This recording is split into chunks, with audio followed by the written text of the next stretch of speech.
Chapter 1. Newborn and Past Shadows.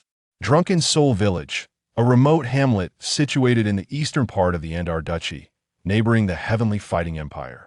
Like many other villages across this continent, it offers no additional recreational activities. As night descends, the entire village succumbs to a profound silence, punctuated only by the rhythmic sounds of deep breaths. Within one of the more respectable dwellings in the village, a small child gradually opens his slightly bewildered eyes. Feeling the coarse fabric of his garments against his frail body, he slowly closes his eyes once more, attempting to organize the scant memories of this new world that linger in his mind.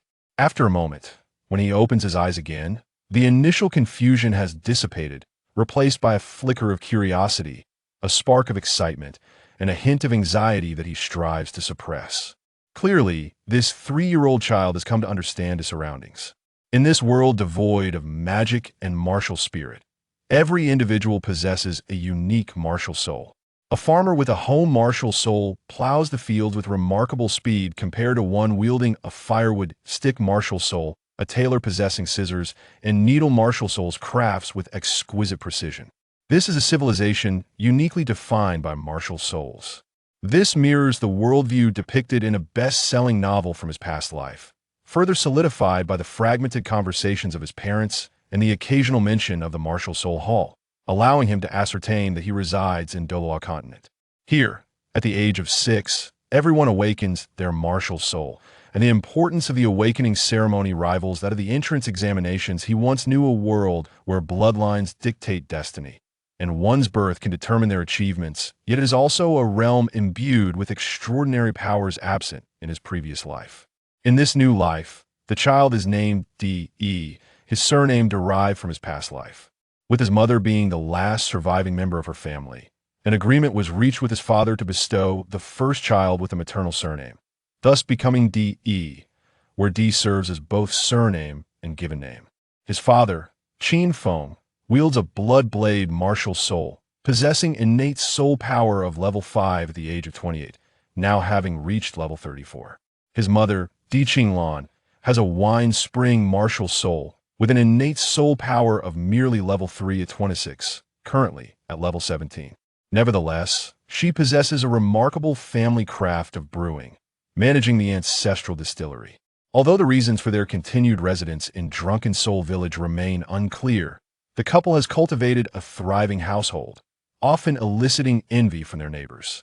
While both of his parents' martial souls are regarded as prestigious within Drunken Soul Village, they pale in comparison to the broader continent, with his father's mutated martial soul, the Bloodblade, being merely level 5 innate soul power.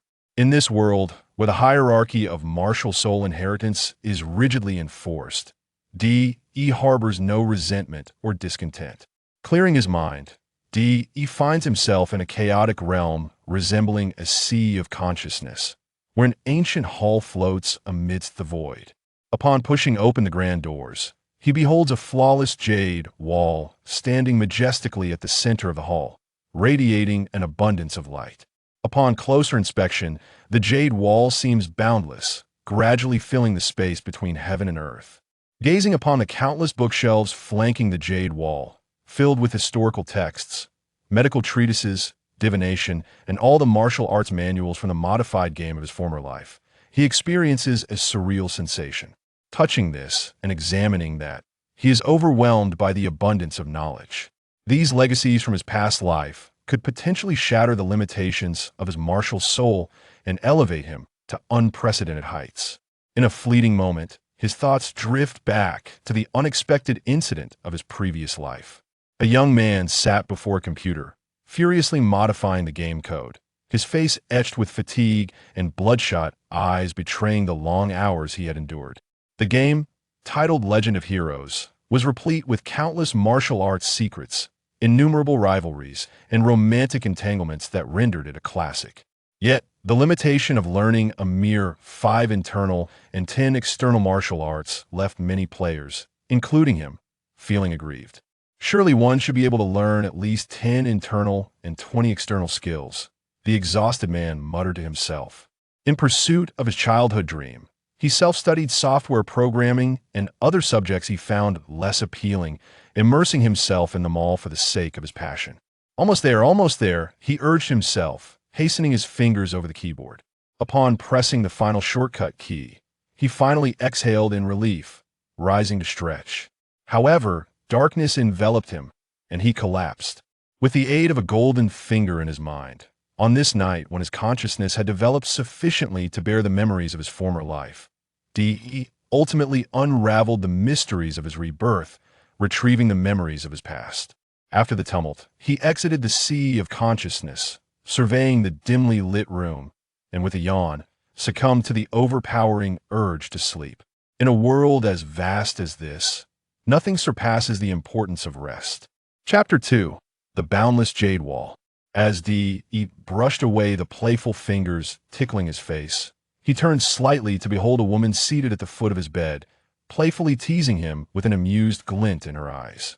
Her long, raven hair was meticulously styled into a bun, not a single strand escaping the confines of the wooden hairpin.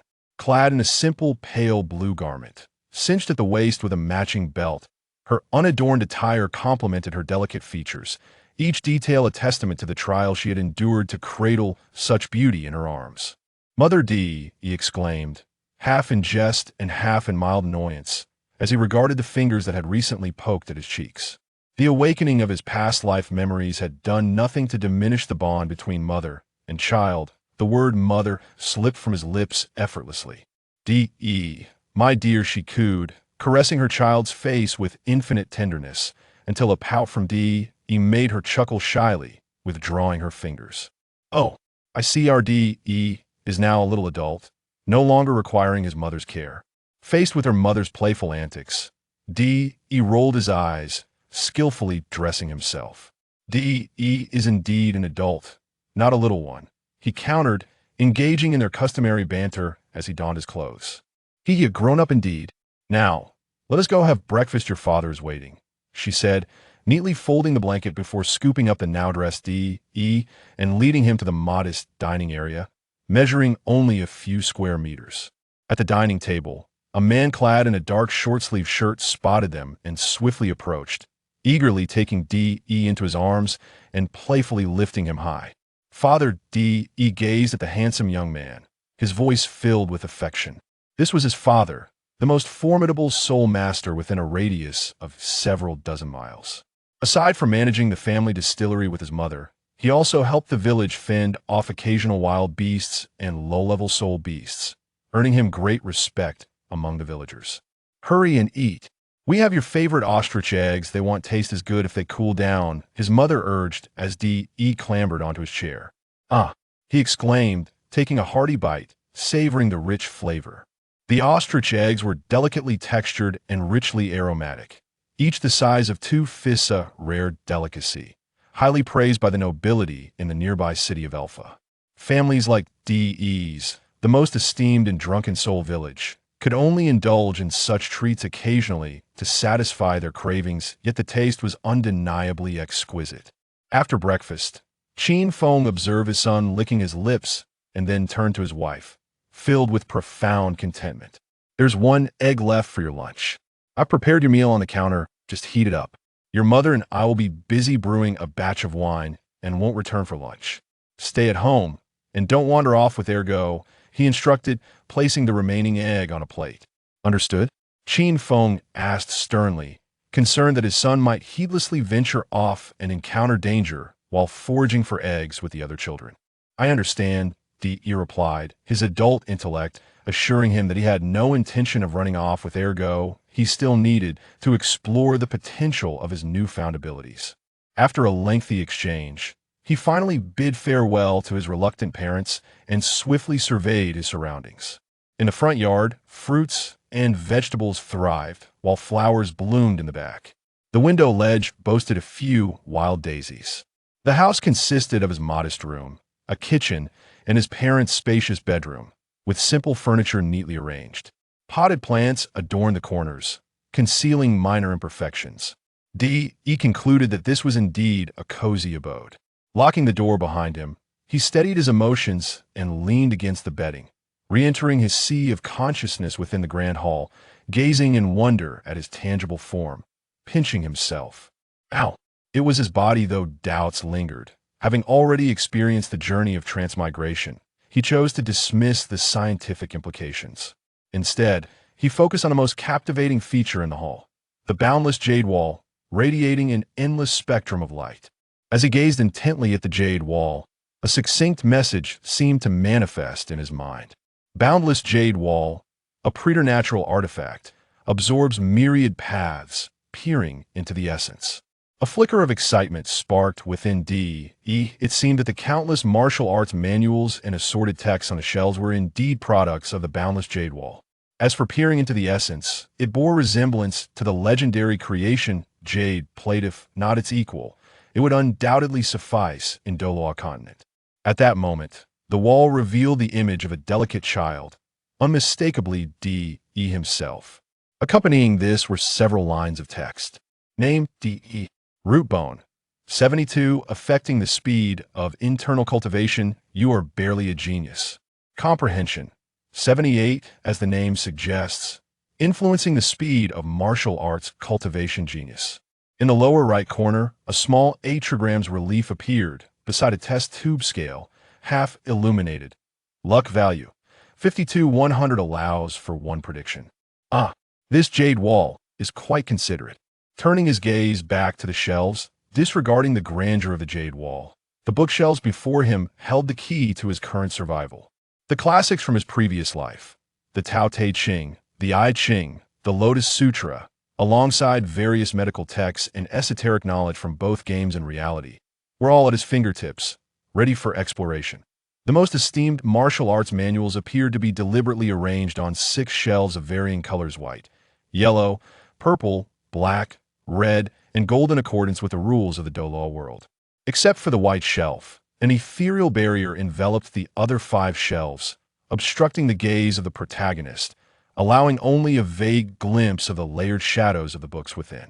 As the protagonist's cultivation level increases, the intangible barriers surrounding the other shelves will gradually dissipate. Adjacent to this arrangement stands a dedicated shelf for internal cultivation techniques, on which only a solitary foundational manual languishes on the white tier. The protagonist paused before the white shelf, meticulously examining the tomes with their white covers and black lettering.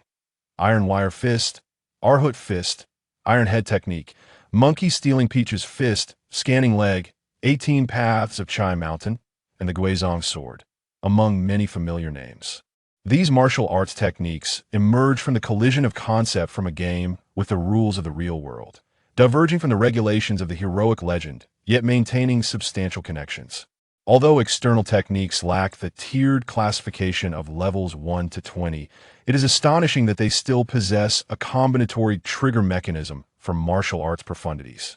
In terms of internal cultivation, aside from the foundational 10 levels, other internal techniques culminate at level 20, with the stipulation that mastery of one must precede the cultivation of another. Upon achieving mastery of the foundational internal technique, one can also resolve various attribute conflicts inherent to internal arts. The external techniques are categorized into 5 levels: initial entry, intermediate mastery, advanced proficiency, transcendent mastery, and returning to simplicity, though the specifics of these transitions remain unknown. Likewise, the series of martial arts from prestigious sects significantly enhances one another. Martial arts are as vast as the ocean. While there are no numerical limitations on the quantity of martial techniques, one's energy is finite. The protagonist resolved to chart a clear path in martial arts, for in reality, there is no option for account deletion and retraining. Chapter 3. The initial steps into martial arts. Days passed, yet the protagonist remained ensnared in contemplation, for there is no greater difficulty in the world than yearning for what is unattainable, indulging in empty hopes, and grappling with difficult choices. At advanced levels of martial arts, beyond the wonders of various internal techniques, the combinatory effects of diverse martial arts profundities are too enticing to forsake. There exists the pure, yang ultimate Taiji Quan, Reputed for its unparalleled control, the popular grassroots reversal an overwhelming technique that leaves one in a stupor, and the highly explosive three flowers gathering at the crown refining spirit and returning to emptiness. Not to mention the infamous Sunflower Exorcism series, which is best left unmentioned. After bidding farewell to his parents at the tavern, the protagonist realized he could no longer afford to wait. Idealism pales in comparison to the significance of practical experience. With three meticulously chosen manuals in hand, he settled beneath the boundless jade wall. These internal techniques have withstood the test of time, having been passed down since the inception of martial arts, and even esteemed sects often adopt them as foundational principles. The other two manuals pertain to external techniques, both belonging to the Xiaoyao sect, one detailing the Tianshan palm technique and the other the Guizhong sword technique. After all, one cannot hope to compete with cultivators in martial arts. Steeling his resolve, the protagonist slowly unfurled the foundational internal technique, the four bold characters before him declaring, "Internal breath foundation, gathering qi and opening meridians, qi conquering the universe, my method reaches the heavens." As the jade wall radiated its brilliance, the manual transformed into a beam of light that merged into the protagonist's being. In reality, the protagonist synchronized with his essence beneath the jade wall, his heart directed skyward, seated in the lotus position. A method deemed most conducive for beginners to perceive the sensation of qi, as summarized by an unknown master. As he sat in the lotus position, enveloped by the light from the jade wall, he felt a warm sensation coursing through him, as if returning to the primordial dawn of creation. His mind, devoid of desires yet racing with thoughts, felt as if he had practiced the foundational internal technique for countless years, with all its secrets suddenly laid bare. In that moment, it was as if four resplendent golden characters were inscribed upon the protagonist's brow. Master of Theory. Suddenly, a sound reminiscent of bursting silver pearls erupted, and the protagonist perceived his dantian no longer as an abstract concept, but as a tangible reality akin to the heavens and the earth. With the aid of the boundless jade wall, he was able to visualize his dantian, observing with acute clarity the emergence of the first thread of internal energy. At that instant, the world sprang to life, as the thread of energy split into two. One half sank into the earth, while the other dispersed within the realm of the dantian, birthing the concept of Tao. The protagonist realized he had undeniably entered the first realm of martial arts, internal breath. As he continued to cultivate, the internal energy would gradually nourish that plot of land. Should this land cease to absorb the generated internal energy before the awakening of his martial soul, he would become a prodigious talent of innate full soul power, rare in the Douluo continent. With renewed vigor, he opened the Tianshan Palm Technique Manual, the introductory martial arts of the Xiaoyao sect from Lingjiu Palace, from which all the profound techniques of the sect are said to have derived. As the martial arts flowed into his being, a fleeting white silhouette appeared in his mind, continuously practicing the Tianshan Palm Technique. Its form, like a startled swan, graceful as a drifting dragon, radiant as autumn chrysanthemums, flourishing like spring pines, elusive as light clouds obscuring the moon, ethereal as the returning snow in a gentle breeze. Suddenly, a shadow emerged, launching an assault against the white figure, alternately bold and subtle, unpredictable in its approach. Yet, the white silhouette danced around the dark-clad assailant, gracefully evading each attack, embodying the elegance of a young maiden in her prime, captivating yet elusive, leaving no trace behind. The essence of the Tianshan palm technique is vividly manifested before one's eyes. Although it is named a palm technique, it predominantly emphasizes body movement. As the saying goes, to strike, one must first be struck. To practice boxing, one must first learn to step. The Tianshan palm technique is, however, a rare martial art within the martial world that utilizes palm techniques to invigorate body movements, thereby guiding beginners onto the righteous path of martial arts. The reputation of the Xiaoyao sect is indeed well-deserved, as evidenced by this foundational martial art. After thoroughly memorizing the complete set of palm techniques and taking a brief respite, anticipation surged within as I opened the Guizhong sword technique. The introduction on the first page of this martial art caused my expression to shift dramatically, and my breath quickened. The Goeitsong sword, a legendary sword technique purportedly created by the revered Zaiyozi, is notoriously difficult to learn and even more challenging to master. Regrettably, it seems to have lost some elements, yet it appears to conceal a profound secret. Before I could ponder deeply, the sword manual transformed into a radiant light. Manifesting a swordsman standing poised with his blade, that he initiated the first strike with a straightforward thrust, the sword flowing with his body, slicing, stabbing, puncturing, flicking, hanging, and crashing. Each fundamental sword stance seemed to have been meticulously honed through countless trials, sending shivers down the spine of those who beheld it. As the sword techniques further evolved, an ethereal bagua space began to subtly take shape, and a voiceover gradually resonated. The Goeitsong sword is divided into the 8 paths of Qian: Kun, Sun, Kan, Li, Jin, Dui, and Zhun, each intermingling in accordance with the principles of Goeitsong, creating a myriad of manifestations of the universe. All of heaven and earth, all things, are encapsulated within. After a while, I slowly regained my composure, unable to suppress an exclamation of admiration. It was confirmed. Zaiyozi was indeed an adept of immortality, an enthusiast of metaphysics and ancient martial arts. I naturally had some understanding of the I Ching. Revered as the foremost of all scriptures, the I Ching is divided into 3 sections: Lianshan, Goeitsong, and Zhouyi, with only the Zhouyi having been passed down in its entirety, while the other 2 exist only in fragments. My astonishment was not merely due to the fact that this sword technique was developed based on Goeitsong, as it is common for martial arts masterpieces to originate from the sage's insights into the world. What truly shocked me was that later generations have generally concluded that Goeitsong is primarily based on the Kun hexagram, advocating for all yang energies to converge into pure yin. Yet, Zaiyozi established the sword path on the foundation of Qian, reverse engineering the 8 great sword techniques from Goeitsong, seemingly reaping significant insights in the process. Consider the case of Ouyang Feng among the 5 absolutes, who was driven mad for over 20 years merely by inverting a few lines of the 9 Yin true classic, only to regain his sanity by chance and eventually master the reverse 9 Yin. Throughout history, any martial arts involving the Tao and principles have been fraught with challenges, and the complexities of Goeitsong, which encompasses all of heaven and earth, are simply extraordinary. It was precisely this understanding that deepened my astonishment. I compelled myself to refrain from further contemplation, for the world of the great masters is beyond the comprehension of a mere novice like myself. Seizing the present moment is paramount. The Goeitsong sword had indeed appeared on the white bookshelf. The fundamental sword techniques alone were already worth the effort, and the secrets of the Goeitsong sword could be unveiled once I grew stronger.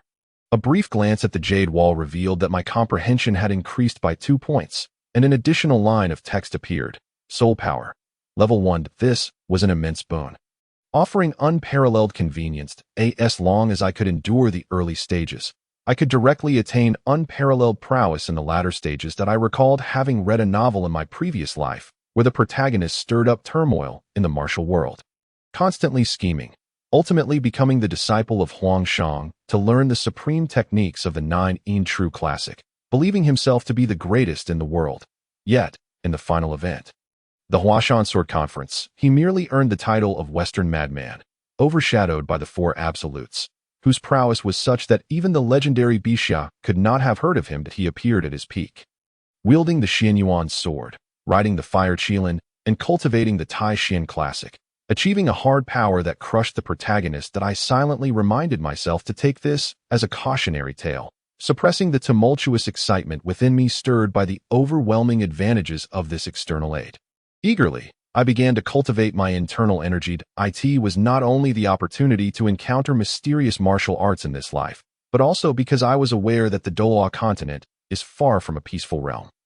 The 2 great empires are at odds. The principalities engage in mutual scheming, localized wars frequently erupt, and the relationships between the lower 4 sects and the upper 3 sects remain murky. Evil soul masters lurk in the shadows, and the martial soul hall, which has become a sanctuary for soul masters, entices greedy nobles from the empires to shower the lower-ranked soul masters with gleaming gold coins. That I cannot believe that the Pope's authority stems solely from the doctrine of light. Diligent cultivation is the only path to peace of mind. Chapter 4. Establishing the timeline and daily life. As winter approached, the sound of children wailing echoed throughout the village of Drunken Soul. I often heard the cries of the neighbor's child, Guzi, from my home.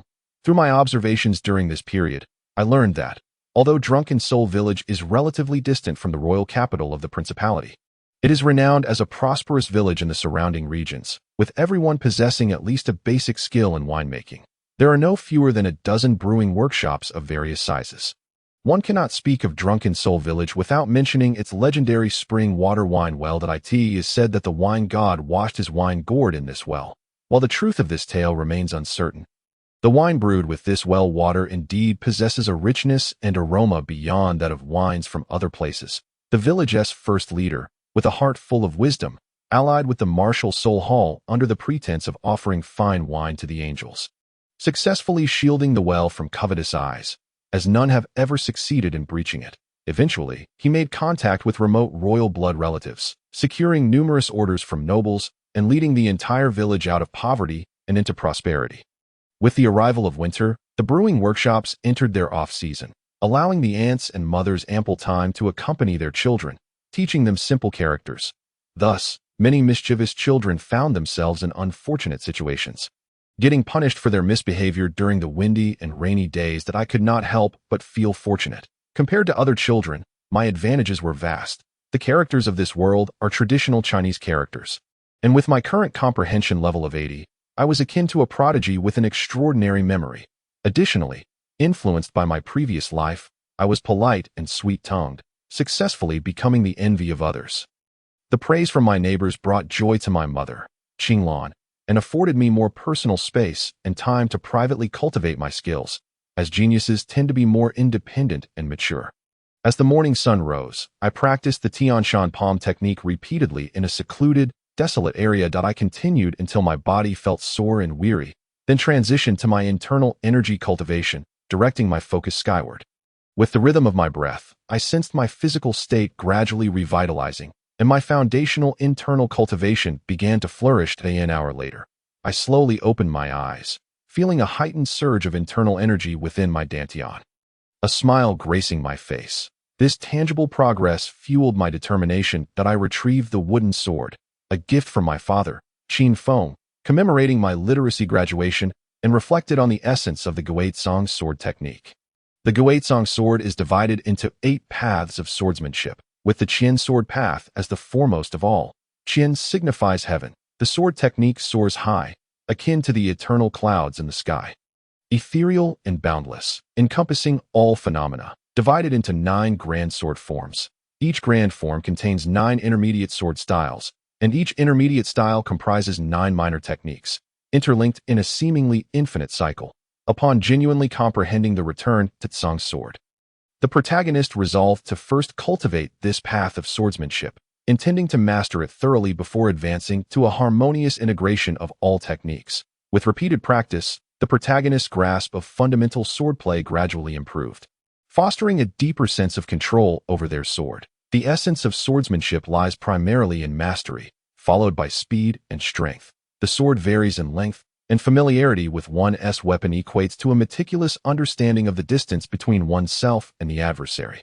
In mere inches, one can conquer nations, relying solely on an ultimate mastery of space. Even the sword deities at the pinnacle of the martial world can conjure their own domains, within the span of a 3-foot blade. To see me is to behold the divine. As the final strike concluded with a flourish under the vast azure sky, the protagonist's breath quickened. Youth was still a limiting factor, their body yet to fully develop. Glancing at the midday sun, wiping the beads of sweat from their brow, and massaging their numb wrist, the protagonist leisurely began their customary walk home. Along the way, they encountered elders, addressing them as uncles or grandfathers, and returned home laden with gifts from the journey. After every meal, Qin Feng would animatedly recount tales from his youthful days, while the protagonist, eager to glean more knowledge of the continent, would listen with a gaze filled with admiration. It seemed that Qin Feng had found a kindred spirit and thus became even more exuberant in his self-aggrandizement. Filtering out the majority of his stories, the protagonist gradually pieced together the timeline they inhabited. Realizing that the Pope was Qian Xuanji, crowned 3 years prior. Their father had personally delivered a fine selection of wines to Spirit City, paying homage to the angelic deity, and had been received by a cardinal clad in crimson. This was as per their father's account, yet the protagonist, noticing their mother's occasional sidelong glances, understood that the veracity of certain details might be questionable, under the protagonist's admiring gaze. Qin Feng recounted various rumors, though they were indeed mere rumors. For instance, the rivalry between the Haotian sect and the Blue Lightning Tyrant Dragon sect stemmed from the former's leader having once stolen a millennium-old soul beast from the latter's grand elder. Among other whispers of intrigue, the conversation soon turned to Yuan Zhun, the newly appointed leader of the Blue Lightning Tyrant Dragon sect, whose youngest son had awakened a mutated martial soul a decade ago. Possessing only a half-level innate soul power, becoming a laughingstock across the continent, the protagonist shuddered, finally confirming that they were 13 years younger than Yu Xiaojiang, who was of the same generation as Tang Hao. This meant that they had approximately 30 years of growth time before Tang Hao achieved the distinction of becoming the youngest titled Douluo at 45. Moreover, the famed hot pot treasure should still not be surnamed Douluo at this time. Since awakening to consciousness, the protagonist had felt a persistent sense of insecurity, fearing that time might run short, that the upheaval sweeping the continent could arrive too swiftly, and that a moment's carelessness could lead to their family being ensnared by unknown dark forces. Do not fear. You shall inherit your father's bloodblade martial soul and become an exceptional soul master. Qinglan suddenly grasped the protagonist's hand, her eyes brimming with encouragement. The protagonist understood that their mother had misunderstood but chose not to refute. Simply nodding emphatically, Qinglan's expression turned complex as she bit her lip, as if she had something more to say. Qin Feng enveloped both mother and child in a firm embrace, asserting, in truth, I would prefer for you, first, to awaken a water spring martial soul. That way, you could avoid the conflicts and inherit our winery, living a life free from worries, filled with tranquility and joy. The protagonist recognized this as their father's way of alleviating their mother's concerns. Considering her low innate soul power and the unpredictable nature of martial soul inheritance, yes, I too would cherish a water spring martial soul, sweet and delightful. Father's martial soul is far too unsightly. The protagonist feigned innocence, burrowing into their mother's embrace, as one endowed with a golden finger. They had never feared their future would blend into the ordinary as they had declared, since the awakening of my consciousness. I have known that I am destined to be the best in the world. Qinglan released the protagonist's hand, tightly embracing Qin Feng, silently choking back tears, while Qin Feng gently whispered words of comfort. The protagonist stared in astonishment at this scene. Ah, you charming Qin Feng, how unexpected it is for you to be such a person. No wonder you could marry such a wonderful wife. It seems my previous life of solitude had its reasons to avoid being subjected to further displays of affection. The protagonist quietly slipped away and returned to their room, contemplating their father's blood-blade martial soul. They pondered whether they should learn some sword techniques. The blood-blade scripture appeared quite formidable, imagining themselves clad in white, adopting the stance of a fierce tiger descending the mountain, one hand propped on the ground while the other wielded a blood-blade. Lightly scraping their bald head with the back of the sword, a devilish grin spreading across their face. Suddenly, a shiver ran through them. Perhaps it would be best to wait until after the martial soul awakening. The Tao that can be spoken of is not the eternal Tao. The name that can be named is not the eternal name. The nameless is the beginning of heaven and earth, while the named is the mother of all things. Within the vast hall of the Sea of Consciousness, they retrieved a copy of the Tao Te Ching, savoring its wisdom. The protagonist held no disdain for those seemingly trivial verses. They would serve as valuable resources on their path of growth, a belief they held with unwavering certainty. Chapter 5. Martial Soul. Awakening time flows like a fleeting white horse, suddenly and without warning. A child clad in brown shorts, smiling and greeting the villagers he passes by. First, are you going to dance in that field outside the village again? You're quite the promising dancer. Indeed, first is exceptional. Unlike my dog at home, still playing with its building blocks. When will you take my Fong Fong to see the rabbits? She was just thinking about you. After exchanging pleasantries with numerous uncles, the protagonist hurried toward the training ground.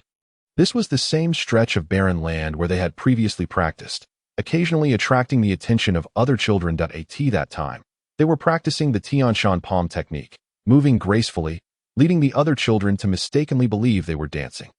The protagonist saw no need to deny it, and some children even joined in, yet none could persist for more than 2 days due to their youthful whims. Adults paid little mind to such antics. It hardly aided in improving the sales of the wine they brewed, and besides, what could children possibly understand? With the protagonist's days fully scheduled, the other children gradually ceased seeking them for play, leaving the protagonist content to abandon the pretense of playing house. Subsequently, the protagonist tidied up the area slightly, transforming it into their personal training ground. After warming up with a set of Tianshan palm techniques, they drew forth a wooden sword, their expression gravely focused as they executed each sword move with utmost precision. Once, twice, thrice, the protagonist seemed to lose track of time, immersed in the practice, manifesting the 8 forms of the swordplay: Qian, Kuan, Sun, Kan, Li, Jin, Dui, and Zhun, each move flowing seamlessly, devoid of any hint of discord. That a profound joy welled up within, as 3 years of diligent preparation bore fruit. The return to Tsang's sword technique had finally transcended its rudimentary stage, entering the realm of mastery. It is worth noting that the Tianshan palm technique had already reached this level a year prior, and the 3rd stage of integrated mastery was now within reach. Only then could the true brilliance of their martial prowess be revealed. The protagonist squinted slightly as the once simple panel on the infinite jade wall had dramatically transformed. Their unwavering dedication to training over the past 3 years had yielded remarkable results. Name: First Realm. Inner breathing realm. Bone structure: 72. Considered a genius. Comprehension: 80. A prodigy in the martial world. Fortune: 63. Increases or decreases with strength, status, and influence over the world. Soul power: Level 10. Martial soul. Unawakened martial arts. Tianshan palm technique. Mastery.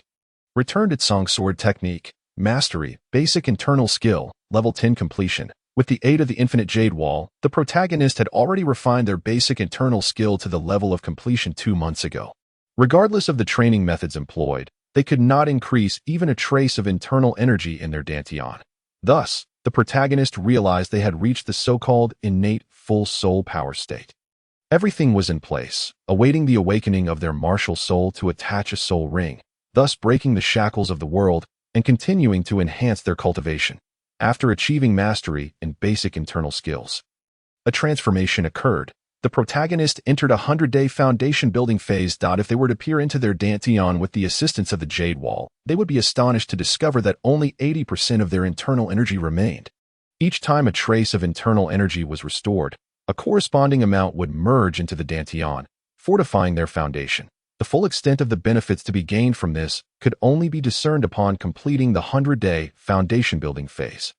With breakthroughs in swordsmanship, the protagonist's heart brimmed with elation as they departed the training ground, making their way straight to the family winery. Upon arriving at the entrance, they overheard village chief Flared advising their parents. Tomorrow, a soul master from the martial soul hall will come to the village to awaken the martial souls of 6-year-old children. Be sure to bring first to the martial soul hall in the village. Grandpa Flared, will I awaken my martial soul tomorrow? As soon as the door swung open, D.E. could hardly contain his eagerness to inquire. Naturally, with D.E. being so astute, it was certain that he would awaken a formidable martial soul on the morrow. Village Chief Fuliite gently ruffled D.E.'s hair, reiterating the details of the martial soul awakening ceremony. Observing the anxious expressions of the family, the old chief reminded them once more not to be late the following day before departing to notify the other households. Unlike Di's expression brimming with anticipation, Qin Feng and his wife were consumed with trepidation, opting to close the door and rest for the day. After returning home with Di, the couple soon prepared a lavish feast. Tirelessly piling various dishes into Di's bowl. As time passed, dawn of the next day arrived at Di, along with Ergo, Fong Fong, and Xiao Chui, paced restlessly at the entrance of the finest wooden house in the village, awaiting the arrival of the personnel from the Martial Soul Hall. This was the branch of the Martial Soul Hall in Zui Hun Village, typically locked, only to be opened during the Martial Soul Awakening ceremonies to welcome the Soul Masters dispatched from the hall. A group of adults, including Di's mother, stood in a line on either side of the door, eagerly anticipating the visitors. Before long, Qin Feng approached, accompanied by a young man in his 30s. Clad in white attire with a soul character emblazoned on his chest. Engaged in light-hearted conversation. De, initially puzzled by Qin Feng's absence, realized he had been at the village entrance to greet the martial soul hall representatives. "Welcome to our Zuehun village," the old village chief said. Stepping forward first, the other villagers bowed in gratitude, their hearts united in a common desire for their children to have opportunities for greatness, a sentiment shared by parents in any realm. The young man, shaking his head appreciatively, replied, "Village Chief Fuliite, my name is Lin Hyde. I am quite acquainted with Brother Qin, and there is no need for such grand formalities. Besides, your village offers fine wine to the Martial Soul Hall every year. We are akin to family." With a nod of acknowledgement from Qin Feng, the village chief dispensed with further pleasantries and led him to where De and the other 3 children stood. "Only 4 children," Lin Hai observed, noting that this year, over 40 children from nearby villages were awakening their martial souls, yet fewer than 1 in 10 possessed the ability to cultivate soul power. "I hope you all can embark on the path of a soul master," he added with a hint of melancholy. The 4 children, including De, followed Lin Hai into the wooden house, while the anxious adults outside whispered among themselves. Inside, after setting up the martial soul awakening formation, Lin Hai addressed the children. "I am Lin Hai, a level 27 Great Soul Master, sent by the Martial Soul Hall to assist you in awakening your martial souls. You may call me Lord Lin. Who wishes to go first?" "I will," De exclaimed, feeling the trepidation of the others, yet eager to discover his own martial soul. Stepping forward, Lin Hai regarded De, who was markedly different from the others, with admiration. "Do not be nervous while standing within this formation," he instructed. "Martial soul, manifest." Lin Hai's arms transformed into golden feathered wings, lifting him slightly off the ground as 2 rings of light, 1 white and 1 yellow, spiraled beneath him. "This is my martial soul, the golden feather crane," he proclaimed proudly. In awe, De and the others gasped, marveling at the beauty of the golden feather crane compared to their own parents' martial souls. "Focus now, and gently sense your own martial soul as the soul power flows into the formation," Lin Hai urged. With his eyes closed, De summoned a soft azure glow, slowly opening his left hand to reveal a small water orb floating gently in his palm. "Water?" Lin Hai mused, slightly bewildered, before swiftly retrieving a crystal ball to test De's soul power. Realizing this might be an exceptional martial soul, De placed his hand on the crystal ball. The azure light filled it to 80% before abruptly halting. "A genius. Innate level 8 soul power. Your martial soul is water, likely a control-type soul master. Would you consider joining the Martial Soul Hall? By the way, what is your name?" Lin Hai appeared even more excited than De. The prospect of promotion tantalizingly close. "My name is De. Lord Lin. I would like to discuss this with my family before deciding." "Oh, you are Qin's son. Just call me Uncle Lin," Lin Hai replied, allowing De to step back as he prepared to assist the other children in awakening their martial souls, hoping for further surprises. However, the subsequent results seemed to signify a depletion of luck. Ergo awakened the martial soul of Dogtail Grass but possessed no soul power. Xiao Chui awakened the martial soul of Blue Silver Grass, also with no soul power, and Fong Fong awakened the martial soul of Little White Rabbit, yet again with no soul power. Lin Hai, sensing the palpable disappointment, turned to comfort the 3 tearful children, inadvertently earning De's respect. As the wooden house reopened, conversations hushed abruptly as the villagers beheld the emerging figures. This time, only De has innate level 8 soul power and can become a soul master. "Congratulations to the village chief and Brother Qin," Lin Hai said, slightly bowing to Qin Feng. "I knew De was destined for greatness. He has always been clever."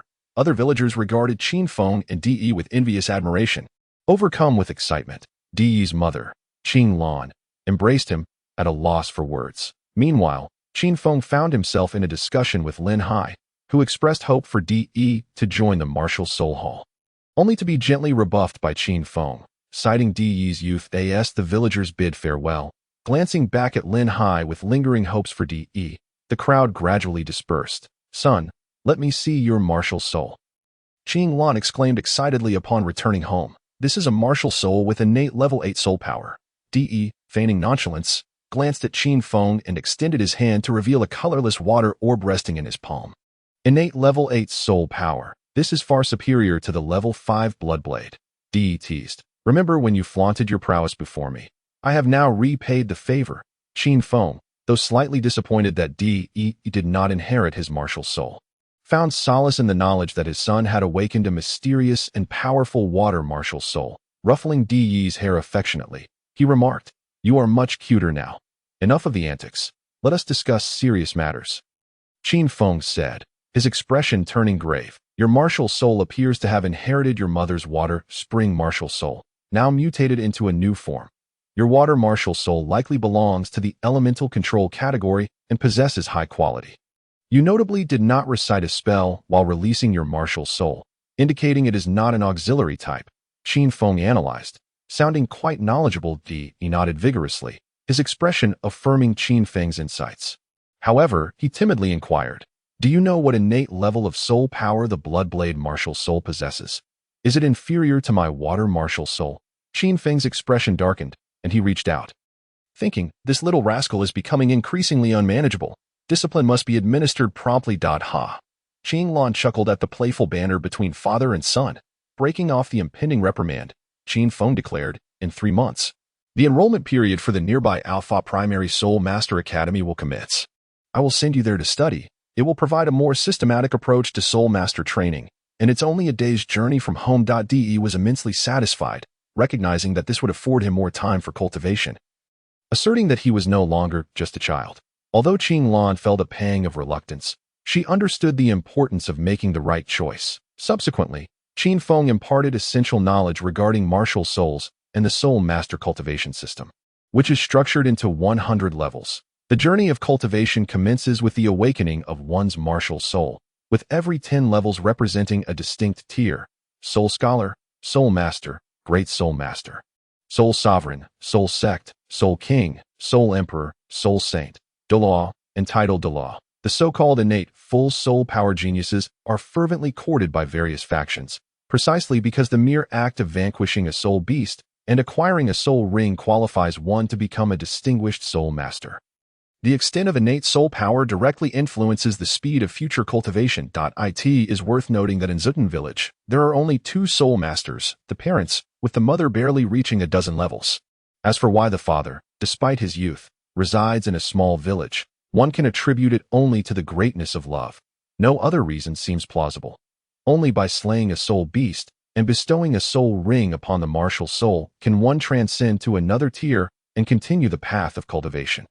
The soul beasts defeated, with their varying ages and types, provide soul masters with soul rings of different potency: 10-year white soul rings, 100-year yellow soul rings, 1,000-year purple soul rings, 10,000-year black soul rings, and the legendary 100,000-year red soul rings.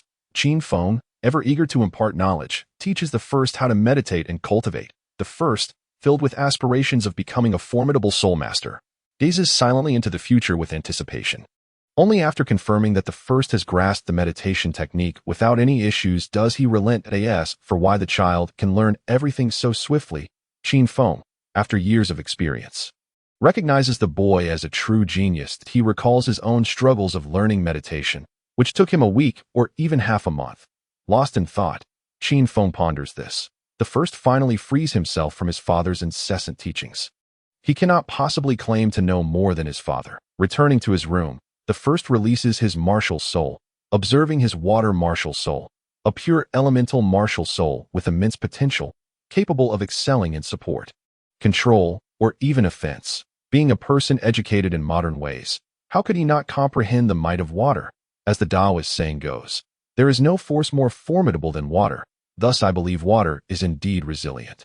Laozi further posits that water embodies the path of ease, stating, "The highest virtue is like water. Water benefits all things without contention, residing in places that others disdain. Thus, it nears the Tao." Moreover, the first is acutely aware of the implications of possessing an 8th-level soul power. He is undoubtedly endowed with innate full soul power if not for the 100-day foundation building. This is quite favorable, aligning perfectly with his own philosophy of survival. However, what the first truly seeks to ascertain is not merely this.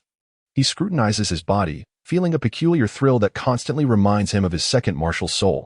His entire being embodies the second martial soul. He chooses not to disclose the existence of his second martial soul to his parents, not out of distrust, but to spare them from worry. The first distinctly remembers that, on the current timeline, no one who possesses a second martial soul has successfully ascended to the rank of title Douluo. Most have either been researched upon or perished in the process. With the next pope, Dong, being the first to successfully wield the power of a second martial soul through divine trials. Currently, Bibi Dong is likely no more than 15 or 16 years old. As for the notion of only adding a soul ring to one martial soul and cultivating the other after becoming a titled Douluo, starting with a 10,000-year soul ring, such claims are mere fantasy. Even if Tang San is adorned with soul bones and incessantly consumes celestial herbs, without the backing of the sea goddess power, he may not be able to fully endow the Haotian hammer with soul rings, let alone starting from a 10,000-year ring. Must he seek out a deity to undergo trials and inherit divinity? As a wielder of a water martial soul, surely there exists a water god in this world? It appears that the water martial soul aligns quite well with the sea goddess position. Yet, the gods in this realm seem rather feeble. Gods that can be slain by hidden weapons are truly a disgrace to divine stature. When the time comes, perhaps the Wuliang Yubi will hold the answer, especially with its predictive capabilities. For now, it is best to test the second martial soul. Upon manifesting the second martial soul, the first experiences a wondrous sensation. After years of martial training, he has developed profound control over his body. A few simple tests lead him to the conclusion that his physical attributes have increased by at least a factor of 2 compared to before the martial soul manifestation. Exiting the state of second martial soul manifestation, he feels a wave of intense discomfort. That overwhelming sensation is simply exquisite. Clenching his fists, he acknowledges his own weakness. He sits cross-legged on the bed and swiftly enters a meditative state. Attuning himself to the transformations within his dantian, activating the basic inner power techniques to expedite the 100-day foundation building process, AS for the martial soul meditation technique, it is of no concern to him. As the sun sets, the first, Qinglan, enters the room and observes the first's diligent cultivation, a satisfied smile gracing her features as she gently closes the door and steps outside. How about that? I was right. Wasn't I? He is undoubtedly cultivating. My instincts are not to be underestimated, Qin Feng states, his tone brimming with certainty. Qinglan rolls her eyes. I'm just concerned about him becoming arrogant, as if the first isn't my child. Suddenly, Qin Feng embraces Qinglan, whispering in her ear, how about we have another child? This one is so opinionated and learns quickly. It diminishes my sense of accomplishment as a father. Besides, having a brother or sister would ensure he won't be lonely in the future. Looking at Qinglan, who seems to be contemplating, Qin Feng feels a warmth in his heart. I haven't cooked yet. Just a moment. No need. I've just placed the leftover food on the table. He can heat it up himself once he finishes his cultivation. The sound fades, leaving only the faint chirping of insects outside the window. A month swiftly passes. The first schedule remains packed, focusing on foundational inner power, the Guizhong sword technique, and the Tianshan palm technique. Notably, the first senses that he is on the brink of a breakthrough with the Tianshan palm technique. Once a martial art reaches perfection, he can cultivate the accompanying ultimate move, filling him with immense anticipation. Meanwhile, the 100-day foundation building process reaches its final moments. In the training ground, the first sits cross-legged, his spirit immersed in the dantian space, with inner power continuously seeping into the earth, as if vowing to transform the land into fertile fields. Boom boom as the dull sounds resonate, pure life energy emerges from the ground, accelerating the Earth's absorption of inner power until the entire dantian world is left barren, at which point the life energy ceases to flow. To the first, the life energy, the size of a basin, suddenly explodes, centering around the dantian and transforming into a unique rain that nourishes his entire body. The cells within him greedily absorb this divine essence, as if they have long awaited such a nurturing shower. The cleansing of the marrow through the I Ching unfolds almost imperceptibly. Chapter 7. The joy of freedom after rising. The first hastens towards a nearby stream, disregarding the changes in his body. Running faster and faster, feeling an overwhelming contrast between his boundless energy and the sensations of his external form. The half-long hair he recently let grow is now matted with the impurities expelled from his body, leaving him sticky and uncomfortable, akin to a muddy monkey. I have a little donkey, and I never ride it. He hums a cheerful tune while scrubbing away the grayish-white grime from his body. His gaze drifts towards his attribute panel. His root bone has increased by 8 points, officially breaking the 80 barrier. His comprehension has also risen by 2 points. Witnessing his comprehension reach 82, the first feels a surge of excitement. Numerous martial arts can improve root bones, and even elixirs can enhance one's root bone qualifications, yet the difficulty of enhancing comprehension is far greater. The basic inner power techniques, renowned for their extensive following, undoubtedly possess unique merits. After quickly cleansing himself, he directs his thoughts to the Wuliang Hall, the location of his consciousness. The shelf that holds the inner power techniques now boasts an abundance of martial arts manuals.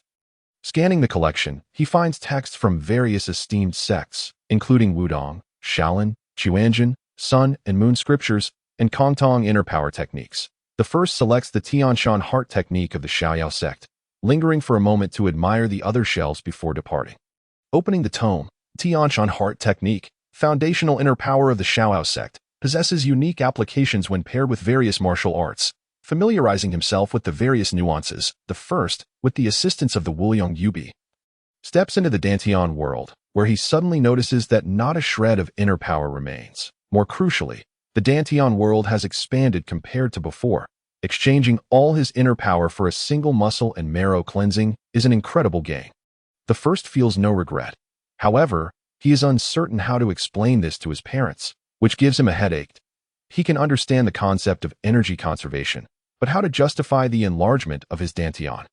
On a smaller scale, he could attribute it to possessing more soul power than others of the same level. On a grander scale, it suggests that the world's rules have been altered. This is still at a low level. So it remains inconspicuous, but as he cultivates to higher levels, the first soul power may vastly exceed that of his opponents. Those inner powers are truly valuable. Upon reflection, as the realization dawned that personal gain was at hand, the smile upon his face became increasingly difficult to contain. After a considerable time, the protagonist commenced the cultivation of the Tianshan heart method as the first wisp of Tianshan inner strength manifested. The rate of its generation accelerated dramatically, growing ever faster, akin to a car that had been parked at the summit of a mountain suddenly receiving an impetus to descend. Impossible to halt. Swift, too swift, beyond mere speed, he found himself at a loss for words to adequately describe his current state. 1 level, 2 levels, 3 levels. Only when his soul force ascended to the 9th level did the acceleration begin to gradually subside. Although it continued to operate at a pace slightly swifter than that of foundational inner strength, after much contemplation, he realized that this was indeed the normal velocity of the Tianshan heart method. The earlier surge had been the final contribution of his foundational inner strength. Upon opening his eyes once more, he discovered that night had begun to fall, ignoring the mud on his trousers. He hastened home. Upon arrival, he found his mother anxiously scanning the surroundings at the door, evidently having waited quite some time. In an instant, Qinglong extended her slender fingers, twisting and pulling before he could utter a word. "Oh, mother, I was wrong, father. Please save me." Hearing the commotion, Qin Feng rushed over, and upon seeing his son's grimacing face, he couldn't help but chuckle, quickly stifling his laughter and adopting a stern expression as he admonished. "You re out all day. Do you have any idea how worried your mother is? Running around like a mud monkey, truly." As he pulled Qinglong away from twisting his ear, he shot a knowing glance at his son. It hurts, mother. I want to do it again. I had my reasons for being late this time." The protagonist hurriedly wiped away his tears, feigning innocence. "Humph."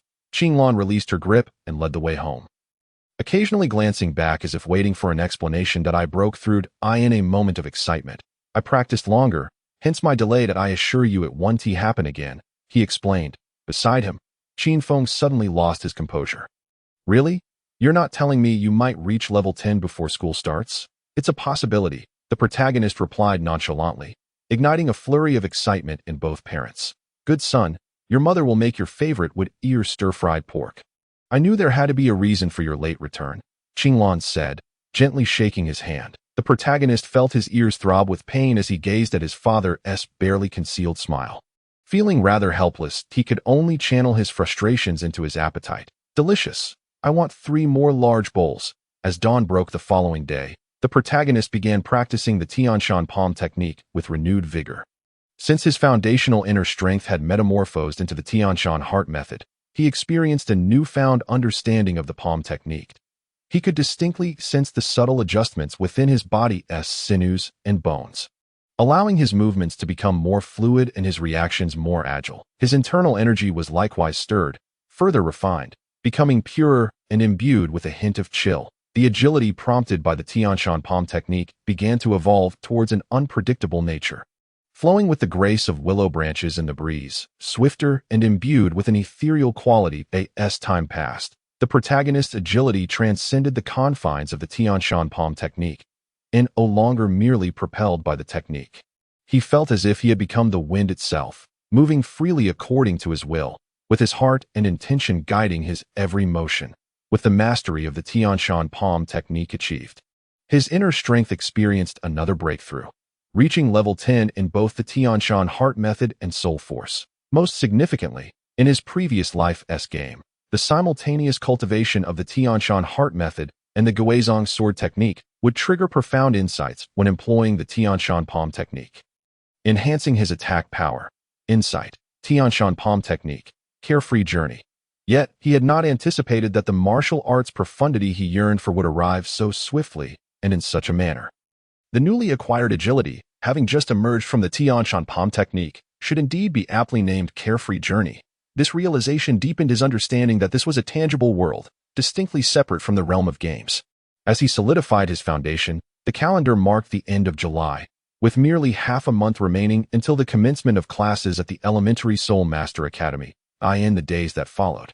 His progress in the Tianshan heart method stagnated, prompting him to recognize that it was time to acquire his first soul ring. "That I'm level 10 now," he remarked to Qin Feng, who was reclining with a cup of tea, already embracing the comforts of old age. Cough, cough, cough. An abrupt fit of coughs erupted from Qin Feng, who, disregarding his own discomfort, began to examine the protagonist from head to toe. Upon confirming the solidity of his foundation and the stability of his soul force, he finally relaxed. "I must have given birth to a monster of a son," Qin Feng quipped with a sense of mock humility. After sharing the good news with his mother, Qin Feng and Qinglong conferred and decided that 3 days later, he would escort the protagonist to the Soul Beast Forest to obtain his first soul ring. The Spirit Hall has established enclosures for soul beasts within many soul beast forests, deploying teams to guard these areas. Only individuals with certification from the Spirit Hall may enter. Time was of the essence. Qin Feng hastily prepared and made his way to the Spirit Hall branch in Alpha City. As for the protagonist, he had no reason to protest, quietly acquiescing to his parents' plans while eagerly envisioning his first soul ring. Chapter 8, The Soul Beast Forest. Qin Feng and the protagonist boarded the carriage bound for Simu Town. Adjacent to Simu Town lay a soul beast forest, neighboring the War's marshes, where the soul beasts predominantly possessed water and earth attributes, and were relatively young, ideal for the protagonist to hunt for his inaugural soul ring. By evening, they arrived at the bustling center of Simu Town.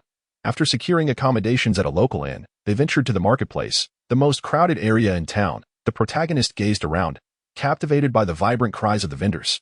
"This is my first journey away from home. My eyes can hardly take it all in. Who needs hemostatic powder, made from superior herbs? Those who use it know its value.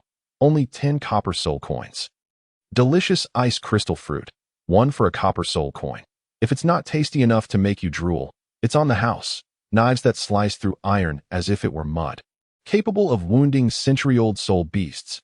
Act fast. A distribution map of the soul beasts in the forest. Only 1 silver soul coin. Know exactly where to hunt." Holding the honey-coated pistachio Qin Feng had bought for him. The protagonist marveled at its crystalline appearance, aglow in the sunset's afterglow. He bit into it, an explosion of tartness flooding his mouth, saliva uncontrollably flowing. Looking up, he caught his father's teasing gaze. "Can you not act a little more mature?" The protagonist mimicked a small distance between his thumb and index finger, exasperated. "Alas, this world is fraught with danger. I must be wary even of those close to me. My heart is weary." As they walked, they encountered vendors selling various herbs, tools, and even mysterious artifacts. With a throng of bargain hunters circling around, Simu Town had thrived thanks to its proximity to the Soul Beast Forest, drawing countless vendors reliant on its resources, as well as soul masters seeking their first soul rings. "We should procure some essential supplies today. Tomorrow we'll hunt for soul beasts. Preparation is key," Qin Feng declared with seriousness. With that, he dragged the protagonist into the bustling crowd. The protagonist was thoroughly impressed by his father's prowess, deftly negotiating and gathering information, effortlessly traversing from east to west. The protagonist stood in wide-eyed amazement, realizing he had much more to learn. After acquiring a variety of essential items, moisture-proof torches, soul beast distribution maps, insect repellent powders, detoxifiers, and more, their provisions were finally complete. With a sigh of relief, Qin Feng led the protagonist to a stall for dinner. Whenever you enter the forest to hunt soul beasts, You must be thoroughly prepared. Even a moment's negligence could cost you your life. Aim for safety, not glory. Point one day, you will grow, and whether alone or in a group, you will hunt soul beasts. Today, I will familiarize you with the preparatory steps before entering the soul beast forest. You must remember them, and always bear in mind, the greatest danger in the forest is always from people. Observing Qin Feng's solemn countenance, De nodded in agreement. It is humanity that engages in the intricate machinations of power, humanity that battles fiercely over treasures, and humanity that can face calamity with a calm acceptance of life and death. Yet, human nature is also the most susceptible to trials. The father and son spent a night in silence. Retiring early to be at dawn, after having breakfast, they set forth to the soul beast forest. Presenting their Wuhuan temple pass at the outpost, queuing to enter the enclosed area, officially stepping into the perilous domain. Taking a deep breath of the damp scent of flora, they bid farewell to 6 years of a comfortable existence. Douluo continent, I have arrived. Accepting the grass-cutting stick handed to him by Qin Feng, he had a finely crafted short sword made of iron hanging from his waist, purchased for 10 gold soul coins the day before. Mimicking Qin Feng's posture, swiftly absorbed the small techniques imparted by his father over the past few days. How to startle the snakes while cutting grass, how to observe the surroundings and listen attentively, and how to leave no trace behind. These were invaluable skills, distilled from Qin Feng's lifetime of experience. Stay close to me. Do not stray too far, or I shall have no time to assist you. Always be vigilant for poisonous insects beneath your feet. A quarter of an hour later, the blood blade appeared, a weapon with a slender blade, marked by a crimson groove that signified its lethality. Soon after, 2 yellow and 1 purple soul rings encircled the blood blade. Qin Feng had reached the 39th level of soul power, merely a step away from becoming a 40th level soul master. Protecting De behind him, he cautiously surveyed the nearby thicket. Suddenly, a pair of drooping ears emerged as a black rabbit, thrice the size of a small white rabbit, darted out. Upon spotting the father and son, it swiftly retreated into the underbrush. Qin Feng exhaled in relief. That is a jumping rabbit.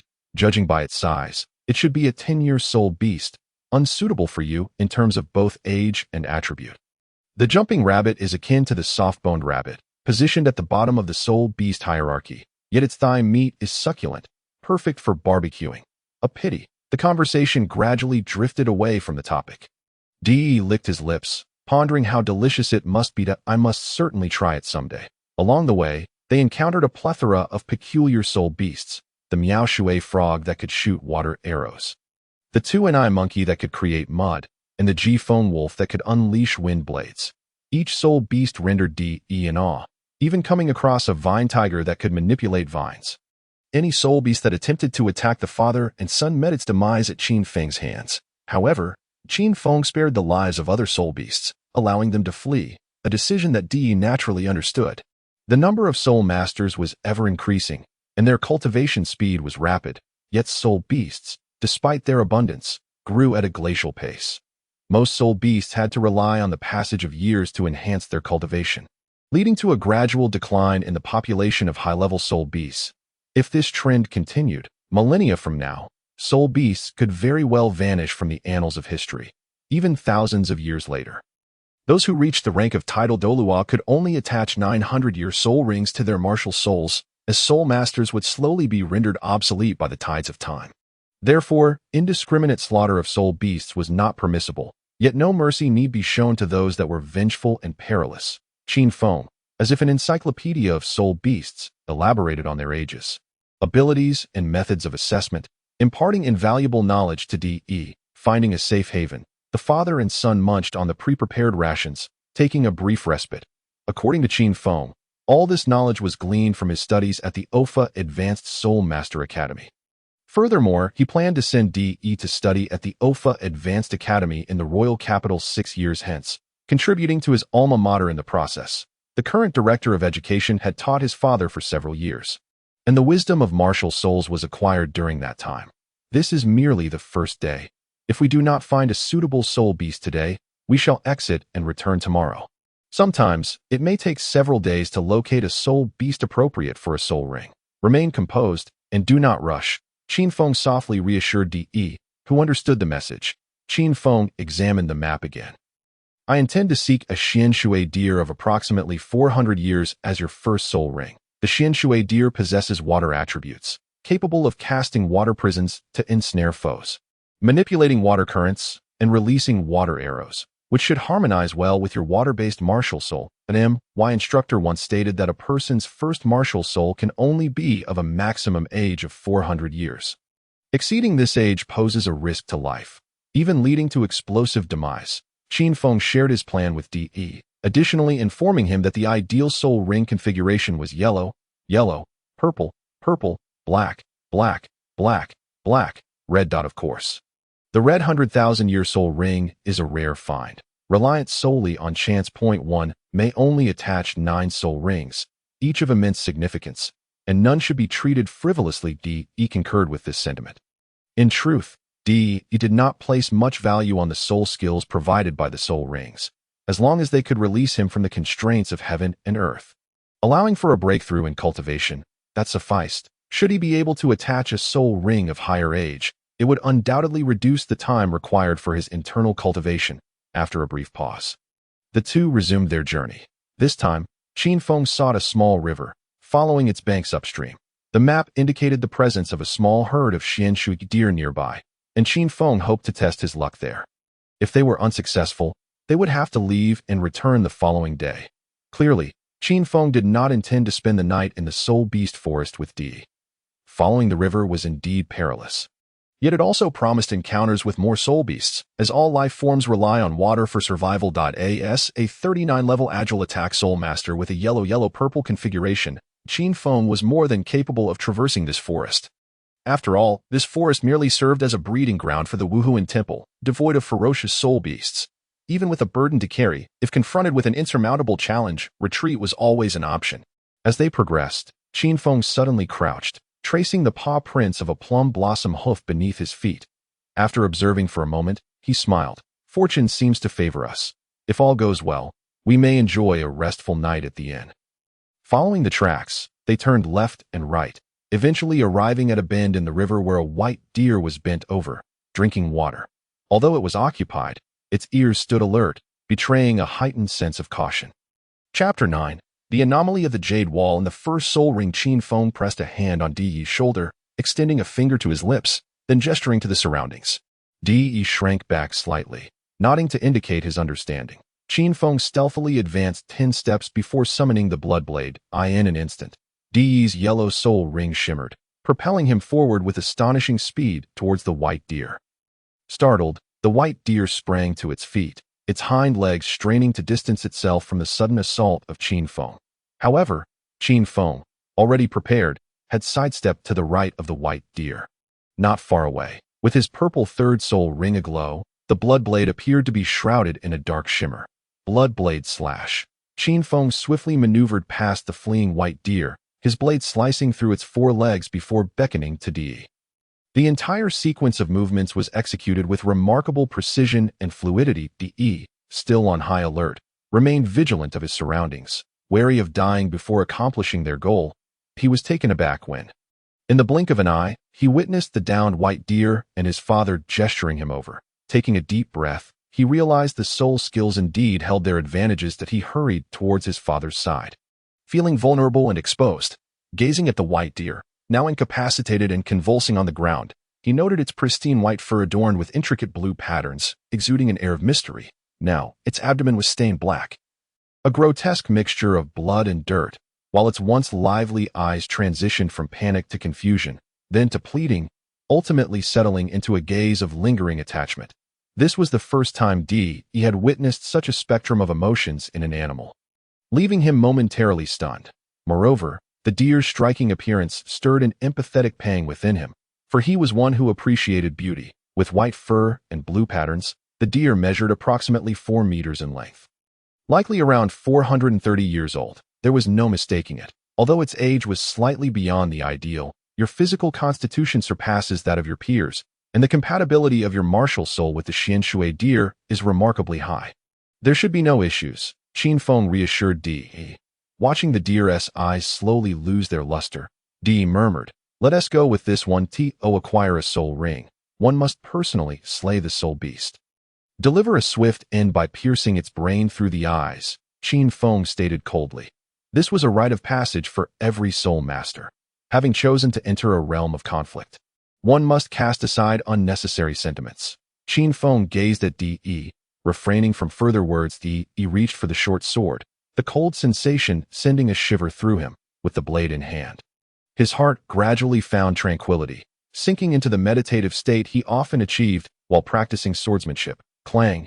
A flash of white light illuminated the surroundings as the first individual slowly sheathed his short sword. Qin Feng's eyes sparkled with astonishment at the remarkable swordsmanship displayed. Swift, precise, and ruthless, there was not a single flaw to be found. Even a soul master bearing a sword martial soul would hardly compare. He had always known that the first individual casually wielded a wooden sword for amusement, a gift he himself had bestowed upon him. Yet, he had never anticipated that the first individual's mastery of sword techniques had reached such heights. Was this truly the son he had sired? In the next moment, he beheld the first individual turning away with a haughty demeanor, one hand resting on his sword while he delicately tucked a stray lock of hair behind his ear, presenting a side profile bathed in sunlight, deep in contemplation. Very well, this style unmistakably belonged to his son. From the lifeless Xian Shui deer, a faint golden glow began to emerge, gradually coalescing into a yellow soul ring. The first individual knelt, employing the method taught by Qin Feng to refine the soul ring, bestowing the first soul ring upon his water martial soul, as the soul ring integrated with his body. The first was transported to the infinite hall. A yellow soul ring began to encircle the water martial soul that had emerged from his form. A radiant spectrum of colors shot forth from the jade wall, and the yellow soul ring remained suspended, revealing 3 streams of information.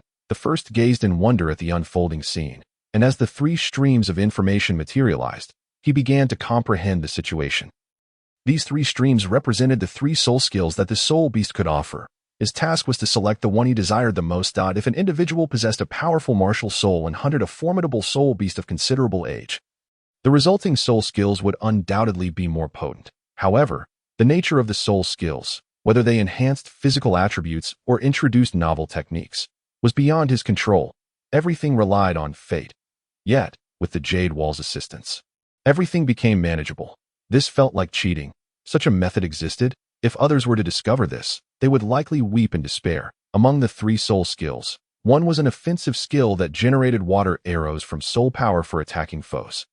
Another was a hybrid of offense and defense, manifesting a water wall with slight adhesive properties, capable of controlling others externally while offering considerable defense against projectiles. The last was purely a supportive skill, instantly restoring 30% of stamina and alleviating mental fatigue, with some healing effects on external injuries. After careful consideration, the first decisively chose the supportive skill. He would not lack offensive means in the future. And while a defensive skill might prove useful in the early stages, it would ultimately become obsolete, being merely a century-old soul skill. In contrast, the supportive skill would remain invaluable, restoring percentages even in later stages. Rapid recovery of stamina would facilitate his martial training, not to mention alleviating mental fatigue and slightly healing injuries. The instant he made his choice, the yellow soul ring and the water martial soul fused into his being. A surge of soul power emanating from the soul ring enveloping him entirely. The Tianshan heart method operated at full capacity, compressing and refining the influx of soul power into his dantian, while simultaneously augmenting his physique with the excess soul power.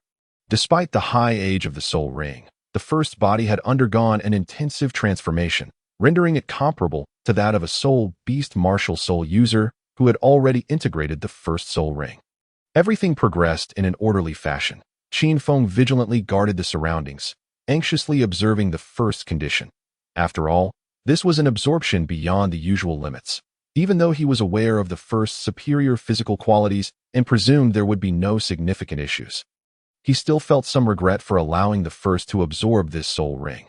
After a considerable time, noticing that the first remained calm while absorbing the soul ring, Qin Feng gradually relaxed, muttering to himself, could it be that the age of the chosen soul ring was still too low? He then severed the deer's antlers with a bloodied blade and sprinkled a concocted potion over the areas stained with blood to mask the scent, preventing a horde of soul beasts from being attracted. Meanwhile, The first Tianshan heart method operated at full capacity, his body functioning like a finely tuned instrument, strengthening, operating, refining, and absorbing, when the last trace of soul power was converted into Tianshan internal energy. His Dantian was filled to 60%, reaching the 12th level of soul power and undergoing the refinement of the Tianshan heart method. His soul power became even more refined, and that chilling aura intensified. In combat, that chill combined with the Tianshan palm technique would be sufficient to slow an enemy's speed by a tier. What remained was to proceed with his training methodically. Once his Dantian was filled with internal energy, he could break through to the internal breath realm and enter the meridian realm, attempting to open the 8 extraordinary meridians and connect the 2 bridges of heaven and earth, advancing into the innate realm. Everything was unfolding in the most favorable direction. When the first opened his eyes after absorbing the soul ring, he found Qin Feng staring at him from a short distance, seemingly lost in thought. "What are you looking at?" the first inquired as he rose. "Looking at a monster," Qin Feng replied, finally realizing that the first had completed the absorption of the soul ring that he approached. Curiosity etched on his face. Eager to witness the first's soul skills, the first stepped forward with a flourish. The water martial soul emerged from his chest, swirling around him like the moon orbiting the earth. Is it possible to do this?" Qin Feng gaped in astonishment, momentarily disregarding the yellow soul ring encircling the first, captivated by the bizarre display of his martial soul. "Quite flashy," Qin Feng remarked reluctantly. "What is your first soul skill?" he inquired with genuine curiosity. "Water of all things," the first replied, as the yellow soul ring shimmering around him unleashed a stream of water light that swept past Qin Feng's body. "I had assumed your martial soul was of the control or strong attack type. Yet it turns out to be supportive." Qin Feng's expression turned complex. "Water of all things is a group recovery soul skill that can instantly restore 30% of a teammate's stamina, alleviate mental fatigue, and possess minor healing capabilities." The first joyfully elaborated a soul skill provided by a century-old soul ring. Its strength and versatility are remarkable. Qin Feng felt the effects of the soul skill. "What a pity. If your martial soul were a sword, with your talent, even becoming a title Da wouldn't be out of reach," he sighed, recalling the first stunning strike that had ended the Xianshui deer. He still felt awe. "Even if my martial soul is not a sword, I firmly believe I can still become a title Da. Perhaps my water martial soul is of the all-encompassing type," the first proclaimed with unyielding confidence. Qin Feng, pleased by the first's spirited attitude, patted his shoulder. "In truth, there is nothing inherently superior about a sword martial soul. Even being a title Da isn't exceptional. Becoming the first ever auxiliary title Da in history is what truly defines a genius." He encouraged the first, choosing to selectively ignore the notion of the first's water martial soul being of the all-encompassing type. Subsequently, the father and son duo swiftly skinned the Xianshui deer, intending to craft a set of leather garments for the first's mother. They also cut off 10 pounds of tenderloin for a dish of stir-fried pork when they returned home. As they observed the darkening sky, the father and son hurriedly exited the soul beast forest. After a while, the sounds of roars echoed through the air, a result of competition for prey. After a night's rest in Simu town, the father and son boarded a horse-drawn carriage home at dawn. By evening, they could already see Zhe-Hun village in the distance, the village entrance. A beautiful woman saw the father and son disembark from the carriage. Overwhelmed with excitement, "You're back." After inspecting them closely and finding no injuries, she sighed in relief. Upon returning home, seated at the table, the first listened to his father recounting tales of their journey, filled with ups and downs. As he savored the stir-fried pork in his bowl, he couldn't help but exclaim, "Delicious." Chapter 10. Enrollment. After acquiring the soul ring, the life of the protagonist, known as DE, gradually returned to its normal rhythm. Apart from his cultivation, he spent the rest of his time actively by his mother's side, playfully charming her and acting as the family's source of joy. The start of the school term was approaching. According to the academy's regulations, students were permitted to return home only once per semester, and the next return would coincide with the year-end festivities. In these recent days, DE often noticed his mother wearing a troubled expression, prompting him to remain close to her for support. As dawn broke, DE donned the attire crafted by his mother from the exquisite skin of the Xianshui deer, complete with leather wrist guards and white leather boots.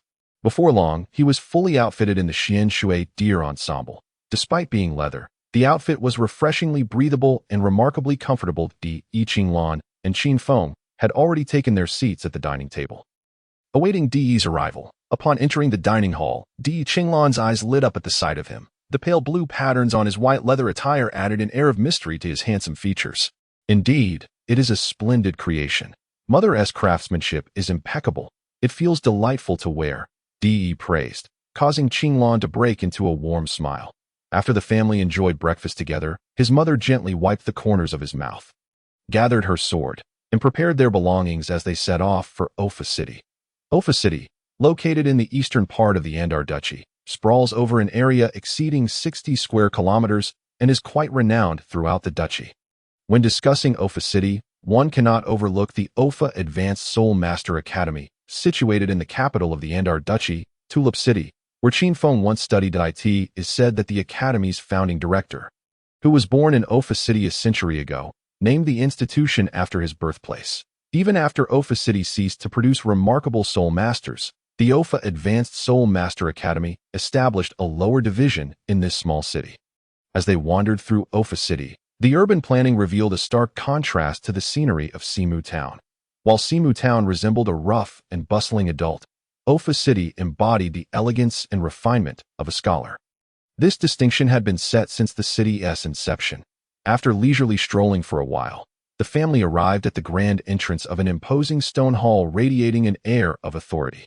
The sight of the towering angelic stone sculptures, each standing 3 meters tall and wielding swords, was enough to leave one in awe. It was remarkable that such grandeur could be found in a small city. One could only imagine the magnificence of the Soul Hall in the sacred land of Soul Masters. Upon entering the Grand Hall, staff members promptly approached to inquire about their purpose. Upon learning that they were there for DE's soul power level verification and formal registration for the Soul Master's ledger, the staff quickly led DE to the verification area. DE skillfully infused soul power into the soul power crystal, filling 60% of its capacity in no time. Level 12 soul power. The staff gazed at DE with envy, recognizing yet another prodigy. After inquiring whether DE intended to join the Soul Hall and learning of his plans to enroll in Ofa City, they shook their heads in regret and proceeded to process his Soul Master's ledger. Fortunately, there were no melodramatic incidents involving the Hall's officials coercively recruiting DE into the Soul Hall, especially since he was merely an auxiliary Soul Master with innate soul power at level 8. And his martial spirit did not appear particularly formidable, while he was indeed exceptional on the continent. It was insufficient to pique the interest of the Soul Hall. He carefully tucked away his Soul Master's ledger, which served as both an identification card and a proof of education. A valuable asset for his ventures outside, the staff also provided him with a gold soul coin, which he could redeem monthly at any Soul Hall across the continent. This was a benefit secured by the Soul Hall for every Soul Master who had received additional soul rings from the major empires. Those who reached level 20 received even more, with distributions ceasing beyond level 40. It was said that the founder of the Soul Hall had concluded a cataclysmic disaster a millennium ago, and as a token of appreciation, the kings of all nations had decreed an annual budget to allow the Soul Hall to distribute funds to all Soul Masters. Upon hearing this legend from Qin Feng, had scoffed at the notion of such selflessness, questioning the practicality of a system that continuously drained resources year after year, amounting to astronomical sums over the centuries. The majority of this wealth was extracted from the avaricious nobility. How could such a tale be credible? In contrast to this clearly embellished narrative, DE preferred to believe that the founder of the Soul Hall had once confronted the kings with a fierce demeanor and a sword in hand, which led to the establishment of this beneficial policy for ordinary soul masters. In this extraordinary world where power reigns supreme, one could accomplish anything through strength. After exiting the Soul Hall, DE gazed southwest towards the sacred city of soul masters, vowing that one day he would return to serve the common folk. Clenching his fist, he lamented his own weaknesses, foregoing further exploration and urging his parents toward the location of the Ofa Junior Soul Master Academy. Qin Feng and his wife exchanged smiles as they observed DE's eagerness to enroll. After a short census time, they encountered numerous families akin to their own, all heading in the same direction. DE watched the clusters of children with curiosity, wondering about their martial spirits, though he presumed their soul power might not surpass his own.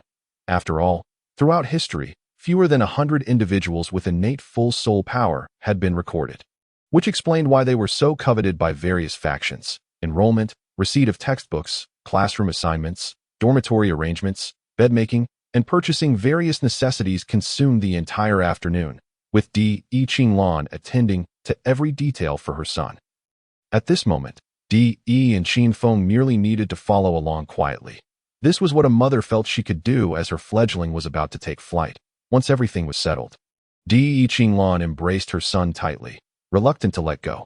You must get along well with your classmates, respect your teachers, and, lastly, do not be picky with your food. Eat plenty of meat, slowly releasing her grip. Her eyes brimmed with reluctance. Yes, I will be obedient. I will return soon to see you and father, Di responded, feeling a tinge of melancholy as his mother's words lingered in his mind. Qin Feng then produced a pale yellow wallet adorned with cat and dog imprints, placing it into Di's hands, evidently prepared. "Do not fear spending," he advised, casting a glance at Di before turning to warmly embrace Di Qinglan. Departing the school without looking back, Di stood still for a while, opening the wallet to discover 3 gold soul coins, 7 or 8 silver coins, and several copper coins. He gently placed the gold soul coin he had received from the Soul Hall into the wallet. Sufficient for his expenses for half a semester. In a typical household of 3, monthly food expenses would rarely exceed 1 gold soul coin. Furthermore, he would receive an additional gold coin from the Soul Hall each month. After bidding farewell to his parents, Di returned to his dormitory. The dormitory was a double occupancy room. Each village was allotted 1 work-study position each year, allowing the selected student to study tuition-free. However, the living conditions for work-study students were notably inferior to those who paid tuition, and they were also required to perform some cleaning duties, consuming a portion of their time. Di's father, Qin Feng, as a sole sovereign, had additional income streams. Even the family's brewing workshop generated a substantial flow of gold soul coins annually. Thus, they opted not to utilize the work-study position in the village. Upon arriving at the dormitory, Di found that his roommate had already settled in. The boy was slender, dressed in simple cotton garments, lacking any unnecessary adornments, and appeared quite tidy. He likely came from a humble background. At that moment, he was quietly engrossed in a book, his brow slightly raised. Clearly having noticed Di's entrance, the cursory glance revealed that the book was a comprehensive guide to soul beasts published by the Soul Hall, detailing hundreds of soul beasts already known to humanity. It served as the introductory textbook for the junior academy. He seemed to be a diligent student, IMDE, with a water martial spirit. A level 12 auxiliary soul master. Pleased to make your acquaintance, he introduced, extending his right hand. Hello, I am Zhao Tong. My martial spirit is a rice dumpling, and my soul power is only level 4. I look forward to your guidance, Zhao Tong replied, quickly reaching out for a firm handshake. Thus, the two made their first acquaintance. You are already a level 12 soul master. I wonder when I will be able to break through to level 10. Zhao Tong remarked, his face filled with envy. Afterward, they went to the dining hall for dinner, with Di treating his new friend in the span of a single meal. The two individuals gradually became acquainted. Zhao Tong, originally from the city of Alpha, had a father who owned a modest restaurant and a mother who held a position at the Spirit Hall. Their family was relatively well off. Zhao Tong himself was quite easygoing. After all, he was merely a child. The coming years were bound to be devoid of hardship for him. Chapter 11. The Leader, Part 1.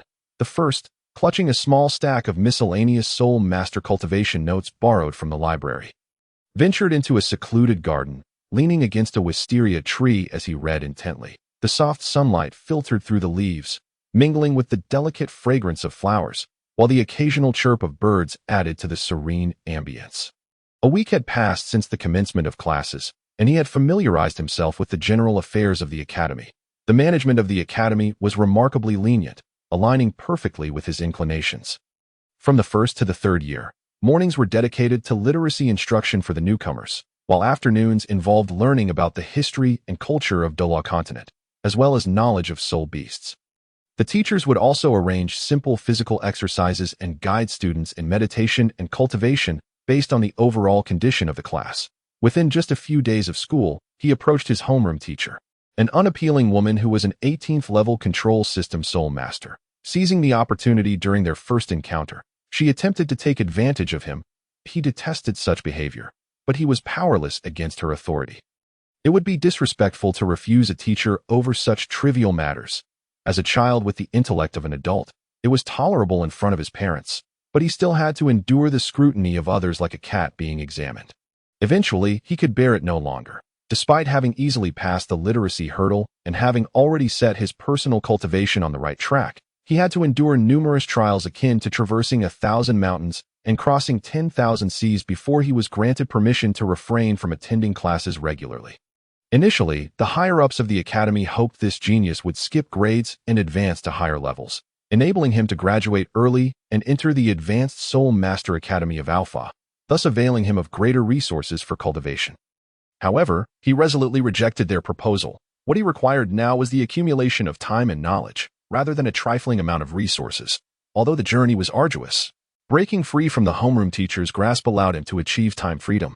While he still had to participate in various assessments, failure to meet the requirements would result in the revocation of this special privilege, and a meeting with his parents. It turned out that teachers in this other world were quite similar, wielding the same formidable tactics. With the newfound freedom to plan his time, he still rose with the dawn to practice martial arts and sword techniques in the morning, while dedicating the afternoons to reading various texts in the Infinite Hall, never once slacking off. Following the addition of soul rings to his martial spirit, a plethora of martial arts became accessible within the Infinite Hall, and he had unlocked all the works on the yellow bookshelf. However, he believed that the Tianshan Palm technique, when integrated with the Tianshan Heart method, would surpass any of the martial arts on the yellow bookshelf. Moreover, the returned Tsang sword was an exceptional skill cloaked in the guise of a white martial art, possessing boundless potential. Thus, he was not in a hurry to cultivate new martial arts. The classics authored by ancient sages allowed him to gradually enhance his comprehension and insight into martial arts and the world around him. Even fortifying the power of his spirit, various medical texts and poison manuals were equally significant. Setting aside the nefarious sleep-inducing drugs, one must acknowledge that in the world of martial arts, one could not escape harm. Possessing medical knowledge could provide an extra layer of security, not to mention the greatest opportunity in Douluo continent. The ice and fire yin-yang pot was still a treasure without an owner that he considered himself a virtuous individual.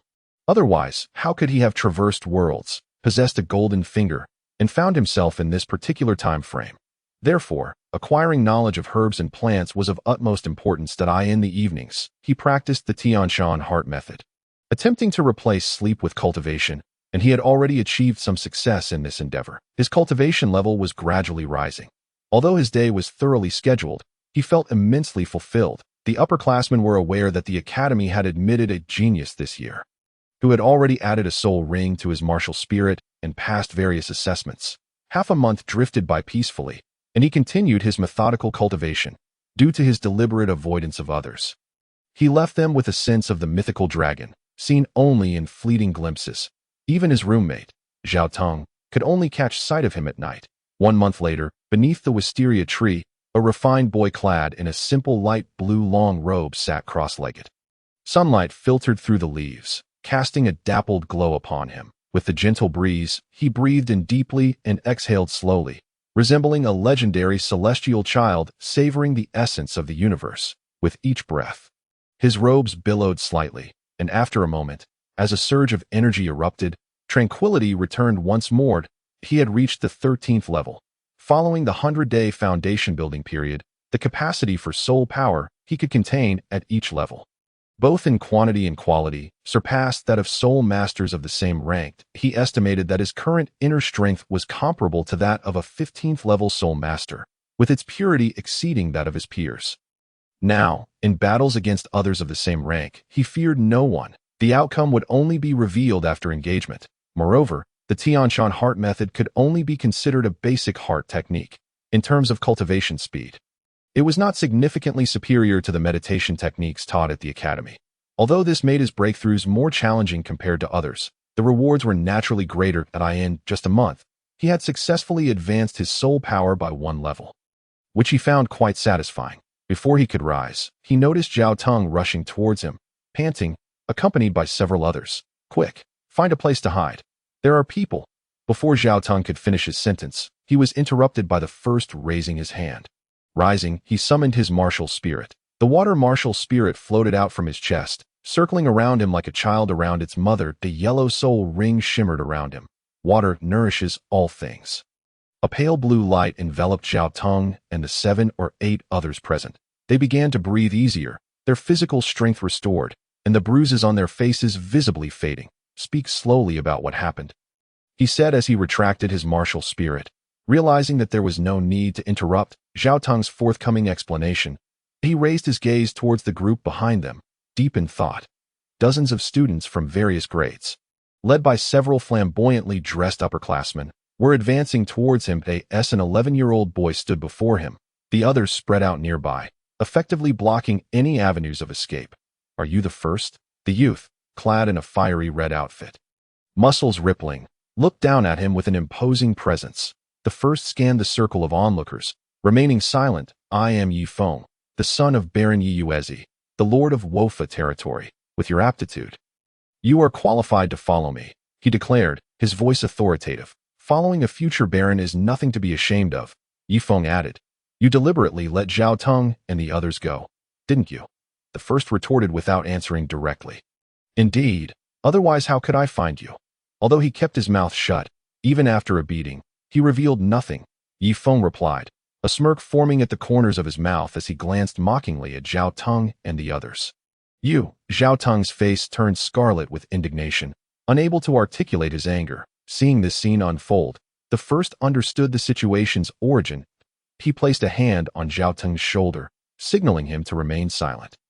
Is this what nobility is like? Truly, it does not disappoint, he remarked. Go ahead. Speak, you master of words. Haha. Do you really think you can defeat me? Yi Feng scrutinized the first, but even if he conceded now, he would still need to teach him a lesson about respect. Stop, the first interjected, extending his hand to push Zhao Tong and the others back, gesturing for them to remain quiet. But you're an auxiliary soul master. How could you? Zhao Tong's latter words echoed in his mind. The first stepped forward, disregarding the worried expressions of Zhao Tong and the others, standing 6 or 7 meters away from Yi Feng. The entourage of Yi Feng had already dispersed, creating a space for their leader. With a wave of his hand, a brilliant yellow soul ring materialized beneath Yi Feng's feet, confirming that he was a top-tier first ring soul master. Yi Feng unleashed his martial spirit, a wind wolf, howling as a wolf-like figure, larger and more muscular, with white fur adorning its neck and arms, appeared before the first. The first remained silent, slightly extending his left foot and beckoning with his hand in a wordless provocation. Are you not going to reveal your martial spirit? Yi Feng's anger flared as his eyes glinted. Indeed, I in the realm of Douluo continent. One party not utilizing their martial spirit was an unprecedented affront. Awoo! Observing the impassive expression of the first, Yi Feng felt an unprecedented disdain for an individual in his life. With a flash of the yellow soul ring, a gentle breeze entwined around the wolf's body, harnessing the power of the earth to swiftly pursue the first. In this moment, Yi Feng no longer harbored thoughts of recruiting the first. The notion of striking down the first, and subsequently bringing him under his command, had been dispelled the instant the first rejected the use of his martial soul. Although the first was a genius, how many gifted individuals have met an untimely demise? Now, Yi Feng had but one objective: to tear apart this loathsome individual and cleanse himself of the humiliation he bore.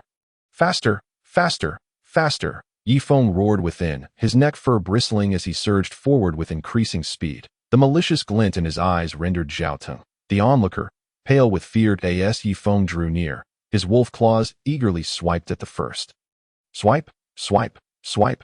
Each strike was more frantic than the last. The sound of claws missing their target echoed incessantly. Yi Feng was quick, yet the first was swifter. Employing the Tianshan heart method, the first danced with effortless grace, as if a celestial phoenix soaring above the layers of clouds, or like a scholar reveling in nature, ascending to heights of tranquility. In the face of Yi Feng's tempestuous onslaught, the first advanced, retreated, turned left and right, his expression remaining utterly unchanged.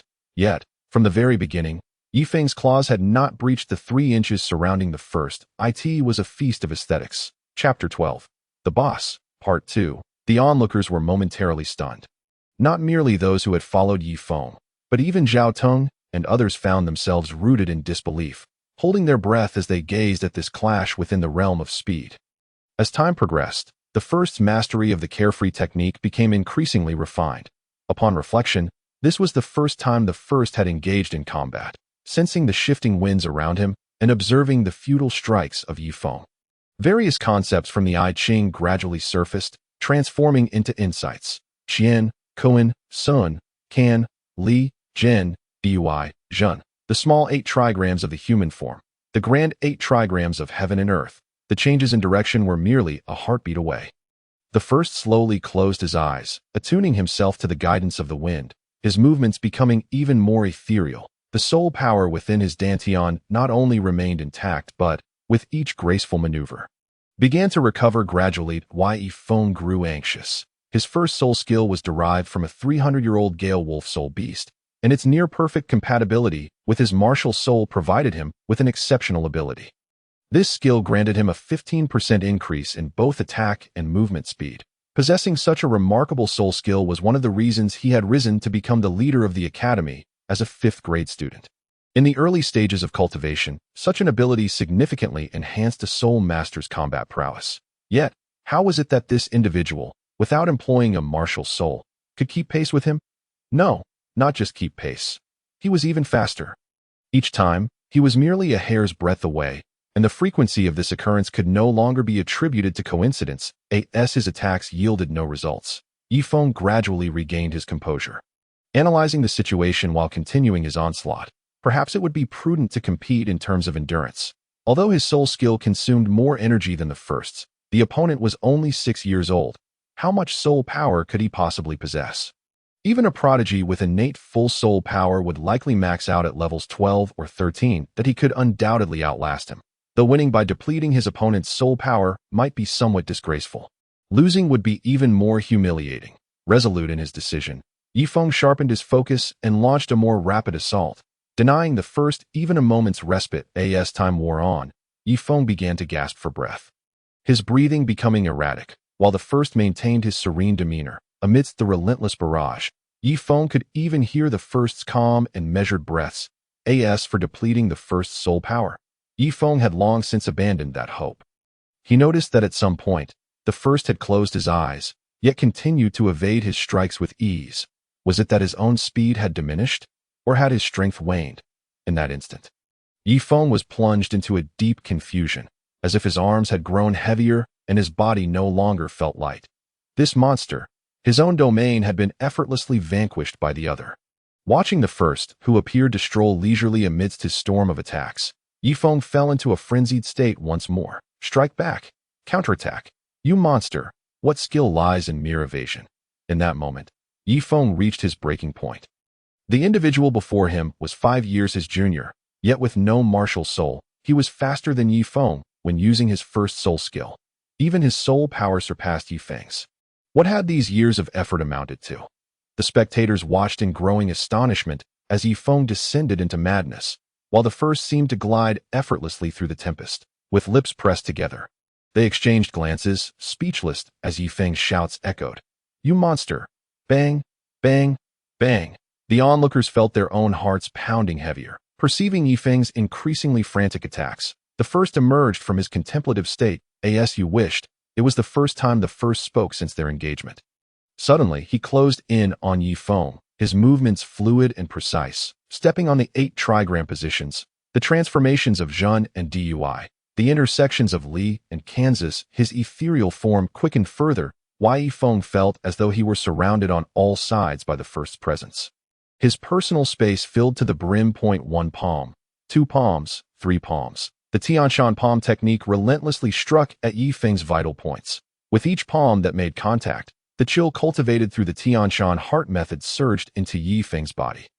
Affected by this frigid essence, Yifeng felt as though he were plunging into the depths of winter, his speed waning further. The moment the first struck, the outcome of this battle was already sealed. The more hits he took, the slower he became. The slower he was, the more hits he absorbed. It became a vicious cycle, seemingly inescapable. Even the surrounding students could discern Yifeng had been defeated. Until Yifeng's arms stiffened, rendered powerless to wield his attacks. Gazing into Yifeng's bloodshot eyes, it was time to conclude this. Luyang Rongxue, the first's final strike resembled a lover's gentle caress. softly landing upon Yi Feng's chest, targeting the Zhongwan point. Show mercy. Boom. Yi Feng was propelled 3 zhong away, forcibly exiting the state of martial soul embodiment, rolling twice before coming to a halt, motionless. Rest assured. I wield restraint. The first glance toward the teacher who had appeared in the arena, offering a subtle nod of acknowledgement. The teacher first checked Yi Feng's condition, his expression darkening as he grimaced. A look of helplessness etched upon his face. Then, with a gaze filled with curiosity, he turned to regard the first. This was the most spectacular soul battle I have ever witnessed, though Yi Feng bore no visible injuries. The chilling soul power within him posed a troublesome predicament if not dealt with promptly. It would surely lead to a serious affliction. The first had indeed shown restraint, with the carefree technique breaking through to the micro level. The Tianshan palm technique had also reached a level of consummate mastery, attaining the realm of mastering the palm with one's body, elevating his control over the technique to new heights. That final palm strike was executed with the finesse that could only be achieved through such mastery.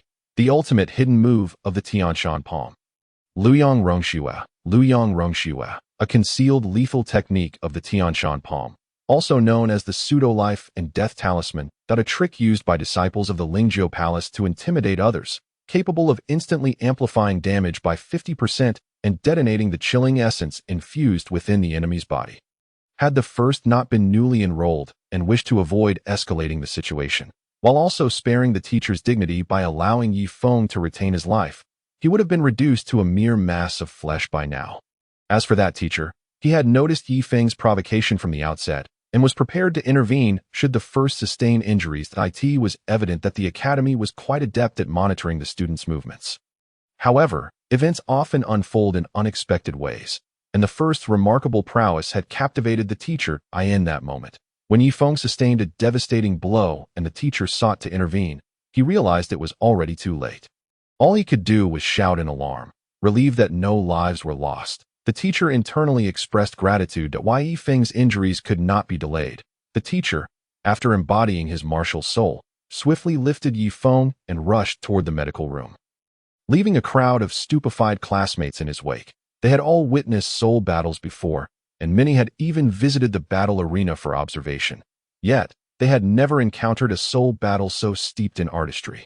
Nor had they ever considered such a possibility. Shouldn't battles between soul masters be conducted after embodying their martial souls, measuring strength and physique, and competing in soul skills? Shouldn't the focus be on the potency of the martial souls? In their previous encounters, it was abundantly clear to all that the clash of spirits between the two was nothing short of a one-sided onslaught. Remarkably, the first did not even resort to employing their martial soul, relying solely on their agility to overpower Yi Feng. The first, buoyed by a sense of triumph, cast a piercing gaze over the crowd that if one is to act, let it be with resoluteness. Most of the subordinates brought by Yi Feng had yet to break through to the 10th level to become soul masters, with the strongest among them barely reaching the 13th or 14th level of soul power.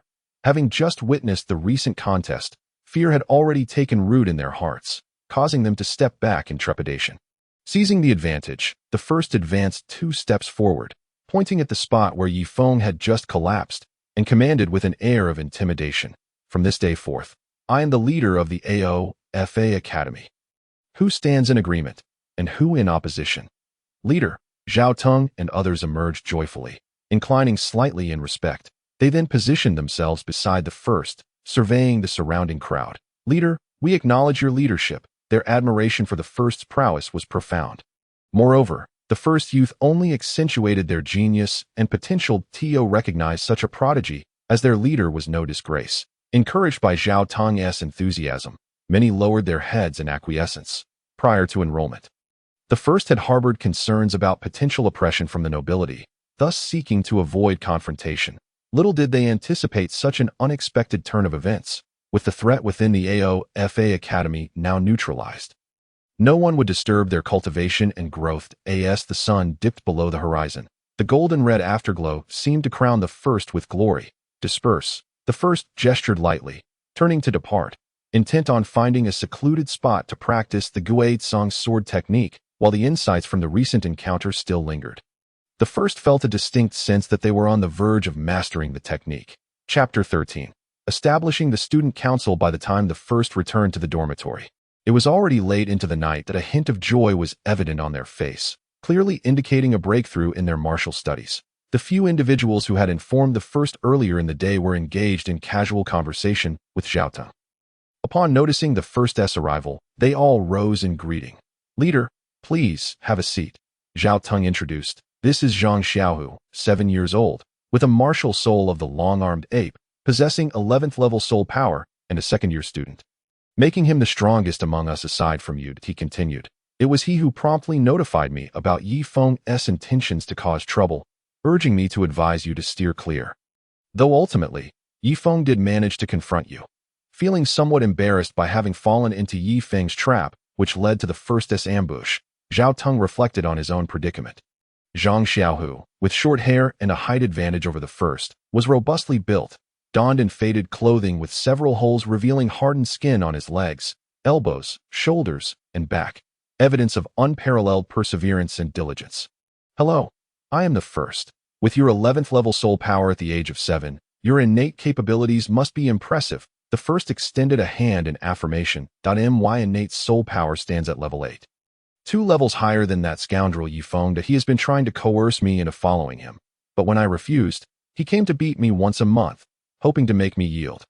Had it not been for him, I would have reached level 12 by now, Zhang Xiaohu expressed, still seething with indignation at the mention of Yi Feng.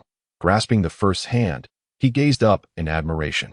Expressing his willingness to follow the first, during the soul battle, Zhang Xiaohu had witnessed firsthand Yi Feng being utterly defeated, an experience that had radically shifted his perspective. The speed and skill displayed by the first during that confrontation left him in awe, elevating his admiration to unprecedented heights. Furthermore, the first state, while utilizing their martial soul, enveloped in a soft blue glow with a rapidly recovering physique and bruises, indicated they were an auxiliary soul master.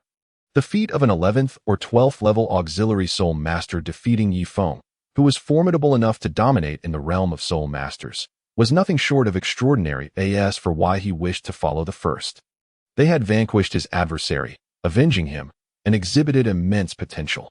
Even setting aside considerations of character and charm, the first's soul skill recovery ability would allow for intensified training and swift enhancement of strength, making this a significant factor. "Very well." The first clapped Zhang Xiaohu on the shoulder. "Regardless of what I pursue in the future, having more allies is always advantageous." Zhang Xiaohu, with innate soul power of level 8, showcased great potential, and his martial soul was commendable as well.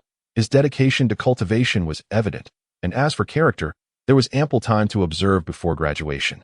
This is Xiao Yashuan, with soul power at level 6. Possessing the martial soul of the Qingshan goat, a 6th grade student. This is Lu Diang, with soul power at level 8, possessing the martial soul of a hunting dog, a 5th grade student. Aside from Zhang Xiaohu, no one else had innate soul power exceeding level 5, which was not surprising given that this was not a prestigious university. Most were commoners, and having any soul power at all was commendable. With the introductions complete, everyone took their seats. Zhao Teng began to explain the situation to the first. As the first had suspected, noble offspring generally possessed more potent martial souls than commoners, with greater resources available during their formative years. They had already begun to assemble their own factions during their time in the academy. Particularly, promising impoverished students became prime targets for these nobles, as their low current strength paired with high potential made them ideal recruits. Such dynamics naturally led to resentment among those unwilling to serve as pawns for the nobility, resulting in conflicts that spanned generations. It was a phenomenon seen even in other academies. The AOFA Academy, with its lower-tier soul master curriculum, merely represented a microcosm of the ongoing struggle between nobles and commoners in previous years. Although commoner students had consistently found themselves at a disadvantage, they had not been entirely without means of resistance. However, ever since Yi Feng's emergence last year, everything had changed. Yi Feng, upon enrollment, had leveraged his father's title of Viscount to rally a cohort of willing students, only to reveal his true nature once his soul power surpassed 16 levels. Coupled with the nearly perfect synergy of his martial soul with the century-old soul ring, Yi Feng was endowed with an exceptional soul skill that a 15% increase in both movement and attack speed would suffice to dominate over typical soul masters in the teens. Furthermore, No student at the academy had yet broken the 20th level to become a great soul master. The academy appeared to have grown accustomed to such occurrences, perhaps intending to enlighten students about the harsh realities of the soul master world. Maintaining a passive stance until matters escalated, it was rumored that Yifeng's father had similarly gathered a following before ultimately becoming a viscount, and it seemed Yifeng sought to replicate his father's legacy. However, upon hearing of the arrival of a true genius this year, Yifeng attempted to subdue the first while they were still young, only to find himself encountering an unyielding force, ultimately becoming a stepping stone for the first. Having unraveled the root of the incident, the first engaged in discussions with the others regarding their future course of action, prompting a lively exchange of ideas. The consensus revolved around several familiar strategies: extorting protection fees from the nobles. Extorting protection fees from the nobles. Still, extorting protection fees from the nobles. How wretched their oppression must have been, observing his subordinates animatedly deliberating on how to exploit the detestable nobility, contemplating what delicacies they could procure with their newfound wealth. The first felt a wave of exasperation wash over him. Was this not a classic tale of the dragon slayer becoming the dragon? With a firm tap upon the table, the reverie of the assembly was abruptly interrupted. The decision was made to adopt the student council system from a previous life for governance. Perhaps after graduation, various issues may arise, yet the flaws do not overshadow the merits. It is certainly preferable to a blatant extortion for protection fees. The protagonist commenced an exposition on the localization of the Douluo Continent Student Council, elucidating the responsibilities of each department and the operational synergy among them. The initial blueprint delineated a 5-tier structure for the Student Council, with the protagonist assuming the role of the inaugural president, supported by 2 vice presidents and a secretary to oversee the secretariat. 1 Vice president would command the inspection department and the publicity department, the latter of which, as its name implies, would be tasked with monitoring the internal expenditures of the council and investigating any abuse of power, albeit without enforcement authority, necessitating reports to the secretariat. The publicity department would be responsible for promoting the council's various regulations and attracting talent. The other vice president would oversee the financial department, which manages funds and collects membership fees, the student affairs department, which handles internal matters, and the internal liaison department, which serves as a bridge between students and faculty. Such complexity might prove challenging for them to fully comprehend and implement. The leaders of each department would be referred to as ministers, guiding the council members, while below them would be the probationary interns. The secretariat would operate independently, directly accountable to the protagonist, serving as the protagonist's eyes and ears and managing some trivial matters on their behalf. The protagonist must also engage in cultivation, for they cannot be perpetually entangled in mundane affairs. After all, in the Douluo continent, strength is synonymous with authority. The protagonist maintained a clear distinction, aside from the presidency. The titles of others would only be announced after the formal establishment of the student council. Zhao Teng, Wang Xiaohu, and others listened in awe, their spirits ignited with fervor, eager to take action. Subsequently, discussions ensued regarding the regulations proposed by the protagonist. Further refining the Student Council's Code of Conduct, the first student assembly of the Aoful Junior Academy concluded. The members buzzed with excitement, showing no inclination to depart. Boss. No. President. Let us commence at once. The enthusiasm stirred by the protagonist left them sleepless. First, let us standardize our attire, using superior fabric. Otherwise, others might mistake us for a beggar gang. Here, use mine. I'll reclaim it once the membership fees are collected. The protagonist tossed 2 gold soul coins to Zhao Teng and then ushered everyone out of the dormitory, exhaling a sigh of relief. After a refreshing shower, the protagonist sat in meditation on the bed, beginning to cultivate the Tianshan heart method, leaving Zhao Teng tossing and turning, replaying the day's events in his mind. 1 Cannot deny that some individuals possess an innate talent for leadership. Early the next morning, the protagonist wielded a short sword, diligently practicing the Ken sword technique. Ken represents the waters of the world. When the sword strikes, it resembles rivers, seas, lakes, or waterfalls. This sword style embodies the profound principle of the weak overcoming the strong, the soft triumphing over the hard, and is regarded as one of the most profound sword techniques within the Guizhong sword method. Since the awakening of the protagonist's martial soul, perhaps due to its water attribute, every execution of the Ken sword technique yields remarkable insights, ultimately enriching the other 7 sword styles in a wondrous manner. Slowly sheathing the sword, the protagonist awaited the arrival of Zhao Teng and Wang Xiao, who soon approached. "President, look," they exclaimed, unveiling a golden red outfit from their pack, revealing a vibrant red ensemble beneath a golden red outer garment, glowing ardently in the sunlight. Observing the flamboyant attire, the protagonist could not help but twitch at the corners of their mouth, reminiscent of the hastily acquired, extraordinary techniques within the Wuliang Hall. Over the past 2 days, Zhang Xiaohu had successfully consolidated the remnants of the Nightwind faction alongside Zhao Teng. Now, the student council's uniforms had been completed. Everything was in place, awaiting the favorable winds on the grand playground. The protagonist announced the various regulations of the student council, while over 100 students below listened attentively. Unsurprisingly, Zhang Xiaohu and Zhao Teng were appointed as vice presidents, while a classmate named Qingming was designated as the secretary. Her martial soul was a 5-stringed guqin, and she possessed innate soul power at level 7, but having endured oppression from the Nightwind, her circumstances had been dire. After the Nightwind's defeat, she volunteered for the role of Secretary General of the Secretariat. The ministers would be appointed by the vice presidents. Shortly thereafter, those donned in the student council uniforms reconvened, and indeed, the adage clothes make the man held true. Their morale was notably elevated. The protagonist wore a grand red robe, while Zhang Xiaohu and Zhao Teng donned black martial attire, and Qingming sported a black professional dress, creating a striking contrast with her youthful visage. The 5 ministers were clad in pale purple long garments, while the other official members wore yellow short shirts, and even the several interns donned white vests. Where there is a crowd, there inevitably arises a hierarchy. The vibrant stratification of the Douluo-style social order took shape. Several teachers discreetly observing the unfolding events could not help but be astounded by the spirited assembly of colors. These youngsters truly knew how to make an impression. The impact remained uncertain. 2 weeks later, the school provided 2 outfits for the teachers, mandating their wear while on campus. This was of no concern to the protagonist.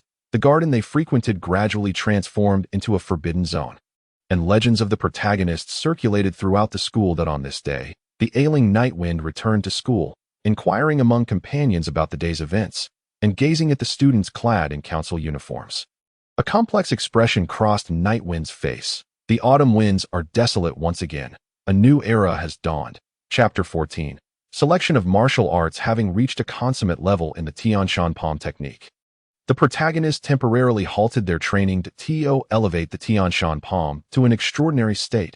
Aside from investing substantial time and comprehension, it could only be achieved after cultivating the Beiming divine art, which would transform the Tianshan Palm into the nether palm under its influence. Thus, the protagonist's attention turned to other martial arts. Within the Wuliang Hall, the techniques of the Shaolao sect were predominantly advanced martial arts, yet remained locked. The protagonist speculated that the renowned Tianshan Luyang Palm, Tianshan Jime Hand, and the life and death talismans were likely housed upon the black bookshelf.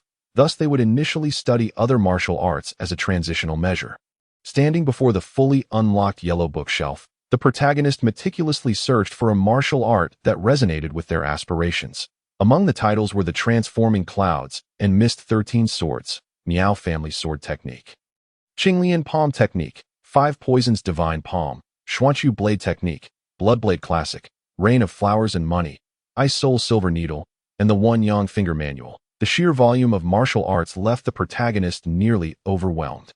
Blades, spears, staves, all were present. Suddenly, the protagonist's hand paused as they perused the manual. No way. The protagonist set down the snake crane 8 strikes and picked up the preceding book, blinking vigorously and wiping the yellowed pages. Confirming the label was indeed correct, the One Yang Finger Manual. Hastily, they opened the pages. The One Yang Finger, the signature martial art of the Dali Duan clan. After channeling energy, one may use the index finger to apply pressure on acupoints, executing the strike either leisurely or with lightning speed, precise to the slightest degree. Various memories of practicing the One Yang Finger flooded the protagonist's mind. Soon, an image of a figure began to animate within their thoughts. Once the protagonist organized the information in their mind, a complex expression emerged. The One Yang Finger possesses a unique training system, diverging from conventional classifications such as initial understanding, mastery, and transcendence, instead dividing into 9 ranks. with the ninth rank being entry-level and the first rank representing the pinnacle. This manual solely elucidates the training method for the ninth rank of the One-Yang finger, with subsequent levels awaiting discovery on the bookshelf. In the protagonist's view, the One-Yang finger could be deemed the most underrated and least recognized exceptional technique. Countless practitioners of the One-Yang finger exist within the Duan clan, yet only Master Eating has made a name for himself through it. As for others, such as the four great protectors, fishermen, woodcutters, farmers, and scholars, Zhu Wu of the Zhu family, Huaxinluo, Duan Zhengchun, and even the siblings Wu, who among them does not know a few moves of the One-Yang finger? It would seem to diminish the training standards of the One-Yang finger. It is no wonder that when discussing the martial arts of the Duan clan, the first thought that springs to mind is always the six meridian sword. The One-Yang finger is indeed a prime example of being easy to learn yet difficult to master. The Duan clan boasts only one notable figure who has seemingly attained the pinnacle of martial mastery. The founding monarch of the Dali kingdom, Duan Sipin. Historical records indicate that Duan Zhengchun had just entered the sixth rank with his Yi-Yang finger technique, while Duan Yanqing and Duan Zhengming had both reached the fourth rank. Master Kurong, after 3 decades of rigorous practice in Kurong Zen, only managed to attain the third rank as for Master Eating, who practiced the innate skills in his later years and could contend with the formidable king of the Golden Wheel, who had mastered the 10th level of the Dragon Elephant Prajna skill, using the power of his Yi-Yang finger from a distance of 1 zhang. He too only ascended to the second rank. Thus, it is little wonder that the Duan clan members, upon achieving the fourth rank in Yi-Yang finger and meeting the conditions to transition to the Six Meridians Divine Sword, eagerly shifted their focus, regarding the Six Meridians Divine Sword as their utmost secret skill. The higher ranks of Yi-Yang finger, it seems, bear little practical value, imposing excessively high demands on comprehension, innate talent, and internal energy cultivation. Were it not for my own fortuitous advantage, I would have harbored no confidence in mastering the Yi-Yang finger to its utmost potential. However, now I am filled with unwavering assurance. Contemplating this, I retrieved the Bloodblade Classic from the yellow bookshelf and took the Bloodblade School's foundational technique, the Bloodblade Mind Method, from the martial arts texts for further study. Both the Bloodblade Mind Method and the Bloodblade Classic, when examined separately, are categorized as yellow-level martial arts. Yet, in conjunction, they ascend to the realm of purple-tier pinnacle martial arts. Should I successfully cultivate the Blood Sea Demon technique in the future, its offensive prowess would rival that of the highest-grade red martial arts. This decision was made when I learned that my father's martial soul was the Bloodblade. In my view, this is the most suitable martial art for Qin Feng. First, I shall cultivate the Bloodblade Mind Method. Then practice the Blood Sea Demon technique, supplemented by celestial herbs. Once this suite of martial arts reaches its zenith, achieving the title of Douluo would be akin to plucking fruit from a tree. Perhaps even the position of Shura God could be within reach. In the world of Douluo continent, where everyone possesses the ability to awaken their martial souls, the ease of generating soul power and acquiring soul skills with every 10 levels leads to a loss of ambition in creating unique martial arts. Everything is bound by the martial soul. These two manuals undeniably represent self-created soul skills on the continent. Particularly, the Bloodblade Mind Method, if carelessly disseminated, could unleash a catastrophic effect akin to a nuclear explosion. Despite its relative weakness among various internal arts, the insights it provides on meridians, acupoints, and the generation and circulation of internal energy could undoubtedly revolutionize this era. The potential sparks ignited by the collision of ideas are unpredictable. The inability to articulate the origins of these manuals has caused delays in granting Qin Feng his fortuitous advantage. Now, the opportunity has finally arrived. I can attribute everything to the Academy's library. After all, I believe that as long as Qin Feng remains rational, he shall not allow the mind method to circulate. Douluo continent is perilous. It is time to grant Qin Feng his advantage, for no one knows when misfortune may strike. With this determination, I exited the Wuliang Hall. For other swordsmanship techniques. I plan to focus on the Guizhong sword until I achieve a state of mastery before pursuing other forms of swordplay. Maintaining my primary focus on the Guizhong sword technique, the warm sunlight cascaded upon me, instilling a sense of languor from deep within. Seeking solace, I found a secluded spot, reclined beneath the shade of a tree.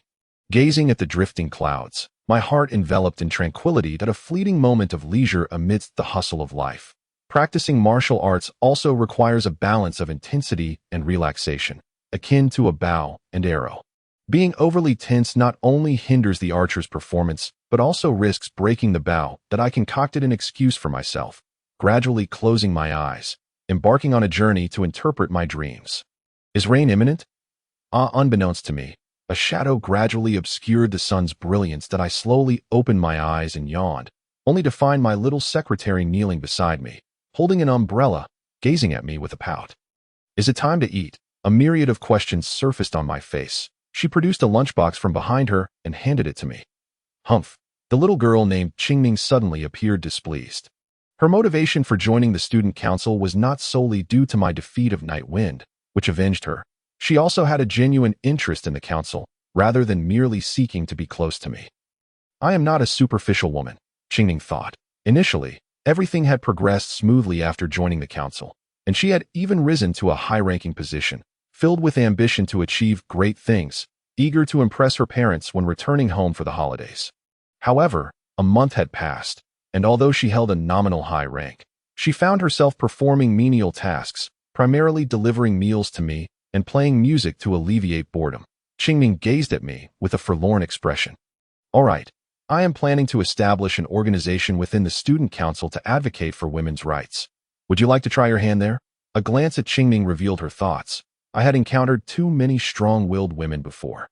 I casually fabricated a department, yet the student council genuinely needed such an organization to protect women, allowing Qingming to pursue her ambitions. Watching her excitedly embark on her new role, I smiled faintly. I held no particular thoughts about Qingming. She was just a child. Zhao Tong and the other subordinates, as well as the entire student council, were merely constructs I created to maintain stability within the academy. As for Wang Xiaohu, that was merely a casual move that I did not expect Wang Xiaohu to catch up to me or confront formidable foes alongside me. Rather, I hoped he could assist in managing some trivial matters that I could not oversee. No matter how capable I became, I could not attend to every detail. With my fortuitous advantage, my cultivation speed would only increase. By the time I reached the title of Douluo, the most talented Wang Xiaohu would likely only manage to attain the rank of Soul Sage at best. And that is a conservative estimate. A sigh escaped me. I in this world, no one can keep pace with my strides. Ultimately, I must walk the path alone. Suddenly, a wave of solitude washed over me. The Wuliang jade wall in my mind abruptly radiated brilliance, pulling me from that state.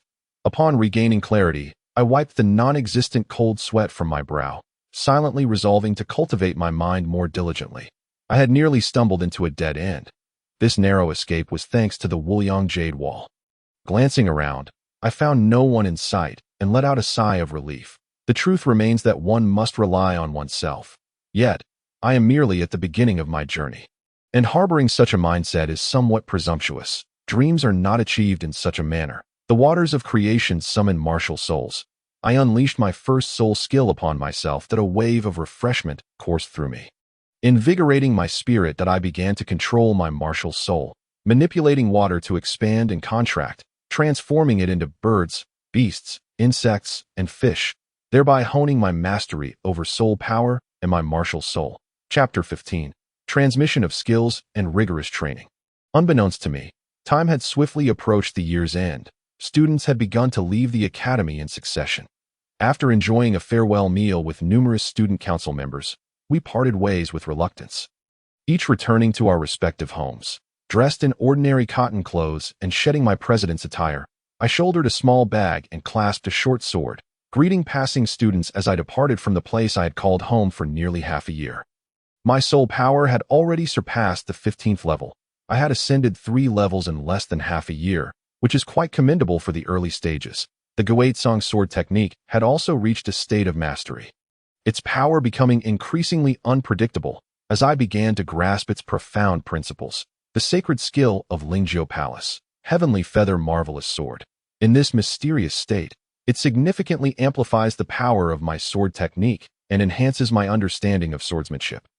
Upon entering this state, it felt as though I had preemptively comprehended the essence of sword intent, revealing profound insights that are immeasurably subtle. Regrettably, I had only managed to enter this state a handful of times over the past few months.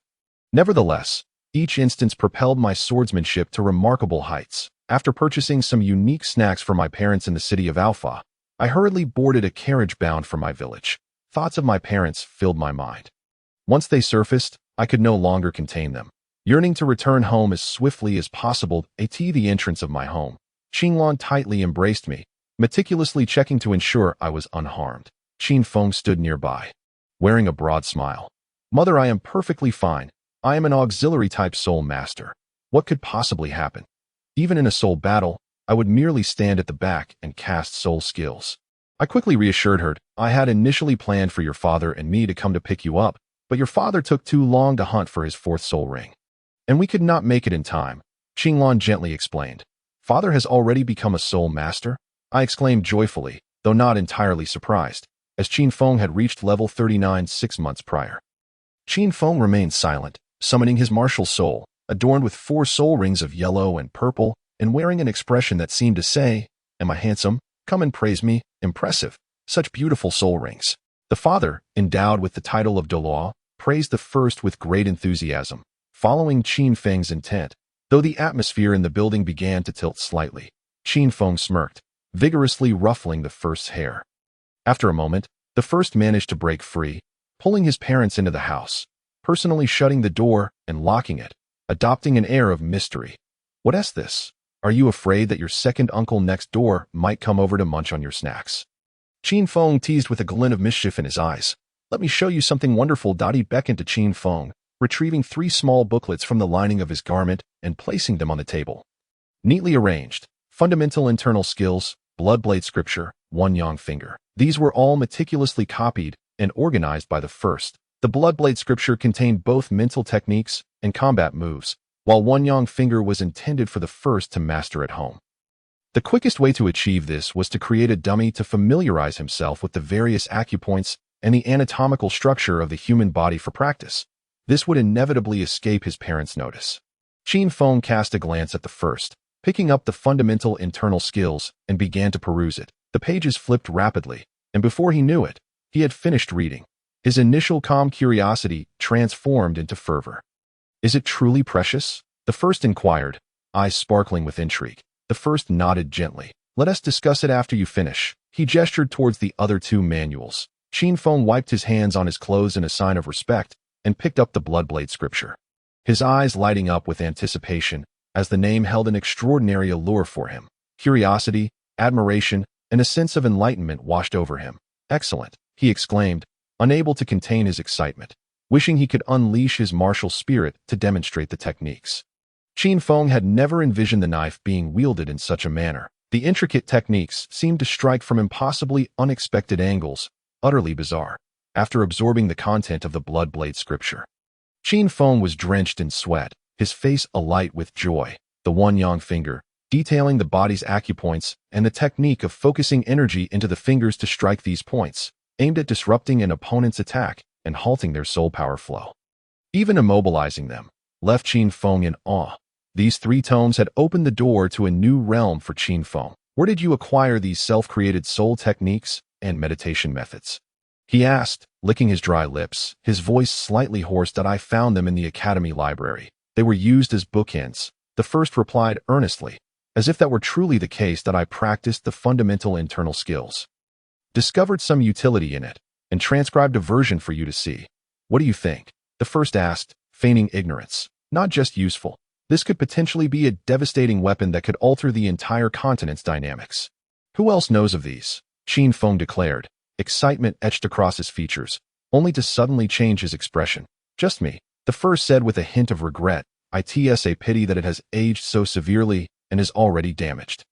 "That's unfortunate," Qin Feng responded, his expression relaxed. "Can such profound self-created soul techniques really come from the primary academy?" Qin Feng was skeptical. Even if the tomes were used as table legs, no one noticed them for a century. He chose not to probe further into the inconsistencies in the first's words. The manuals were undeniably real, right in his hands, and the son was undeniably his own. Proud and endearing, that was sufficient. He then urged both the first and his wife not to reveal even a whisper of this secret, especially regarding the martial techniques. While they were important, the true essence lay in the internal cultivation methods.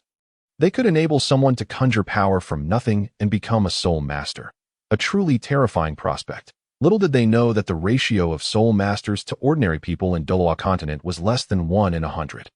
Whoever discovered the significance of internal cultivation methods would undoubtedly succumb to madness. The first nodded enthusiastically in agreement. From now on, these martial arts will be the ancestral soul techniques of the Qin family.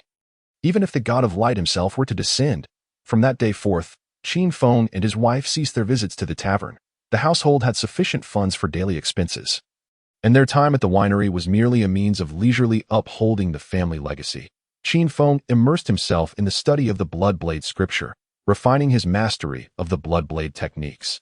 His soul power, having recently broken through to soul master, gradually increased, filling him with renewed vigor. The first diligently practiced the fundamental internal skills, slowly nourishing his dantian with his soul power.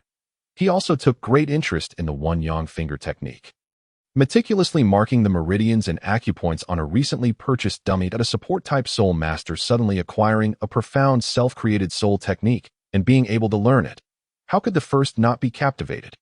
After 2 days of a life of ease, where everything was handed to him, he was pulled into training alongside the first by Qinglan. The atmosphere of cultivation in the household became intensely vibrant. As the time to return to school approached, the first had already completed the initial training for one-yang finger, with only systematic practice remaining to gradually enhance his skills. After bidding farewell to his parents, he embarked on his solitary journey back to school. Upon his return, the student council had already commenced operations, everything proceeding in an orderly fashion. Students and teachers alike had gradually grown accustomed to the presence of the student council. Aside from some future planning details, there was little else for the first to manage. He focused his energy on practicing one-yang finger and sword techniques, beginning a rather mundane life at the academy. Time flew, and 2 years swiftly passed. The first entered a rapid growth phase, reaching a height of 1.5 meters, with a well-proportioned figure, inheriting the features of both Qin Feng and his wife, along with their formidable talent and strength. This made the first immensely popular among students. His position as the honorary president of the student council allowed him to maintain a degree of restraint among the female students. Recently, he had resigned from the president's role. With the choice between Zhao Teng and Zhang Xiaohu for the new president, ultimately, Zhang Xiaohu, with soul power far exceeding that of Zhao Teng, was elected as the second president for Douluo continent. Strength reigned supreme. Zhao Teng remained in the vice president position, having grown somewhat lax in his cultivation, now only at level 9 that the first had previously urged him to put more effort in. But having tasted power, how could he easily let it go? This left the first in deep contemplation. Was establishing the student council truly the right decision? It wasn't until he saw that Zhang Xiaohu had already reached level 19. Recalling how many times over the past 2 years Zhang Xiaohu had come to him for healing, that he began to reconcile his thoughts. The path one walks is one they must tread themselves. With the first assistance, Zhang Xiaohu had trained diligently over the past 2 years, his soul power rising from level 11 to 18 since the first enrollment.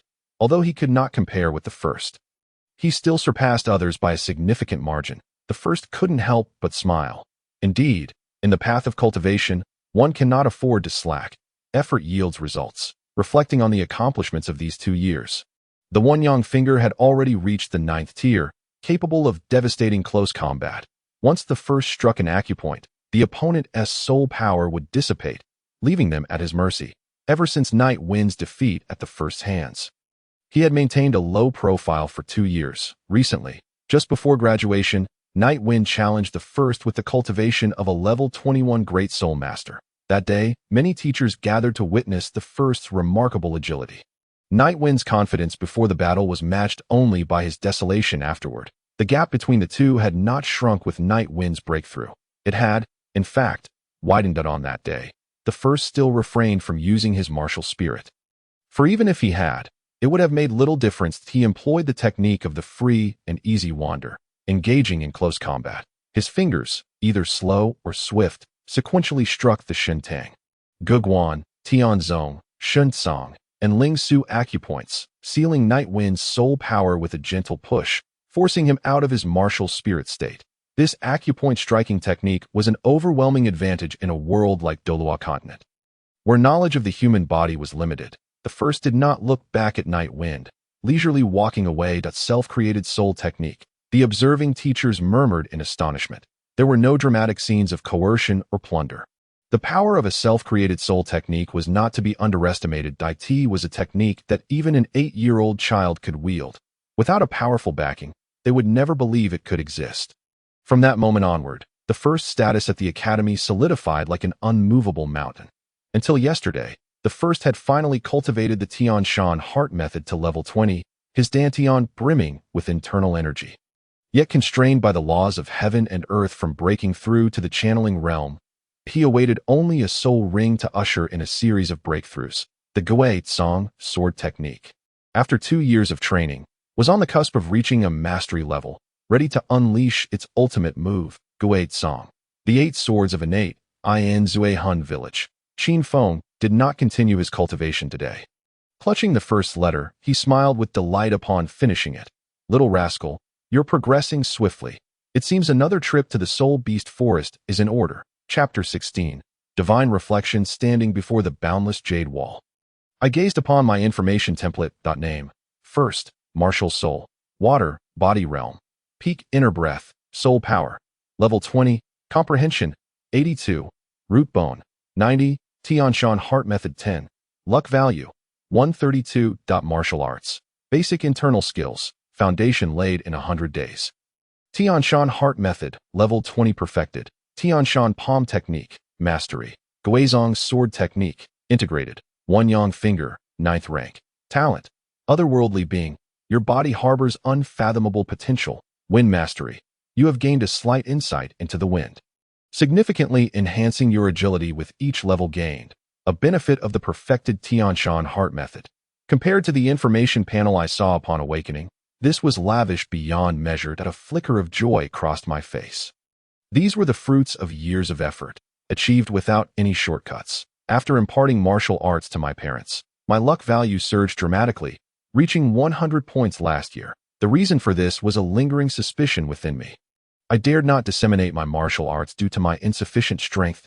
An inner voice persistently echoed, to enlighten all beings, I am the Tao ancestor. Yet, I restrained my impulses, knowing I was still too weak. If exposed, I could be crushed by the impending storm of repercussions. That I contemplated the luck value's predictive function, excitement bubbling within me. While there was still room for progress in various martial arts, I could suppress my eagerness. However, aside from the Guizhong sword technique, breaking through in other martial arts seemed as daunting as climbing to the heavens. With Qin Feng still absent, should I dare to test the predictive function? At this moment, I could no longer contain my anticipation. But what should I predict? Should I aim for a higher realm of the Tianshan palm technique? Or is it more prudent to focus on the cost-effectiveness of the Guizhong sword technique? Both seemed a waste. Following a systematic path would eventually lead to mastery. Moreover, I had no idea how far I could push these two martial arts in their evolution. Suddenly, I realized there was something I desperately needed. Beyond inheriting a divine position, how could I avoid self-destruction in the later stages of the dual martial soul? To maximize the advantages of possessing a dual martial soul was a question I would inevitably have to ponder. If Bibi Dong and Tang San had not received divine assistance, could they truly manage the pressure on their bodies by first cultivating one martial soul, and then the other, augmented by 100,000 years of soulbone sets? I feared that if the second martial soul did not reach the 7th ring, my body would shatter. Was inheriting a divine position the only option? To be candid, I harbored disdain for those gods. In my heart, what is a god? A witness to the celestial path, a practitioner of heavenly actions. Divine grace is as vast as the sea, and divine might is as oppressive as a prison. The laws of the body shepherd the multitude in accordance with the heavens. From what I knew in my past life, the gods of Douluo continent differed fundamentally from my expectations, exhibiting a dual standard. I had pondered deeply why Tang San's transformation upon becoming a god was so profound. Although he displayed some dual standards prior to his ascension, it had not reached the level of utter unacceptability observed later. Perhaps, after becoming a god, as one of the invincible beings of the divine realm, he was freed from constraints. Neglecting the cultivation of the heart, his inner darkness rapidly proliferated, and his desires were infinitely magnified. Leading him to madness. That it could also be that after attaining divinity, he recklessly intervened in mortal affairs, acting in ways contradictory to his divine duties, inciting the wrath of heaven and earth to mitigate this backlash.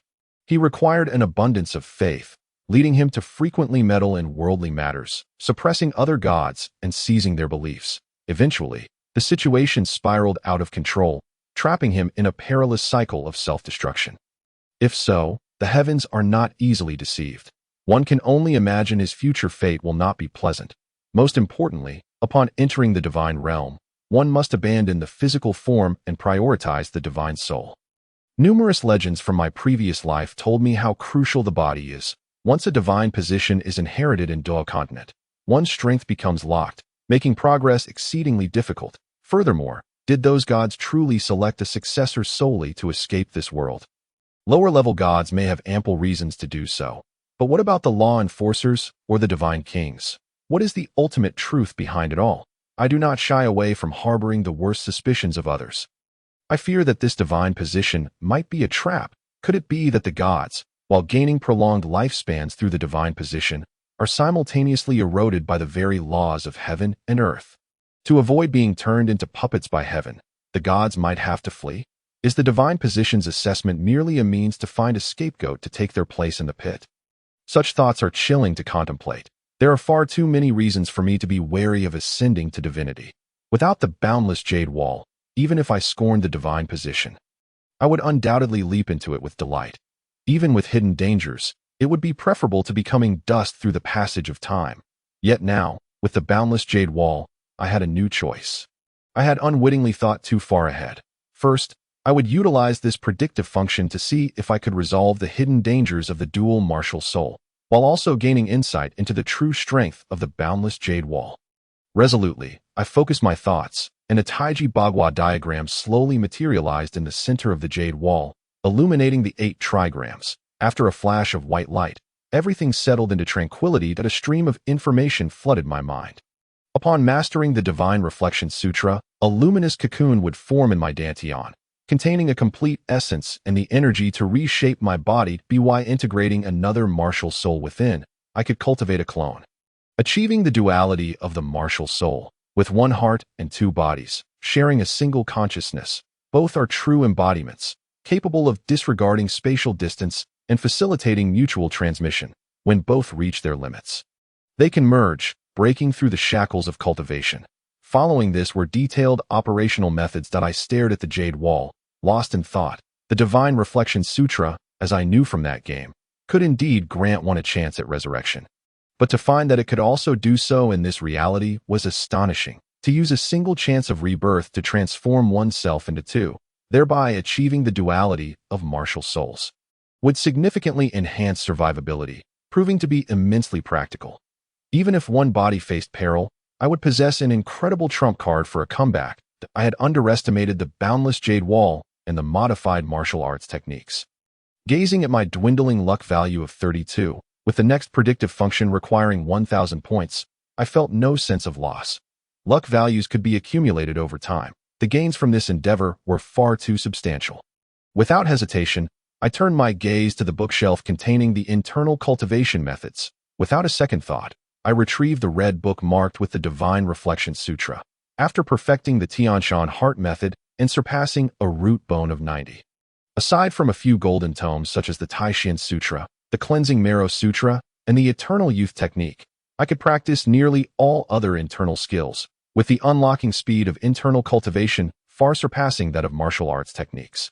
Once I added a second soul ring, I would be poised to break through to the meridian realm seamlessly. As for the internal cultivation methods I intended to pursue next, I had already narrowed it down to 3 options. However, I had yet to finalize my decision on which to cultivate. The selected methods were the Baoyuan Technique, the I Ching Jing, and the Divine Reflection Sutra. Practicing the Baoyuan technique would enable me to simultaneously cultivate the Hunyuan Palm and the Shattered Jade Fist, rapidly unblocking the 8 extraordinary meridians while also refining my body, significantly enhancing my physical strength. The absorption of soul rings over the years would become as effortless as eating and drinking, allowing me to secure a stable position among the top 10 in the game. My reasoning for wanting to practice the I Ching Jing was equally compelling. It is the most representative martial art of Buddhism and one of the 4 supreme heart methods within the Jin Yong martial arts framework. Not only does it enhance one's innate qualities, cleanse the marrow, and balance yin and yang, but it also counters evil attribute soul powers. It may even aid in perfecting the Guizhong sword technique and deducing the Guizhong Yi. I had long coveted the I Ching Jing that if I were to first practice the I Ching Jing and then the cleansing Marrow Sutra, my innate aptitude might reach the pinnacle of this world, rendering it irresistible. However, the difficulty of learning the I Ching Jing is immense, requiring an understanding of the concepts of no self, no others, and no sentient beings. It is profoundly enigmatic that I held no confidence in my ability to master it, which is why it remained a backup option. I would attempt it, and if I failed, I would choose another martial skill. Nevertheless, after this predictive endeavor, I need not dwell on indecision any longer.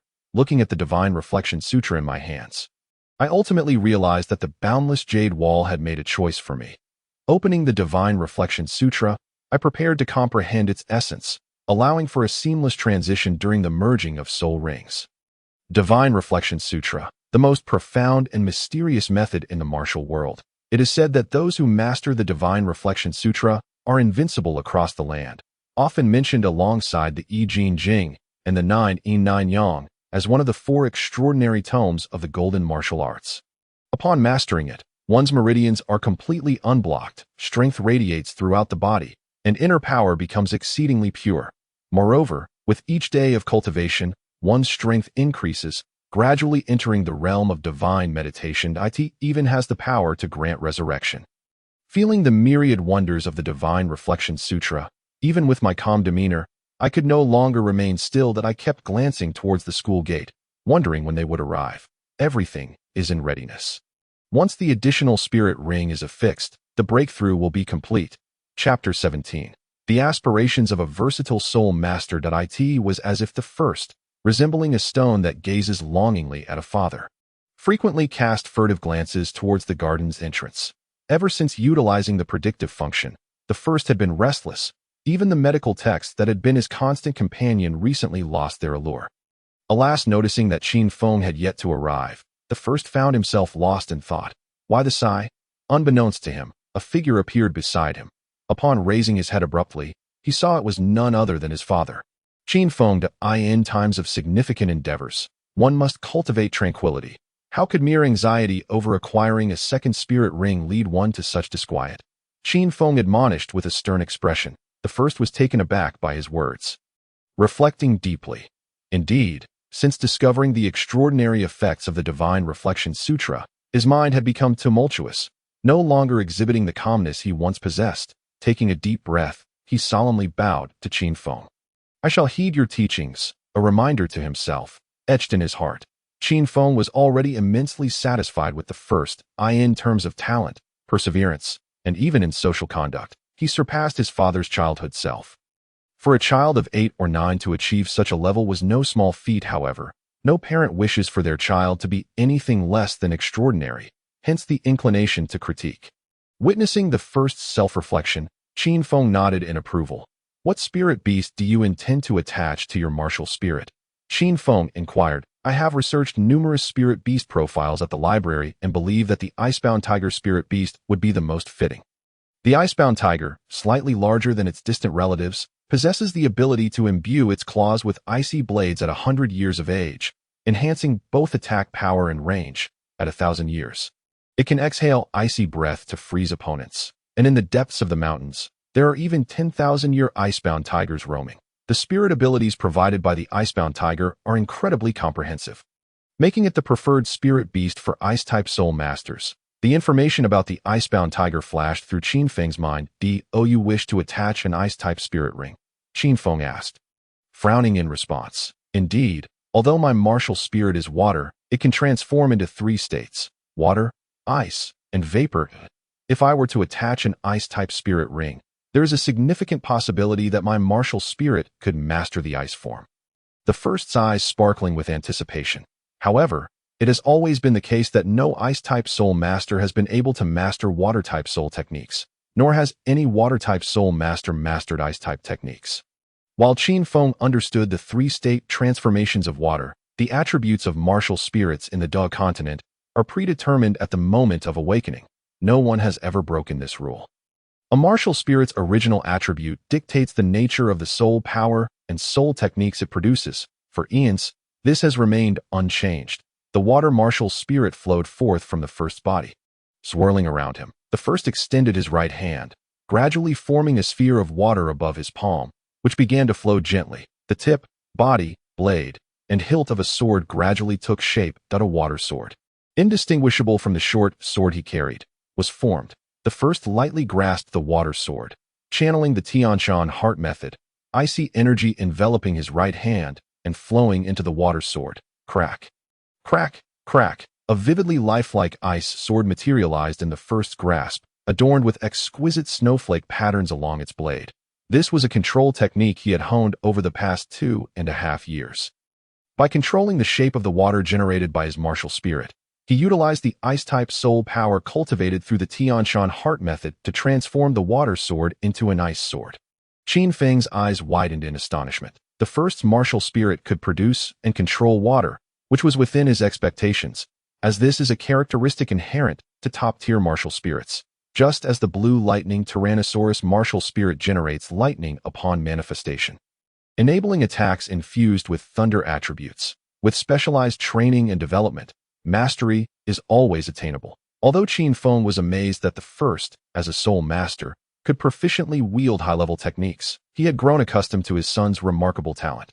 But what is this sorcery that allows water to transform into ice? Before Qin Feng could inquire further, the first stepped forward. The pinnacle technique of the returning concealed sword method was gradually unleashed, blending various sword styles with effortless combinations and transformations. Watching the first wield the long sword, Qin Feng's eyes sparkled with excitement. He found himself struggling against the first's blood knife techniques, feeling an imperceptible shift in his own understanding. Moments later, as the returning concealed sword method became increasingly refined, the ice sword in his hand was slashed upward at an angle, then brought down in a powerful stroke. Whoosh, crack. A branch, about the thickness of 2 fingers, plummeted to the ground, while the long sword in the first's hand shattered into 2 pieces. Gazing at the broken sword in the first's hand, Qin Feng felt a tinge of regret. Although I do not grasp how you accomplished this. The hardness, toughness, and sharpness of the ice sword you conjured are far inferior to that of an ordinary iron sword. Yet your martial spirit can indeed transmute water into ice. Top-tier elemental martial spirits are truly formidable. Qin Feng had already connected the ability to control water and transform it into ice with the water martial spirit. If attaching an ice-type spirit ring could enhance your martial spirit's ice-controlling capabilities, who knows? Perhaps your martial spirit could truly break its limitations, allowing you to become a dual attribute soul master, wielding ice and water at that time. You could excel in support, control, and powerful attacks. How remarkable! Qin Feng found himself contemplating the first's almost eerie speed and his exquisite swordsmanship. Could there truly be a flawless soul master? Qin Feng silently questioned himself. If successful, the first would undoubtedly become the first all-encompassing soul master on the continent, excelling in offensive, agility, control, and support, with not a single flaw. Even if the gamble did not pay off, the only loss would be the second spirit ring, which is a risk worth taking. A small risk for a grand reward. Now, there are more than enough reasons to take a chance. Qin Feng's face was alight with excitement, wishing he could immediately capture an icebound tiger and present it before the first, as if he had never just chastised him for his lack of composure. The only downside was that there were no icebound tigers in the vicinity. They would have to venture to the Puss Mountain Range in the northern part of the Lila Kingdom, where the icebound tigers are most active. If we were to hunt an icebound tiger, the journey alone would take about 10 days. If that proves unfeasible, we could settle for an icebound lizard, which should also suffice for the spirit ring I need, and it is closer. The first hesitated to suggest, absolutely not. Can an icebound lizard even be compared to an icebound tiger? You can only attach 9 spirit rings. Even the initial spirit rings cannot be chosen casually. Almost. Take one misstep, and it leads to another. Qin Feng rebuked in the end. Qin Feng firmly decided on the icebound tiger, dismissing all other options, given the length of time required for this endeavor. They would first return home to inform the first's mother, Qinglan, before setting off again. The first naturally had no objections. After successfully taking leave from the academic office, they returned to Zuhin village to rest for a night. Then father and son hastily made their way to the Puss Mountain Range in the Lila Kingdom. The Puss Mountain Range lies on the outskirts of the extreme northern region, influenced by its climate. It is perpetually blanketed in snow. This area is home to a multitude of ice-type spirit beasts, highly favored by ice-type soul masters. Whoosh, whoosh, whoosh, the snow-laden mountains appear desolate and solemn amidst the biting cold winds. In this wretched weather, Qin Feng and the first kindled a fire within a cave, casually preparing their lunch. Qin Feng took a sip of strong liquor, dispelling some of the chill that had settled upon him. Would you care for a drink to warm your body? Qin Feng gestured with the liquor flask in hand towards the first. Having been a heavy drinker in his past life, the first swallowed hard at the sight of the flask, but resolutely shook his head. Drinking would render my hand unsteady while wielding a sword. At this critical period of physical development, alcohol would impede the growth of my brain's neural pathways, diminishing my reaction speed. The moment he picked up the sword, the first had resolved to abstain from alcohol until adulthood. In a duel between swordsmen, life and death can hinge on a mere instant. Sometimes, even a fraction of a second in reaction time can determine victory or defeat. In this frigid environment, instead of feeling cold, the first found that the operation of the Tianshan heart method accelerated, as if his soul power had become even purer. This was the third time father and son had ventured into the mountains. The first time, they encountered a pack of howling icebound wolves, consisting of 2 10,000-year wolves, 7 or 8,000-year wolves, and 20 to 30-hundred-year wolves. Had it not been for their cleverness, noticing the impending danger and slipping away in advance, they could have easily become part of this mountain range. The second time, they faced an avalanche and narrowly escaped being buried alive. Now, for the third time, they sought the icebound tiger. The first gazed at the 30-odd fortune points on his status panel. Deep in thought, roar that was the roar of an icebound tiger, and Qin Feng instantly recognized it, his face alight with excitement. Father and son cautiously made their way toward the source of the sound. Before them stood a white tiger over 4 meters long and about 1.6 to 1.7 meters tall, fiercely tearing at the remains of a fallen spirit beast. Fortune has smiled upon us. The creature measured over 4 meters in length, a frost tiger of just over 800 years. The age was suitable, and both Qin Feng and his son immediately set their sights on this soul beast. Upon summoning his martial spirit, Qin Feng charged towards the frost tiger. With a swift stroke, he severed a claw. With another, he sliced through the tongue, and with a powerful motion, he shattered a tiger's tooth, dragging the formidable feline over to his companion. The first. What remarkable swordsmanship! To the first, it was evident that Qin Feng's bloodblade technique had reached a level of profound mastery, coupled with his martial spirit. The bloodblade, the potential might he could unleash in the future was undoubtedly formidable. Indeed, it was exceptional swordplay. Qin Feng beamed with joy. Ever since he began practicing the Bloodblade Sutra, his soul power had been climbing steadily, reaching level 46 in just 2 years, while his swordsmanship had become increasingly sharp and enigmatic. I shall protect you. Hasten to absorb the soul ring. Every moment we linger here brings greater peril. Very well. Without a second thought, he dispatched the frost tiger. Disregarding the snow accumulating on the ground, sitting cross-legged, he summoned the deep yellow soul ring to merge with his body. Chapter 18. The second soul ring as the yellow soul ring integrated into his being. The first once again found himself beneath the infinite jade wall. The soul ring of the frost tiger hovered in midair, and the potential 3 soul skills that could emerge from the fusion with his martial spirit were illuminated upon the jade wall. Indeed, it could grant ice attribute soul skills. The first, Ice Shield, which conjured 1 or multiple ice shields to float nearby, providing formidable defense against attacks for himself or his allies. The second, Ice Arrow, allowing the user to launch several ice arrows in a specified direction, with both the quantity and potency increasing in accordance with the quality and quantity of soul power. This served as a long-range attack soul skill.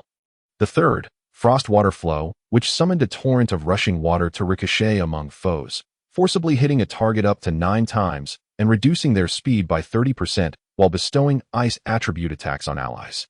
Lasting for 3 minutes. After contemplation, the first concluded that the third soul skill offered the highest cost-effectiveness, providing a blend of semi-control, semi-support with an inexplicable familiarity, albeit with a slightly shorter duration. Regrettably, there was no skill to enhance the hardness of the ice blade, and his inner strength had yet to reach the level necessary to augment its potency. That it seemed that he must continue to embrace his role as a support-type soul master. Having made his decision, as the soul ring merged into him, a surge of soul power, a remnant of the soul beast, flowed into his body. Crack. The invisible shackles shattered. The inner breath within his dantian gradually compressed, slowly transforming into true energy. As strands of true energy began to manifest, the first finally broke through the inner breath realm, reaching the channeling realm. Once he amassed sufficient true energy to open the 8 extraordinary meridians, he would ascend to the innate realm. As he witnessed the burgeoning true energy, the first recalled the methods of the Divine Illumination Sutra, entering a meditative state to commence his first cultivation of it. The newly generated true energy was further refined into a purer form, and the conversion speed accelerated. The true energy surged chaotically within him, at times appearing in front, at other times behind him. Were it not for the records in the Divine Illumination Sutra indicating this phenomenon as normal, the first might have believed he was losing control. Cultivating the Divine Illumination Sutra in the channeling realm diverged entirely from other martial arts. Other internal martial arts required the practitioner to unlock the 8 extraordinary meridians one by one, culminating in the unblocking of the Ren and Du meridians, thus bridging heaven and earth to enter the innate realm. In contrast, the Divine Illumination Sutra relied on the daily accumulation and refinement of true energy. With each day of true energy circulation, the practitioner's strength grew, showcasing the power of gradual accumulation. When the Divine Illumination Sutra reached its zenith, the body's meridians would be completely unblocked. Beyond the 8 extraordinary meridians, the human body harbors countless small and large meridians. Upon mastering the Divine Illumination Sutra, one could traverse all meridians while also gaining additional benefits. Truly deserving its title as the most profound and esoteric method in the martial world, the cultivation of the Divine Illumination Sutra entered its proper course. The dantian once again absorbed true energy, this time consuming only 1/3 to enhance the body's foundation before ceasing its intake, falling silent.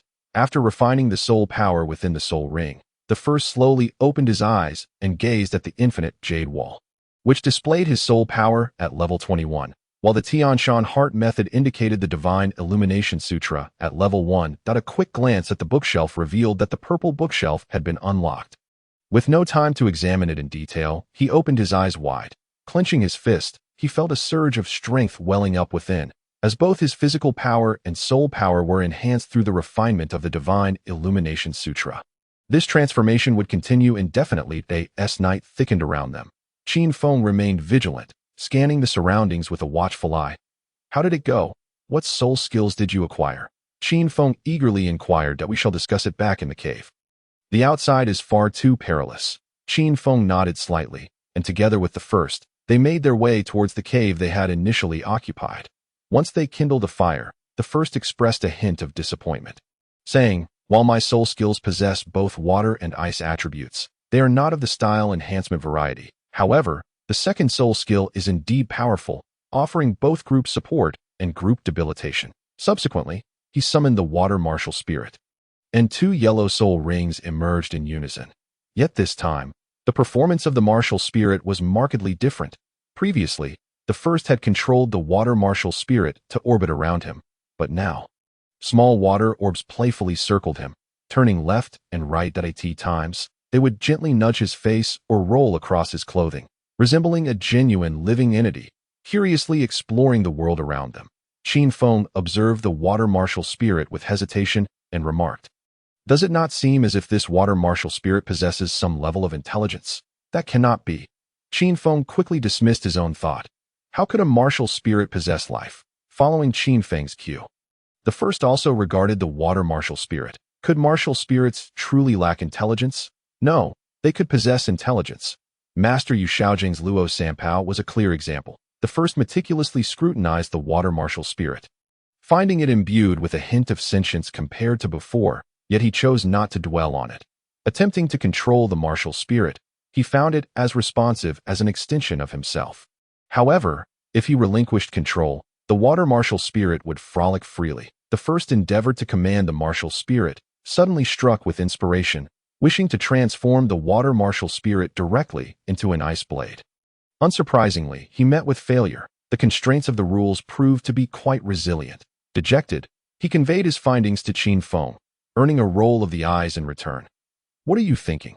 If the water martial spirit could become an ice blade, Could it not also transform into various other forms? Would that still make it a martial spirit? Even the gods could not achieve such a feat. Qin Feng had never considered that a mere century-old soul ring could allow the water martial spirit to morph into an ice martial spirit. The yellow second soul ring of frost water flow shimmered. Your second soul skill is already quite formidable, capable of weakening foes while bolstering allies. It is exceptionally comprehensive when it comes to the second soul skill. Those on the continent that surpass yours are exceedingly few. Qin Feng, feeling elated by the remarkable effects of his primary soul skill, expressed his satisfaction that in his view, exchanging a second ring for a superior soul skill that offers both control and support was an exceptional bargain. Not significantly inferior to the ice sword enhancement that the two had desired. As night fell, the father and son decided to rest in a cave, planning to venture out at dawn at the break of day. They exited the Lislai mountain range and arrived at the nearest city, Ice City, for some much-needed recuperation. Casting a glance back at the snow-capped mountains behind them, they exchanged relieved smiles, grateful for their fortunate survival despite the dangers posed by beast hordes and avalanches. Enjoying a hot pot, a local delicacy, they warmed their bodies against the chill and felt a wave of comfort wash over them. Without lingering too long, they set out early the next morning. Embarking on their journey home, the first was genuinely apprehensive about the 30-plus points of fortune value, urging Qin Feng to hasten their pace, and fortunately, they encountered no further incidents along the way. It was only upon returning home that they breathed a sigh of relief. Initially, the first had intended to rest at home for a while, but his father insisted on sending him to the academy under the pretext that a child must diligently pursue their studies. Upon arriving in the familiar environment, the first felt a sense of tranquility and began to examine the newly unlocked martial arts. He perused the array of techniques, including the Gale sword technique, Demon subduing staff technique, 3 clears sword technique, the 13 swords of the divine gate, 100 flower fist, butcher's dissection, and Anunda's breaking the precepts blade technique. His expression turned sour. There is no greater anguish than having a plethora of martial arts manuals at one's disposal, yet lacking the energy to cultivate them. After much deliberation, the first painstakingly selected several martial arts he intended to focus on. The 6th, 7th, and 8th levels of the One-Yang finger had all been unlocked, representing formidable weapons that required further enhancement and cultivation. In addition to the One-Yang finger, he also chose the butcher's dissection palm technique and a unique skill, the muscle strengthening and bone hardening method. The early stages of cultivating the butcher's dissection palm technique would aid in understanding human anatomy and striking at weak points, while practicing it alongside the One-Yang finger would accelerate his training speed. Mastering the butcher's dissection was no mere boast. The muscle strengthening and bone hardening method, a secret technique from the 9 scriptures, would improve his innate qualities over time and hasten the growth of his internal energy. Without hesitation, upon discovering the muscle strengthening and bone hardening method among the newly unlocked martial arts, the first committed to its practice. Who would ever disdain possessing superior talents? The first refrained from further selecting martial arts. As human energy is finite, and excellence lies in precision rather than variety. Each morning, his first task was to train in the muscle strengthening and bone hardening method, dedicating the entire morning to refining the returning to Tsong's sword technique in hopes of achieving a breakthrough. In the afternoon, he practiced the One-Yang finger and the butcher's dissection, reserving the evening for the Divine Illumination Sutra. Only through enduring hardships can one ascend to greatness. Thus began the first fulfilling life. Chapter 19. 3 years pass in the blink of an eye. The first settled into a routine of focused training, studying, and occasionally sparring with his father during visits home. Each day was filled with purpose. Unbeknownst to him, 3 years slipped by, and the first had matured into a handsome young man, exuding charm with a gentle smile gracing his lips. Clutching his graduation certificate, he cast a lingering glance back at the Alpha Junior Academy. Bidding farewell to the place he had called home for 6 years, his former companions had all embarked on their respective journeys. Zhang Xiaohu, a year ahead of the first, had been accepted into the Alpha Senior Soul Master Academy last year. Boasting an impressive soul power of 27 levels, among his contemporaries, acquaintances Qing Ning and Zhao Teng had departed the academy just the day before, due to her family's status as minor nobility. Qing Ning, with commendable talent, had reached level 24 before graduation and was set to attend the Royal Academy of the Heaven Do Empire. In contrast, Zhao Teng, limited by his innate soul power and lack of diligence in cultivation. Barely reached level 18 and could only enroll in a mid-level academy. Indeed, on the Douluo continent, one's potential is often predetermined at the moment of martial soul awakening, establishing a hierarchy from the outset. Unless great fortune intervenes that as for the first, he had recently broken through to level 30 and subsequently acquired a 2,000-year soul ring, elevating him to the rank of 32-level soul master. However, having grown accustomed to maintaining a low profile and often walking his own path, even the Academy's instructors were unaware of his elevation to soul master. Otherwise, he would have been heralded as a prodigy. Having declined numerous invitations from prestigious academies, he intended to consult his parents before determining his future path. Deep down, the first harbored a desire to remain at home until he reached level 40. Moreover, through years of training, he had come to realize that the martial arts he had learned with the aid of the Jade Wall differed from those of his father. Disregarding the techniques for the moment, when it came to internal cultivation methods, the first only needed to reach level 10 or 20 to master a martial art to its utmost perfection. Grasping the essence of that internal technique, for instance, the foundational internal technique, 100 days of foundation laying, the Tianshan heart method's wind manipulation talent, and the resurrection of the divine illumination sutra. For others, mastering the profound intricacies of these methods might require reaching the rank of titled Douluo. It was as though the first was traversing the path of martial arts while others merely practiced combat skills. Thus, the immediate priority for the first became cultivating the divine illumination sutra to level 20. Following the method deduced from the Jade Wall to separate a second incarnation, with two individuals training together, their combined strength would undoubtedly reach unprecedented heights at that time. Having one remain at home while the other ventured forth to study or explore the continent would significantly enhance their safety. Furthermore, after a few more years of training, the first would be emboldened to seek the eye of ice and fire within the sunset forest. He could not let the greatest opportunity on the Douluo continent slip through his fingers. Should he venture there now, he would be but a 32-level support-type soul master, with the advantages of his initial martial arts yet to fully manifest, akin to a top-tier battle soul master around level 40. Unable to contend even with the Soul King, since transitioning to the Bloodblade Cannon, Qin Feng's soul power had surged dramatically, now reaching level 55. Yet, he felt it insufficient for an expedition into the Sunset Forest. The Sunset Forest, one of the three major gathering places for soul beasts on the Douluo continent, was rumored to harbor hidden 10,000-year soul beasts and a plethora of high-tier 10,000-year soul beasts. The first did not believe that he and his father could safely locate the Eye of Ice and Fire. Employing the carefree movement technique, he hastened toward home while simultaneously directing a fragment of his consciousness toward the myriad data displayed on the limitless Jade Wall. Nodding in satisfaction, the muscle-strengthening and bone-hardening method had been cultivated to its pinnacle, with his innate qualities soaring to an astonishing 98 points. His cultivation speed had further accelerated. Otherwise, achieving level 32 before the age of 12 would have been impossible. During these 3 years, the returning to Tsang sword technique had reached a state of consummate mastery, allowing him to grasp the ultimate move, returning to Tsang, the 8 swords of innate power.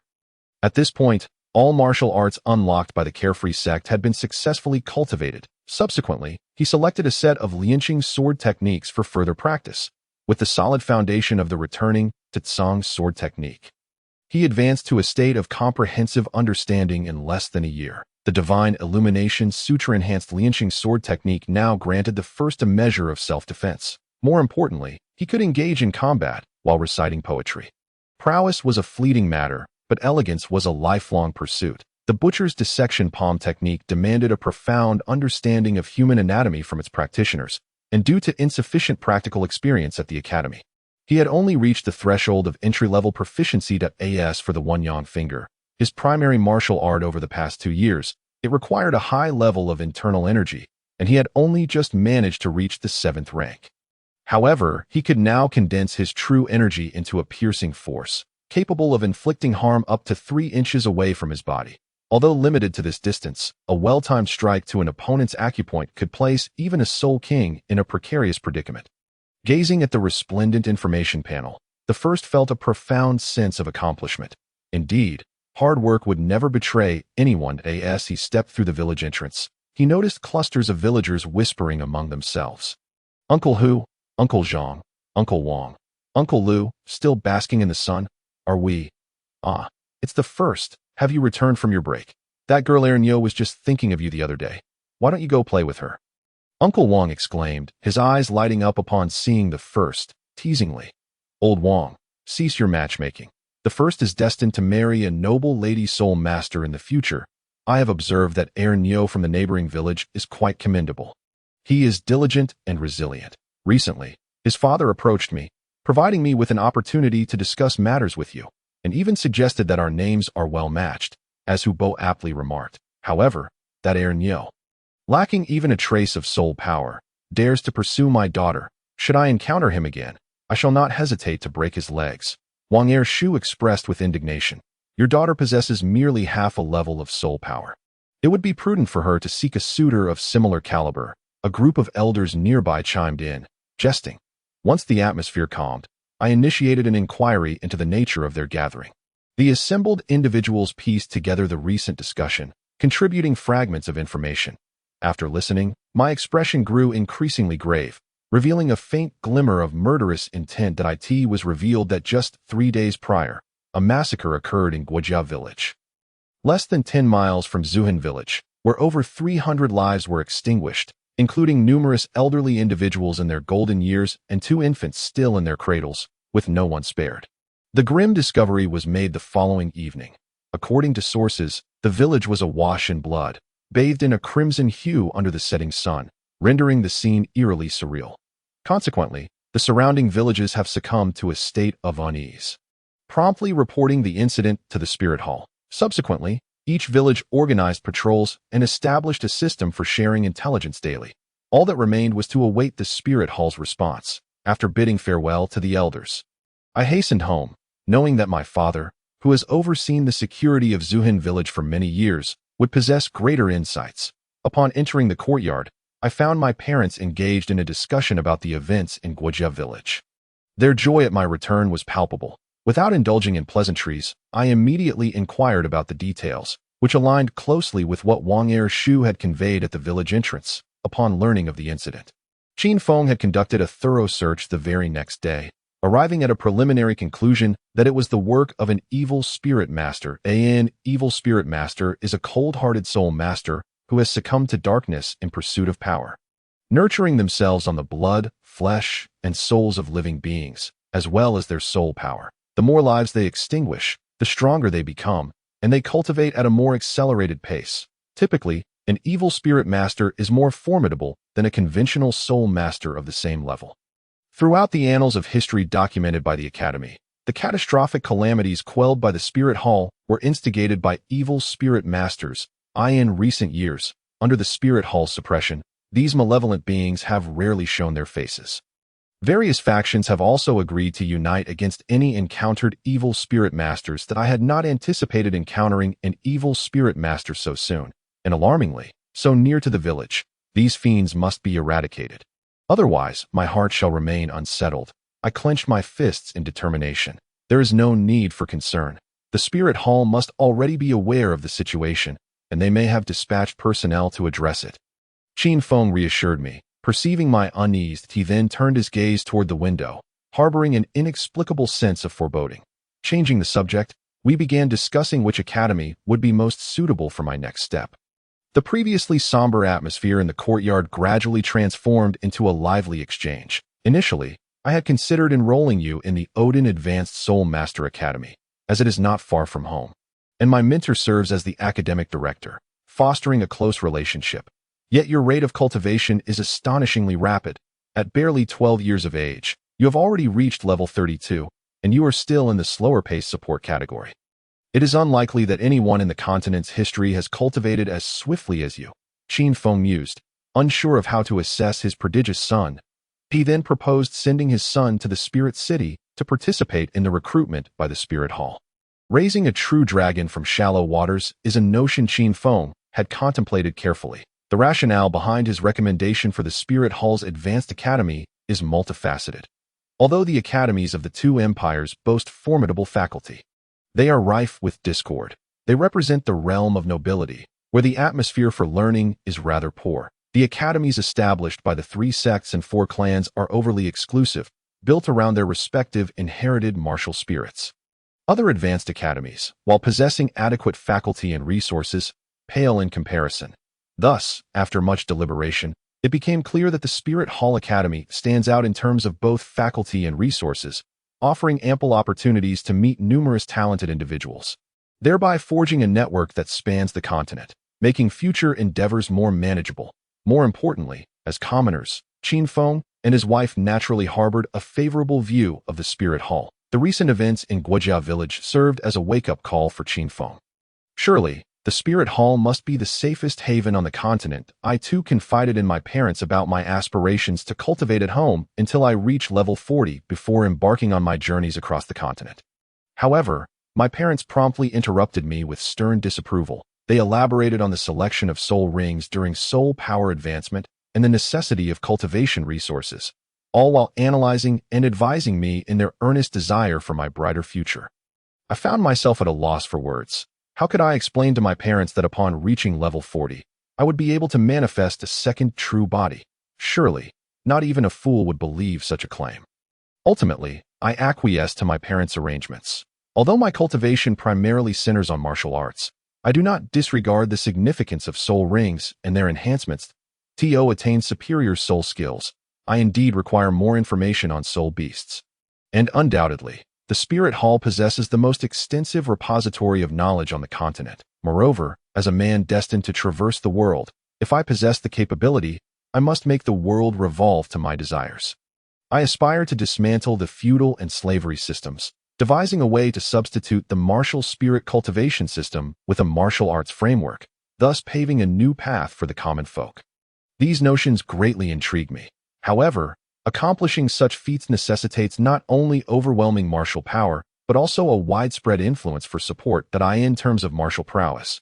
I have never doubted my capabilities, even during my initial training.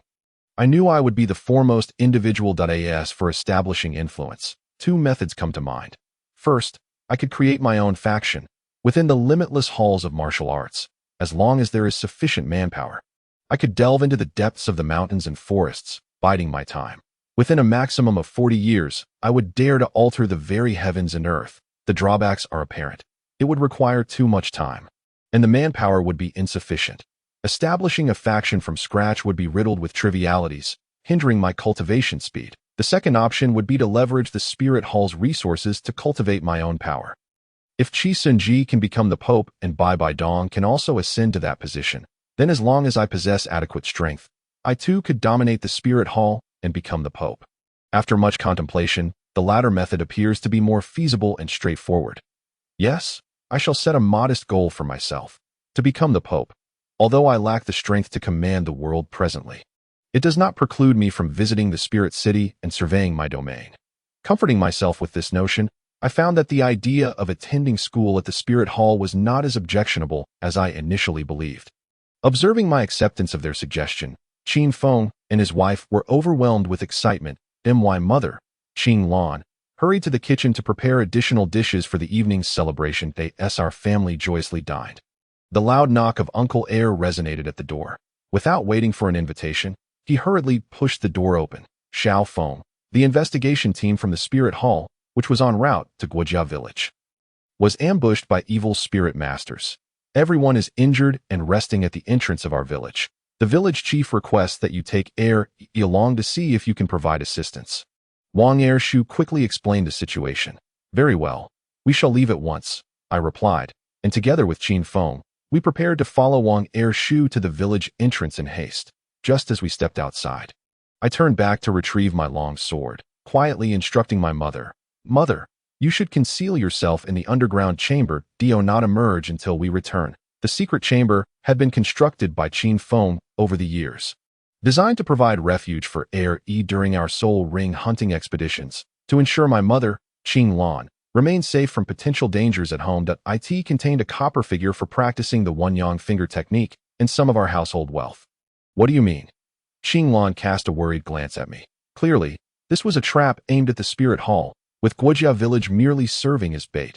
While it remains uncertain how the Spirit Hall's team managed to escape the ambush, it is evident that Zuhan village is now at risk. Stay hidden. The enemy is unaware of my father's and my true strength. Perhaps we can turn the tide. Perhaps the situation is not as dire as it seems." The first hurriedly explained everything and placed his mother in the underground chamber. The first Qinglan could only remain in the dim space, fervently praying for her husband and son. Although Qinglan was a soul master and had diligently trained over the years, she had only reached the 24th level as a support-type soul master, lacking the combat prowess of the first. Her soul ring configuration was not top-tier, and she might not be of much assistance on the battlefield. It was well known that in a group battle, the support must be eliminated first. Venturing forward to help was too perilous. The first erased any traces at the entrance of the secret chamber and gripped his longsword tightly as he made his way to the village entrance. Along the way, every household had their doors firmly shut, clearly having received some notice. At the village entrance, a dozen soul masters clad in scratched pale silver armor, their bodies stained with drying blood, were wearily guarding a female soul master in the center. The female soul master's light purple armor was nearly destroyed, lying on the ground with only her chest occasionally rising and falling. All these signs indicated a grave situation. By the time the first arrived at the village entrance, the village chief and Qin Feng had already informed the villagers to hide, leaving only a few villagers discussing matters with the personnel from the spirit hall. Upon seeing the first arrive, Qin Feng immediately breathed a sigh of relief. After the first scanned the personnel from the spirit hall, he noticed several faces turned ashen, on the verge of collapse. Though the female soul master surrounded by them was concealed behind a mask, the faintly fragrant blood seeping from her wounds made the first understand the severity of the situation. With a thought, his water spirit emerged from his chest, swirling around like a playful child, as 3 soul rings, 2 yellow and 1 purple, rose from beneath his feet, with the essence of water and the purification of the liquid. As the 2 major soul rings glimmered, 2 waves of pale blue light enveloped the area. As the first wave of light passed, the stamina of the personnel from the spirit hall rapidly recovered by 30%. Their spirits lifted, and the wounds on their bodies began to itch, showing signs of healing. Following closely, the second wave of blue light swept through, vanquishing the toxins lurking within their bodies as effortlessly as snow melting under the blazing sun. 6 months prior, when Qin Feng took the first on a soul-hunting expedition, they encountered a rare 2,000-year-old plant spirit beast, the pure water Qinglian. After merging with the soul ring, the first obtained a purification-type soul skill capable of alleviating various abnormal states, including but not limited to burns, freezes, enchantments, and poisons. Moreover, as the first soul power became increasingly refined, the range of purification expanded as well. Feeling the rapid improvement in their physical condition, the soul masters expressed their heartfelt gratitude. The first accepted their thanks and, upon learning about the plight of the spirit hall, solemnly urged the village chief and several assisting villagers to leave, casting a glance at the setting sun. He unsheathed his longsword and meticulously wiped it with deer leather. Seeing the first's actions, Qin Feng instantly understood and gazed warily into the distance. Could it be? A middle-aged man, seemingly the leader among them, looked incredulously at Qin Feng and his son, as if seeking confirmation. Indeed, it is as you suspect, although I am unaware of the audacity with which the evil soul master ambushed you, nor how you managed to escape. I can assert with certainty that the evil soul master will not permit your departure so easily. The first replied with conviction. They must have already set their sights on this place. And with nightfall approaching, it is the perfect time for the evil soul master to strike. Qin Feng's expression grew grave as he articulated his deduction. Coughing softly, the soul master on the ground gradually regained consciousness and struggled to rise. Indeed, the evil soul master will not allow us to leave. The woman's injuries had begun to improve, and she declined assistance from those around her, slowly standing firm. The origins of the massacre in Guojia village were becoming clear. It appeared that an evil soul master sought to use blood sacrifices to aid their ascension to Soul Emperor. Ordinary blood was insufficient for their breakthrough. Thus they targeted the investigation team from the Spirit Hall. Had I not fortuitously passed through here, they might have truly succeeded. The personnel from the Spirit Hall recalled their encounter with the ambush in Guojia village, understanding that without the woman's desperate effort to repel the evil soul master leader, they might now be mere bones. Thank you for saving us. Bibi Dong expressed her deep gratitude as she slowly removed her mask. Her skin, as smooth as jade, was complemented by exquisite features, with a few playful strands of chestnut hair escaping from her armor. Glinting with a hint of red in the sunlight, that it was as if a goddess had descended, leaving everyone momentarily entranced. Chapter 21. The Clash of Life and Death. Saintess, Bibidong, both Qin Feng and the first found themselves momentarily distracted for their own reasons. Suddenly, a shadow lunged toward the first from the crowd, taking advantage of the moment when everyone was awestruck by Bibidong's beauty. The timing was impeccably executed. Be careful. Quick. Bibidong could only manage to shout 3 words before the shadow appeared before the first. It was the middle-aged man who had subtly emerged as the leader among the personnel from the spirit hall. In a sudden burst, he activated his soul spirit, completing the transformation midair, revealing 4 soul rings of yellow and purple. Extending his claws toward the first, it turned out there was an undercover agent among the personnel from the spirit hall, betraying them to the evil soul master. No, it should be said that he was yet another fallen evil soul master. The white and black patterns that had initially adorned his body upon activating his spirit had morphed into black and blood-red hues. The calm demeanor that had once enveloped him was now replaced by madness and bloodlust. By the time the others comprehended the situation, the evil soul master was already within mere inches of the first. Although taken aback by the sudden attack, the first remained composed, with a light tap of his left foot. The carefree movement technique kicked in instinctively, allowing him to glide backward, maintaining a distance of approximately 1 meter between them, faced with the fierce claws before him and the evil soul master's bloodthirsty gaze, which seemed to carry the scent of blood. The first reached for the long sword at his waist and swung it fiercely. Clang! The sword clashed with the claws, sending sparks flying. In the blink of an eye, the atmosphere transitioned from calm to chaotic, then to stillness. The force of the collision generated a wave of pressure that radiated outward. The first's hair fluttered slightly in the resulting gust. He blocked it. He actually blocked it. The evil soul master looked on in disbelief, his hand trembling slightly. He exerted more force with his right arm, yet the longsword remained steadfastly in place, showing no signs of yielding. Bibidong and the accompanying personnel from the spirit hall watched in horror as the evil soul master charged at the first, their faces reflecting guilt, pain, and a despair too agonizing to bear, as if the first would be torn apart at any moment. Yet, as the sound of sword and claw colliding echoed, they witnessed what seemed to be a miraculous intervention that a 12 or 13-year-old support-type soul master, wielding a sword with one hand, had managed to withstand the assault of a high-ranking soul master. Gasp! By the grace of the divine. Even some of the accompanying personnel could not help but pinch themselves to confirm their senses. Upon witnessing the first successfully block the deadly strike, Bibidong's eyes lit up. Quickly, eliminate him. A flash of anger crossed Bibidong's gaze. As the others reacted, their eyes filled with murderous intent directed at this former comrade. The bonds of their past had dissipated like smoke with his descent into darkness. Now, all they could do was send him to meet the divine. Qin Feng had summoned his blood knife the moment the evil soul master lunged at the first. Focusing intently on the personnel from the spirit hall, that he paid no heed to the charging evil soul master. Over the past 2 years, the first had continuously sought to spar with Qin Feng. And in terms of the intricacy of techniques, even Qin Feng occasionally felt inadequate. Moreover, since the first began cultivating the divine reflection scripture, his senses had sharpened, and not only had his soul power become increasingly refined, but his strength had also grown significantly. Without utilizing his 5th soul ring's abilities, even with the Soul King's advantage in soul power, Qin Feng was not necessarily the first match. That it could be said that Qin Feng had personally witnessed the first transformation from an ordinary soul master into a prodigy. Just how formidable had the first strength become?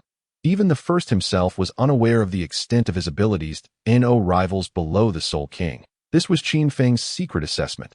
This realization left Qin Feng feeling a sense of confusion. Should not support-type soul masters be slender and weak, hiding behind their allies as mere accessories? Had the world truly shifted? After downing a bowl of clear wine, he could only secretly rejoice, knowing that his child was destined to stand at the pinnacle of the world.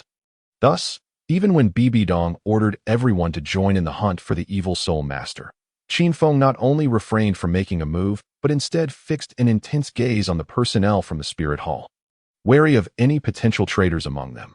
Yellow, purple, and black, 5 soul rings manifested around Qin Feng, exuding a colossal aura that pressed down on everyone present. His gaze, sharp as a blade, swept over the personnel from the spirit hall before finally settling on Bibi Dong. Remain vigilant around us. Just observe. Bibi Dong opened her mouth, at a loss for words. She had not anticipated that there would be a lurking evil spirit master within her own ranks. Given their prior misdeeds, it was only natural for the adversary to be wary of her.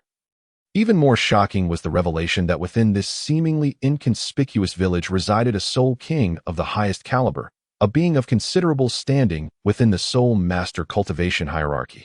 In any city across the various principalities, a soul king would be regarded as an upper echelon figure. Moreover, observing Qin Feng's imposing aura, she understood that even in her uninjured state, she could only hope to match him at best. Listen up, maintain vigilance around us. The situation was dire. She was gravely injured and would have to rely on the enemy, prompting her decisive command. Her gaze shifted towards the enigmatic child, eager to witness how the unfolding events would transpire. What gave that mysterious Soul King such confidence that the auxiliary child would remain unharmed? Was it the presence of an ancient soul guiding device? Or perhaps some hidden trump card? Surely, one could not assume that innate power alone could withstand the threat posed by the evil spirit master. It was well known that evil spirit masters commanded respect among their peers, and this particular one was evidently over 10 levels superior. With numerous rings and an abundance of bones, one could unleash a formidable technique. With fewer rings and bones, retreat was the only option. She recalled a friend's summation from their time in Soul Master City. The girl was now filled with curiosity, her desire to eliminate the traitor momentarily set aside. As the crowd's attention turned towards the frenzied evil spirit master, whose eyes were bloodshot with madness, a tremor of apprehension coursed through him. According to his plan, he intended to catch the young auxiliary soul master off guard, eliminating him swiftly before escaping, only to return with reinforcements to slaughter the village. Yet, the first step had gone awry. Wasn't it supposed to be as easy as killing a chicken to take down an auxiliary soul master? Yet, he had poured all his strength into the attack and unleashed the frenzy technique imparted by his leader, only for the opponent to effortlessly deflect it with a mere sword. The force behind that blade felt as if it were the weight of a mountain, causing his hand to throb painfully even in his soul form. That a quick glance revealed that all escape routes had been sealed. The emergence of a top-tier soul king left the evil spirit master's energy momentarily stifled. Fortunately, the others did not seize the opportunity to surround him. However, he found himself with no means of retreat. In a frenzy, he accelerated the operation of his soul techniques. The first and fourth soul rings ignited, amplifying his power significantly, disregarding the blood seeping from his overstrained veins, and he concentrated all his strength. He forcefully pushed aside the long sword, shifting his form as he charged towards the young boy before him, determined to take this genius down with him. Surely, the Lord of Evil would forgive him. With the first sword in hand, the geometric sword technique was unleashed, representing the mountain. The sword's momentum became imposing and magnificent, each strike more powerful than the last, continuously clashing with the claws of the evil spirit master. The latter felt as though he was battling against towering mountains. Each swing of the sword seemed to carry the weight of a colossal peak. No matter how hard he fought, the opponent's strength and speed were just a step beyond his reach. Is this truly all you are capable of? Listening to the derisive words and feeling the dispassionate gaze of the first, the evil spirit master felt a tremor within. What had he truly sought through his actions? Power? But why did he feel so powerless now? Unable to even best an auxiliary soul master. Thoughts of companions betrayed and innocent lives harmed over the years flashed through his mind. Mingling with the image of the child awaiting his return home, there would be no return. A flicker of calm and a twinge of regret surfaced in his frenzied gaze. The intensity of his assault began to wane. Sensing the shift, the first seized the moment to weave the DUI sword technique into the geometric sword technique. DUI, akin to a marsh, combined with the geometric sword technique, created a harmonious interplay of the ordinary and the extraordinary. Ensnaring the enemy in an unseen trap, the first swordplay had reached an exquisite level of mastery. As the sword's momentum unfolded, it felt as though the heavens themselves sought to restrain the evil spirit master's speed. The already disadvantaged evil spirit master found himself increasingly unable to defend against the onslaught. That it was the manifestation of half-step sword intent. Truly, this youth was formidable. A voice, tinged with shadows, echoed nearby. Suddenly, Over 20 dark figures surged towards them from a distance. "Master, save me!" The evil spirit master, desperately struggling in the first grasp, looked upon the approaching figures with a glimmer of hope, his survival instinct ignited. Who would willingly embrace death? As he cried out for help. His faltering movements revealed a critical opening that a smile crept onto the first's lips. The shock sword technique. Shock represents thunder. Its might is instantaneous. With a sword thrust from below, an electric flash akin to the antlers of an antelope illuminated the air.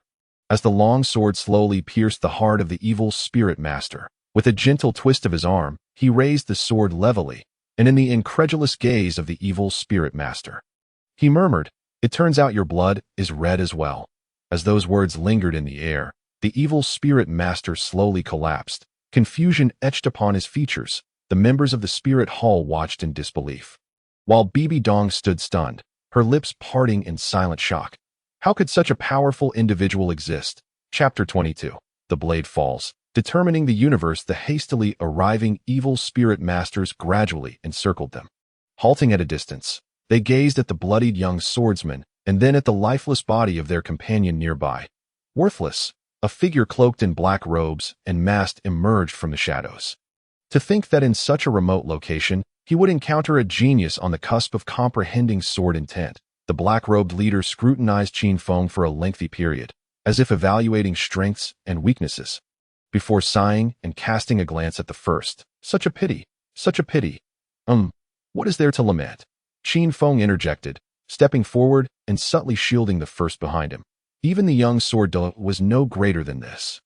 The leader of the evil spirit master spoke with a hint of nostalgia. "It would be a shame for the continent to lose another title Douluo, wouldn't it? Huh? Would you like to join us? You must be in your 30s now and have only attained the Soul King level, indicating that your innate soul power is rather low to at most. You could cultivate to the Soul Sage realm in your lifetime. Only by joining us can your blood blade unleash its unparalleled brilliance. You are a natural evil spirit master. Do you not wish to witness the splendor of a title Douluo?"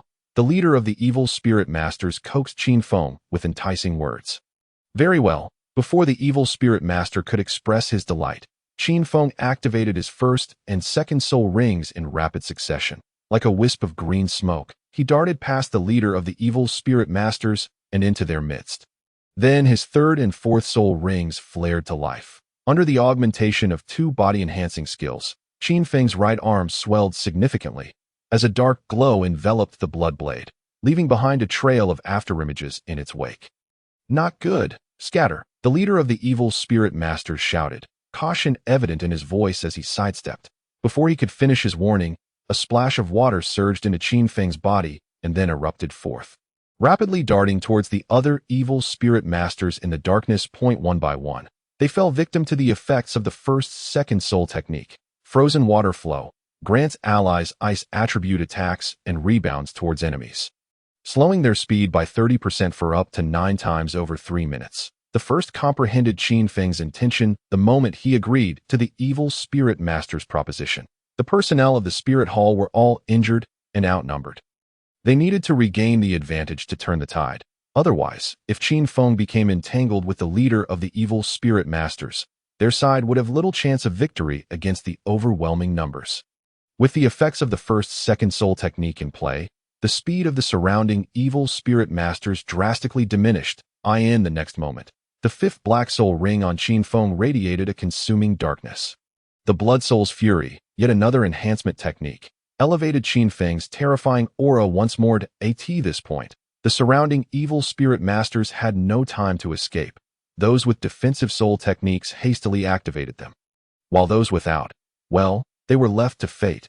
Qin Feng's assault was imminent as the blade surged forth. The sky was drenched in blood-red light, overshadowing the fading rays of the setting sun, essence of the Blood Sea reincarnation. Qin Feng remained still, yet when he moved, it was with astonishing force. The soul techniques accompanying his soul rings were unleashed in unison, reaching their zenith. He then delivered the most decisive strike. His aura plummeted by more than 30% in an instant, and his soul power waned sharply, leaving him with just over half. The majority of the evil spirit masters engulfed in bloodlight could no longer discern whether it was blood or blade light enveloping them. The sound of crashing waves echoed in their ears, a sensation akin to the ocean's relentless tide. Domain. It was both real and illusory. The domain could only diminish the opponent's strength by 1/10. Yet this domain was terrifying. The first felt a chill run down his spine. During previous sparring sessions, Qin Feng had certainly refrained from showing any ruthlessness that in this moment. The first realized that he had indeed underestimated Qin Feng's prowess, as well as the profound synergy between the Bloodblade technique and the Bloodblade martial soul. Observing from the sidelines, the first could distinctly perceive a space centered around Qin Feng, gradually taking shape with a radius of several meters. The ground beneath appearing to transform into a sea of blood under the crimson light. Ever since Qin Feng began cultivating the Bloodblade technique, the aura of slaughter surrounding him had intensified, though he often tempered it in the presence of his wife. Now, with the unveiling of the Bloodblade's mysteries, a terrifying bloodlust erupted forth, amplifying the surrounding sanguine glow. The crimson light resonated with the Bloodblade, as the blood-red brilliance of the sea coalesced into a vortex, drawing the blood of those ensnared in this sanguinary domain towards it uncontrollably. As Qin Feng's Bloodblade swung down, an ethereal Bloodblade seemed to manifest within this realm, slicing toward the vortex. Fate itself was like a knife, a great terror. The dozens of evil spirit masters trapped within this domain felt their hair stand on end, unable to react in time before they were swept away into oblivion by the vortex. As this blade fell, the domain gradually dissipated. With a single stroke, the tides of battle had turned. No one dared to move. Everything transpired far too swiftly. Although the leader of the evil spirit masters had sensed the danger beforehand, he could only manage to save himself, while the others barely survived by distancing themselves from Qin Feng. Aside from the Saintess Bibi Dong, the members of the Spirit Hall stood frozen, staring at Qin Feng and the corpses surrounding him, momentarily at a loss for understanding. Bibi Dong was equally astonished, her mind racing with more shock in this single day than in an entire year. The Saintess of the Spirit Hall, well versed in the ways of the world, she recognized the extraordinary domain that even a titled Douluo might not possess. To witness such a phenomenon from a spirit king was astonishing. Although this domain was slightly smaller and somewhat peculiar, its essence was unmistakable. Regrettably, severely injured and drained of soul power, she lamented that had she been at her peak, she could have seized the opportunity to eliminate these cockroaches in one fell swoop. Clenching her right fist, Bibi Dong harbored a deep-seated resentment. Surround them. Leave no one alive. Observing the remaining 8 evil spirit masters, Bibi Dong issued her command to the members of the Spirit Hall, rousing them from their stupor. The 7 evil spirit masters had clustered around their leader, their eyes filled with dread as they gazed upon the man who appeared even more sinister than themselves. Meanwhile, Qin Feng stood in a state of astonished disbelief. This was his first time unleashing his full strength, and he had not anticipated that the techniques he comprehended from the Bloodblade technique would be so extraordinary. He had merely intended to severely wound a few of them to bolster their odds in the upcoming group battle. Yet now, alongside the leader of the evil spirit masters, only 8 remained, all of whom looked upon him with terror. Qin Feng couldn't help but glance at the Bloodblade in his hand, realizing just how formidable he had become. The waters of all creation flowed through him.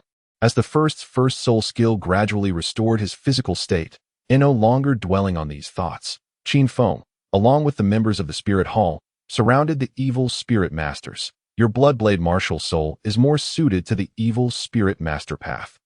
Why? The leader of the evil spirit masters, wielding a blood-red curved blade, inquired with a trembling voice, which soon escalated into a fit of hysteria.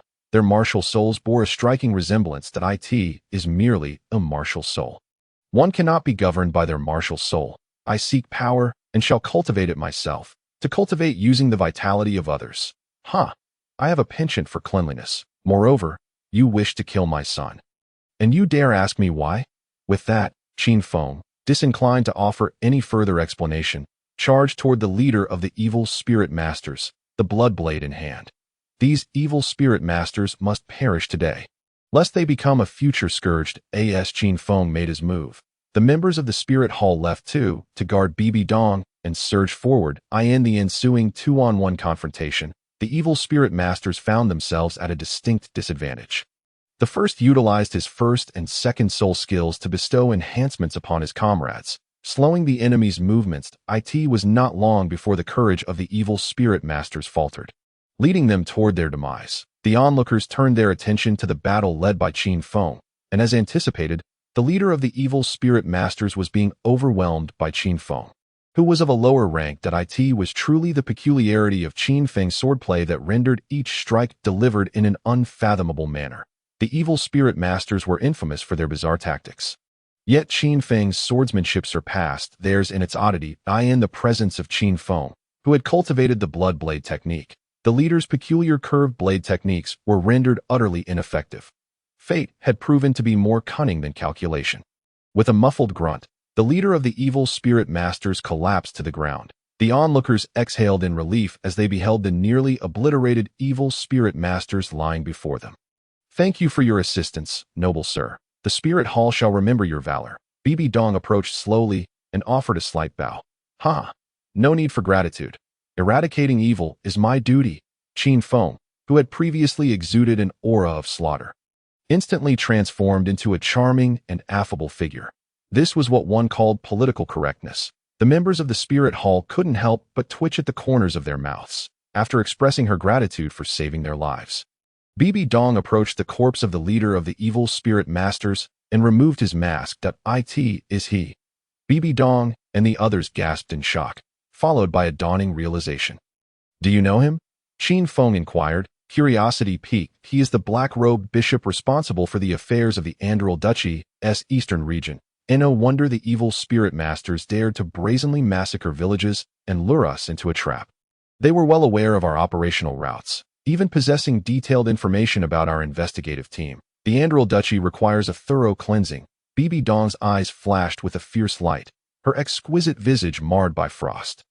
Chapter 23. Bibi Dong's thoughts. It turned out that Bibi Dong was not a member of the investigative team.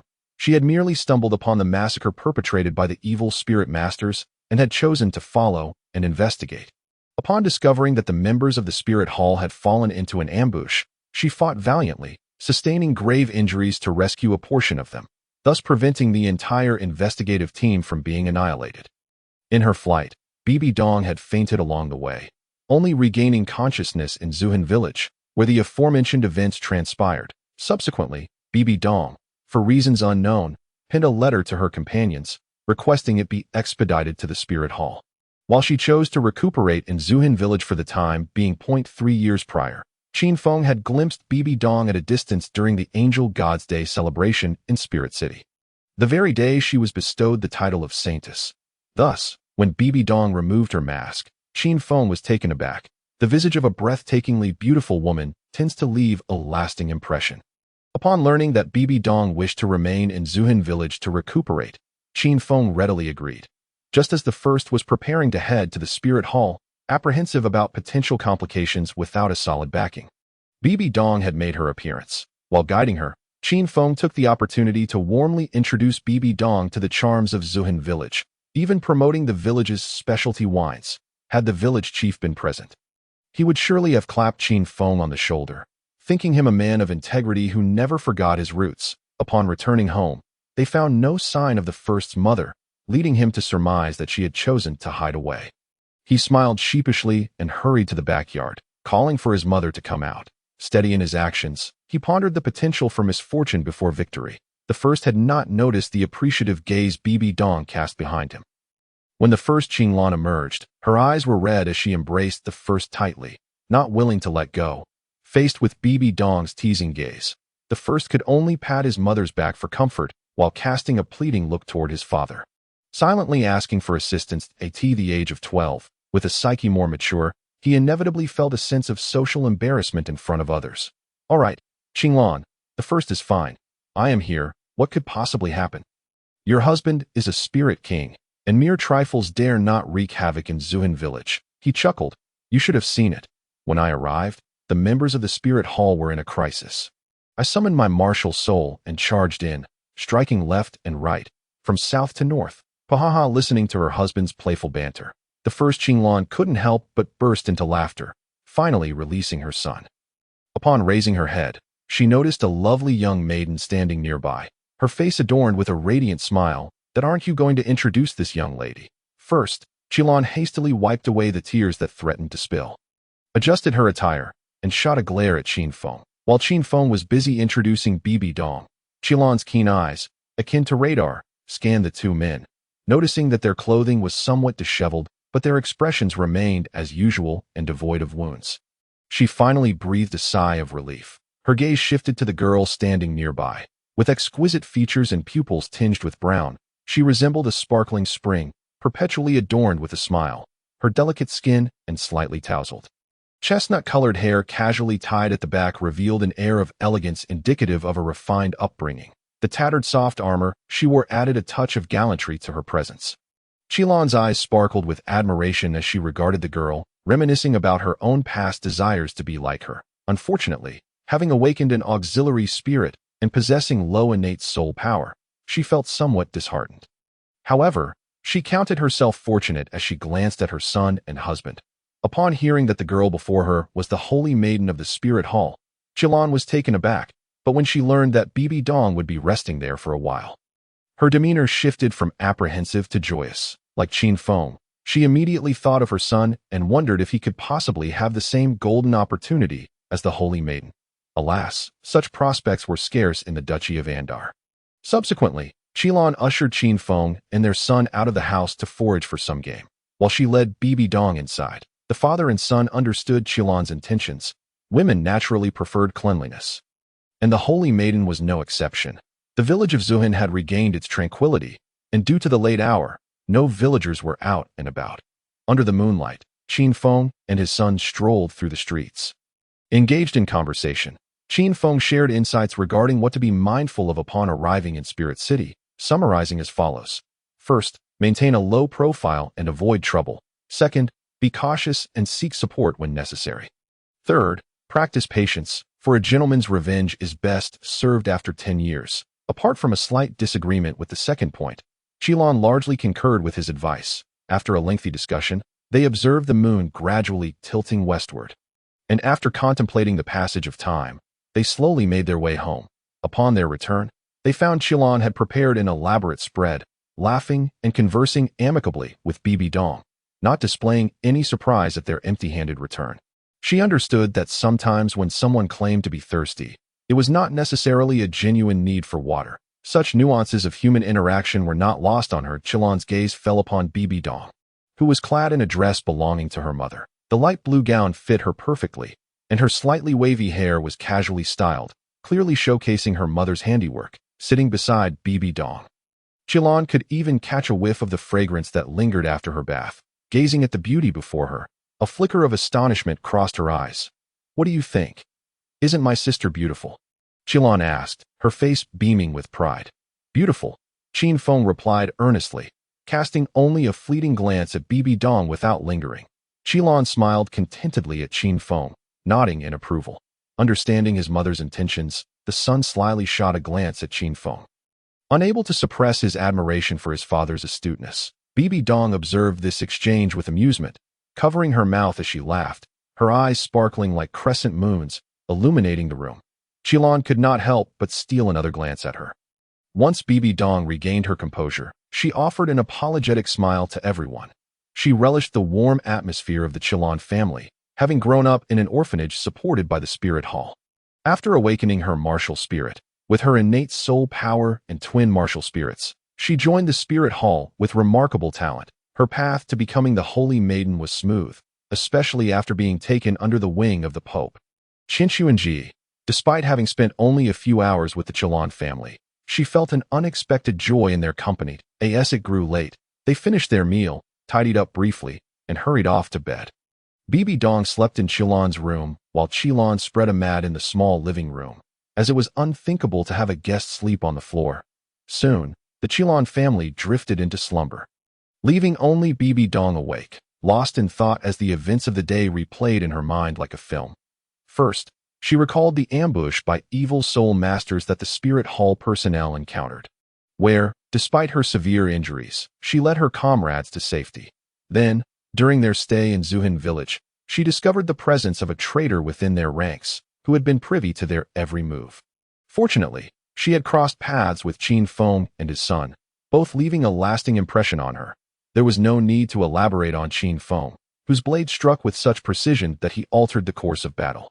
Even in perfect condition, she would never dare to claim she could withstand his final blow.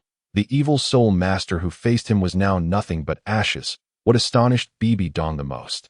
However, was Qilan's swift response, who later seemed to linger on the battlefield as someone who had personally experienced Qilan's martial ability. She could confidently assert that his martial spirit was undoubtedly top tier, with each soul skill exhibiting extraordinary prowess. Whether it was the first soul skill that restored physical and mental stamina, or the second soul skill that provided both support and control, they were rare and formidable. The purification effect of the third soul skill was nothing short of miraculous. Bibi Dong, possessing the dual martial spirits of the Death Spider Queen and the soul-devouring Spider King, had an inherent resistance to toxins. Yet, the poison unleashed by the evil soul master, which even she could not withstand, was effortlessly dispelled by Qilan's third soul skill. With 3 exceptional auxiliary soul skills, Bibi Dong found it hard to believe that Qilan's martial spirit was merely an ordinary auxiliary type. If Qilan's martial spirit and skills had merely astonished her, then his combat prowess, capable of single-handedly defeating evil soul masters at the soul master level, left her astounded beyond measure. His extraordinary swordsmanship suggested he was on the cusp of comprehending the essence of the blade. Something Bibi Dong was keenly aware of, that it was her first encounter with a soul master who possessed a non-sword martial spirit, yet whose swordplay could surpass the majority of sword-wielding soul masters. Having learned from Qilan that he had only half a month until his 12th birthday, Bibi Dong, a genius in her own right, felt a flicker of envy, for if it were not for the kindness shown to her by Qilan and his son, her heart might have harbored darker thoughts. Those who are a step ahead of the crowd are called geniuses. Those who outpace geniuses are regarded as prodigies, and those who make prodigies feel inferior are certainly anomalies. After much contemplation, with the scent of sunlight lingering on her pillow, Bibi Dong gradually succumbed to slumber. Chapter 24. The essence of the blade, a delicate fragrance wafted into the room, gently rousing the lovely figure on the bed, who stirred and slowly opened her eyes. Upon surveying the unfamiliar surroundings, she paused in momentary bewilderment. Then, recalling where she was, she sheepishly touched her head, stretched languidly, her alluring physique subtly revealed. After hastily grooming herself, Bibi Dong shyly glanced at Qilan, playfully sticking out her tongue as she helped set breakfast on the table. "Where are Brother Qin and Qilan?" she inquired, noticing their absence. "Your brother Qin has gone to Alpha City on some errands and won't return for a few days. As for Qilan, that little rascal has likely run off to train," came the reply. "Let us dine first," without paying heed to the fact that Di Yiqinglan is urging Bai Dong to take a seat. Subsequently, Bai Dong managed to extract a wealth of information regarding Di from Di Yiqinglan's eager lips that it would be more accurate to say that Di Yiqinglan, brimming with excitement, was boasting about her son, purely wishing for the future Golden Thigh to recognize his boundless potential, so he may receive better care in the Spirit Hall City. She even mentioned trivialities, such as how her son had long since outgrown bedwetting. Revealing such mundane details, the Yiqinglan was only aware that her son was an auxiliary soul master of high caliber, and his swordsmanship practice was merely a form of play, at most knowing that he had developed a self-created soul skill, the Yiyang finger technique, which could serve as a means of self-defense in critical moments. Naturally, Di Yiqinglan would not divulge the existence of this self-created soul skill to Bai Dong. As Bai Dong listened to Di Yiqinglan's words, an odd sensation began to stir within her. Casting a peculiar glance at the exuberant Di Yiqinglan, Bai Dong grasped the truth. After all, it appeared that Di Yiqinglan was entirely oblivious to the true extent of her son's combat abilities. In her eyes, Di was merely an exceptionally gifted auxiliary soul master. This was likely a result of Qin Feng and his son's desire to shield her from worry regarding Di's safety. With a shift in her gaze, Bai Dong deduced the reality. Auxiliary soul masters are generally considered safe, seldom requiring direct confrontation with other soul masters. Following the words of her newly acknowledged sister, Bai Dong lavished praise upon Di's talent, and her compliments were sincere. After the meal, Bai Dong assisted in tidying up the dishes and strolled idly through the village, with the information gleaned from her inexpensive sister. The figure of Di began to take on a more three-dimensional quality in her mind. At Di, nearing 12 years of age, a level 32 auxiliary soul master. From birth, he was quiet, able to crawl at 6 months, speak by 10, and walk steadily by 1. By 3, he began to learn literacy, and his father soon recognized his extraordinary memory. At the same age, he received a wooden sword, which he has carried with him for 9 years, often wielding it for amusement, much to the delight of those around him. By Dong could not help but inhale sharply. After meticulously organizing the details of Dee's past, she understood that this information must remain concealed from any adversarial entities. A thought took root. She wished to bring Dee to the Spirit Hall City as for the events of Dee's life prior to age 3. She was unaware of Dee I Ching Land's embellishments, instead firmly believing that such a prodigy must have been extraordinary from birth. This conclusion stemmed from her own experiences as a top-tier genius, a notion she held with unwavering conviction. Observing the villagers passing by, Bai Dong flashed a charming smile at one of them. "Young man, if you don't head to the field soon, the fruit trees will perish." It was evident that she had noticed the young man carrying an empty bucket, having passed by her 7 or 8 times. The surrounding villagers erupted in laughter at her jest. The young fellow, blushing, hurriedly ran off into the distance. Bai Dong chuckled as she distanced herself from the crowd. She found no displeasure in this feeling, fully aware of her own allure. Compared to the loathsome nobility, she felt that these common folk were far more genuine. As she walked along the rustic path, it wasn't long before Bai Dong arrived at a bamboo grove, where she could hear a series of rhythmic sounds from afar. With a shift in her demeanor, she restrained her presence and glided toward the bamboo thicket. There, a modestly dressed young man was alternately quickening and slowing his movements as he wielded a long sword, chopping, thrusting, sweeping, leaping, hanging, intercepting, puncturing, lifting. The various sword techniques flowed effortlessly from him, mesmerizing Bai Dong. Then, she witnessed the initiate with a move reminiscent of the immortal guiding the way, his swordplay alternating between fierce and graceful, embodying the tempest one moment and the gentle breeze the next. His body moved with the sword arose from the heart, sometimes chaotic, sometimes like a raging storm. The yellow river flows far above the white clouds, a solitary city amidst towering mountains. Dee recited slowly. He then raised his sword to the heavens, and with the grace of the Xian Yaoyu movement and his talent for riding the wind, he seemed to transform into a child of the wind, momentarily suspended in the sky, his figure a blur as he executed his sword techniques, leaving a trail of afterimages. At that moment, Dee appeared like the clouds high above, or the enduring mountains that have stood for millennia, his essence reaching a transcendent peak. Hidden in the shadows, Bai Dong's eyes widened, her breath caught in her throat, her lips gently covering her mouth. Fearful of shattering this poetic tableau, the moon rises over the sea. We share this moment despite the distance. I raise my cup to invite the bright moon, and with my shadow, we become 3. She heard Dee recite as he descended from the sky, seamlessly continuing with, "This sentiment may one day become a cherished memory," yet at that time, it was already lost, with the shift in his verses.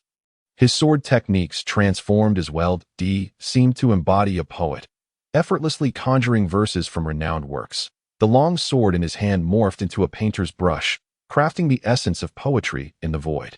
As Dee recited more and more verses, his swordplay grew increasingly fervent, yet the force behind his strikes became more restrained, as if nurturing something profound within.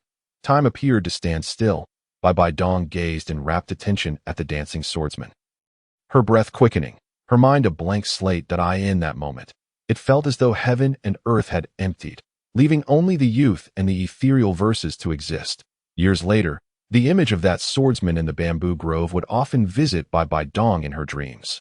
In that instant, Dee felt an unparalleled unity of body and sword, spirit and heaven. An infinite sword aura gradually converged upon Dee, and the brilliance emanating from him intensified in a hall filled with flowers. 3,000 guests revel. A single sword casts a frost over 14 provinces. Dee's soul power surged, and unbeknownst to him, he had reached level 33. He slowly withdrew from this harmonious state, gripping his long sword, feeling its breath with clarity. The long city sword technique had reached a level of consummate mastery, and he had fully grasped the profound meanings of both the sword techniques and the divine illumination sutra.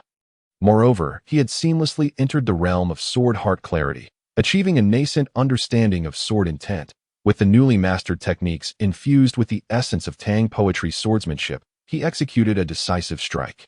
The long sword stretched across the vast expanse. The sword energy surged forth, but Di's soul power quickly dwindled as the three-zhang long sword energy coalesced upon the blade. His internal soul power fell below 30%.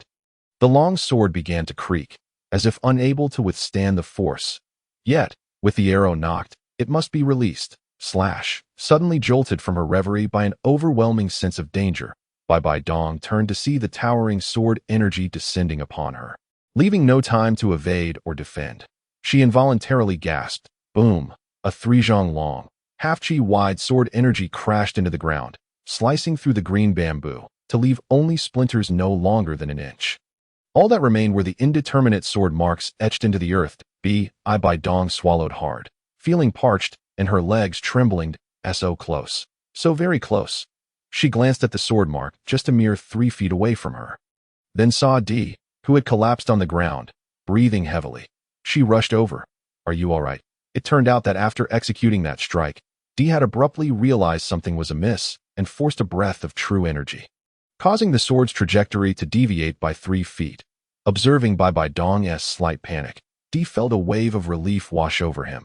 His legs buckled, and he fell to the ground. Thank the heavens, Di muttered inwardly. Thank goodness Bai Dong is unharmed. Otherwise, I would have been forced to flee with my family. Life, with its dramatic ups and downs, was far too exhilarating. Chapter 25. Do not guess the thoughts of a young girl. Di looked at the anxious expression on Bai Dong's face and smiled gently. Unperturbed, I merely exhausted my soul power. I shall be fine shortly. The first to speak was Bai Dong. That I did not intend to spy on your sword practice. After glancing at the first, she shyly added. Her cheeks flushed. It is a grave taboo to observe others' training without permission. The first waved his hand dismissively, unperturbed, responding, I trust what you say, Bai Dong. Besides, if merely watching could enable one to master profound martial arts, what need would there be for a teacher? It is essential to understand that martial disciplines encompass not only techniques, but also the intricate flow of qi that accompanies those techniques. Without a specific mental cultivation method, even the most exquisite sword moves would merely be empty displays. Observing the first's unwavering confidence, Bai Dong could not help but smile. That I shall guard you while you replenish your soul power. She then settled nearby, leaning against a green bamboo, hugging her knees, her eyes reflecting a complex array of emotions. The recent scenes were undeniably overwhelming for a blossoming young maiden. That a single flute and a sword encapsulate a lifetime's intent. Bearing the weight of notoriety for 15 years, Bai Dong murmured a poetic line she had just heard, lost in thoughts of the first's graceful sword dance, inadvertently becoming somewhat intoxicated. Although she had never encountered those verses before, they resonated with an inexplicable beauty. Could he be the author? But he is merely 12 years old. How could he possess such life experience? If he did not pen them, who could? She was certain these lines had never circulated across the continent. Her mind drifted back to the first's breathtaking sword dance. Clap, clap. Gazing at the first's youthful visage, Bai Dong felt her cheeks redden. She gently slapped her face to regain composure. Bai Dong, what are you thinking? He is still a child. So much younger than you. Her thoughts involuntarily wandered to Spirit Hall City, recalling a friend who, despite having low soul power, never gave up. He was equally erudite, having perused a third of Spirit Hall's library. The memory of her friend, replete with the scent of books, led her to contemplate the first's recent poetic recitation and swordplay, comparing them in silence. How could these be compared? They belonged to entirely different realms. Bai Dong forced herself to cease her fanciful musings. Taking a deep breath, she pressed her temples, cutting through her romantic inclinations, and her wisdom swiftly returned, reinstating her as the sagacious saintess. Suddenly, it dawned on Bai Dong that the first had not exerted his full strength when facing the evil spirit master.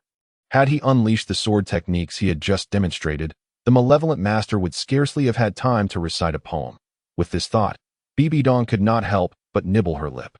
Adding to this, the first had recently made a breakthrough in his swordsmanship, grasping the essence of sword intent. He likely was no weaker than a soul king now. Swordmasters are renowned for their formidable offensive capabilities. And considering the first's speed, could she truly emerge victorious in a life-or-death struggle? Bai Dong found herself at a loss for an answer. Was he genuinely a support-type soul master? Was she truly a genius? Reflecting on her past teachers and the numerous accolades from her seniors, doubt crept into her mind. Had they been praising her merely out of respect for her teacher? Yet, during her travels, she had often dominated opponents in the battle arena, winning with overwhelming force. She recalled the battle between Tang Hao of Haoyan clan and Yu Mingkong of the Blue Electric Overlord clan from years ago. She finally affirmed that it was not her weakness but the first extraordinary strength that was evident. Over the past few days, she had repeatedly reiterated this to herself. The deeper her understanding, the more she felt his might. Watching the first as he trained, Bibi Dong began to formulate a plan in her mind to recruit him. Ever since recognizing his exceptional talent, she had set aside her concerns about the subsequent events involving the evil spirit masters of the Ontal Kingdom. Her thoughts were consumed with how to persuade the first to join Spirit Hall. It became clear that there existed individuals destined to stand at the pinnacle of the world, and she was fortunate enough to encounter one. With the political landscape of the continent shifting tumultuously in recent years, various factions were covertly testing each other, with no one knowing what the future held.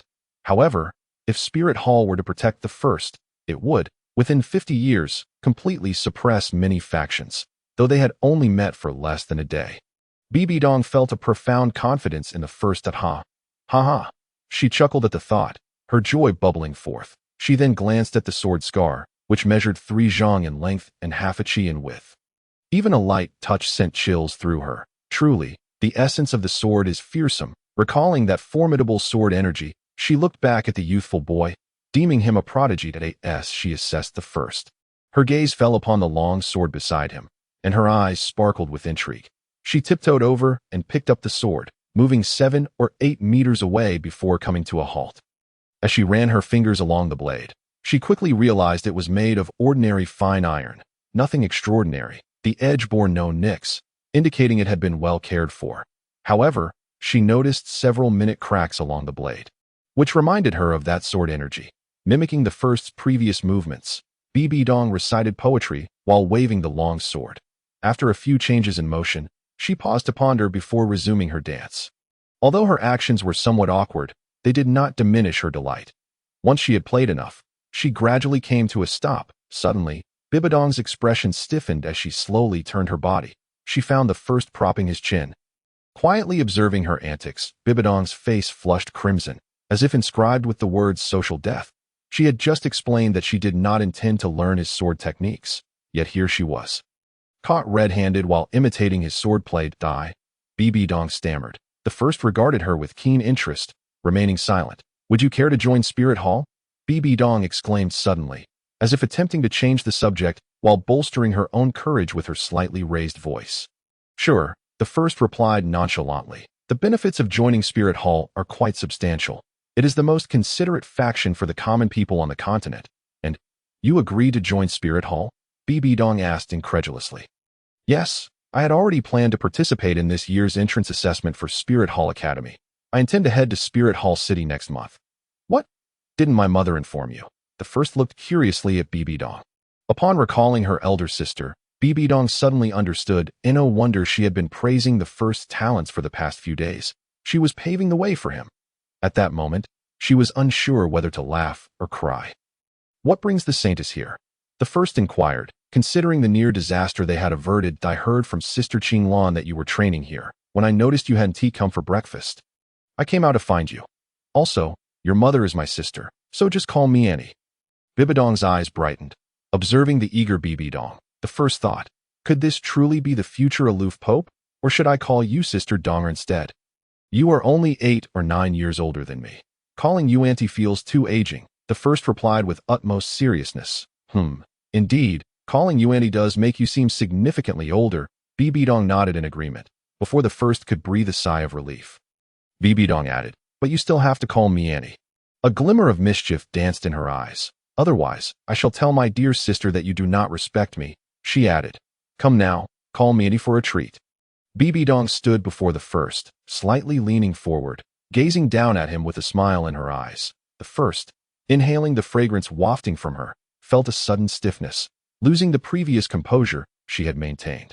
Alas, I should rather seek my sister. She can craft a set of fitted armor for you. How perilous it was during your battle with the evil spirit master yesterday. Bibi Dong shook her head. Wearing a concerned expression. It is best not to trouble my mother with such trivial matters. The first was momentarily flustered. My nephew is truly obedient, Bibi Dong exclaimed, as if a victorious general proudly patting the first's head.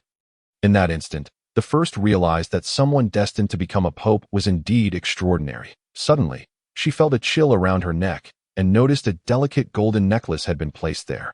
At its center hung a black gemstone, crafted with golden inlay techniques. The first could still sense the warmth of the gem, sensing its faint fragrance. How could she not recognize its origin? She hurriedly declined. Accept it. This is a gift from Auntie to welcome you, Bibi Dong insisted, her gaze unwavering. She emphasized the word Auntie, leaving no room for refusal. In that case, I shall accept it. Thank you, Auntie. The first one can only accept it.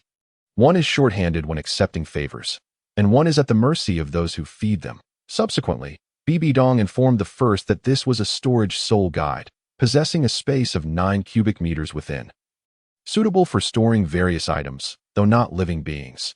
She then proceeded to instruct the first on its usage. To preclude any further refusals from the first, she waved the bracelet on her wrist, indicating that the necklace was merely an adornment to her. The first began to incessantly place items inside and remove them, reveling in the joy of play. In an instant, she felt that the term Auntie sounded delightful.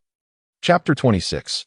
A discussion on swords. Let us give it a name, Bibi Dong remarked, observing the first fidgeting with the necklace, a faint smile gracing her lips. Let us call it the Dark Night Star. The first exclaimed, gazing at the light gold chain and the profound black gem adorning her neck. As long as you are pleased. The subtly upturned corners of her mouth clearly reflected her satisfaction with the name. A literary girl. Auntie is good to you, Bibi Dong continued. Such a beautiful storage soul guide is indeed hard to come by. In the next moment, she casually draped her left arm around the first's shoulder. Gazing at the jade hand resting on her shoulder and the authoritative demeanor of Bibi Dong, a phrase surfaced in her mind. The ever-changing sorceress. What is it? Speak. The first glanced at the necklace. How did you comprehend the sword intent? Could you perhaps teach me as well? Do you know how challenging it is to grasp sword intent? Bibi Dong uttered a stream of words. Is it really that difficult? The first inquired, her eyes fixed on Bibi Dong, eagerly awaiting an explanation. She only knew that the sword Douluo must have comprehended sword intent. As for others, she was uncertain, given the vastness of Douluo continent. One would assume there were not too few. 5. Aside from you, there are no more than 5 individuals on the entire continent who have comprehended sword intent, Bibi Dong asserted firmly. So few. The first was taken aback. And that is an exaggeration. Currently, the only confirmed individuals who have comprehended sword intent are Sword Douluo Qinshin and our Grand Elder from the Wuhuan Palace. Additionally, the Wind Sword Sect's master reached the threshold of half-step sword intent a decade ago. It remains unknown whether he has broken through since. Even with countless hidden talents across the continent, my assertion of 5 is already generous. Bibi Dong was resolute to comprehend sword intent at such a young age. It's inconceivable. Bibi Dong regarded her with curiosity. I simply grasped sword intent while practicing, the first replied innocently. Bibi Dong couldn't help but twitch her mouth slightly. Auntie, does your mouth hurt? The first asked, blinking her sparkling eyes in feigned curiosity. I overindulged in spicy food last night, Bibi Dong admitted, slightly agitated. You still haven't told me. Can you teach me swordsmanship? Gazing into the first's earnest eyes, she inquired again, clearly wanting to learn as a top graduate from the Wuhuan Palace Academy. She understood the immense benefits of comprehending sword intent, enabling one to challenge opponents beyond their level with ease. Even as the holy maiden of the Wuhuan Palace, she lacked the qualification to be taught sword techniques by the Grand Elder. I could teach you the basic sword techniques, but you won't be able to learn sword intent, the first stated. How would you know without trying? Bibi Dong retorted defiantly. You lack sincerity, the first replied, her expression grave as she attempted to deceive her. Desiring to distance herself from this woman, she harbored numerous secrets, and this woman was far too astute. She did not wish to attract attention before she had fully developed her abilities. I am honest and sincere. You cannot deceive me. Bibi Dong gazed at the first as if she were a grand deceiver. The first couldn't help but twitch her lips. This woman was too clever, making it difficult to fool her. And she felt the dynamic was somewhat different from the original narrative. What? Does your mouth hurt too? Bibi Dong looked at the first, her eyes glimmering, then asked earnestly that I overindulged in spicy food last night as well. The first affirmed that it was evident that women held grudges from dawn till dusk. Without waiting for Bibi Dong to respond, she continued, what I mean by sincerity pertains to sincerity in swordsmanship, sincerity towards people. And sincerity of heart. I began practicing swordsmanship at the age of 3, starting from the most basic sword forms, enduring the harsh winter cold and the sweltering summer heat, regardless of spring rains or winter snows. I wielded my sword precisely thousands of times each day, a routine I maintained for 9 years. This is merely the foundation. That is sincerity in swordsmanship. The first spoke truthfully, reminiscing about the days of training with a tinge of nostalgia. The fact that he comprehended sword intent at such a young age was solely due to his relentless effort, without any shortcuts. He was willing to confront the boundless jade wall. Since I began my cultivation, I have never actively provoked others. I respect everyone that if I promise something to someone, I will surely fulfill it. This is sincerity towards people that I sever the ties of cause and effect with my sword. Resolving past entanglements that I eliminate those who deserve to be eliminated and save those who ought to be saved. Should I stray from my true intentions, I would sever it with a single sword. This is sincerity of heart. The first gazed earnestly at Bibi Dong. Initially intending to deceive her, he found himself speaking heartfelt truths as he reflected upon his principles through the lens of swordsmanship. Bibi Dong looked at the first, as if she glimpsed a radiant light, recalling the moment she had slain the evil soul master with that sword. She couldn't help but ponder, could she truly dedicate herself to the sword as the first had? The rigors of martial soul cultivation had already consumed a significant portion of her energy, and considering her position as the holy maiden of the Wuhuan Palace, she had countless obligations. She cast a glance filled with envy at the first, and gradually relinquished the thought of learning swordsmanship. Observing Bibi Dong's apparent resignation, the first hurriedly recounted a tale of the sword god's battle atop the Wuhuan Palace, set in the realm of Douluo, to prove that she was not deceiving her. Although the first only remembered the rough outline, the story remained vivid and engaging. Bibi Dong, having never heard such tales, blinked her large, bright eyes, captivated by the narrative. Once the first concluded, parched and weary, she looked at Bibi Dong. Hoping she would understand that she was not cut out for swordsmanship, Bibi Dong stepped forward, once more drawing the first sword, striking a pose, her voice resonating deeply. If I am defeated, please accept my sword. From henceforth, my sword shall be yours. Stop joking. The first interjected hastily, reclaiming her sword and interrupting the dramatic performance. Didn't he expect you to be quite adept at storytelling? Bibi Dong gazed at the first with a hint of reluctance at being interrupted. I am not fabricating. This is the truth. The first defended herself. All right, you are right. I indeed am not suited for swordsmanship. The cultivation of my martial soul has already constrained a significant portion of my energy.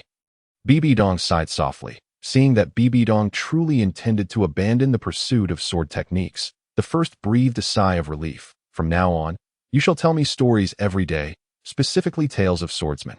Even if I am no longer learning swordsmanship, it will still be enjoyable to listen. Bibi Dong's eyes sparkled with curiosity as she looked at the first.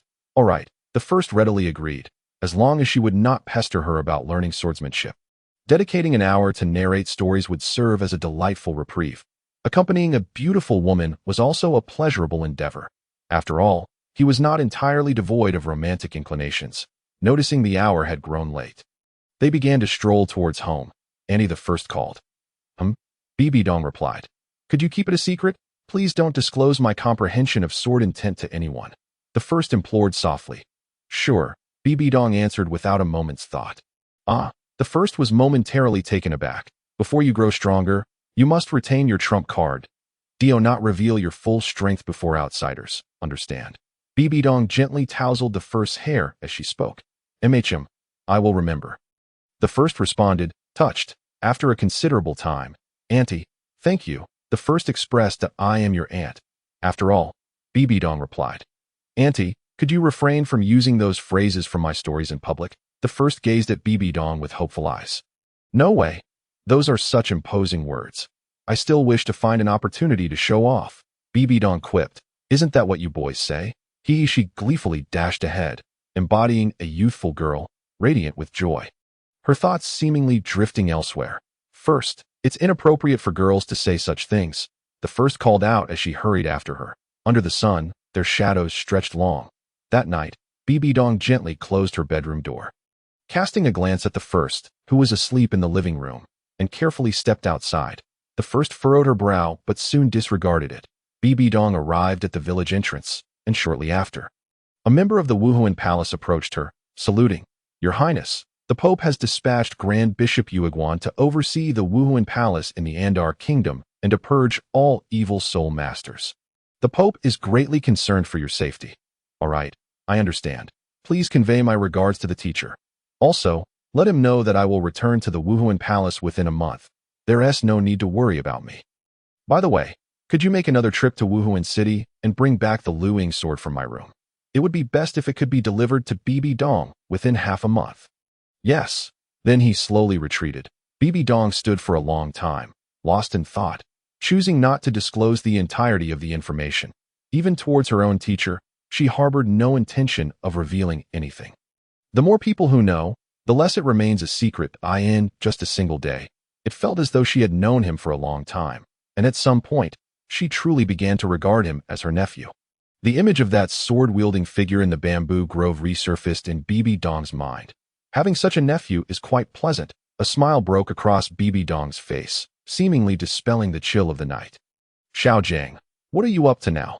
If only you possessed the same talent as the first." With a complex expression, Bibi Dong gazed in the direction of Wuhuan City, lost in her thoughts. Chapter 27. Farewell. Sadness. Time flew by, and half a month had passed. During this period, aside from the presence of her new aunt Bibi Dong, the first experienced no other changes. They spent time together. She discovered that this aunt was quite agreeable. Whenever the first practiced, Bibi Dong would join in. When the first trained with the sword, she would observe. They would also sit together with Qing Lan, listening to stories shared by the first. The first wished to spar with Bibi Dong to assess her current level. But Bibi Dong continuously used her unhealed body as an excuse to postpone. Eventually, the first began to understand. Although Bibi Dong's two martial souls, the Death Spider Emperor and the Soul-Devouring Spider Emperor, were both top tier, they were not easily accepted by a girl. The appearance after martial soul possession was too unsightly, especially for a beauty like Bibi Dong, creating a stark contrast. After realizing this, the first never mentioned sparring again. Noticing the first's change in attitude, Bibi Dong, though unaware of the reason, felt a sense of relief. The more one cares for another, the greater the fear of scaring them away. That night, Qin Feng was also present, and the four of them sat in the courtyard enjoying roasted meat. After today, the first would turn 12 at Qin Feng, and Qing Lan presented their gifts, a fitted inner armor crafted from the skin of a 10,000-year-old azure water python, which Qin Feng had gathered materials for during his recent departure from home, was meant to provide his son with an added layer of security. This armor was fashioned with Bibi Dong's assistance and sewn together by Qing Lan herself. The 10,000-year beast's skin was exceedingly tough, and it was only with Bibi Dong's help that it was completed within 10 days. Upon receiving it, the first pursed her lips in silence, donning the inner armor. A warmth enveloped her heart. And I, Bibi Dong, unable to contain her excitement, stepped forward after Qin Feng and Qing Lan presented their gifts. With a slight restraint of her expression, the aura of the saintess returned to her. She raised her right hand slightly, and a long sword appeared in her grasp, sheathed. The sword, named Luing, was forged from deep-sea cold iron, measuring 3 feet and 3 inches in length and weighing 13 pounds and 3 ounces. A rare weapon crafted by the master craftsman Nodding, a true gem of the world. "Today, this sword is gifted to you," proclaimed Bibi Dong. The first, recognizing the quality of the sword, wore a solemn expression. As expected of a fine sword, Bibi Dong gradually became immersed in her role. The first couldn't help but roll her eyes. Is this truly the saintess of the spirit hall? Qin Feng mused, feeling an inexplicable sense of admiration. Having been reminded of the duel between sword gods by Bibi Dong, Qing Lan understood the situation and chuckled at the theatrics of the two. Once Bibi Dong had satisfied her craving for swordplay, the sword found its way into the first's hands. The scabbard, crafted from the skin of an unknown black soul beast, felt heavy upon grasping it, a chill penetrating deep within. This scabbard was made from the skin of the back of a 10,000-year-old demon whale. Bibi Dong explained. With a clang, the first adjusted her breathing, swiftly drawing the sword from its scabbard that on closer inspection, The entirely black blade was faintly dotted with white luminescent specks, in a graceful motion resembling the gesture of a celestial pointing the way. She held the sword forward, the blade remaining perfectly straight, before placing the scabbard on the table and stepping aside. Extending her left hand, she formed a sword gesture with her fingers, gently caressing the blade. Then, she retracted the sword, holding it with both hands, practicing one foundational sword technique after another. In the night, the long sword seemed to meld into the starry sky, with only the glimmers of light surrounding it. So beautiful, Qinglong gasped at the sight. As she became familiar with her new companion, it took her a moment to finally retract the long sword. What do you think? Bibi Dong inquired. The sword is indeed excellent. But I fear it will be a year or two before I can wield it properly, the first lamented. The sword is too long, Qin Feng interjected. Indeed, the speed and length of a sword matter. In a duel, an inch can mean life or death, the first reflected. Is that so? Bibi Dong's expression dimmed slightly. Thank you for your gift. I truly appreciate it. The first expressed her gratitude towards Bibi Dong. However, I cannot use it just yet. A fine sword is hard to come by. I have already obtained a precious weapon ahead of time, sparing me the trouble of searching, which is already a blessing. The first comforted her. After some contemplation, Bibi Dong felt energized. As several more days passed, the first reluctantly bid farewell to her parents, and, along with Bibi Dong and other members of the Spirit Hall, journeyed towards Wuhan City. Thanks to Bibi Dong, the first enjoyed the privileges of being with the Saintess throughout the journey. It was quite pleasant, except for finally slaying that beast, Wangu, countless times. Whenever the group took breaks, they would gather around the first, eager to hear stories. The pace of their journey slowed. What was initially a half-month trek now extended to 20 days, with over 20 miles still remaining to Wuhan City, likely arriving tomorrow.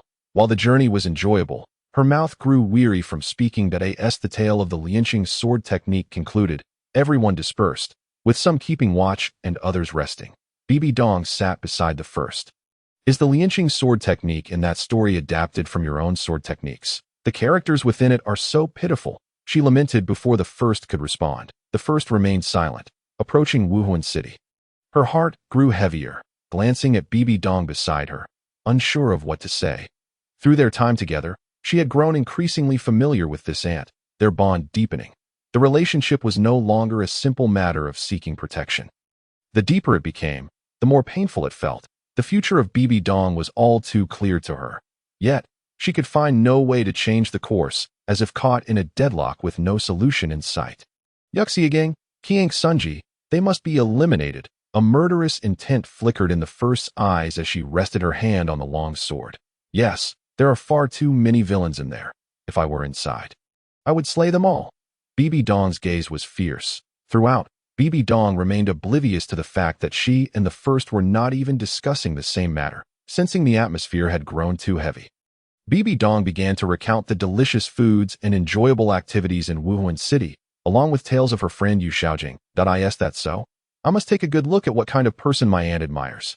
The first remarked with a hint of melancholy. He is a remarkable scholar, knowledgeable in many fields. I will introduce you to him later. Giggling like a love-struck girl, an orphan, Bibi Dong's interpersonal relationships were inherently simple.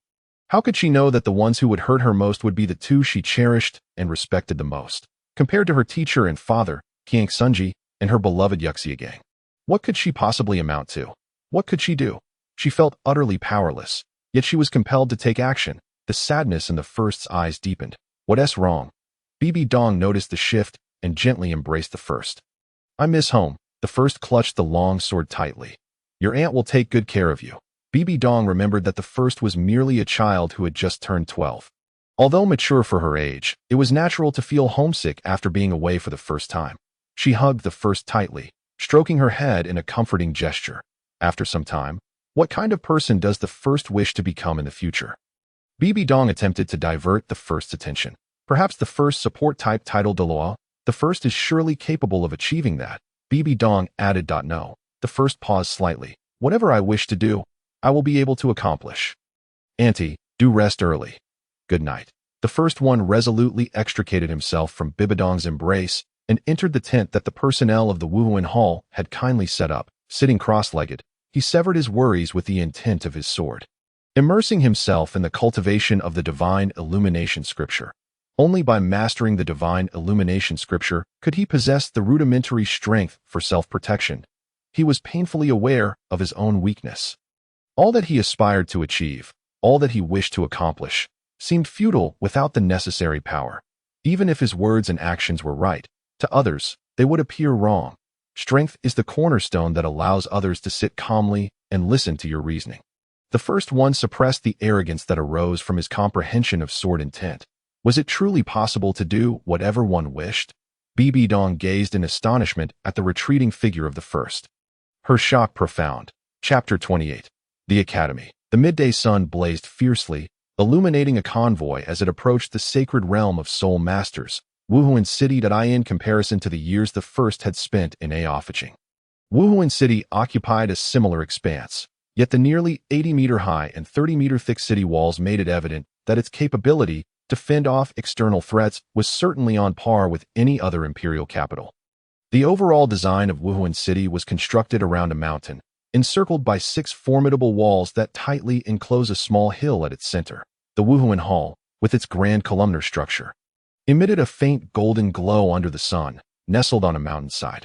Upon entering Wuhuan City and lifting his gaze, one could immediately behold the magnificent and solemn Pope Hall perched on the mountainside. It was said that within the Pope Hall lay an Elder Hall, housing an indeterminate number of titled Douluo, none below level 95, serving as the Wuhuan Hall's ultimate trump card against rival forces. Atop the mountain also stood a pristine palace, roughly 1/3 the size of the Pope Hall, seemingly untouched by time, enduring steadfastly. That place was the Douluo Hall that a titled Daw could enter only twice in a lifetime, once upon attaining the title, and the last time for their interment that a group strolled along the main street. The first, having calmed his emotions, quietly listened as Bibi Dong introduced the shops lining the street.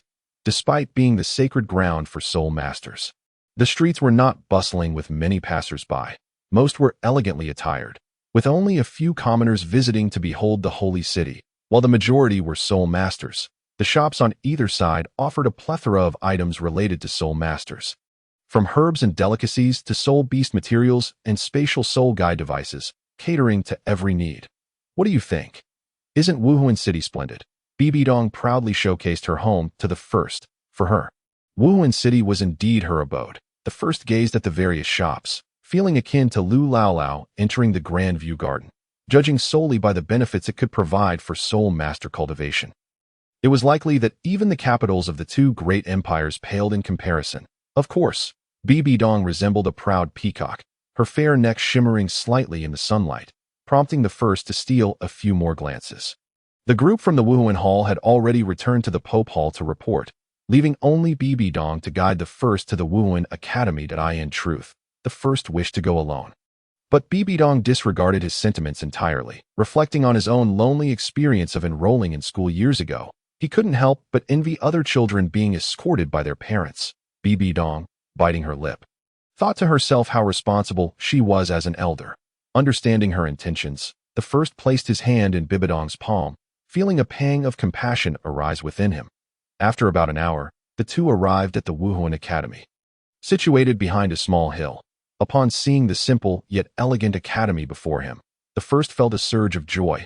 This was to be his place of study for the coming years.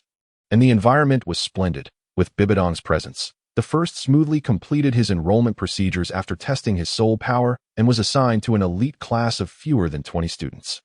Subsequently, Bibi Dong left him with a holy maiden token, informing him of her residence before departing. That it was already somewhat unreasonable for Bibi Dong to escort the first to the academy, and she hurriedly made her way back to the Pope Hall. Utilizing her soul power, the first examined the golden token in his hand.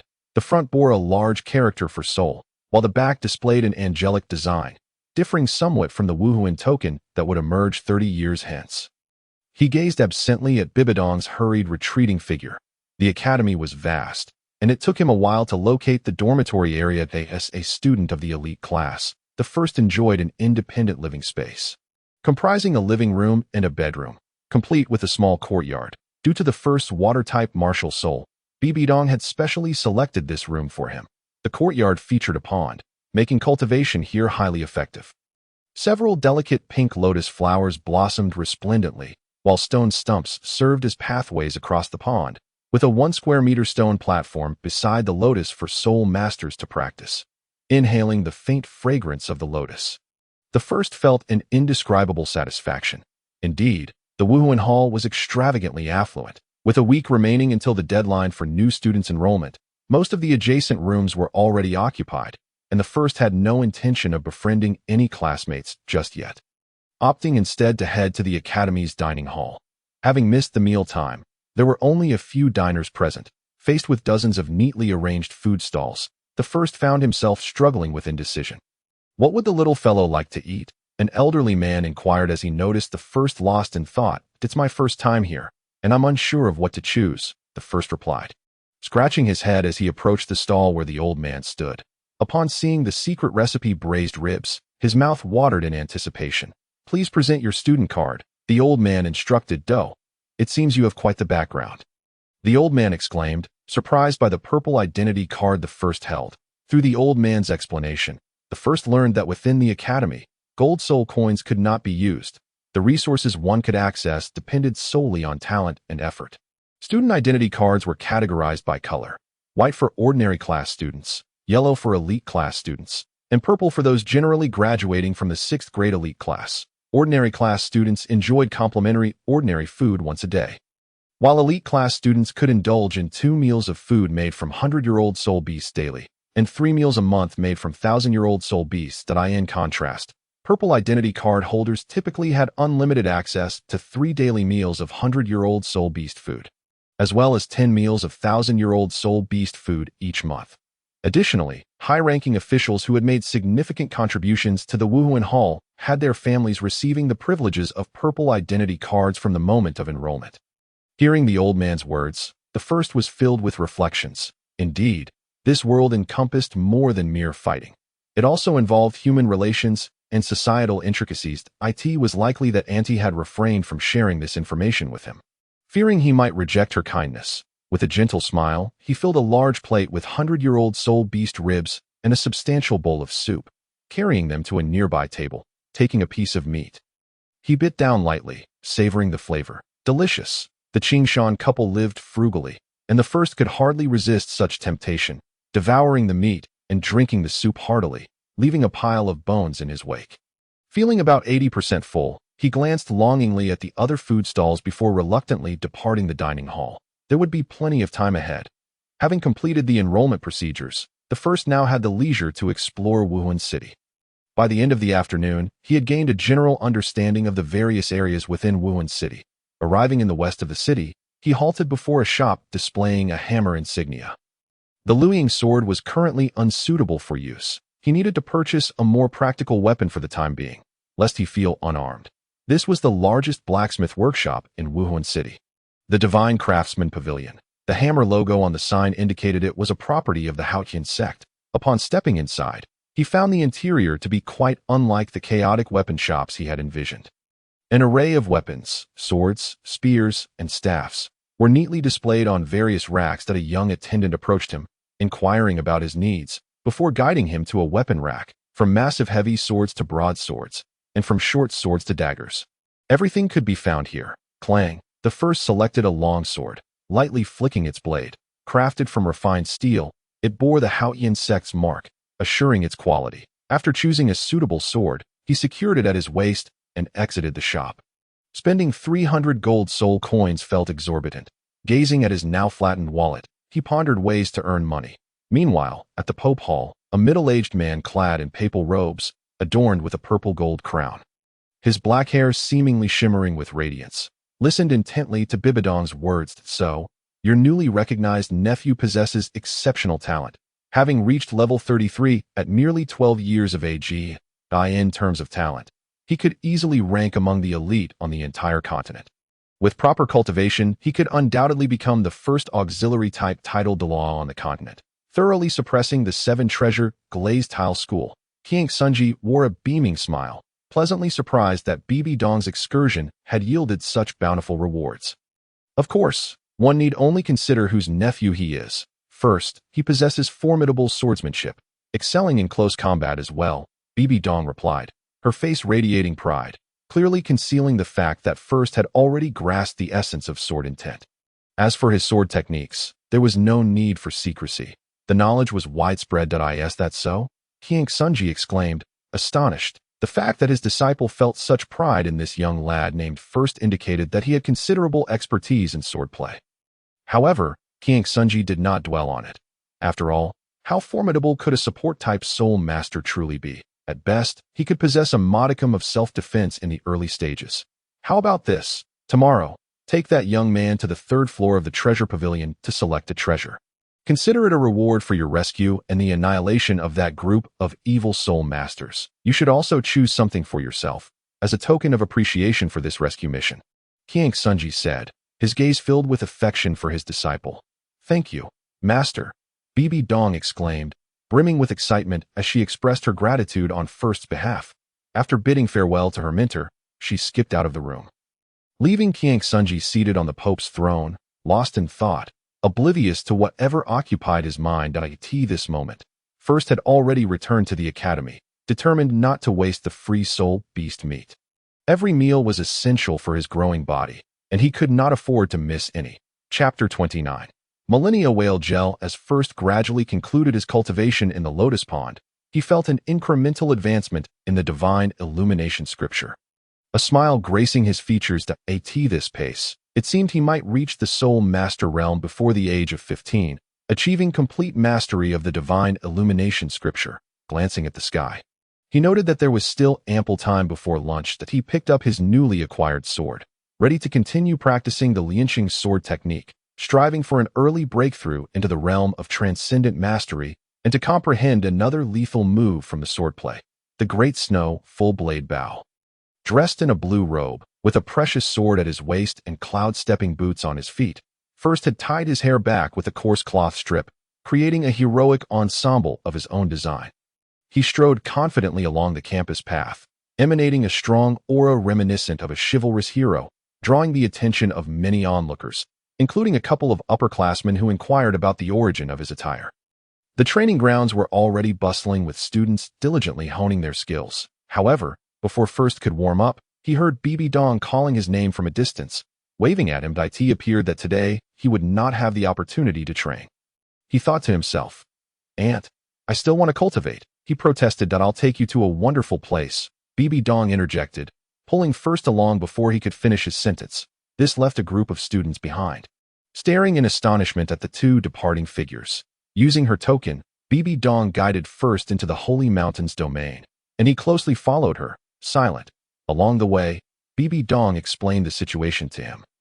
And upon hearing that they could select a treasure from the third floor of the Wulian Hall's treasure pavilion, First's excitement was palpable. The most formidable power on the Douluo continent, with treasures collected over nearly a millennium, he could only imagine the riches within.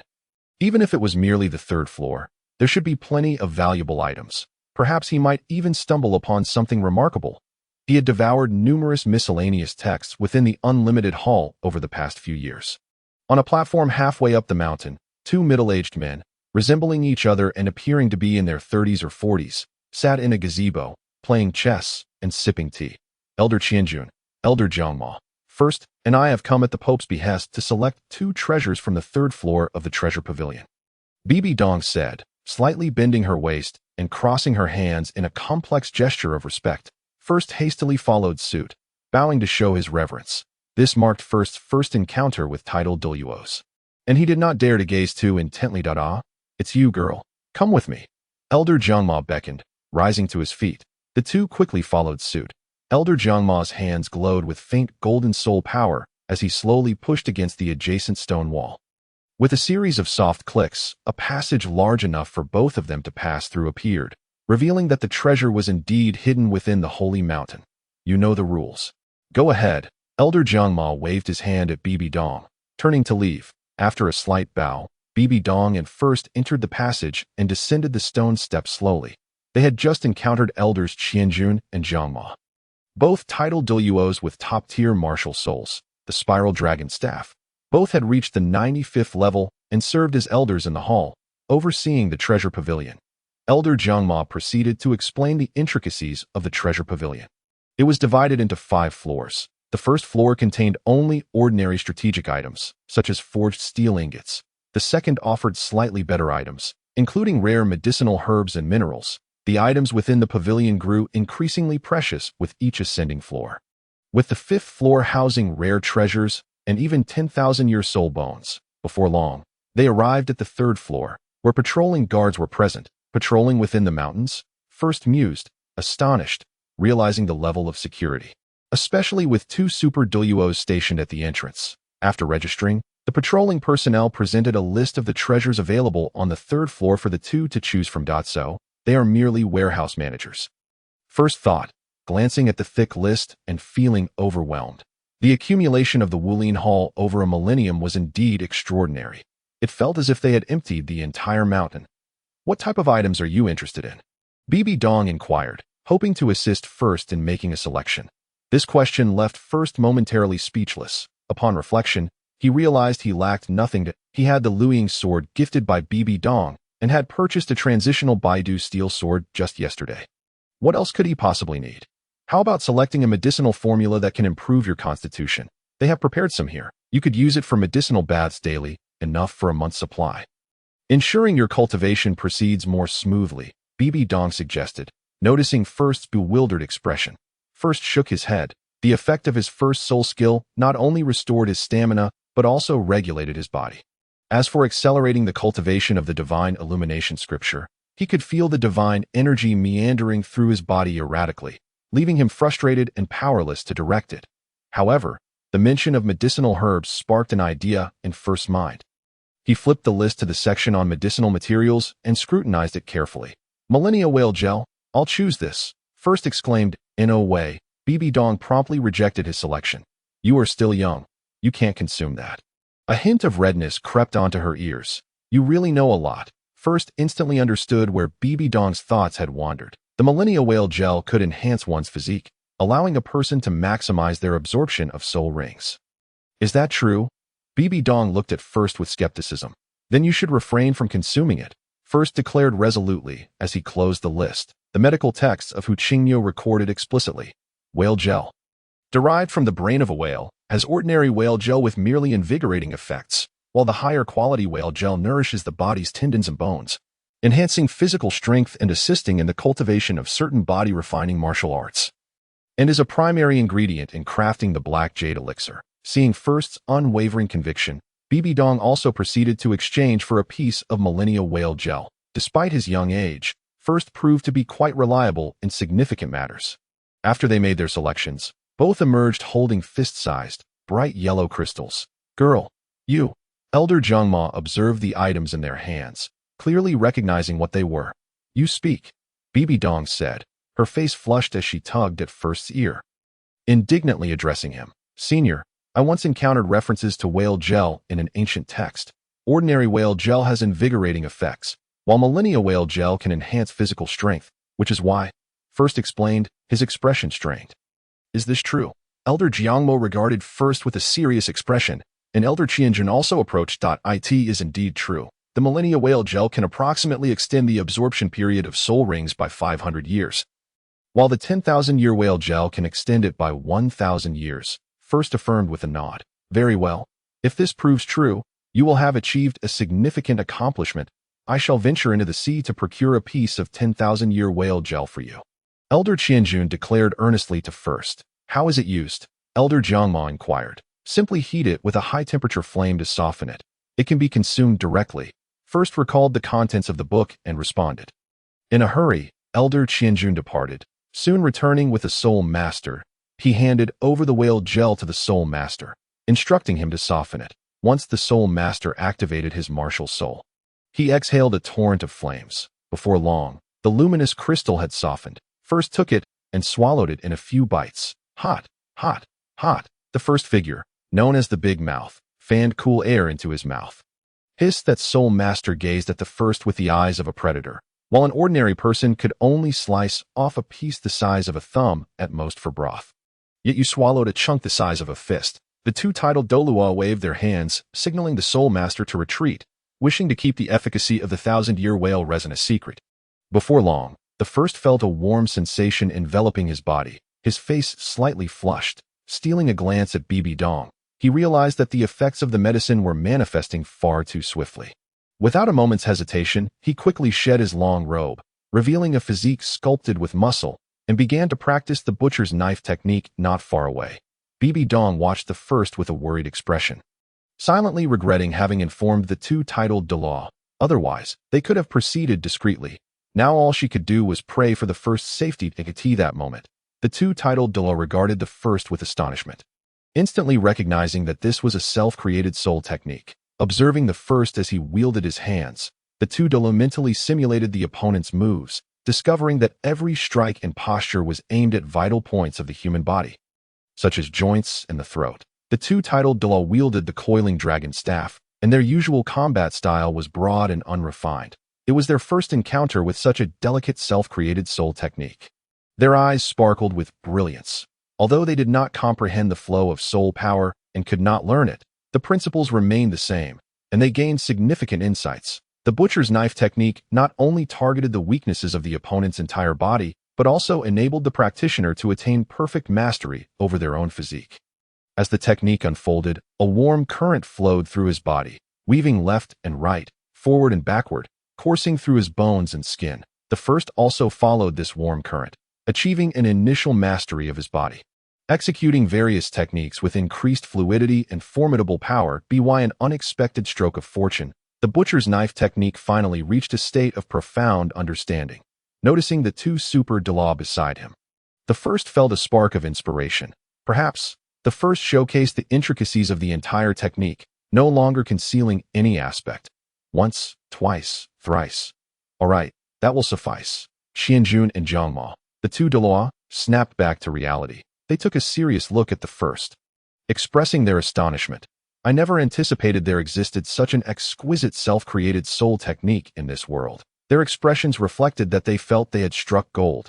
The first, with a mischievous grin, thought to himself, had he ever suffered losses? Chapter 30. The Soul Arena. Qianjun stepped forward first, examining the first's muscles with astonishment. He then proceeded to inspect him thoroughly from head to toe. What level of soul power do you possess now? Qianjun inquired eagerly. I currently have 33rd rank soul power. The first replied candidly. With your current physical strength, you could already withstand an 8,000-year soul ring. By the time you reach 40, if your spiritual strength is sufficiently robust, you might even absorb a 10,000-year soul ring. He exclaimed, shocked. But your bone age is merely 12 years. I fear the Grand Elder was not much more accomplished at your age. The effects of the 1,000-year whale resin are truly remarkable. Zhang Ma's expression shifted as he stepped forward to verify. The first did not resist, allowing Zhang Ma Douluo to examine him. It is not merely the efficacy of the whale resin. This lad is inherently a prodigy. Qianjun shot an exasperated glance at his younger brother. If the 1,000-year whale resin could yield such effects, I would immediately slay all whale-type soul beasts and produce the medicine myself. The two brothers exchanged complex glances, momentarily at a loss for words. Young man, would you consider apprenticing under me? Zhang Ma proposed first. The first momentarily froze, unsure of how to respond. Perhaps it is not meant to be. It seems you have your own aspirations, Zhang Ma concluded, gesturing dismissively. Thank you, senior, but I already have a mentor. My master, Zaiyozi, is currently traversing the continent, the first explained gratefully. What a pity. Both Zhang Ma and Qianjun lamented. Zaiyozi, they murmured.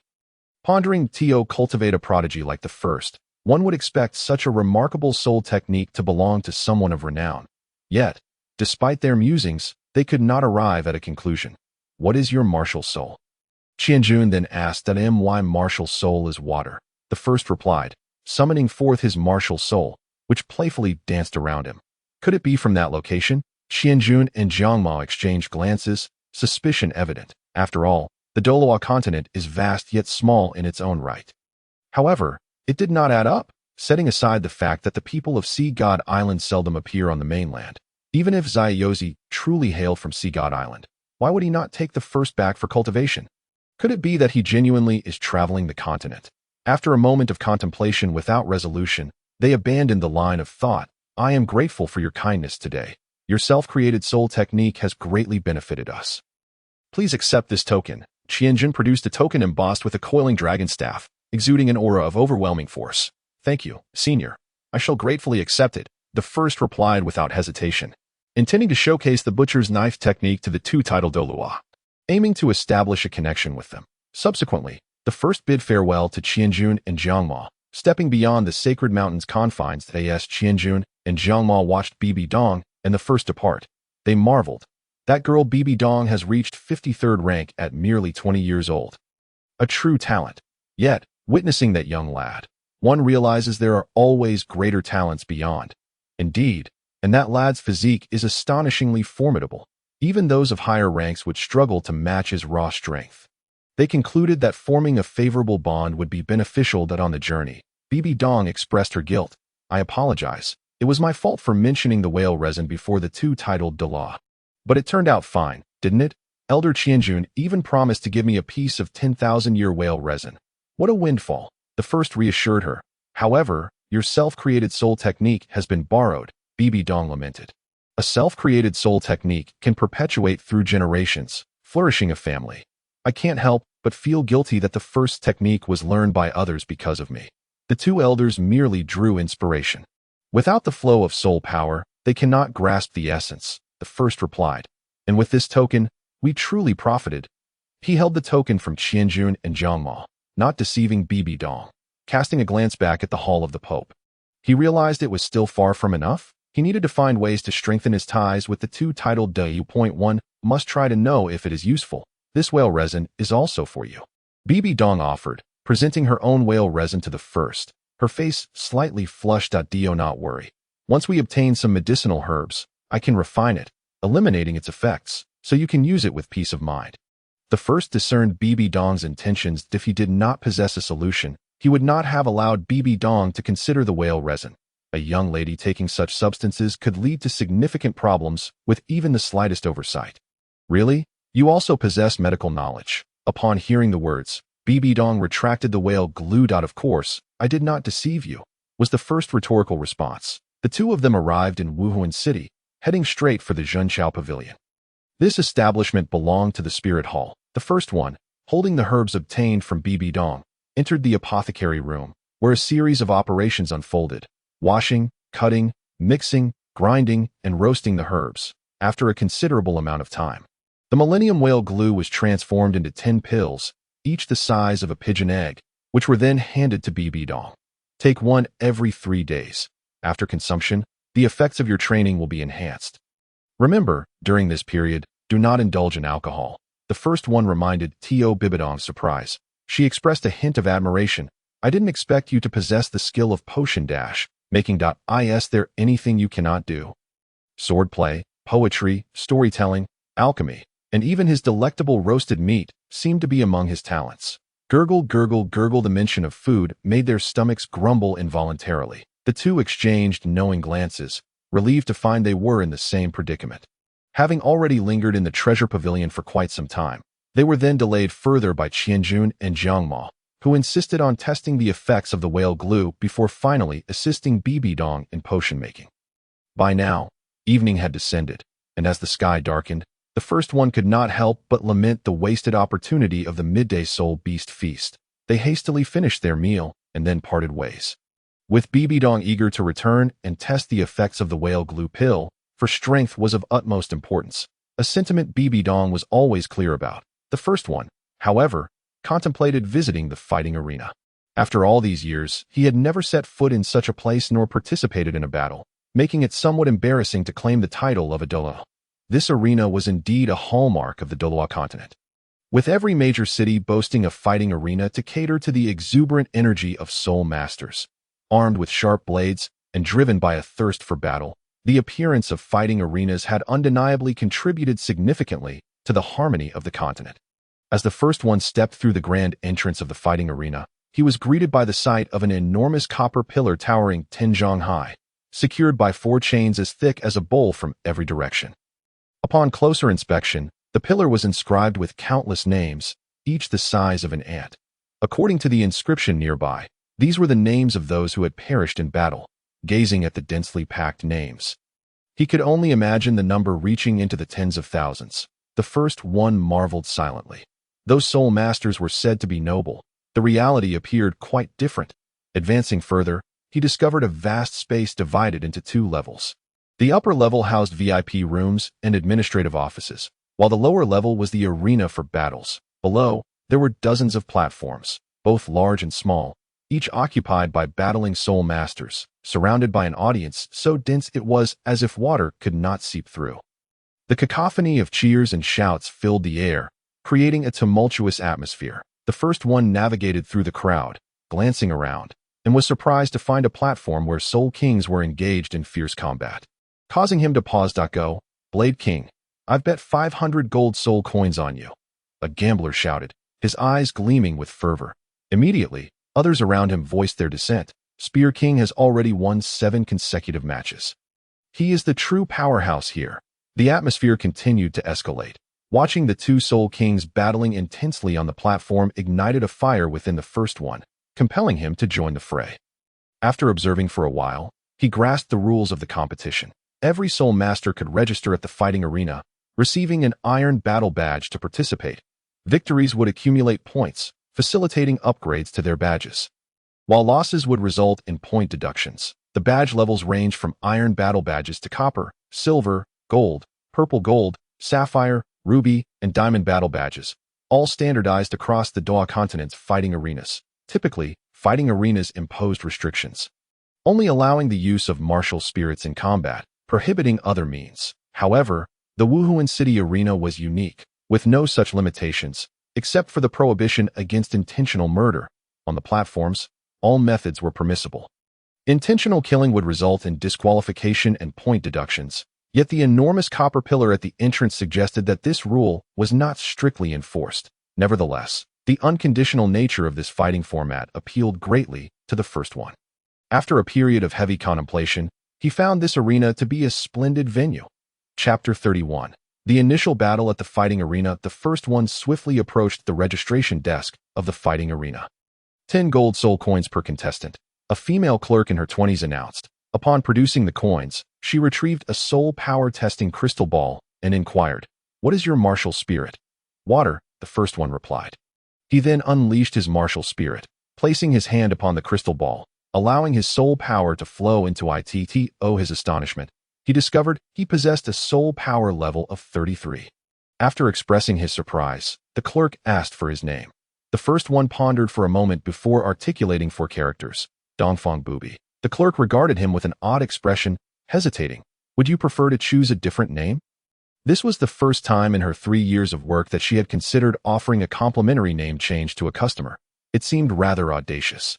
Observing the first one's delicate features, she found it hard to imagine what he could endure in battle. The first one resolutely declined, clutching his iron battle badge as he turned to exit the arena. He then visited a tailor, commissioning a fiery red long robe, identical in style to the president's attire he wore at the Magic Academy. He believed his life should not settle for mediocrity. Upon learning that it would be ready by the following day, he took his leave. The next afternoon, the first one arrived at the fighting arena early, adorned in his red robe, and proceeded with his registration for the battles. Dongfang Bubi and the Mad Lion. "Please proceed to platform number 3. The announcement echoed throughout the arena. Before long, the name Dongfang Bubi was called 3 times over the loudspeaker, prompting the crowd to momentarily quiet down, many directing their gazes towards platform 3. Such a brazen name had not been seen in years. The last audacious individual had met a swift downfall and had to change their name. Curiosity stirred within the crowd as they began to flock towards platform 3, eager to witness whether the one with such a bold name possessed genuine combat prowess or merely lacked common sense. Standing on the platform, clad in his red attire, the first one scrutinized his opponent. A boy of around 14 or 15 years old, who, if all went as expected, should be his senior. "What flamboyant attire! You certainly have confidence in your abilities," the Mad Lion remarked. "The sun rises in the east, and I remain undefeated," the first one replied, his head held slightly high, his tone calm and assured. Dongfang Bubi, Water Martial Spirit, 33rd rank Support Type Soul Elder, Iron Battle Badge, currently 0 wins and 0 losses. Mad Lion. Mad Lion Martial Spirit, 36th rank Attack Type Soul Elder, Iron Battle Badge, currently 9 wins and 2 losses. Let the battle begin. With the announcer's introduction complete, he exited the stage. Good heavens, a mere support type soul master. And a novice at that. dares to adopt such a flamboyant name? Today's youth truly baffle me. What audacity! When did support types begin to compete in one-on-one battles? The Mad Lion's supporters shouted, "Tear him apart." Mad Lion, damn it. I bet 2 gold soul coins on Dongfang Booby. I didn't expect him to be a support type. My money is down the drain. As the announcer finished detailing their profiles, the audience erupted into commotion. For the first one, situation defied all logic, a support type daring to participate in fights, and judging by his age, he was likely a junior. Don't worry, I'll go easy on you, senior. The Mad Lion thought he was assured of victory. Then I'll thank you in advance for your mercy, senior, the first one said, playfully beckoning with a finger. Arrogant, the Mad Lion roared in anger. With the manifestation of their martial spirits, the Mad Lion's physique expanded significantly. The two locked eyes and charged at each other. Wow, this support-type soul master is quite brave. Is he really a man? The comments from below varied, some sarcastic, others genuinely impressed. On the platform, the two engaged in combat. The first one swiftly seized the Mad Lion's wrist with his left hand, pulling him aside, applying pressure, and deftly redirecting with his right hand, leaving the Mad Lion open for a countered, in a swift motion. The first one pressed lightly against the Mad Lion's chest. Thud, thud, thud. The Mad Lion staggered back, as though struck by a galloping carriage. Shock etched across his face as he looked at the first one in disbelief. The crowd that had cheered for the Mad Lion fell silent, as if all their voices had been choked off. Senior, just a friendly greeting. Do not underestimate me. The first one smiled. Those who dare to enter the fighting arena certainly possess some skill. I will take this seriously. The ferocious lion inhaled deeply, its first yellow spirit ring shimmering as its muscles appeared more taut, charging towards the first, with a swift step. It executed the Xiaoyu and engaged in combat using the Tian Shan Palm technique against the ferocious lion. The scene resembled a great bear attempting to catch a butterfly, eliciting suppressed laughter from the spectators below. In this moment, no one doubted the first's participation in the battle spirit was an act of overreach. With a thunderous roar, the ferocious lion activated its second spirit ring, its speed surging as it closed in on the first, delivering a powerful palm strike. Bang! The first met the lion's assault with its right hand, forcing it to retreat 3 feet. How could this be possible? Before the lion could react, the first, using the momentum from their clash, lightly floated back, then, upon landing, forcefully stomped the ground, instantly crossing the distance between them to unleash a barrage of attacks upon the ferocious lion. The onslaught, akin to a tempest, left the lion with no chance to evade. With a primal call, the purple spirit ring flickered, a faint crimson aura enveloping the lion, enhancing its physical prowess by nearly 60% compared to before. Bang, bang, bang. The two engaged in an intense exchange. No, it should be said that the lion could not withstand the first's relentless assault, merely enduring the punishment. The first penetrated the lion's defenses, striking it repeatedly across its body. Initially, the lion found the strikes bothersome, believing that under the protection of its third spirit ability, such paltry force could not inflict any damage. However, it soon realized something was amiss. The areas where the first struck felt as if its skin had brushed against snowflakes in the dead of winter, chillier and chillier. As the cold gradually intensified, the lion's arms began to stiffen, its movements slowing. Bang! The first slowly withdrew its palm, observing the trembling figure of the senior lying on the ground. It nodded at the referee, signaling, Dongfang Booby victory. It had won. I knew that such an audacious name must possess remarkable skills. Aside from 2 gamblers who had bet against the first, the others stared in disbelief. It had triumphed. A mere support type had defeated a powerful assault type. Cheers erupted. Dongfang Booby, Dongfang Booby. The atmosphere instantly became lively. This event unfolded right before their eyes, with the ferocious lion having utilized all 3 of its spirit abilities without holding back. Yet now, it lay on the stage, while Dongfang Booby remained unscathed in its vibrant red attire. Several support-type spirit masters in the audience shouted the first's name, their excitement nearly bringing them to tears. Heaven knows how arduous it is for support types. Opponents always scream to eliminate the support first, and if they lose, teammates blame the support for their lack of strength. Support types must not only accurately enhance their allies, but also evade enemy attacks. If victorious, the credit goes to the assault and control types, while in defeat, the support bears the blame. It's incredibly challenging. Gazing at the first silhouette, they envisioned the rise of the support type, unable to suppress their inner sorrow any longer. The first summoned the water martial soul, with 3 spirit rings, yellow, yellow, and purple, manifesting beneath its feet. After using water purification to dispel the cold aura from the senior's body, it shrugged and walked away. It had been effortless, with no need to employ the Tianshan Palm's ultimate technique, 6 yang melting snow. The first then participated in 2 more battle spirit matches, each mirroring the first, initially employing the Xiaoyayu to gauge the opponent's abilities before closing in for a short-range confrontation. Ultimately knocking the opponents off the stage, waving away a throng of admirers, the first exited the battle spirit arena. It had come to realize that with Bibi Dong as its backing, residing in the spirit city posed no danger. Should anyone dare covet its self-created spirit abilities, it could let them converse with the titled Douluo, Qianjun, and Jiangma. Playing the role of a pig to eat a tiger could easily lead to becoming a genuine pig. In martial arts, one cannot solely rely on arduous training for continuous advancement. A plethora of opponents is essential. Tossing the golden spirit coins received into the air, it acknowledged that with strength, money was easily earned. In the following days, the first returned to a regular routine, practicing sword techniques and palm techniques in the morning, pondering the yang finger, or studying medical scriptures in the afternoon and after dinner. Resting for a while before heading to the battle spirit arena to burn off some calories, followed by evening training of the Xinjiao Jing in the courtyard. Each day was immensely fulfilling. Tomorrow marked the commencement of the school term, with both upperclassmen and the new cohort of students arriving at the academy. The dining hall was bustling, and the first found a corner to dine alone. At that moment, several individuals approached. The first furrowed its brow, pondering. It had not stirred trouble recently. You are the little nephew of the Saintess, aren't you? I am Douluo, the class leader of grade 6. Class 1. Should you need anything in the future, feel free to seek me out, declared the foremost young man, thumping his chest assertively. The first suddenly understood. This was in regard to Bibi Dong. That day, when Bibi Dong had taken the first out, it had already caught the attention of those with ulterior motives. The Academy's former luminaries, being both beautiful and now the Saintess, would undoubtedly attract the interest of elite students brimming with youthful vigor. After a few days of inquiries, everything had been uncovered. Flies cannot alight on a seamless egg. In the minds of those with intentions, the first was now that very seam. Through a series of roundabout conversations, the first grasped the other party's intent.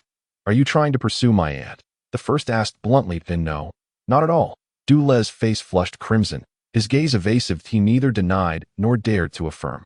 Should this leak, it would spell disaster. He had merely come to enhance his presence, hoping for a chance encounter with the Saintess, never anticipating the first would be so forthright. In the future, if you need anything, just look for me. He hastily added before departing that it seemed my aunt was quite popular. The first mused, smiling lightly. Not one to mince words, the swift resolution left the other party no chance to linger. Chapter 32. Classmates. Early in the morning, the first slung a backpack over its shoulder and hurried towards its designated classroom. That on the first day of classes, being late was not ideal, and it was eager to see how this institution's curriculum differed from that of the Alpha Spirit Master Academy. Class 1 of Year 1, also referred to as the Young Elite class, had but one requirement for enrollment: aptitude. Upon entering the classroom, it noted a sparse gathering of a dozen students, with the occasional murmur. The first promptly secured a window seat in the third-to-last row. Ding Ling Ling, a middle-aged man, entered the classroom to the sound of bells, taking the stage and scanning the room. Hello everyone, my name is Li Muhan, the homeroom teacher of Class 1 and your instructor for martial soul theory, and if you require assistance with life matters, feel free to approach me. Our martial soul theory class spans the next 3 years, consisting of 1 hour every morning, with the rest of the time for free activities. In the afternoon, you will be instructed in combat by teacher Hongshang. Your presence in the elite class indicates exceptional talent. But remember, our academy practices survival of the fittest, with assessments held yearly. I hope to see you still in Class 1 next year. The homeroom teacher, Li Muhan, paused slightly before continuing, on behalf of the school. I welcome you all. As his words concluded, applause resonated throughout the classroom. Now, let's have everyone introduce themselves. We will be living together as partners in the future. Please share your name, martial soul, soul power level, and aspirations. Time is of the essence, Li Muhan added. After a moment of silence, the first to stand at the door was a lovely girl, facing the back, My name is Tian, 12 years old. My martial soul is an elemental staff, and I am a level 30 control type soul master. I aspire to become an outstanding spirit master like the Saintess. The first slightly raised its head. 12 years old and level 30. A remarkable talent indeed. However, what astonished the first was the realization that its aunt already had admirers. I am Lu Handong, 12 years old. My martial soul is the Earth Bear. A level 30 defense-type soul mastered. My dream is to become a titled Douluo and restore my Lu family's glory, declared a robust young man. Determination etched across his face. Another 12-year-old reaching level 30. Was the quality of the elite class at the Spirit Hall Academy truly this high? The first mused silently. Few in the protagonist group decades later could reach such heights. I am Xiang Mu, 11 years old. My martial soul is the Sky Blue Vine, a level 29 Great Soul Master. My dream is to live a good life with my mother in the future. Upon first hearing, it is evident that this individual, Xiang Mu, hails from humble beginnings and comes from a less fortunate background. I am Feng Ming, 12 years old, possessing the martial soul of the Golden Wind Eagle, and I am a level 31 agility type soul master. My aspiration is to make my grandfather proud. Following this, a boy, brimming with arrogance, stood up and surveyed the crowd before sitting down again. It is clear without asking that at this age, with such soul power and demeanor, his grandfather must surely be a high-ranking official within the Spirit Hall. I am Yu Ying, also 12 years old, with a martial soul of the Overlord Speared. I am a level 30 strength-type soul master, having just broken through and yet to obtain my third soul ring. My ambition is to defeat the heir of the Breaking Soul Spear and establish the Overlord Spear as the most formidable weapon in the world. A girl clad in silver chainmail placed her hand upon her chest, nearly shouting the last sentence. Goodness, the first was left dumbfounded, and there were even those vying for weapon rankings. The introductions continued, and it became evident that no one in the classroom possessed a soul power below level 29, truly terrifying. Before long, it was the first's turn. I am the first, the very first, 12 years old, with a water martial soul, a level 33 support-type soul master. As for my aspirations, I simply wish to lead a life of leisure, enjoying the company of cats and dogs. The first stood up, addressing the classmates in a languid manner before gradually taking a seat. This attracted the attention of everyone in the classroom, not to mention the pompous name. Even the mere mention of being 12 years old and a level 33 support-type soul master conveyed the extraordinary talent of this individual. As for his aspirations, no one took them seriously. I am Shun Mingchen, with a martial soul of the Golden Needle, 12 years old, and a level 29 support-type Great Soul Master. Should you ever find yourselves injured or unwell, feel free to seek my assistance. I hope to be as formidable as my idol, Dongfeng Bubi. Upon finishing, the young girl's eyes sparkled with excitement. The first looked at her helplessly, a sly smile creeping onto his lips. It seemed that not only did his aunt have fans, but he too had garnered some admiration. Who is Dongfeng Bubi? I've never heard of him. Indeed, that name is quite ostentatious, even more so than the one called first, the crowd murmured. Enough, silence. Li Muhan clapped his hands together. Everyone had gained a preliminary understanding of one another. Now, let us commence with the lesson, and we will discuss other matters afterward. Our school operates quite simply. Historically, the one with the highest soul power becomes the class leader.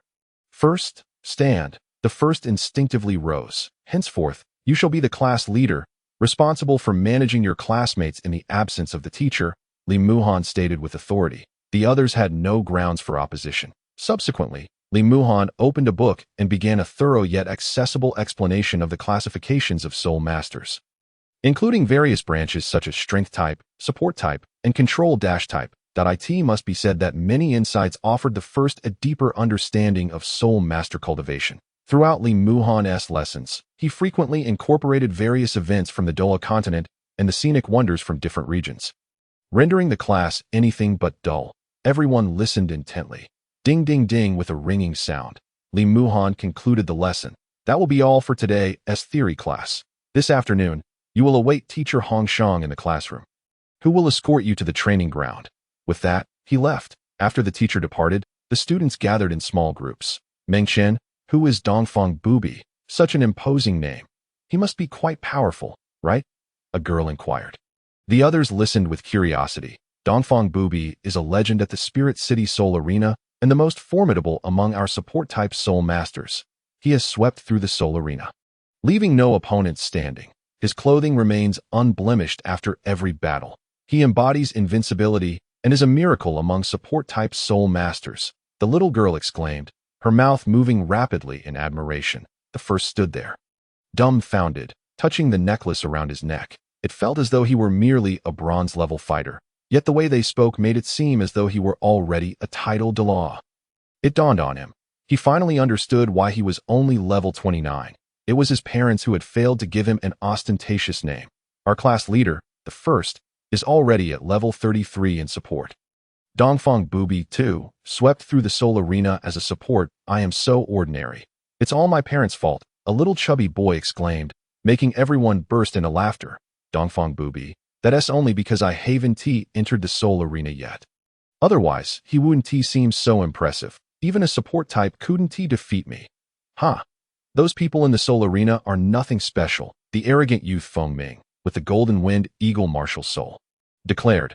Humph, Lord Dongfang Bubi could easily defeat you with a single hand. Shin Mingyao retorted defiantly. Class leader, what do you say? Shin Mingyao turned to the first again.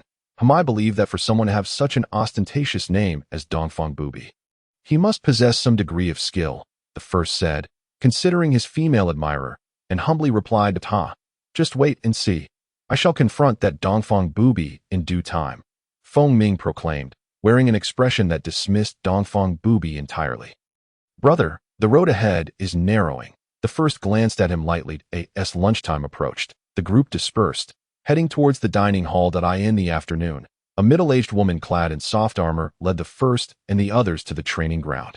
I am your teacher, Hongshang, that I will set training plans and guide your cultivation, that if you have any questions in the future, feel free to approach me. Who is the class leader? Step forward, Hongshang said sternly. Scanning the group, I am the first, the class leader of Class 1. The first stepped forward to respond. Understood. You shall lead them in running 10 laps around the training ground. Hongshang pointed with her hand. The first led the others in an orderly formation, beginning a slow jog. The first quickly comprehended the teacher's intention. The training ground was vast, and she likely did not expect them to complete 10 laps. It was a means to assess the student's physical condition. The body is fundamental. No test can better measure a person's physical fitness, willpower, and potential than running. The first guided the group around the training ground, reminding them to regulate their breathing and teaching them some simple breathing techniques to alleviate fatigue. In comparison, they all expressed their gratitude to the first. Even Lu Handong acknowledged the first leadership. The first smiled faintly, not minding. It was a small investment, a mere act of kindness. 1 lap, 2 laps, 3 laps, by the 6th lap. Some had begun to lag behind, yet not a single person chose to stop. Even those struggling to keep pace continued to inch forward, gaining entry into the elite class. It was evident that none were ordinary, not just in talent, but in spirit as well. By the 7th lap, most had exhausted their strength.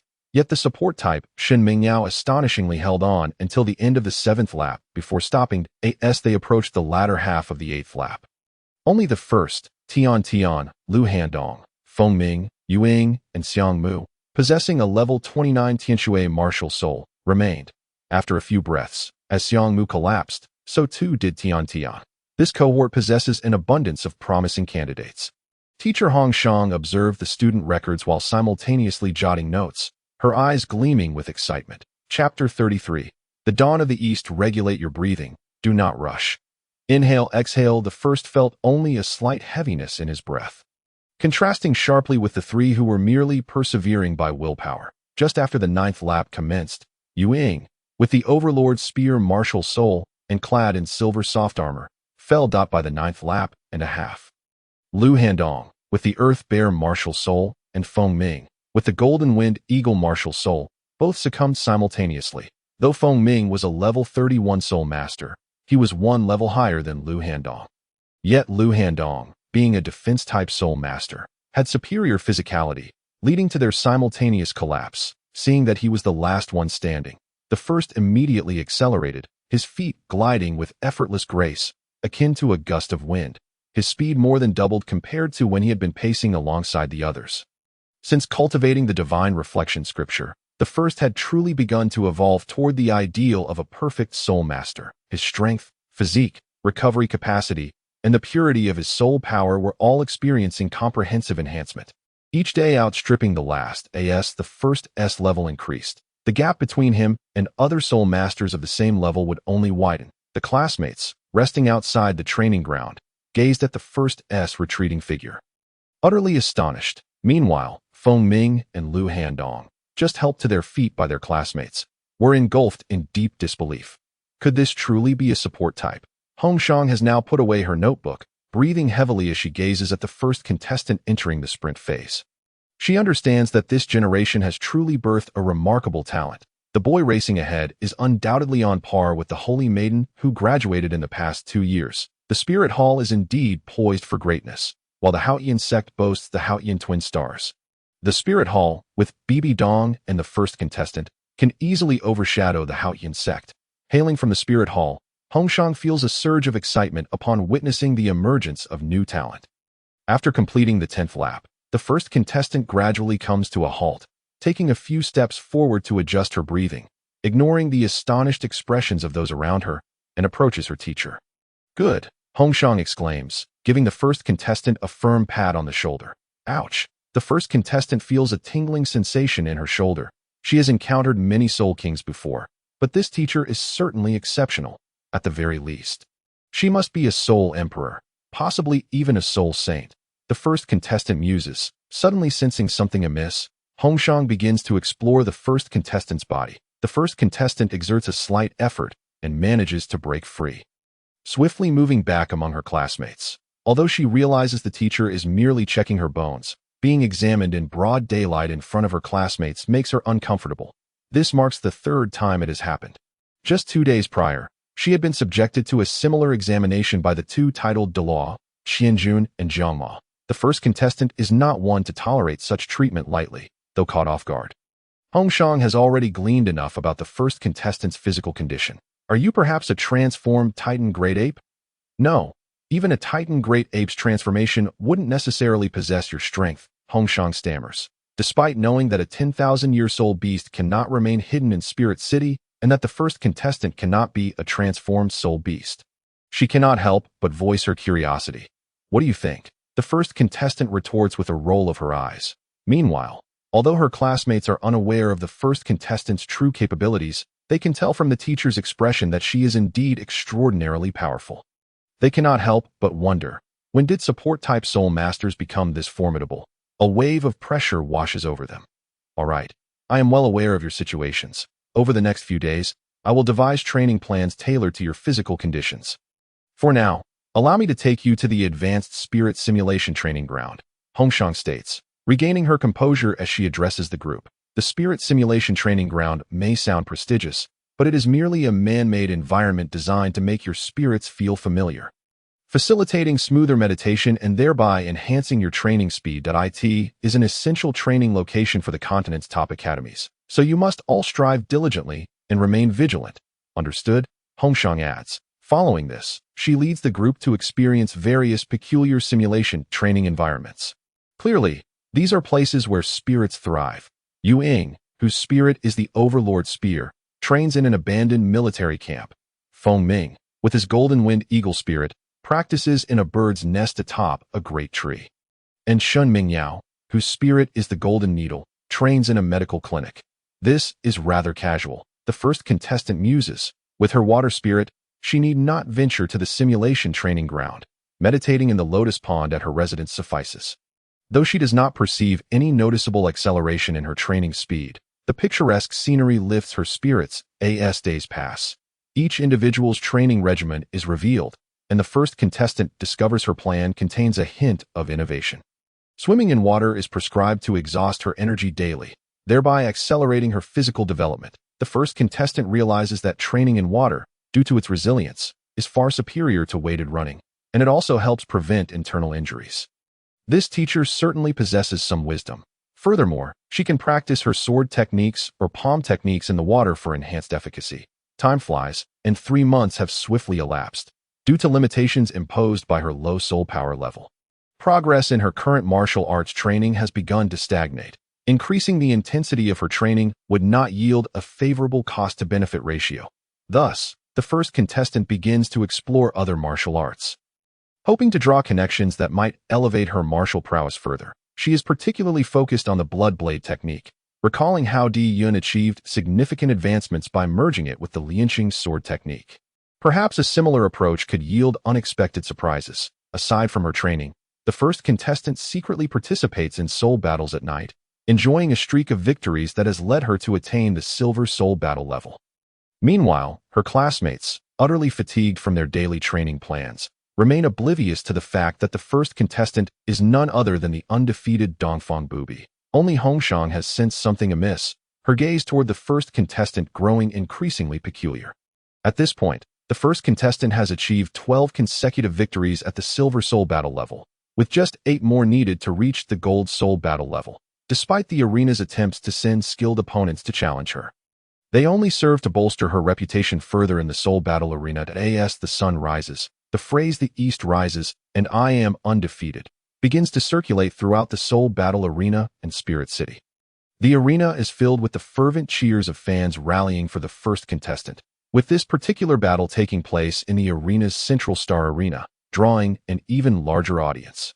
The first contestant, embodying the spirit of Dongfang Bubi, engages in close combat with an opponent known by the codename Heavy Mountain. This opponent is a level 39 defense-type Soul Master who boasts a Silver Soul Battle badge and wields the iron-armored Rhinoceros Spirit. Renowned for exceptional defense among Soul Masters of the same rank, the arena has deliberately selected him as a worthy adversary for the first contestant, aware of the challenge posed by the formidable Dongfang Bubi. Heavy Mountain adopts a defensive stance, waiting for an opportunity to counterattack. To make matters more challenging, his second soul skill is a purification-type ability that perfectly counters the first contestant's Tianshan Palm technique. In response, the first contestant concentrates her energy into her index finger, unleashing the Yang finger technique to strike at her opponent's Shinfeng, Yutong, and Yunmen acupoints. The energy disrupts the flow of soul power to Heavy Mountain's arms temporarily. Crack, crack, crack. Seizing the opportunity, the first contestant employs the chef's knife technique to sever tendons and dislocate bones before gracefully retreating. Although Heavy Mountain is still in a state of spirit manifestation, the disruption to his arm's skeletal structure renders him incapable of standing still. With beads of sweat the size of soybeans streaming down his face, immobilized with fear that I concede, Heavy Mountain admits, staring at the young figure clad in a vibrant red robe before him, feeling genuine admiration. The East rises. I am undefeated. The first contestant's fans roar with enthusiasm, their cheers echoing through the arena. In their hearts, Dongfang Bubi has become a symbol of invincibility. This unwavering belief has been forged over the past 3 months as the first contestant has effortlessly triumphed over her opponents time and time again, a phenomenon exceedingly rare in the history of the Soul Battle arena. It is this very faith that convinces them that, regardless of the adversary, Dongfang Bubi will never be defeated. With Heavy Mountain's concession, the first contestant steps forward to restore his arm. All things return to the water. She utilizes her first soul skill to help Heavy Mountain regain his strength and alleviate some of his injuries. Thank you. Heavy Mountain bows slightly before turning to leave, having faced numerous defeats against Soul Masters. He no longer feels embarrassed about his loss. Stepping down from the platform, the first contestant heads to her exclusive lounge equipped for her in the Soul Battle arena, where a fruit platter awaits on the coffee table. Seated on the sofa, she reflects on her recent battle, analyzing her experiences. Suddenly, a series of knocks interrupts her thoughts. Frowning slightly, she opens the door with a hint of impatience. First contestant, it's indeed you. Bibi Dong bursts in with excitement. Auntie, is it really you? The first contestant's eyes light up. Over the past few months, she has been unsure of Bibi Dong's whereabouts, as the latter had not visited the academy to see her. The first contestant had attempted to visit Bibi Dong's residence several times, only to find it deserted. Thus, encountering Bibi Dong now brings her great joy. I heard that a certain Dongfang Bubi has emerged in the Soul Battle arena, defeating numerous Soul Masters with ease in a support role, and I suspected it was you. Bibi Dong beams with pride. That's a bit of an exaggeration. The first contestant replies modestly, by the way, let me introduce you to a friend of mine, Yu Xiaojing. Come in. Bibi Dong gestures toward the door, but it's him. The first contestant's expression momentarily stiffens. Chapter 34. There are no worthless spirits, as BB Dong calls out. A young man in his 20s strides into the room with poise. He is impeccably groomed, exuding a sense of composure, with short black hair and thin lips pressed tightly together. Although his gaze is resolute, it betrays a hint of frustration and unfulfillment. This individual is complex and contradictory. The first contestant reflects deeply, drawing comparisons with the information she possesses from her previous life. Hello, I am Yu Xiaojing, a friend of Dong. You may also call me Brother Yu. He introduces himself, and the first contestant realizes that he has often been mentioned by BB Dong. Why Yu Xiaojing gazed at the youth before him, filled with curiosity, confusion, and a hint of pain, ultimately managing to muster a stiff smile. Hello, my name is First, he said, nodding towards Yu Xiaojing while assessing the individual who would play a significant role in the future. Everyone calls you Donger now. Things are becoming increasingly complicated. First thought, a sense of urgency stirring within. First had pondered deeply about the profound feelings that BB Dong would harbor for Yu Xiaojing decades later. It was likely rooted in more than mere love. After years of brewing emotions, BB Dong had become somewhat unhinged. By that time, Yu Xiaojing had transformed into her obsession, the sole beacon of light in her heart. Therefore, First had contemplated seizing the opportunity to eliminate Yu Xiaojing before BB Dong's feelings could deepen. Even if BB Dong were to blame her, making such a choice would undoubtedly be far easier than confronting Qiang Sunji. The longer this situation lingered, the more significant Yu Xiaojing's shadow loomed in BB Dong's heart. However, to her surprise, while she was still formulating plans, their relationship had already grown so intimate. Observing the joy in BB Dong's eyes, First questioned whether she could truly go through with such an act. From BB Dong's perspective, her kin had slain her beloved under the pretense of concern for her well-being. Could she genuinely accept that? Would she not find herself ensnared in another vicious cycle? These were all considerations that First had to grapple with. Gently pressing her temples, she couldn't help but feel a twinge of headache. First, are you all right? BB Dong inquired with evident concern. That I'm fine.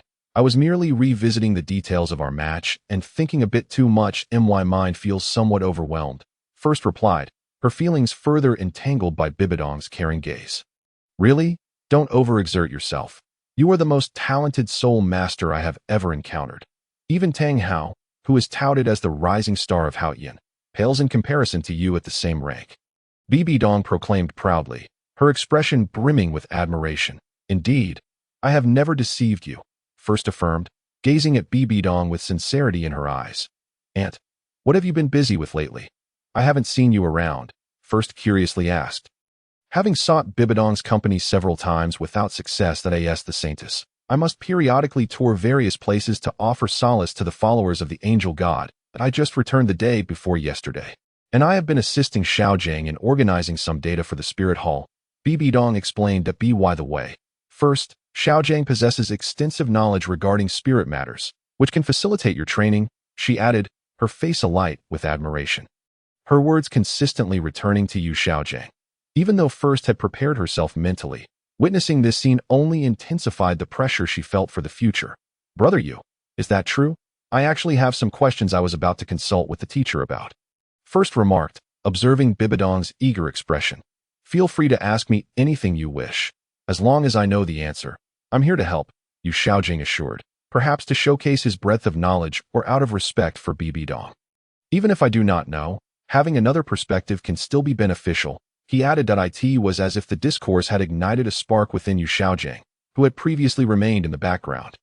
Now exuding a newfound vigor and confidence, First's intention to seek consultation was not merely to create conversation for BB Dong's sake. She genuinely had inquiries to discuss, regardless of whether Yu Xiaojing was an actual master. His extensive reading could save her considerable time spent scouring through library materials. Acknowledging that knowledge is power was not a source of shame. First summoned her spirit, allowing it to sway with elegance. Upon seeing First's spirit, Yu Xiaojing's gaze sharpened instantly. His primary purpose for accompanying BB Dong on this visit was to study First's spirit. Since he had unintentionally heard rumors of Dongfang Bubi, he had become a regular at the battle arena, never missing a single one of First's matches over the past few months. His own spirit's flaws had extinguished his hope of becoming a powerful figure, leading him to delve into the study of spirit theory. After being expelled from his sect, he came to Spirit City, hoping to uncover methods for positively mutating his spirit through the Spirit Hall's vast archives. Over the years, he had perused a plethora of texts, some from the Blue Lightning Tyrant Dragon sect, others from the Spirit Hall, and even some collected from external sources. The more he learned, the more he realized just how formidable an auxiliary spirit master could be in combat, even during the third ring of Soul Master rank. Moreover, First had demonstrated her first and third soul skills in the arena, indicating that her water spirit was undoubtedly of the highest caliber. The allure of a newly emerged top-tier spirit was far greater than that of any beauty for Yu Xiaojing. When he encountered Bibi Dong again that afternoon and learned that Dongfang Bubi might indeed be her frequently mentioned nephew, he accompanied her to the battle arena, hoping she would introduce him. After all, having an ally made things easier. Brother Yu, do you feel that my spirit possesses a strong sentience? Do you think spirits can possess intelligence? This was a question Yu Xiaojing should have had thoughts on, given that his spirit had undergone mutation upon awakening. Yet he was unsure whether spirits were capable of intelligence. As first trained, she could distinctly sense her water spirit's sentience growing stronger, igniting her curiosity about whether her spirit might evolve into a living being in the future. This was a query only Yu Xiaojing could likely answer on the continent. Why Yu Xiaojing observed the playful water orb before him, his expression turning complex as he scrutinized it. Such a pure, elemental spirit. Such formidable sentience. This is the first time I've witnessed a spirit that seems to possess intelligence, aside from my own, he remarked. Your spirit indeed exhibits remarkable sentience. It does not preclude the possibility of developing life in the future. In my view, spirits are alive, inheriting traits from their predecessors. I even believe that our ancestors reside within us through our spirits, he continued, a wave of sadness washing over his face. Xiaojing, one cannot choose their spirit during awakening. Bibi Dong consoled that I understand. Come forth, Luo Sanpao, Yu Xiaojing commanded, a tremor of emotion coursing through him. He clasped his hands together and then spread them apart, summoning forth a plump creature with light blue, expressive eyes, short legs and lavender fur, measuring over 1 meter in height, which materialized before him. This is my spirit, Luo Sanpao. It underwent a malignant mutation upon awakening. Although it is a beast spirit, it possesses a physical form akin to a tool spirit. Yet it only has half a rank of innate soul power. He gazed at his spirit with a complex expression. Luo Sanpao possesses rudimentary intelligence and can comprehend some simple commands, he explained before retracting his spirit. First recognized that Yu Xiaojing was currently in a phase of insecurity, fearing judgment from others. Were it not for his aunt, he likely would not have displayed Luo Sanpao before her. Brother Yu, have you ever considered that a spirit might evolve alongside the soul master, allowing the spirit to strengthen itself in return? First could not help but inquired why Yu Xiaojing was momentarily taken aback. A flicker of excitement crossing his face, only to be swiftly overshadowed by disappointment. It sounds easy, but how can it be implemented? Soul masters grow stronger as they acquire soul rings for their spirits. But to reverse this process and enable the spirit to strengthen the master is a feat more difficult than ascending to the heavens. Finally, Yu Xiaojing gazed at the youth before him with fervor, contemplating the potential of an auxiliary spirit master possessing such strength. First, Bibiong too looked upon First with joy. First has always been bright. Perhaps she truly has a way to resolve Xiaojing's spirit dilemma. I believe that an individual's strength is determined by 3 aspects: vitality, spirit, and soul power. First articulated her insights that in simple terms, it involves a robust body, a powerful soul, and pure, potent soul power that by enhancing one's physique through training, purifying one's soul power through meditation, and comprehending the essence of sword and fist intent to fortify the spirit, one can ultimately achieve a level of strength that reflects positively upon their spirit. This conclusion stemmed from First's own experiences as her spirit grew increasingly sentient, and she was not deceiving Yu Xiaojing. Is it not possible that your Luo Sanpao did not undergo a malignant mutation, but rather that you were unable to provide the necessary resources for its evolution, causing it to only take a small step forward before halting? First asked, not allowing Yu Xiaojing the time to contemplate. Swiftly posing her next question, how can you say such a thing? First, Xiaojing, do not take offense. First did not mean any harm, Bibidong hurriedly clarified to Yu Xiaojing. Then, what specifically must be done to allow a spirit to evolve? Yu Xiaojing trembled as he spoke, yet within his heart, he incessantly questioned himself. Had he truly hindered Luo Sanpao's evolution? Or had Luo Sanpao adversely affected his own cultivation? For years, he had harbored disdain for his martial soul. But never did he expect that one day someone would enlighten him, revealing that it was not the martial soul itself that was inferior, but rather his own shortcomings. How could Yu Xiaojing possibly accept such a notion? There are no worthless martial souls, only worthless soul masters. If this were indeed the case, a wave of self-mockery washed over Yu Xiaojing as he recalled his oft-repeated words. I do not know about that. But strengthening one's physical fitness and health is certainly never a mistake that I ask for the rest. You must find your own way. Moreover, this was merely my conjecture. It may not necessarily be true, the first had said to Yu Xiaojing. Upon hearing this, Yu Xiaojing gradually calmed down. Indeed, this was merely a hypothesis. Furthermore, setting aside the matter of physical enhancement and refining soul power, even merely comprehending the realm of intent is akin to scaling a mountain. And to enable a soul master to nurture their martial soul for evolution is an even more fanciful dream. The path through the mountains of books is paved by diligence, and the ocean of knowledge is crossed by hard work. I have always believed that effort will not betray oneself. One must at least make an attempt, he said to Bibi Dong. Observing Yu Xiaojing's gradual tranquility, Bibi Dong understood his thoughts, yet she pondered, is it truly impossible for martial souls to evolve? Gazing at the first before her and recalling the swordsmanship experience the first had shared, she found an answer within her heart. She knew well that the first had already comprehended the essence of the sword. If the first's martial soul were Luo Sanpao, it would surely allow Luo Sanpao to undergo a new evolution. Xiaojing's aptitude was simply too lacking. If only he were like the first, although the first had merely suggested this as a possibility. Bibi Dong felt an instinctual conviction that the first spoke truthfully. Bibi Dong could not help but steal glances at the first, clad in a striking red robe, exuding an air of flamboyance that evoked a sense of wistfulness within her. What is it? The first inquired, noticing Bibi Dong's lingering gaze. Oh, it's nothing. What soul beast do you plan to hunt for your fourth soul ring? You should prepare in advance. Bibi Dong deflected. I intend to seek a water-type soul beast.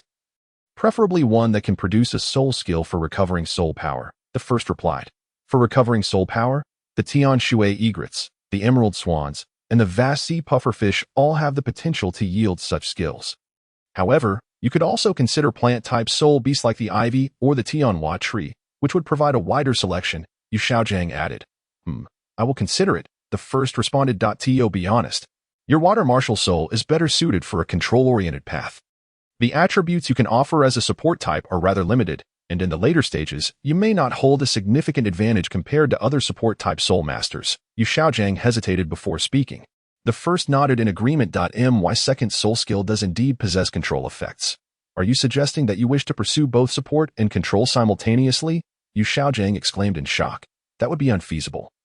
It would only scatter your focus, leading you to be proficient in many areas but excelling in none. Yu Xiaojing protested. I have my own plans. The first declared resolutely. In truth, the first second soul skill was merely an experiment. An attempt to master the 3 states of water. Although it had not been entirely successful, it had yielded some results. The coldness imparted by the Tianshan heart method had imbued his second soul skill with ice attributes, leading the first to realize that soul power is fundamental. There may yet be opportunities to master the 3 states of water, ice, and gas, and should he succeed, the first could potentially bypass the constraints of heaven and earth to grasp the laws.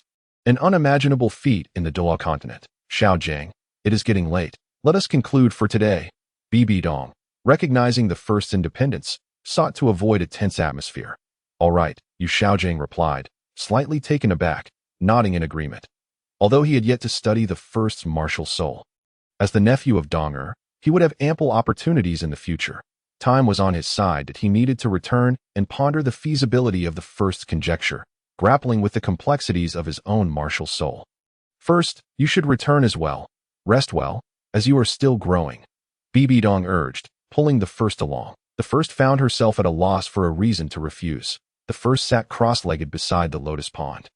Reflecting on the moments that had just transpired, it was after observing that Bibi Dong had fallen deeply in love that he had resolved to address Yu Xiaojing's martial soul dilemma. Why Yu Xiaojing now understood the method to resolve his martial soul issues. Regardless of the challenges and the slim hope, he would not surrender, and he would certainly try, significantly reducing his time spent with Bibi Dong. Even under the butterfly effect, Qiang Sunji's actions would be delayed, and what the first lacked most was time. As for whether Yu Xiaojing would resolve the issue of Luo Sanpao and thus grow stronger? Yu Xiaojing was already in his 20s, lacking foundational skills, techniques, and even a sound body, soul power, and spirit. None of these were easily addressed. With that, he severed unnecessary thoughts with the essence of the sword and gradually immersed himself in cultivation. He had no time for rest. The following morning, the first opened his eyes slowly to the rising sun, a routine that had become customary in the training grounds. Hongshang observed the somewhat lackadaisical students and clapped his hands to gather them. Are you aware of the Advanced Academy Soul Master Competition? Hongshang inquired. Of course. It is a tournament that all Soul Master Academies across the continent participate in, held once every 5 years. The arrogant youth Feng Ming eagerly responded. Correct. This year marks the occurrence of the Soul Master Competition. Hongshang affirmed. Teacher, does this mean the Academy will select competition team members from our class? The crowd buzzed with anticipation, casting hopeful glances at Hongshang. Dream on. I wish to inform you that the next Soul Master competition will coincide perfectly with your 6th grade year. Hongshang rolled his eyes, wearing a look that conveyed their daydreaming. It is easy to imagine how fierce the competition will be, with senior students several years older than you, and even younger students from the grade below potentially standing as your rivals. We are merely the class with the highest talent, not the strongest. The participants, including substitutes, will number no more than 11 or 12. Now, continue your training. Hongshang glanced at the students before settling down under the shade of a tree.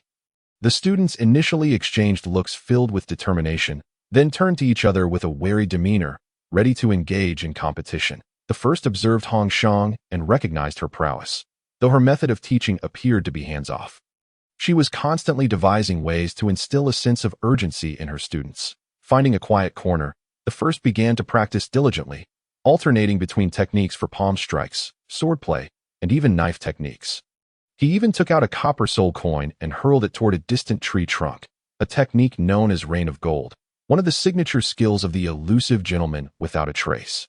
Albeit still in the early stages of mastery, this was a skill the first had learned to compensate for his lack of ranged attack options, as he was not yet inclined to imbue his water martial soul with attack skills. In the absence of hindering his progress in other martial arts, it is always beneficial to have more skills at one's disposal. As the future of the martial soul hall, Hongshang could not overlook the first. Observing this individual, who, despite being classified as a support type, stubbornly sought to become a battle soul master, caused her considerable headache. Initially, Hongshang had advised the first, but the first countered with a barrage of nonsensical reasoning, claiming a lack of security, that teammates were unreliable, and that the best support was to personally defeat the opponent. Though these ideas seemed reasonable, they were devoid of practical applicability. Who among support-type fighters possessed physical capabilities akin to his? Eventually, after discovering that the first ventured to the battle arena every night, becoming a rising star there, Hongshang ceased to worry about him. It seemed time for these youngsters to gain some real-world experience. Reflecting on how the first had been engaged in actual combat for several months, Hongshang thought to herself. Noticing that the day was drawing to a close, Hongshang summoned everyone. Starting tomorrow, we will enter into practical training, targeting the Silver Soul badge at the battle arena. Each of you must participate in at least one match daily, whether solo or in teams. The first is exempt. Disbanding the group before they could react, she departed. Class leader, did you bribe the teacher? Xiangmu questioned. Yes. The training during this period has been quite strict for us, yet the teacher has been exceptionally lenient with you. I seriously suspect that the class leader has given the teacher something. Gradually, the conversation began to tilt. The first interjected, consider this. Is it not possible that I am simply too strong, and the teacher has nothing left to teach me? As he gazed at the setting sun, a slight smile graced his lips, his heart brimming with anticipation. You? A support type? Feng Ming scoffed, beginning to mock, only to suddenly recall the first's extraordinary physical prowess. Could it truly be that this individual was indeed too formidable? Chapter 36. Shocked due to an excessive number of students in a single class, Hongshang divided the group into 2 batches, one for the afternoon and the other for the evening, each participating in practical combat at the Soul Arena. As dusk approached, Feng Ming, Yu Ying, and Shun Mengxi, who belonged to the second team, arrived at the entrance of the Soul Arena, gazing in awe at the magnificent iron pillars. although the semester had nearly reached its midpoint. It was their first visit to this place, and they stood beside each other, marveling at their surroundings. Feng Ming, Meng Chun. A voice called out from the entrance to it was Tian Tian, a member of the first team who had just finished her inaugural battle at the arena. Her sweet appearance complemented by her elemental staff martial spirit. She eagerly shouted at Feng Ming and the others from a distance, her face alight with excitement. So, what was it like? Did you win? Yu Ying, the wielder of the tyrant spear martial spirit, displayed a fierce battle spirit, eagerly inquiring, "Why don't you try it yourselves to find out?" Guess who we encountered? Tian Tian and her teammates exchanged words, deliberately avoiding the main topic, their expressions a mix of astonishment and curiosity as they looked at Shun Mingxi and Feng Ming. Could it be the unparalleled Dongfang Bubi? Shin Mingxi exclaimed, her excitement palpable.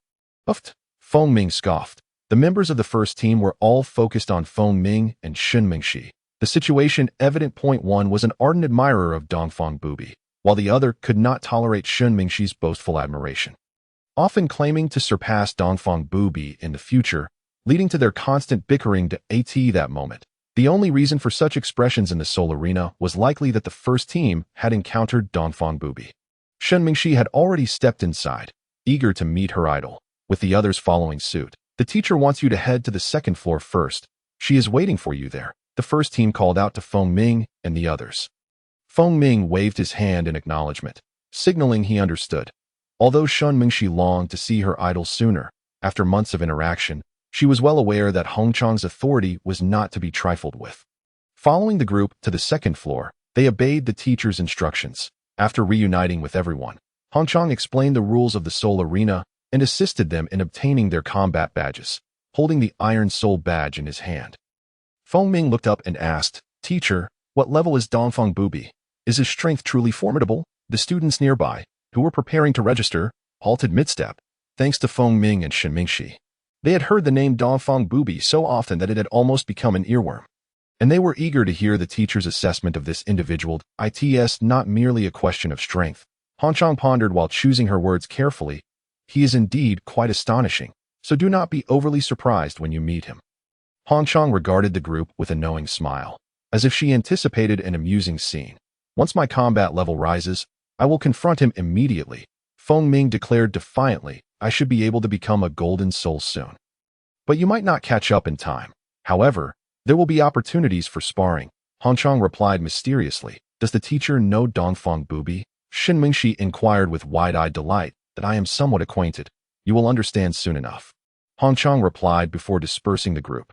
Hey, standing by the large windows on the second floor, they gazed towards a distant arena on the first floor, where a flash of crimson was faintly visible. What does the teacher mean? Could Dongfang Bubi be from our academy? Perhaps a senior? Xiangmu pondered aloud. It's possible. Let us search the first floor. Perhaps Dongfang Bubi is currently competing. The group, momentarily forgetting their own combat competition, began to wander amidst the raucous cheers, searching for the legendary figure. Dongfang. Dongfang. Bubi. Bubi. The sun rises in the east, and only I remain undefeated. Suddenly, a chorus of synchronized shouts erupted. This way. Shun Mingxi's expression brightened as they rushed towards the source of the commotion. At that moment, on the arena, the first, wielding a blood knife forged from tempered steel, was engaged in a fierce clash with an opponent known as Windblade. The purpose of the first visit to the Seoul arena was not merely to trample the weak. Having already faced no challenge among peers, he had commenced a battle beyond his level. His opponent was a level 43 agility-based soul master, with the martial spirit known as the Azure Windblade, which had been discussed in Li Muhan's class. The Azure Windblade was a high-level martial spirit, characterized by its ability to enhance the wielder's speed with the power of wind, despite its singular enhancement. It was not to be underestimated. As the saying goes, in the world of martial arts, nothing is invulnerable, only speed is unbreakable. This phrase had become almost tiresome to the first, who was now fully prepared. Both the first and second soul skills of Windblade focused on increasing physical speed, while the third soul skill added wind attribute attacks to his weapon. The fourth soul skill was a rapid advance technique, allowing him to evade control-type soul masters. This opponent was the most formidable adversary the first had encountered since arriving at Seoul City to participate in the arena, with the intention of honing his swordsmanship. The first refrained from using his palm techniques, relying solely on the blood knife style to respond. Employing the carefree movement technique, the first matched Wind Blade's speed, yet the latter's striking speed clearly surpassed his own. The first executed an intricate knife technique, barely managing to fend off the opponent's onslaught, while an inner joy began to swell within him. He could distinctly feel his swordsmanship advancing at an astonishing pace. Clang, clang, clang. Their blades clashed fiercely in the arena, sparks flying in every direction. The ground bore witness to the marks left by their battle. The duel had lasted for half an hour, and both combatants were beginning to breathe heavily. Windblade had not anticipated that what he had deemed a simple fight would evolve into a contest requiring overtime to guarantee the duel's onset. He had dismissed his opponent, who did not wield a blade martial spirit, for daring to challenge him in swordplay.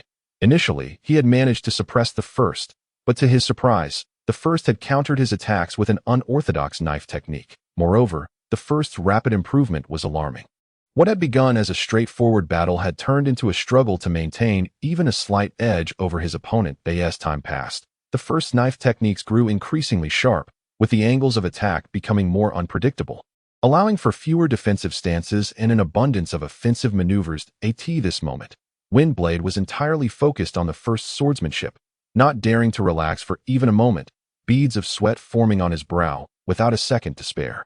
Meanwhile, the first's knife techniques flowed more freely, each strike seamlessly following the last, offering his opponent no chance to respond, just as a bead of sweat slid from Windblade's brow to the corner of his eye. Taking advantage of a momentary squint, the first adjusted his breathing rhythm and suddenly accelerated. With a downward slash and an upward flick, he deftly redirected Windblade's incoming azure Windblade, pivoting on his wrist to grasp the knife in reverse. With a series of slashes, strikes, lifts, cuts, thrusts, sweeps, each movement became more fluid than before. Attack, attack, again, attack, retreat, retreat, step back. With every step, Windblade struggled to fend off the relentless blood knife. The first's blade often appeared from the most unexpected angles.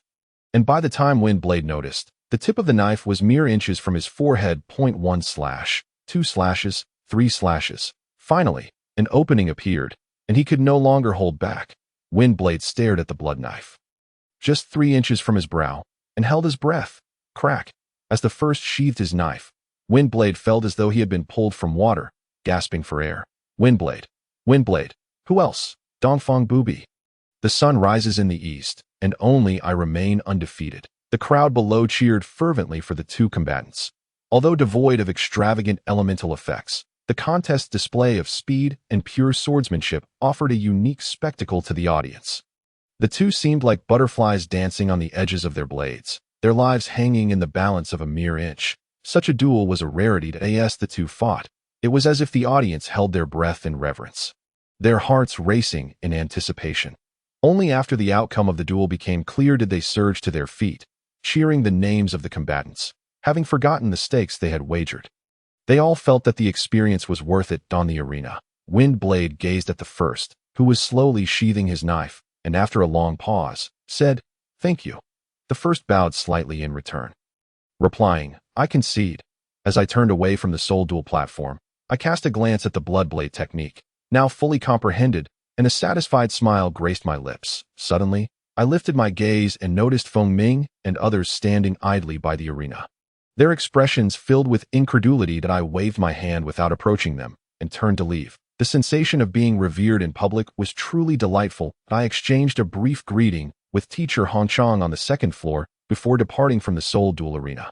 My first stop was the blacksmith shop of Haoyan Sect, where I left the Bloodblade for repairs. The blade had sustained slight damage from previous encounters, though the edge remained relatively intact. This was the essence of a Soul Sect-level battle. It was no wonder that Soul Masters primarily relied on their own martial souls in combat. The enhancement provided by weapons paled in comparison to the martial souls.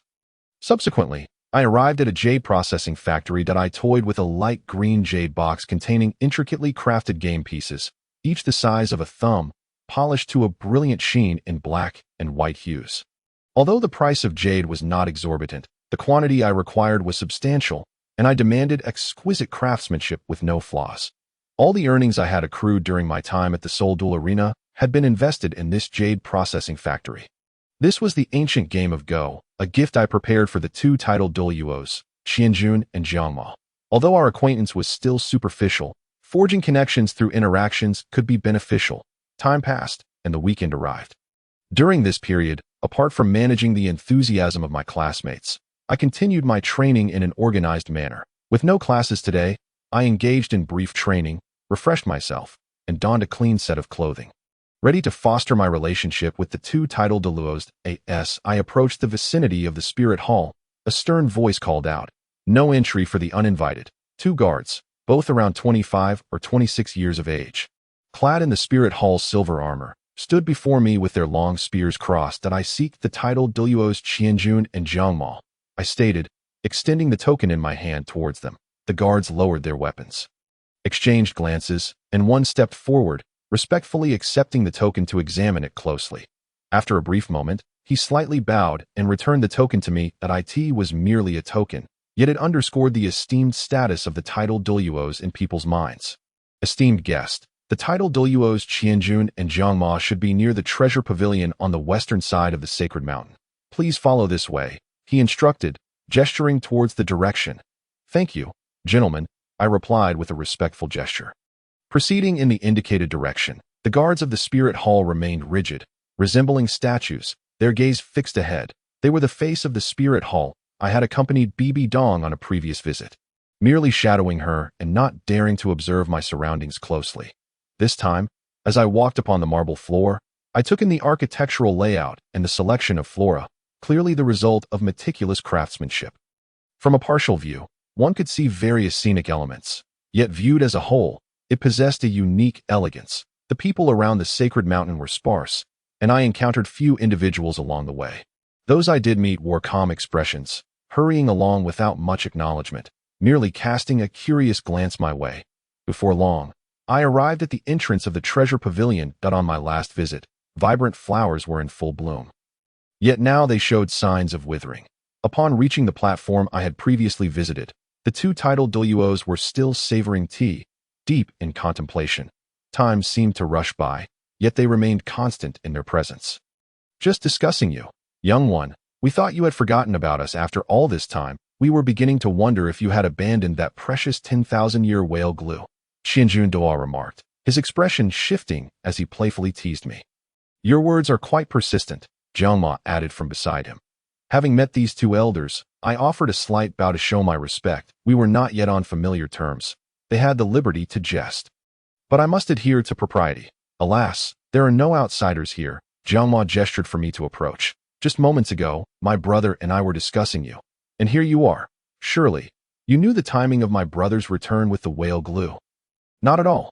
After our last parting, I pondered how solitary it must be for you two to remain here for extended periods, so I prepared a little gift for you," I replied, dismissing the notion. "Oh, what might that be?" Qianjun inquired, curiosity evident on his face. That I retrieved the go set from my storage necklace and spread it out on the table. The two titled Douluos quickly recognized it as a unique game they had never encountered before. They picked up the black and white pieces, examining them with satisfaction and nodding approvingly at the craftsmanship. For 200-year-old Douluos, they had seen countless treasures, yet it was the sentiment behind my offering that mattered. As we transitioned from discussing 5 in a row to go, the two titled Douluos engaged with my descriptions, manipulating the pieces. The simplicity of 5 in a row diverged from the contemporary trends of beast chess and military chess, offering its own charm. When I elaborated on the intricacies of Go, the two titled Douluos appeared increasingly contemplative, absorbing the philosophy I conveyed. Time is the board, and life the pieces. The way of Go is a lesson in choices and sacrifices. Where there is breath, there is existence. Where there is none, there is demise. Upon concluding my thoughts, I paused, observing the silence enveloping Qianjun and Jiangma, uncertain of what to say next. Was there a deeper understanding at play that I had yet to grasp? I found myself perplexed. What a marvelous game! Qianjun was the first to react, his expression brightening. That Go thrives on its variability. The game mirrors life itself, making it a profound tool for introspection. Jiangma echoed his realization. Seeing their enthusiasm, I quickly added, "This Go set was created by my ancestors to cultivate a tranquil mind and reflect on life. As our family gradually declined, the significance of Go diminished for us, relegated to mere recreation. The words I just shared were inherited from my forebears that I perceive that both of you have ample leisure time. Using Go to alleviate boredom would be splendid. I climbed higher on the metaphorical ladder, feeling that while I had not derived profound insights, perhaps they would.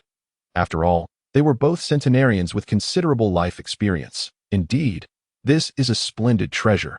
It may even elevate our understanding further, they both agreed.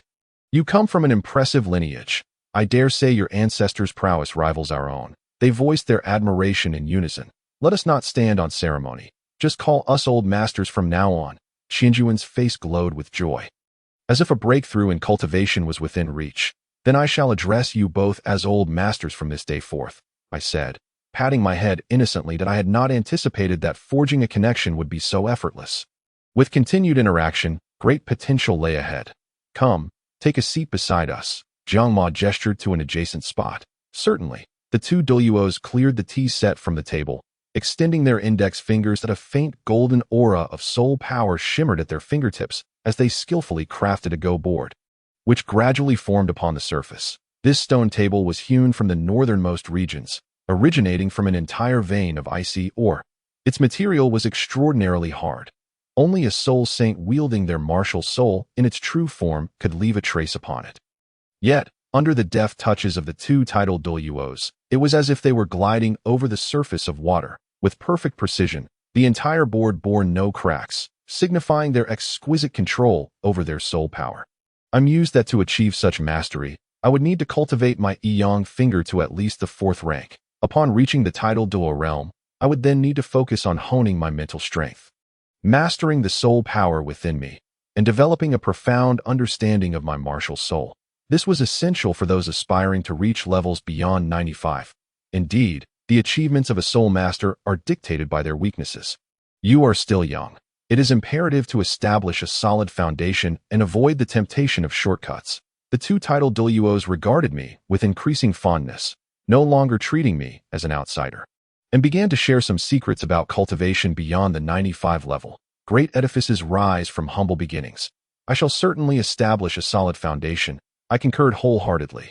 Hey, you seem rather cultured, Qianjun teased, observing my earnest demeanor.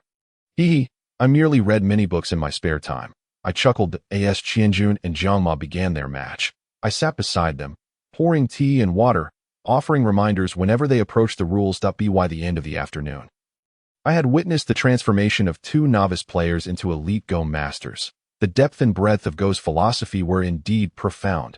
Jiang Ma exhaled deeply, the contrasting black and white at his fingertips symbolizing the myriad hues of the world's evolution.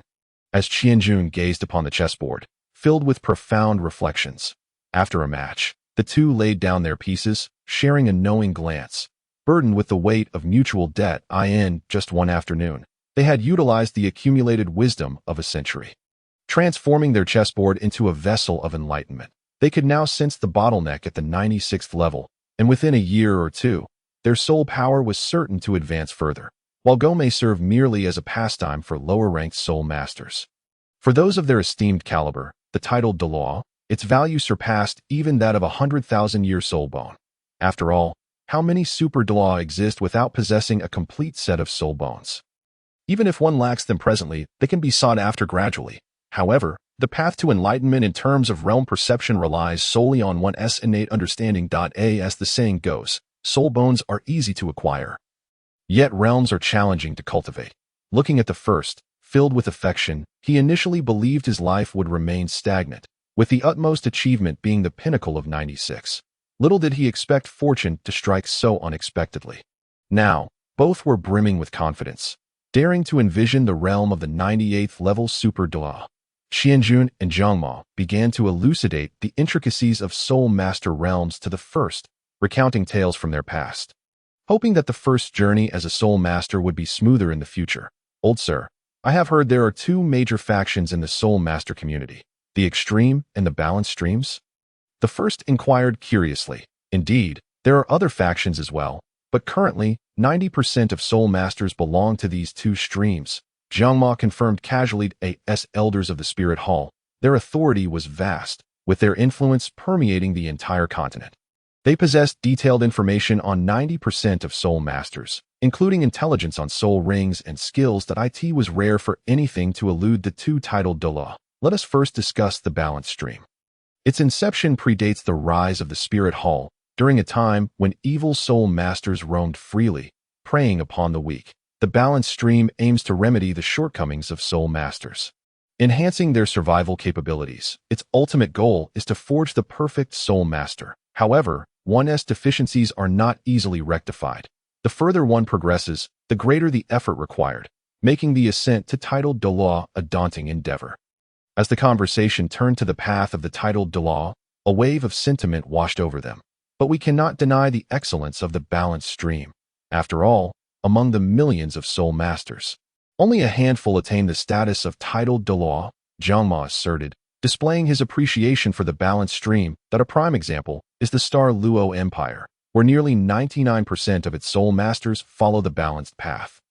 While openly lacking titled Douluo, the cumulative strength of its soul masters far surpasses that of the Heaven Do Empire, Qianjun added. The way of heaven compensates for what is lacking while diminishing what is excessive. Hence the virtual triumph over the real, the insufficient over the abundant. The first, deeply moved, recited the opening line of the Nine Manual. Well said, Qianjun and Jiangma exclaimed with delight, turning their attention to the first. Falling into a contemplative silence. What is it? The first asked, puzzled. Is there more? This sentiment resonates profoundly, evoking an air of profundity. Qianjun replied, his expression eager. That was all. It was merely an offhand remark. The first dared not admit. True teachings may be conveyed in a single phrase, while falsehoods may require volumes. Reading extensively is indeed beneficial. That it seems we ought to delve into more literature, Qianjun remarked, a hint of disappointment in his tone. Yet soon, he regained his composure. The fact that a mere child could articulate such wisdom was already astonishing. Subsequently, Qianjun elaborated on the extreme stream, while the first listened intently, recognizing the significance of this knowledge for his own cultivation. Although the extreme stream purportedly maximizes a soul master's strengths, it does not represent the true limit. Qianjun promptly dismissed the prevailing notion within the soul master community. Listen carefully. The extreme stream emerged a millennium ago following our Spirit Hall's suppression of the evil soul master turmoil. Presently, the Heaven Do Empire serves as the bastion for extreme stream soul masters. For instance, the 5 major elemental academies are all focused on elemental soul techniques. Similarly, the 4 affiliated sects of Haotian sect continuously enhance their respective martial soul's advantages. Qianjun elaborated with clarity, providing examples to aid the first's understanding. Each soul ring of an extreme stream soul master is crucial. Take, for example, the Breaking Clan's Break Soul Spear Martial Soul. Every soul ring is endowed with attack soul techniques. At the 8th ring, a soul Douluo possesses the offensive power of a titled Douluo, which is inconceivable within the balance stream. Those below the titled Douluo level are mere ants. This is not mere rhetoric. The extreme stream allows a soul Douluo to wield the offensive might of a titled Douluo prematurely, and its training is singularly focused by enhancing one's physique and pursuing the ultimate longevity of soul rings. One can amass power through layers of accumulation. Aiming for higher longevity in soul rings is never misguided. These various factors have led to a surge in soul masters adopting the extreme stream in recent years. Qianjun continued. As for my assertion that the extreme stream does not denote a soul master's ultimate limit, I have my reasons. Few know the extreme stream better than Jiangma and I. Hearing Qianjun's words, Jiangma could not help but display a hint of pride. Could it be? The first's eyes sparkled with realization. You 2 elders walk the path of the extreme stream. Indeed, both my brother and I tread the path of the extreme stream. You must understand that upon reaching above the 95th level, each level advancement requires a minimum of 10 years, with the requisite soul power doubling at least. Thus, 1 level equates to a decade. However, should we join forces? Only the Grand Elder of the Spirit Hall could hope to restrain us, Jiangma replied, brimming with confidence. Qianjun continued. It is precisely because all 9 of our soul rings are equipped with attack soul techniques, several of which enhance offensive capabilities, that even the 98th level Golden Crocodile Douluo would hesitate to confront us head-on. The first marveled at the might of the 2 titled Douluo, pondering silently. I digress. Let us return to discussing the extreme stream. Perhaps it has been too long since we last engaged in conversation. Today, the two titled Douluo seem eager to share their insights with the first.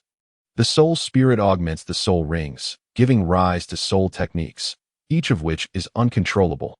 Hence, I assert that the extreme stream does not represent the true zenith of a soul master. Xianjun concluded. Then the first posed the question he had been most eager to ask. Old sir, if a person possesses 9 soul techniques, all enhancing their strength, the resultant attack power would surely be astounding. Yet, being merely flesh and blood, can one truly withstand such force without perishing? To others, the uncontrollability of soul techniques might pose a concern, but for the first, it was a non-issue. Even Tang San, with his second martial soul, the Haoyan hammer, did not fully augment with enhancing skills. He would merely unleash the combined soul power of his 9 soul rings along with his own to dominate through sheer force. If there were someone capable of fully augmenting all 9 soul rings with percentage-based strength enhancements, even the gods would be compelled to take notice. What nonsense! If such a person existed, capable of augmenting all soul rings with strength-enhancing techniques while withstanding the backlash, they could likely obliterate a 95-level titled Douluo during the Soul Sage period, and an 80-level could easily overpower the 98th-level Second Elder. Jiangma playfully tapped the first S head, urging him to dispel such fanciful thoughts. Even with a complete set of 100,000-year soul bones, fused into a soul bone ensemble, one might not endure the backlash from utilizing 8 soul techniques at once. Thus, what significance would there be in augmenting 9 soul rings? Then Xianjun mused, if, as you suggest, one could augment their soul rings in such a manner, that would indeed be the true extreme stream. Alas, such a feat is destined to remain unattainable. With a sigh, he shook his head in melancholy. The first felt a rush of heat to his cheeks, realizing that his second martial soul should ideally pursue the routes of physical and strength enhancement. Only with a robust physique could one withstand the backlash of soul ring power. Understanding the importance of augmenting strength became clearer. Personal strength forms the foundation, while soul techniques serve as amplifiers. Lost in thought, he envisioned himself with 9 soul rings, striking down Qian Douluo, kicking the Shura god, and embracing victory. Thud! Ouch!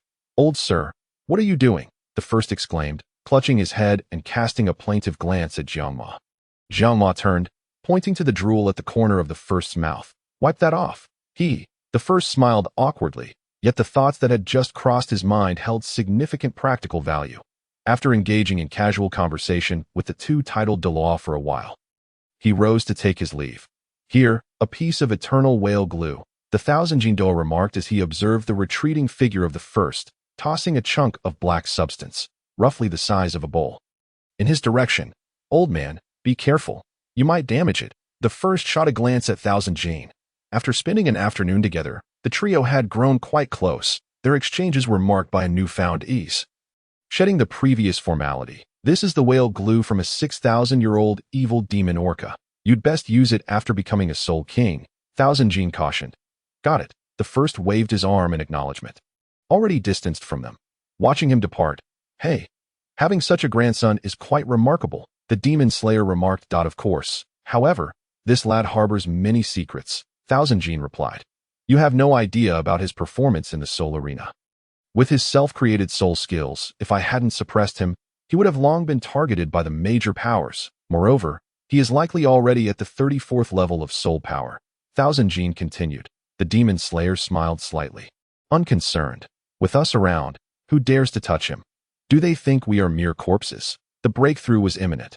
Once the two brothers reached the 96th level, even Qian Douluo would have to show them some respect. Today you aid me. Tomorrow I aid you. Sometimes, matters are as simple as that. After leaving the sacred mountain, he retrieved the repaired blood blade from the blacksmith and returned to the academy. Upon arriving at his residence, he encountered his fan, Shen Mingchen, pacing back and forth with something in hand. Her eyes lit up upon seeing the first, and she hurried over, wearing a look of eager anticipation mixed with uncertainty about what to say. Ultimately, Shen Mingchen blurted out, Have you eaten? No. The first replied. I bought food.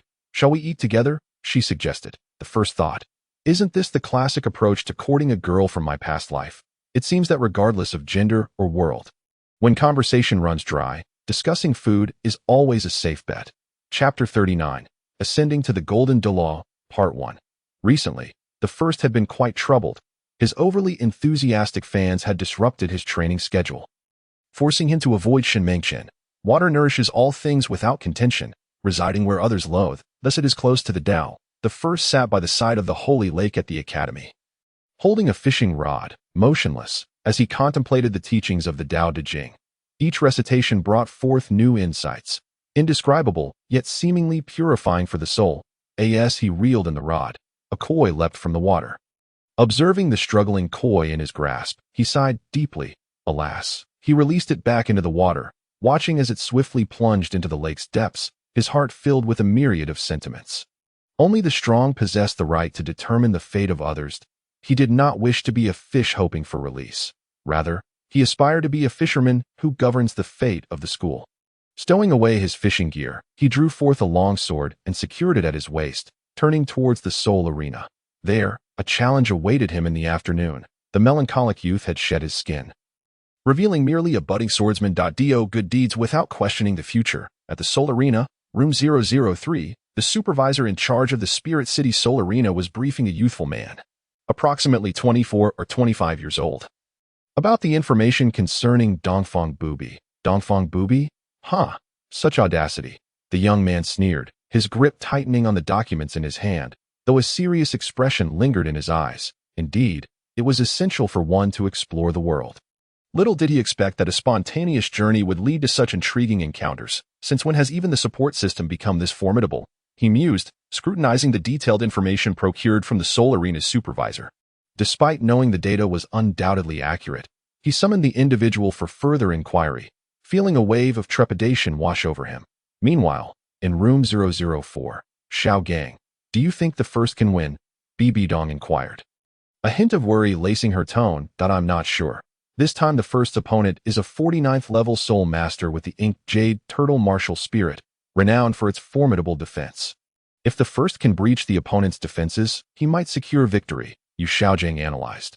Although the surface data suggested the first's defeat, his inner thoughts contradicted this. Moreover, you should be quite familiar with this opponent, as he was a competitor in the last Soul Master tournament, Yu Xiaojing countered. While the first was indeed powerful, having participated in numerous matches without a single defeat, he relied not only on his exceptional physical prowess, but also on his stunning close-quarters combat skills. If the opponent merely focused on defense, could the first truly clinch victory? The hope seemed faint. However, Yu Xiaojing refrained from voicing his doubts. Firstly, it was inappropriate in front of Bibi Dong, and secondly, he genuinely found it challenging to gauge the first's capabilities. In his theoretical framework, the hierarchy of soul masters was rigid, and typically, one could not triumph over an opponent of a higher rank. Yet, the first's emergence shattered his preconceived notions, leaving him perplexed about the source of the discrepancy. It was inconceivable to think that a 30-something level support system soul master could triumph over a soul master utilizing 4 soul skills. Who would have dared to imagine such a scenario? Yu Xiaojing simply could not fathom the first's upper limits. He was a master of concealment. Whenever others believed they had witnessed his utmost potential, he would unveil something new the very next moment. If anyone grasped the true strength of the first, it would undoubtedly be Bibi Dong that he had previously inquired, but had been met with her evasive responses, further fueling his curiosity. Was it a soul bone? The possibility loomed large in his mind. Henceforth, he understood that the first strength was far from simple. Today, allow me to witness what other trump cards you possess. Yu Xiaojing's gaze burned with fervor as he fixated on the entrance, mentally counting down the moments. Bibi Dong, meanwhile, gazed anxiously toward the entrance of the Seoul arena, well aware of the first's upcoming adversary. Shi Qingxian, renowned across the continent for his black jade turtle martial spirit, belonged to the Shi family's collateral line. His martial spirit was a mutated variant of the inked jade turtle, boasting not only exceptional defense, but also a high resistance to abnormal attributes. Alongside considerable offensive capabilities, he served as the vice-captain of the Tiando Royal Academy team in the previous Soul Master tournament. His performance had been outstanding, and his steadfast, defensive style had left a lasting impression. In truth, even Bibi Dong remained uncertain of the first's real strength. She merely felt that he grew increasingly formidable with each passing day, yet she could not articulate the extent of his prowess. Now, she only hoped that the first possessed other means unknown to her, as long as he refrained from using sword intent. Though formidable, revealing sword intent would undoubtedly echo throughout the continent. A support-type soul master under 13 years of age mastering Sword Intent was a reputation too heavy for the first to bear, far too premature. In Bibidong's view, Sword Intent was a trump card that could turn the tide in dire situations. Yet, was it wise to expose such a trump card? Bibidong hoped fervently that the first could keep it hidden. For the sake of a single victory in the soul arena, revealing a potential life-saving trump card was not worth it.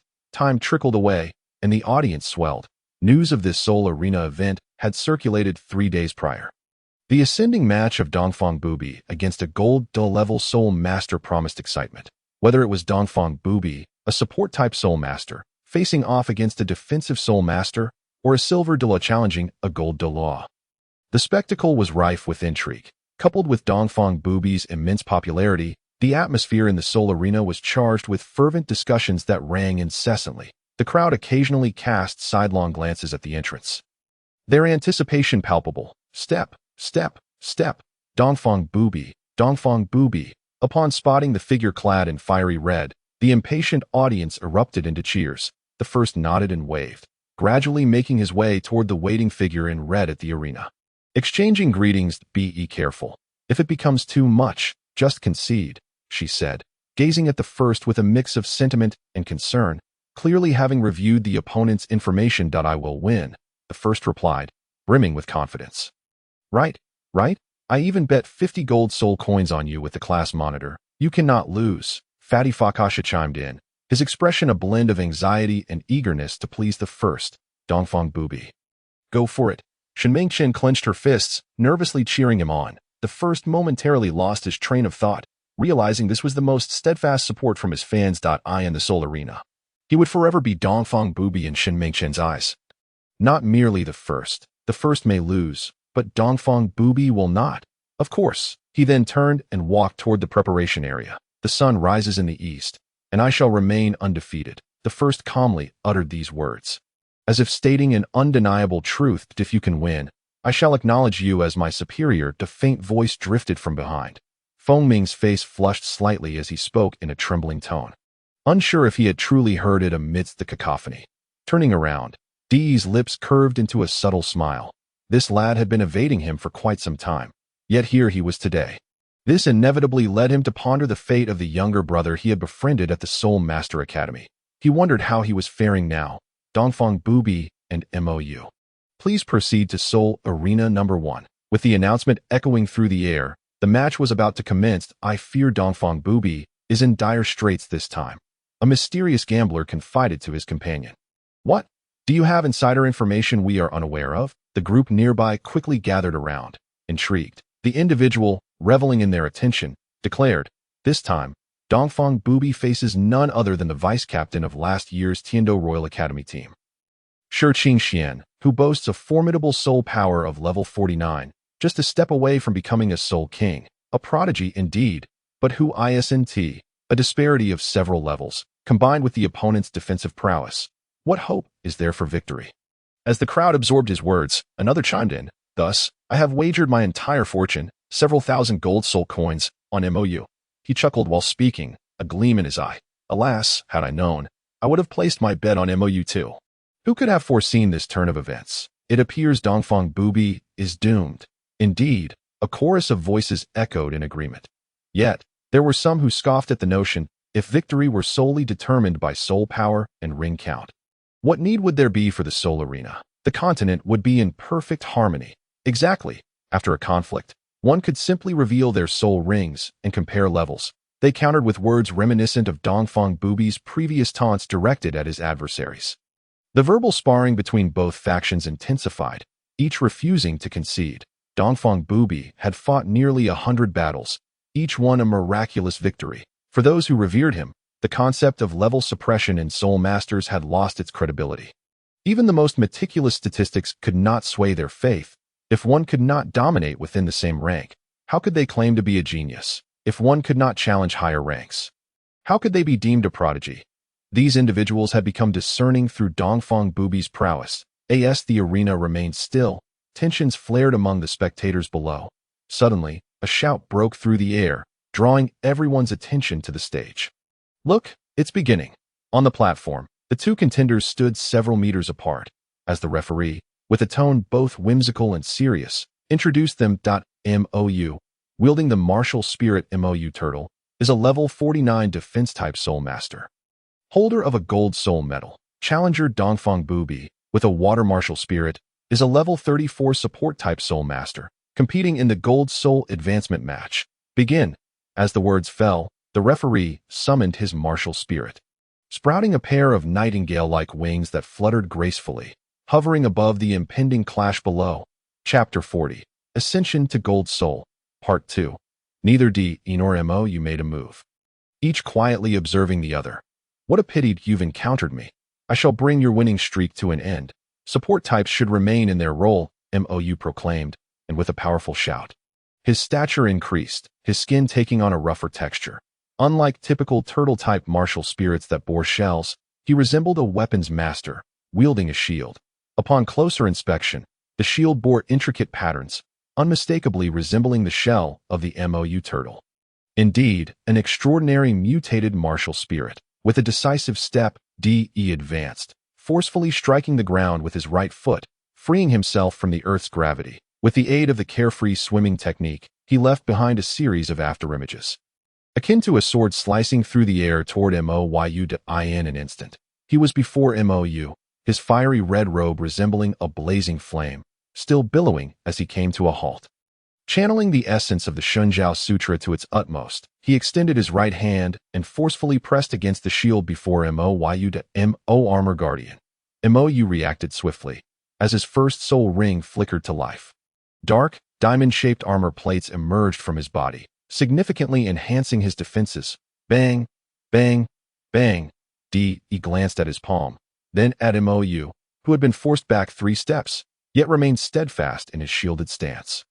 Such formidable defense, DE mused, not merely paying homage to his opponent, but genuinely impressed. His own strength had grown exponentially, and he was confident that the power he now unleashed would rival most level 40 assault-type soul masters. Yet, before him stood MOU, who had merely utilized his first soul skill and withstood his might without faltering. A spark of determination ignited within him. Attention, I shall now take this seriously, DE observed MOU's calm demeanor, unaware that the latter's arms were trembling from the impact, his insides churning with turmoil. However, in the state of martial spirit manifestation and having utilized his first soul skill, his expression remained stoic, concealing his inner turmoil. The last time he felt such pressure was against a higher-ranked Haotian sect soul master. He focused his soul power to dispel the numbness in his hands. Before he could fully compose himself, DE declared his intent to get serious. Without hesitation, MOU unleashed his second soul skill, MOU Guardian. With a swift motion, a layer of dark protective shield enveloped MOU entirely. Just as a series of resounding impacts echoed throughout the arena, akin to rain cascading upon banana leaves, in DE's perspective, an octagonal domain materialized around MOU, as he employed the carefree swimming technique. Transitioning from the Qian position to the Zhen position, then from Li to DUI, accelerating with each step that the majority of the audience, DE's speed had reached its zenith, causing a moment of disorientation. Suddenly, he split into 2, then 4, and finally 8.8 distinct figures of DE surrounded MOU, each employing different techniques to assault the protective shield generated by MOU's second soul skill. Ooh! Gasps of astonishment rippled through the crowd, for they had never witnessed a soul master display such velocity without relying on soul skills. Perhaps a soul sage could achieve it, or even a soul emperor. But that was far beyond their reach. Crack, crack, crack. In less than 3 breaths, the protective shield generated by the second soul skill began to emit sounds of strain. MOU. Tremble. MOU let out a furious roar. Hastily unleashing his third soul skill, the shield in his hands radiated a deep black light, merging with the faltering barrier, stabilizing it, and enhancing its defensive capabilities amidst the onslaught of palm strikes. Safeguarded by the protective layers of his first 3 soul skills, MOU finally exhaled a sigh of relief, allowing him a moment to analyze the battlefield. Prior to the duel, he had gleaned knowledge from the materials. Understanding that DE was formidable in attack, speed, technique, and defense. Yet, the extent of his prowess surpassed all expectations. His strength was sufficient to repel MOU, who had utilized his first soul skill with a single strike. while his speed was so overwhelming that Mou was left to endure the punishment while maintaining his shield. Was this truly just a support-type soul master? De unleashed a series of palm strikes against the immobile target, each blow more forceful than the last, his momentum growing with every strike. Years of cultivation had brought him to a bottleneck in the Tianshan palm technique, and now it felt as though he could break through into a new realm. The Tianshan palm technique was executed with exquisite finesse, layers of palm shadows intertwining like relentless waves crashing towards Mou. Witnessing this, a glimmer of delight flickered in Mou's eyes. However, as the layers of palm shadows pressed against the shield, they barely stirred a rippled, no way. Suddenly, De noticed the faint black shield in Mou's grasp transforming into a soft purple hue, instantly utilizing the force from De's strikes to propel himself backward. Crisis, crisis, crisis. As the distance stretched, an indescribable sense of crisis lingered in the heart, marking the first time since entering the realm of sword heart clarity that such a profound feeling of danger had arisen. There was no time for contemplation. Ding, the long sword, which had always hung at the waist and regarded by many as mere ornamentation, was suddenly drawn, ever since mastering the Guizhong's sword technique to perfection. This untested ultimate move was unleashed without a moment's hesitation. This technique demanded an immense amount of inner strength. Indeed, the protagonist had only used it once out of curiosity immediately after comprehension, thereafter relegating it alongside the ultimate moves of the Lianxing sword technique to obscurity. As the protagonist landed and assumed a stance, a dazzling purple beam, a foot wide, shot from the Mou shield towards them. Guizhong innate 8 swords Koan sword path. The protagonist thrust the long sword into the Duhun platform, and a stream of earthy yellow radiance surged from the ground into the sword, subsequently enveloping the protagonist in a brownish-yellow cocoon of light. The Guizhong innate 8 swords, utilized in conjunction with the 8 great sword paths, was indeed the most comprehensive ultimate technique in terms of attack, defense, control, and support. Its only drawback was the substantial consumption of soul power. The innate 8 swords were based on the 8 great sword paths, using inner strength as a medium to forcibly transform and compress acquired inner power into innate true energy, harnessing the natural forces of heaven and earth to fend off adversaries. Even though the protagonist possessed the unparalleled heart method of the Shinjiao Sutra, and their cultivation level far surpassed that of other soul masters of the same rank, they could only employ 3 sword path ultimate techniques before their soul power was exhausted. A slight improvement over the previously comprehended Chong, Jian Heng Jiuyi. Meanwhile, the onlookers, witnessing the protagonist's advantage in speed that forced Mou into a disadvantageous position, cried out in unison, "The sun rises in the east, and I shall not be defeated." Just as they reveled in their triumph, the protagonist suddenly ceased attacking and retreated with astonishing speed. Before anyone could comprehend the situation, a beam of purple light erupted from the Mou shield. "Boom, protagonist!" Shun Mingchen shouted, her expression still glowing with joy, only to realize the protagonist had been struck by the purple light, the shift from offense to defense occurring far too swiftly. A group of classmates hurriedly attempted to ascend the platform to halt the match. "Stop!" Hongshang stood before the crowd. "Calm down, the protagonist is fine." Hongshang's level far exceeded that of the others. She had sensed the protagonist making a series of unusual movements before the purple light struck, and having seen the earthy yellow glow on the surface, she recognized it as a defensive soul skill. Even if it couldn't completely block the attack, it would at least weaken it, ensuring that the protagonist's physique would not lead to a fatal outcome. As the audience watched the protagonist engulfed in purple light, they slowly rose to their feet. As the purple light gradually faded, the protagonist's figure emerged, still maintaining their previous stance, standing tall and straight, enveloped in earthy yellow radiance, resembling a steadfast mountain. "East, east! Invincible! Invincible!" At this moment, the crowd below erupted with fervent cheers, as if infused with new life. Meanwhile, far away in the private box, Bai Dong exhaled a long sigh of relief. She blinked hard, trying to conceal the glimmer of moisture at the corners of her eyes. "Humph! To think they had such a hidden trump card," she muttered, feeling a pang of frustration at having worried unnecessarily. Mou stared in disbelief at the unharmed protagonist, whispering, "How could this be possible?" His third soul skill, Mou Zhan, was designed to store the opponent's attacks within the Mou shield for a period, converting them into a purple beam to strike back. It was the only attack-capable soul skill he possessed. Each blow the protagonist had landed was substantial, and at the moment the purple light was emitted. He could sense just how powerful that energy was. One could hardly expect even an ordinary Soul King to withstand it. After all, he had participated in the Continental Soul Fighting Competition. Taking a deep breath, he began to devise a strategy for what to do next. As the protagonist advanced with sword drawn, Mou spoke with admiration. Next, I will unleash my fourth soul skill. If you can break through it, I will concede that if you cannot, this promotion match will end in your defeat. In promotion matches, there were no ties, only victors and vanquished, serving as a limitation for challengers. The protagonist calmly replied, use your full strength to defend. I shall not hold back with this move. Mou's eyes widened slightly. He had grasped the implications of the protagonist's words that up until now, the opponent had not fought with full force, gathering his spirit. Mou activated his 3 soul skills once more, instantly draining a third of his soul power. Not enough, still not enough, he mused internally. With the invocation of the purple 4th soul skill, Mou's form swelled, muscles bulging, and his shield grew larger. The protagonists slightly closed their eyes, while the audience below held their breath, anticipating this decisive strike. Inhale, exhale, the two stood motionless on the Duhan platform, with only the faint sound of their breathing audible.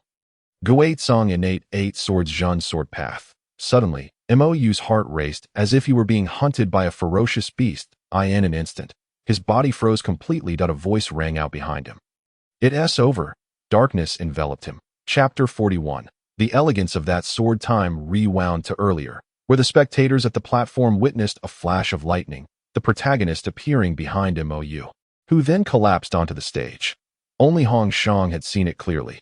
She observed the protagonist's eyes sharpen, a flicker of lightning coursing around them, their body moving with the swiftness of lightning. Executing no extraneous moves, merely a single, direct thrust. Hong Shang felt that the protagonist's sword had changed. It appeared a full inch longer than usual, the tip radiating an energy that resembled sword intent, yet also something beyond it. This strike had terrifying, penetrating power. Even from a distance, Hong Shang felt a chill in her heart. The Mou shield crumbled beneath the protagonist's sword as easily as butter meeting a hot knife. The protagonist, propelled by the speed of the strike, glided past Mou and sheathed their sword. Mou, having fainted due to the damage to his martial soul, would require at least half a month's recuperation for his martial soul to recover. The protagonist nodded slightly at the judge, turned, and departed the Duhan platform, leaving the audience in stunned silence. With the protagonist's departure, the venue fell into an eerie quiet. After a long pause, wow. Do you understand what just happened? No, I just saw a flash of lightning, and then it was over. I feel like it must have been the legendary sword intent of the Invincible East. Otherwise, how could one explain it? The spectators debated, each offering their own theories, becoming increasingly convinced of the East's profoundness. Teacher, what just happened? Shen Mengshen rushed to her instructor, tugging on Hong Shang's arm, eager to learn the details of what had transpired. Feng Ming and other classmates, along with those nearby, leaned in to hear the teacher's explanation. Such powerful sword techniques, such formidable physique, such mastery of soul power control. Hong Shang marveled, at this point, stop keeping us in suspense. Feng Ming urged, his expression one of urgency. That strike by the Invincible East must be an extremely powerful self-created soul skill. Hong Shang asserted confidently. Teacher, get to the point. The crowd chorused, eager for clarification. It's clear to anyone that this is an extraordinarily potent self-created soul skill. Feng Ming pressed on. I haven't finished yet. Why are you so impatient? Hong Shang shot him a glare. Feng Ming shrank back, a sheepish smile crossing his face. In his moment of urgency, he had forgotten that he was speaking to the formidable Hong Shang, awakening to his folly after receiving her glare. This sword technique is exceedingly intricate.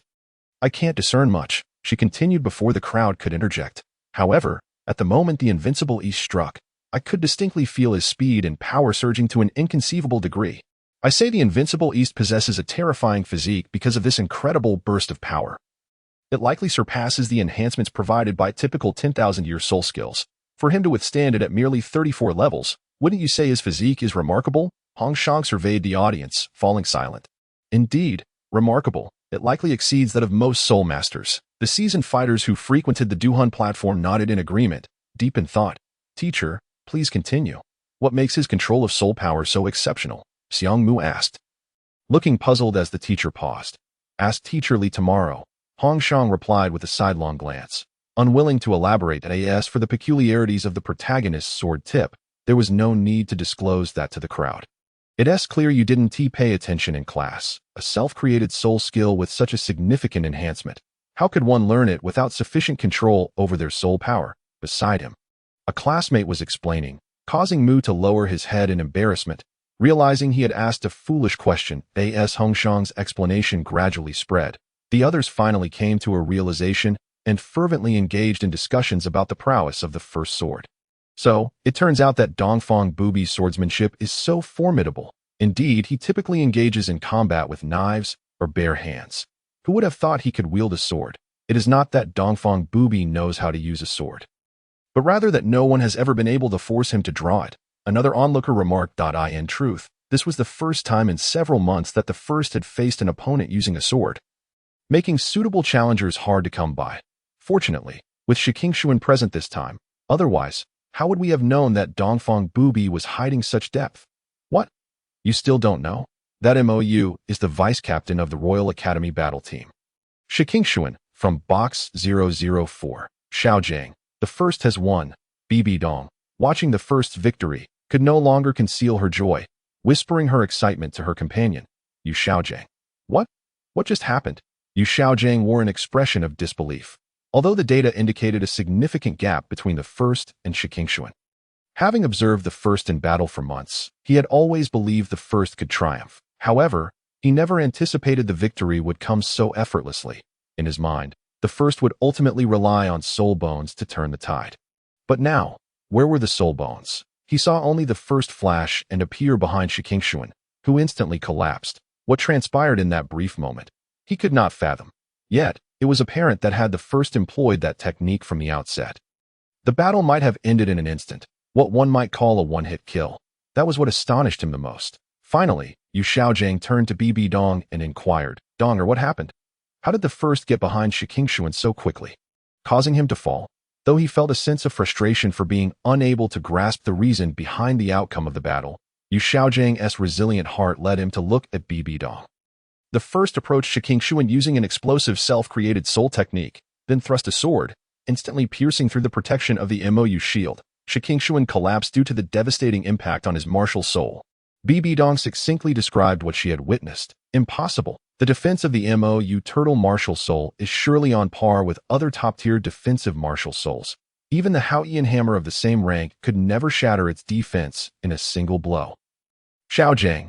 Bibi Dong raised her hand to interrupt Yu Xiaojiang's words. You are overly fixated on data and theory, neglecting the power of the individual. The data is merely collected from people, which already proves that no theory is absolute and unchanging.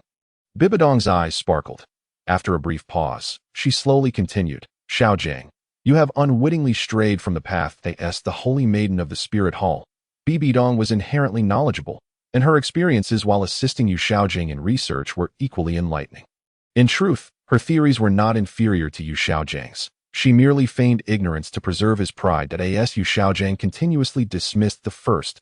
Bibi Dong instinctively countered the man's assertions that so. Yu Xiaojiang paused for a moment, gradually regaining his composure, and then realized his misjudgment, coming to understand that Bibi Dong's theories were indeed on par with his own. At that moment, Yu Xiaojiang felt an overwhelming sense of self-mockery, seeing Yu Xiaojiang regain his calm. Bibi Dong then spoke. The first excels at swordsmanship. It is not surprising that he won using a sword. In Bibi Dong's heart, it is only when the first wields a sword that he can truly unleash his potential. Unbeknownst to the first, after leaving the battle arena, he returned to his private box, locked the door behind him, and sat cross-legged, channeling his inner energy, rapidly restoring his less than 20 soul power, the final sword strike that felled Shiqingshuan. Aside from lacking the enhancement of sword intent, had already exhausted all his strength. That move was not inferior to the ultimate technique of the Lianqing swordplay, the long sword across 9 fields. In terms of single-target attack, it was even more formidable. The extra inch at the tip of that sword was the result of innate sword energy transformed through the Xinjian Dao, yielding a sword radiance far surpassing mere sword energy. It also possessed the ability to break through defenses, capable of slicing through gold and jade, utterly indestructible. Before the execution, the first had at least 60 soul power remaining, yet within a mere breath. He had expended nearly 40, showcasing the tremendous power of that strike. Had the first not shown mercy, surely another name would have been added to the copper pillar at the entrance of the battle arena. Perhaps aware that the first needed to recover his soul power post-battle, no acquaintances came to disturb him. Once he had fully restored his physical state, the first stood outside the battle arena. Glancing back, feeling a tinge of emptiness, his progress here had reached its limits. Upon returning to his residence and after washing up, he pondered for a moment before deciding against further cultivation. He was simply too exhausted. Collapsing onto his bed, he gradually drifted into slumber, where all things existed. Chapter 42. Breakthrough time flowed like water, and before he knew it, the first had reached the age of 14 and a half. The youthful boy of yesteryears had shed his naivety, with only the subtlety in his brows and eyes hinting at his young age. Over the past 2 years, the first had either diligently practiced, engaged in casual conversations with the two titled Douluos, or accompanied Bibi Dong on leisurely outings. His days were both structured and fulfilling. On this night, the sky was shrouded in dark clouds, deepening the night's gloom. The first sat cross-legged in his sacred training ground, entering a profound state of meditation. 3 months prior, he had sensed an impending breakthrough, with his body feeling both swollen and slightly empty as the inner energy of his meditation flowed within him. Although his inner strength grew stronger by the day, that lingering emptiness left him in a state of unease that was akin to an elderly man pulling a cart, with the destination in sight, yet unable to hasten his pace. The first, who had been slow to achieve his breakthrough, later realized his impatience was the root of his stagnation. Thus, he often studied the Tao Te Ching and the Nan Hua Jing, learning to temper his emotions. He would eat when it was time to eat, practice when it was time to practice, and sleep when it was time to sleep. Gradually, the flow of his inner energy became more harmonious, and his body radiated warmth, leading the first to understand that he had taken the right step. Those around him, classmates and teachers alike, also noticed the change in the first, who was no longer the obsessive practitioner of before. He could often be seen reading a leisurely book under the sun. His aura began to soften, infused with a touch of refinement and scholarly air, were the first to appear in the battle arena at this moment. Even his acquaintances would struggle to believe that this was the same Dongfang Bubi who could instill fear in his peers merely through his presence. Tonight, the first suddenly felt an overwhelming sense of completeness. Knowing the moment of breakthrough had arrived, sitting in the lotus position, he activated his inner energy, intending to actively breach the various thresholds. One after another, he pushed through. Suddenly, his inner energy spiraled out of control. What had been easily manipulated moments ago broke free from his grasp and surged into his dantian at an alarming speed. The first heart raced, fearing that the next moment would be the destruction of his dantian. Leading to his demise, that as strands of inner energy poured into his dantian, the catastrophic outcome he had envisioned did not occur. As the inner energy from his meridians filled his dantian, new energy continuously generated throughout his body. And like birds returning to the forest, it too rushed into his dantian. Boom! Just as the first was puzzled, a tremendous sound erupted from his dantian, plunging him into a daze. In that moment, heaven was no longer high, and the earth was no longer distant. Everything in the universe seemed within reach. The first could perceive the gentle breeze caressing his seated form, rippling the surface of a tranquil pond.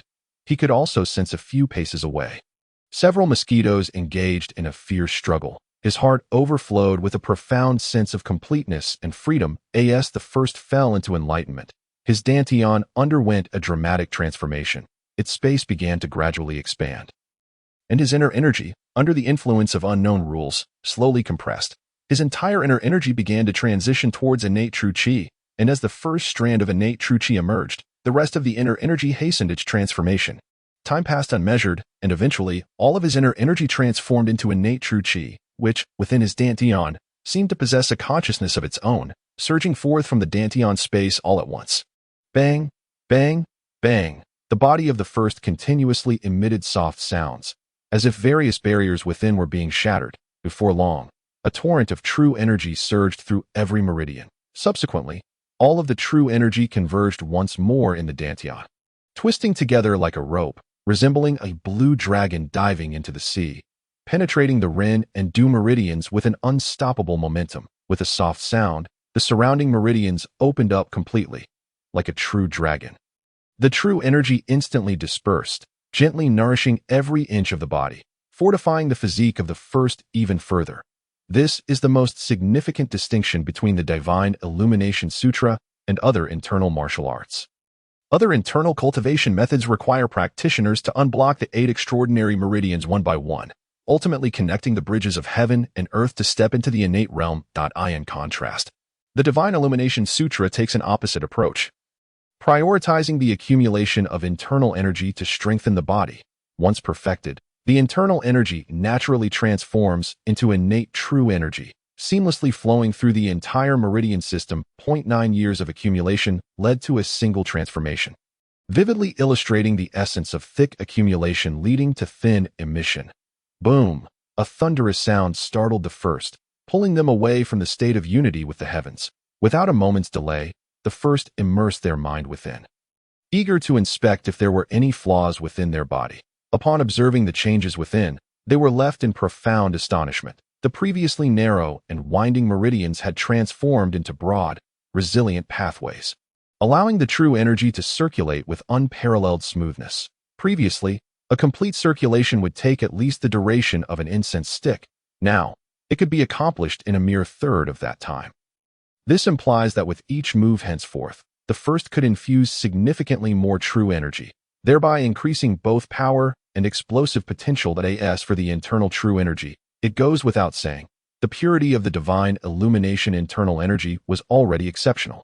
And now, it had multiplied in purity manifold upon achieving completeness. The first could not fathom how formidable the ultimate soul power that would emerge in the years to come would be. Yet they had a premonition that the current true energy within them was likely not weaker than that ultimate soul power. Fortunately, the speed of soul power circulation indicated that their cultivation progress had not only remained steady, but had subtly accelerated. Otherwise, the first would have truly been distraught.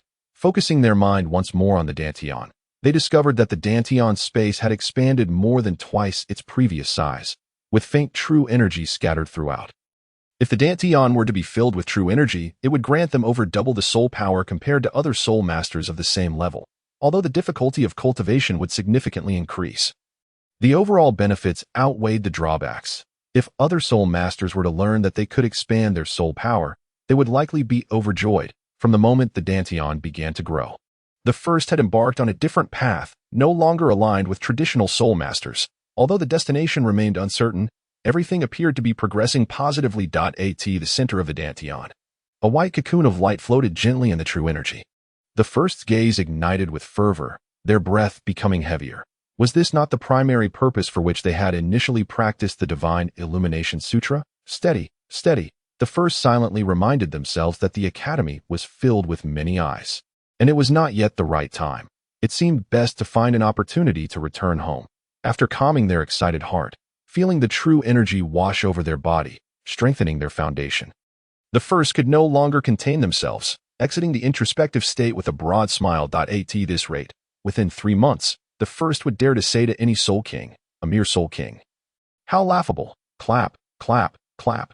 After much anticipation, the rain finally cascaded down from the clouds. Raindrops the size of soybeans disrupted the lotus pond, and the first's expression shone with delight following their breakthrough. Bang, bang, bang, the rain intensified, and countless droplets fell upon the first's garments, instantly bouncing off with greater speed, leaving them completely dry. This was not the protective true energy, but rather a layer of force enveloping their surface after mastering the Divine Illumination. Akin to the principles of traditional martial arts, where a feather would fall without touching the body. Upon achieving perfection in the Divine Illumination Sutra, the myriad of miraculous applications were truly beyond count.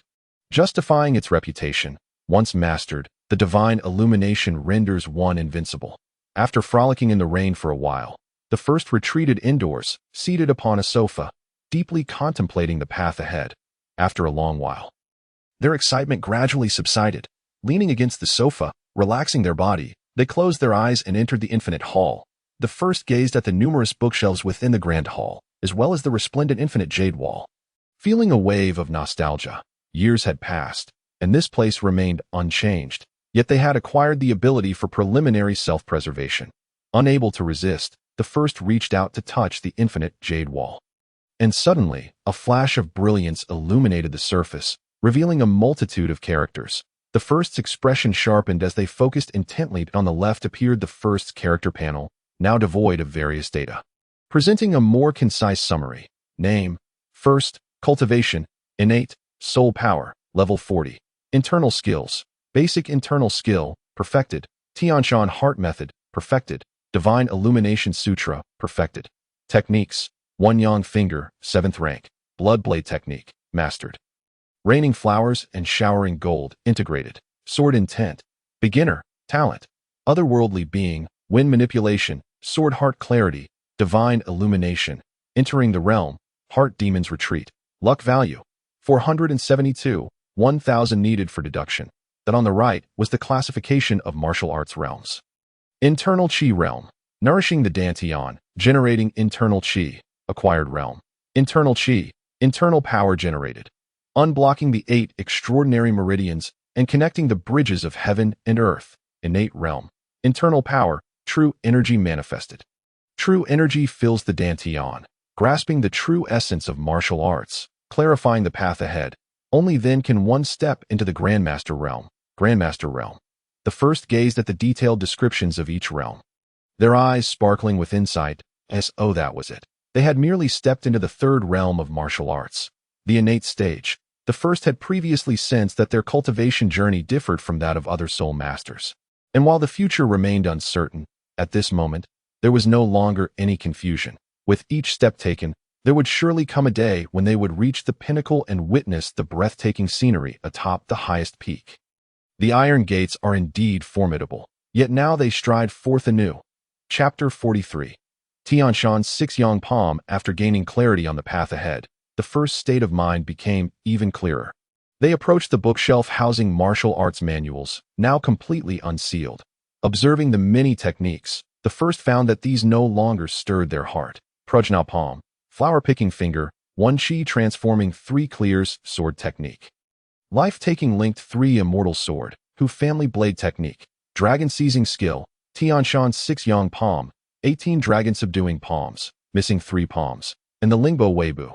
Numerous renowned martial arts from the world were listed, and after examining them one by one, the first selected 3 external techniques and proceeded to another shelf to retrieve the internal cultivation methods they had planned to practice next before turning to leave. 1 palm technique, 1 body technique, 1 sword technique, and 1 internal cultivation method were sufficient for the time being. Tianshan's 6 Yang Palm, a high-level palm technique of the Shaolao sect, an advanced martial art of the Tianshan palm techniques, which exists in a complementary relationship with the life and death talismans. The 6 in the palm technique refers to the 2 yangs in the I Ching. When executing the technique, both hands harness 1 yin and 1 yang internal force, allowing for the rotation of yin and yang, resulting in boundless power, hence also known as the Tianshan Yin Yang Palm. The first sat cross-legged beneath the jade wall, opened the manual, and instantly found themselves within the martial arts realm, where a woman clad in white, her face veiled, was engaged in combat with a man in black. The black-clad man unleashed aggressive strikes, each punch and kick imbued with tremendous force, shaking the ground and stirring up fierce winds as he aimed at the woman. In contrast, the woman moved gracefully, her advances and retreats deliberate, as if embodying the sun and moon between her palms. The opening and closing of her technique allowed the circulation of yin and yang energies, dissipating her opponent's force into nothingness with each pull and push. Seeing this, the black-clad man intensified his assault. The woman let out a delicate cry, transforming into a goddess, her palms commanding the yin and yang, alternating between speed and slowness, firmness and gentleness, enveloping the black-clad man entirely. As the exchanges continued, an inexplicable domain gradually formed. The 4 opposing concepts of yin and yang, truth and falsehood, hardness and softness, speed and slowness coalesced into a domain that immobilized the black-clad man in midair. In the depths of despair in the black-clad man's eyes, an overwhelming torrent of palm energy surged forth like 1,000 mountains piercing the clouds, penetrating his body. Slowly, the black-clad man's figure faded away. The first watched in astonishment, realizing the vast disparity in capabilities between advanced martial arts and their previous teachings. The manifestation of the technique, the emergence of the domain, maximized the power of the domain. This is the essence of domain techniques. The first could not help but recall the moment 3 years prior when Qin Feng had slain a multitude of evil soul masters with a single strike. Upon regaining focus, the first suddenly discovered that the woman in white stood before them.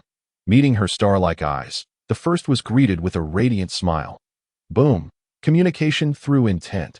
Countless profound techniques of palm mastery materialized in the mind of the protagonist. Rooted in the Tianshan palm technique, he incessantly absorbed the knowledge swirling within his consciousness as the Tianshan palm evolved relentlessly towards the realm of the Tianshan 6 yang palm with a long exhale.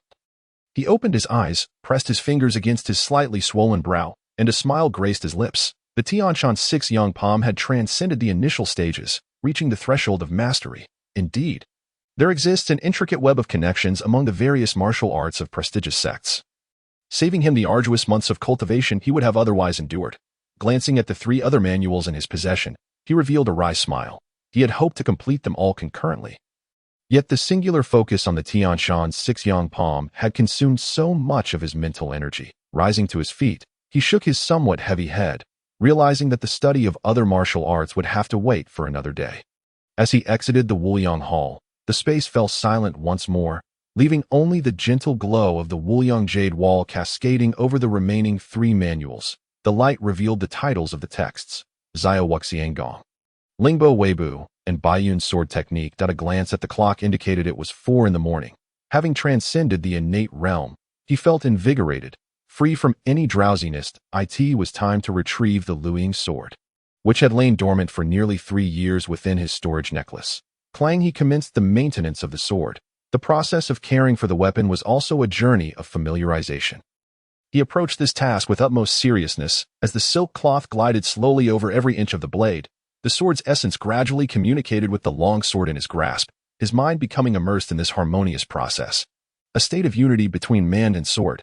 Outside, the rain continued to patter against the remnants of lotus flowers, casting a long shadow of the protagonist beneath the warm light. Clang, clang, clang, the 6 chimes signaling the students to rise echoed, prompting him to emerge from the state of unity with the sword. The mental energy expended during his martial arts transmission had largely replenished. Grasping the sword sheath, he executed a flourish and nodded in satisfaction. Shortly thereafter, a youth clad in a light blue martial arts attire, with a long sword at his waist, appeared at the entrance of the dining hall. A hint of a smile graced his face as he sauntered in with a touch of nonchalance. "Boss, over here," Feng Ming called out loudly, waving at the protagonist, drawing the ire of those around him. Upon realizing the identity of the newcomer, their gazes quickly returned to their own affairs. "We can't afford to offend him." In the Martial Soul City, where students from the Martial Soul Academy participated in daily battles, who did not recognize the legendary Dongfang Bubi, though the protagonist had participated in fewer battles over the past 2 years. His reputation had only grown. It could be said that he was a figure known far and wide. It was likely that not only the Martial Soul Academy, but also the higher-ups of the Martial Soul Hall had detailed information about Dongfang Bubi on their desks. It was precisely because he was one of their own, backed by the formidable titled Douluo's Qianjun and Jiangma, that he had not been summoned for a tea session. Arriving at the table, Feng Ming had already prepared the meal: several delectable side dishes, 2 substantial meat buns, and a steaming bowl of meat soup. "Boss, I heard there's a top-tier auction in Martial Soul City tomorrow afternoon. Shall we go take a look?" Feng Ming proposed eagerly as the protagonist took his seat. "An auction? That could be interesting." The protagonist had never attended an auction before and thought it would be a good opportunity to broaden his horizons. In this life, he had little to say, and in his past life, he had been an ordinary person with no qualification to engage in the activities of the wealthy. Moreover, an auction, wasn't that precisely the setting where protagonists in novels stumbled upon fortuitous encounters? He was also curious to see what opportunities awaited him. After finishing breakfast, he joined Feng Ming and their classmates at the training ground. Since the 3rd year, theoretical class time had been drastically reduced to only 2 sessions per week, leaving the remaining time for practice under the guidance of teacher Hongshang. This reminded him of the physical education classes from his past life. Alas, poor teacher Li. Upon arriving at the training ground, most students were already immersed in their training. Hongshang had found a comfortable spot to relax, occasionally offering guidance to those who faltered. As a teacher, she was quite competent. The only notable difference from 2 years ago was the addition of a series of wooden stakes of varying heights and distances on the right side. At that moment, Ewing wielded a formidable spear, engaging several classmates in a duel atop the stakes, deftly maneuvering between them as students occasionally fell off while others took their place. Shin Mingchen stood nearby, rushing to assist anyone who fell, summoning her golden needle martial spirit to heal their injuries. If someone from his past life were present, they would instantly recognize this as the renowned Plum Blossom Stakes. The Plum Blossom Stakes offered various training methods, serving not only as essential equipment for practicing Plum Blossom Fist, but also enabling ordinary individuals to train and spar, significantly enhancing their agility and perception.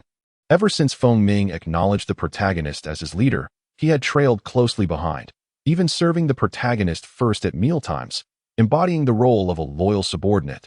He eagerly shared the training methods for the Plum Blossom Stakes with Feng Ming, guiding him in his practice and greatly improving his agility. Later, unintentionally observed by Hongshang, Feng Ming traded a few servings of Millennium Soul Beast meat for the usage of the Plum Blossom Stakes.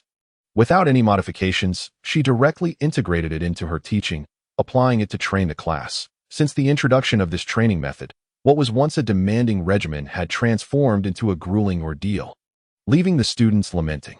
Over the past 2 years, some classmates had been eliminated from the class while others had joined, but the overall dynamics had not changed significantly. Most students had achieved around level 36 in soul power. Feng Ming, in particular, had reached level 37 3 months ago, nearing level 38. Gaining 6 levels in 2 years was quite impressive within the realm of soul respect. The protagonist did not disturb the others. Instead, he moved aside to practice for a while before taking out his handwritten copy of the I Ching. Engrossing himself in it studied, he faintly sensed that the martial principles he had learned were interconnected with the I Ching. And through years of study, he had gained considerable insights. Ever since he obtained the golden Douluo badge, Hongshang had turned a blind eye to his training, although she was reluctant to admit it. She truly felt there was little left to teach him. As for the other classmates, they could only gaze at him with envy, wondering how they could be like him. First, they needed to acquire a golden Douluo badge. At this moment, in the hall of the Pope, a cardinal in red robes knelt respectfully before the Pope, bowing his head in reverence. "Rise," Qin Xuanji commanded. Observing his trusted confidant, he then inquired, "Is that you Xiaojiang still entangled with Dong?" "Yes." The cardinal dared not lift his gaze, burying his head even lower. "Understood. You may leave. I will speak with Dong," Qin Xuanji replied after a long pause, his tone tinged with melancholy.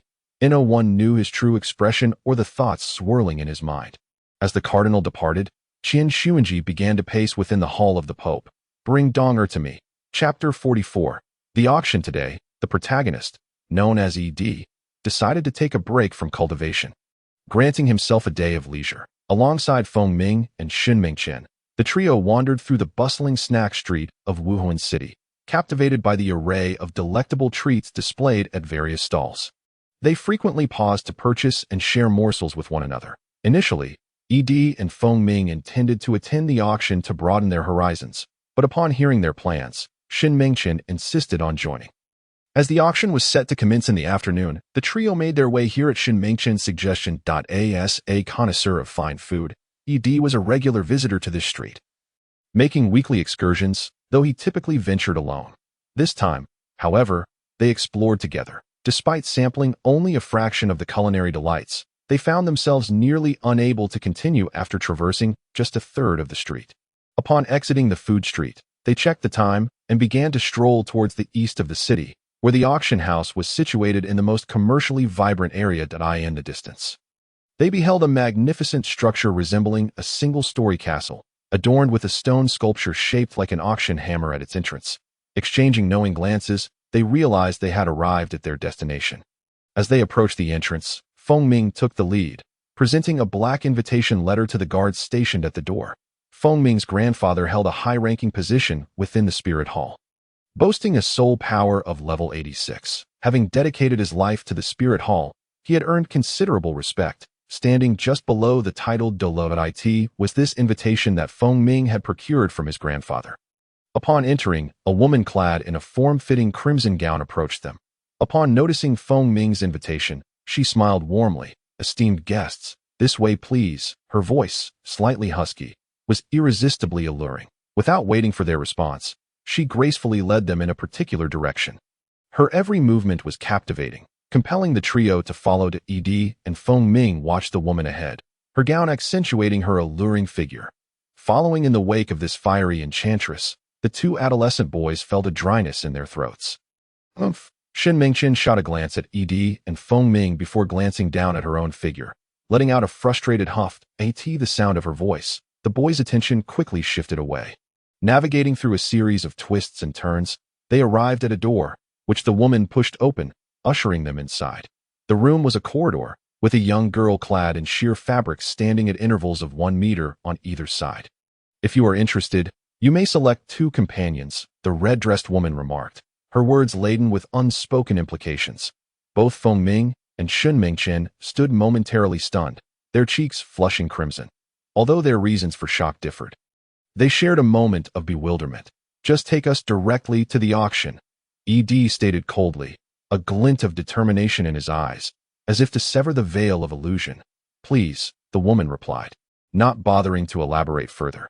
She guided the trio to a private room, and, after leaving behind the option to summon assistance at any time, she gracefully exited. Shameless, disgusting, Shin Mingchen exclaimed, her face flushed, as if finally regaining her composure. Her expression one of exasperation. Feng Ming, too, bore a faint blush, lost in his thoughts. Well, did you not prepare yourselves before coming? They are merely individuals whose fates are dictated by others, Ed asserted firmly to his companions.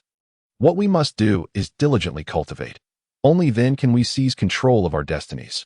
Both nodded in understanding, fully grasping Ed's intent. Ed pondered whether Feng Ming's grandfather had given him the invitation with the intent to challenge him. It seemed likely. The methods of upbringing among families of power and influence certainly differed from those of ordinary folk.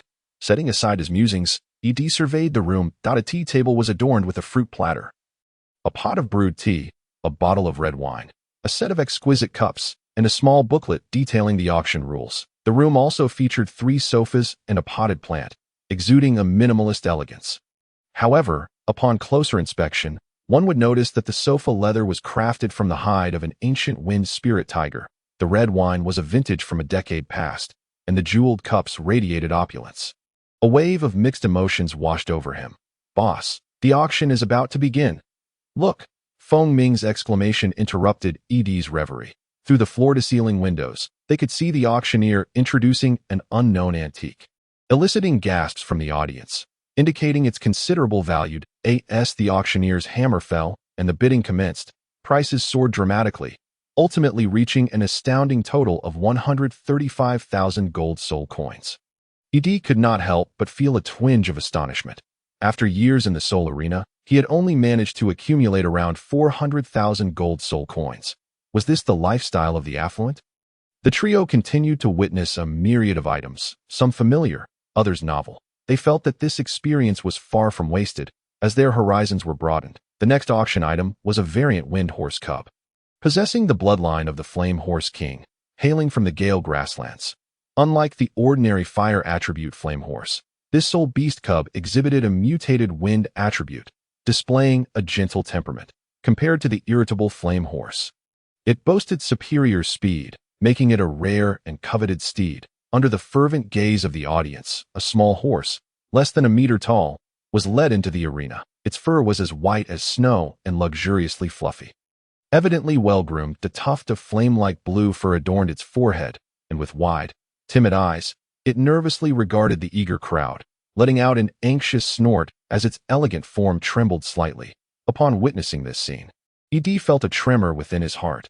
How beautiful! The Flame Horse was a herd-dwelling soul beast found deep within the Gale Grasslands, predominantly existing as 1,000-year soul beasts, with the Flame Horse King being a 10,000-year soul beast. Adult flame horses were entirely crimson, standing 3 to 4 meters tall and measuring around 5 meters in length, with a well-proportioned physique. Due to their herd mentality and overwhelming numbers, they could charge forth in a blaze of glory under the leadership of the Horse King. Dominating the vast grasslands, it was remarkable to consider which poacher had the audacity to abduct a cub from such a formidable group. Given the size of the small horse, it appeared to be less than a year old. And Ed felt immense admiration for the skill required to achieve such a feat. The Flame Horse's ability to wield fire elements likely contributed to its volatile nature, rendering it nearly impossible for humans to tame. Coupled with the difficulty of acquisition, it was no wonder they rarely appeared in the public eye. Long ago, Ed had contemplated raising a pet, originally desiring a mysterious, elegant, and proud soul cat. However, he now found himself reconsidering. A mutated soul beast was exceedingly rare, and as a wind attribute creature, it would make an exceptional mount, boasting remarkable speed.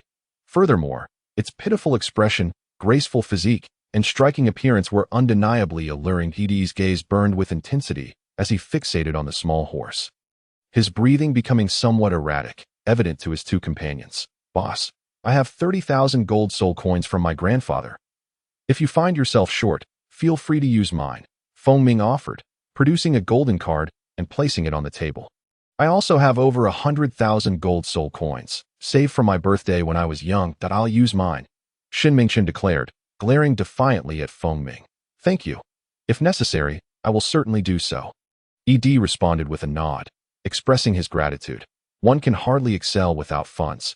It seems I must seek new avenues to earn more money.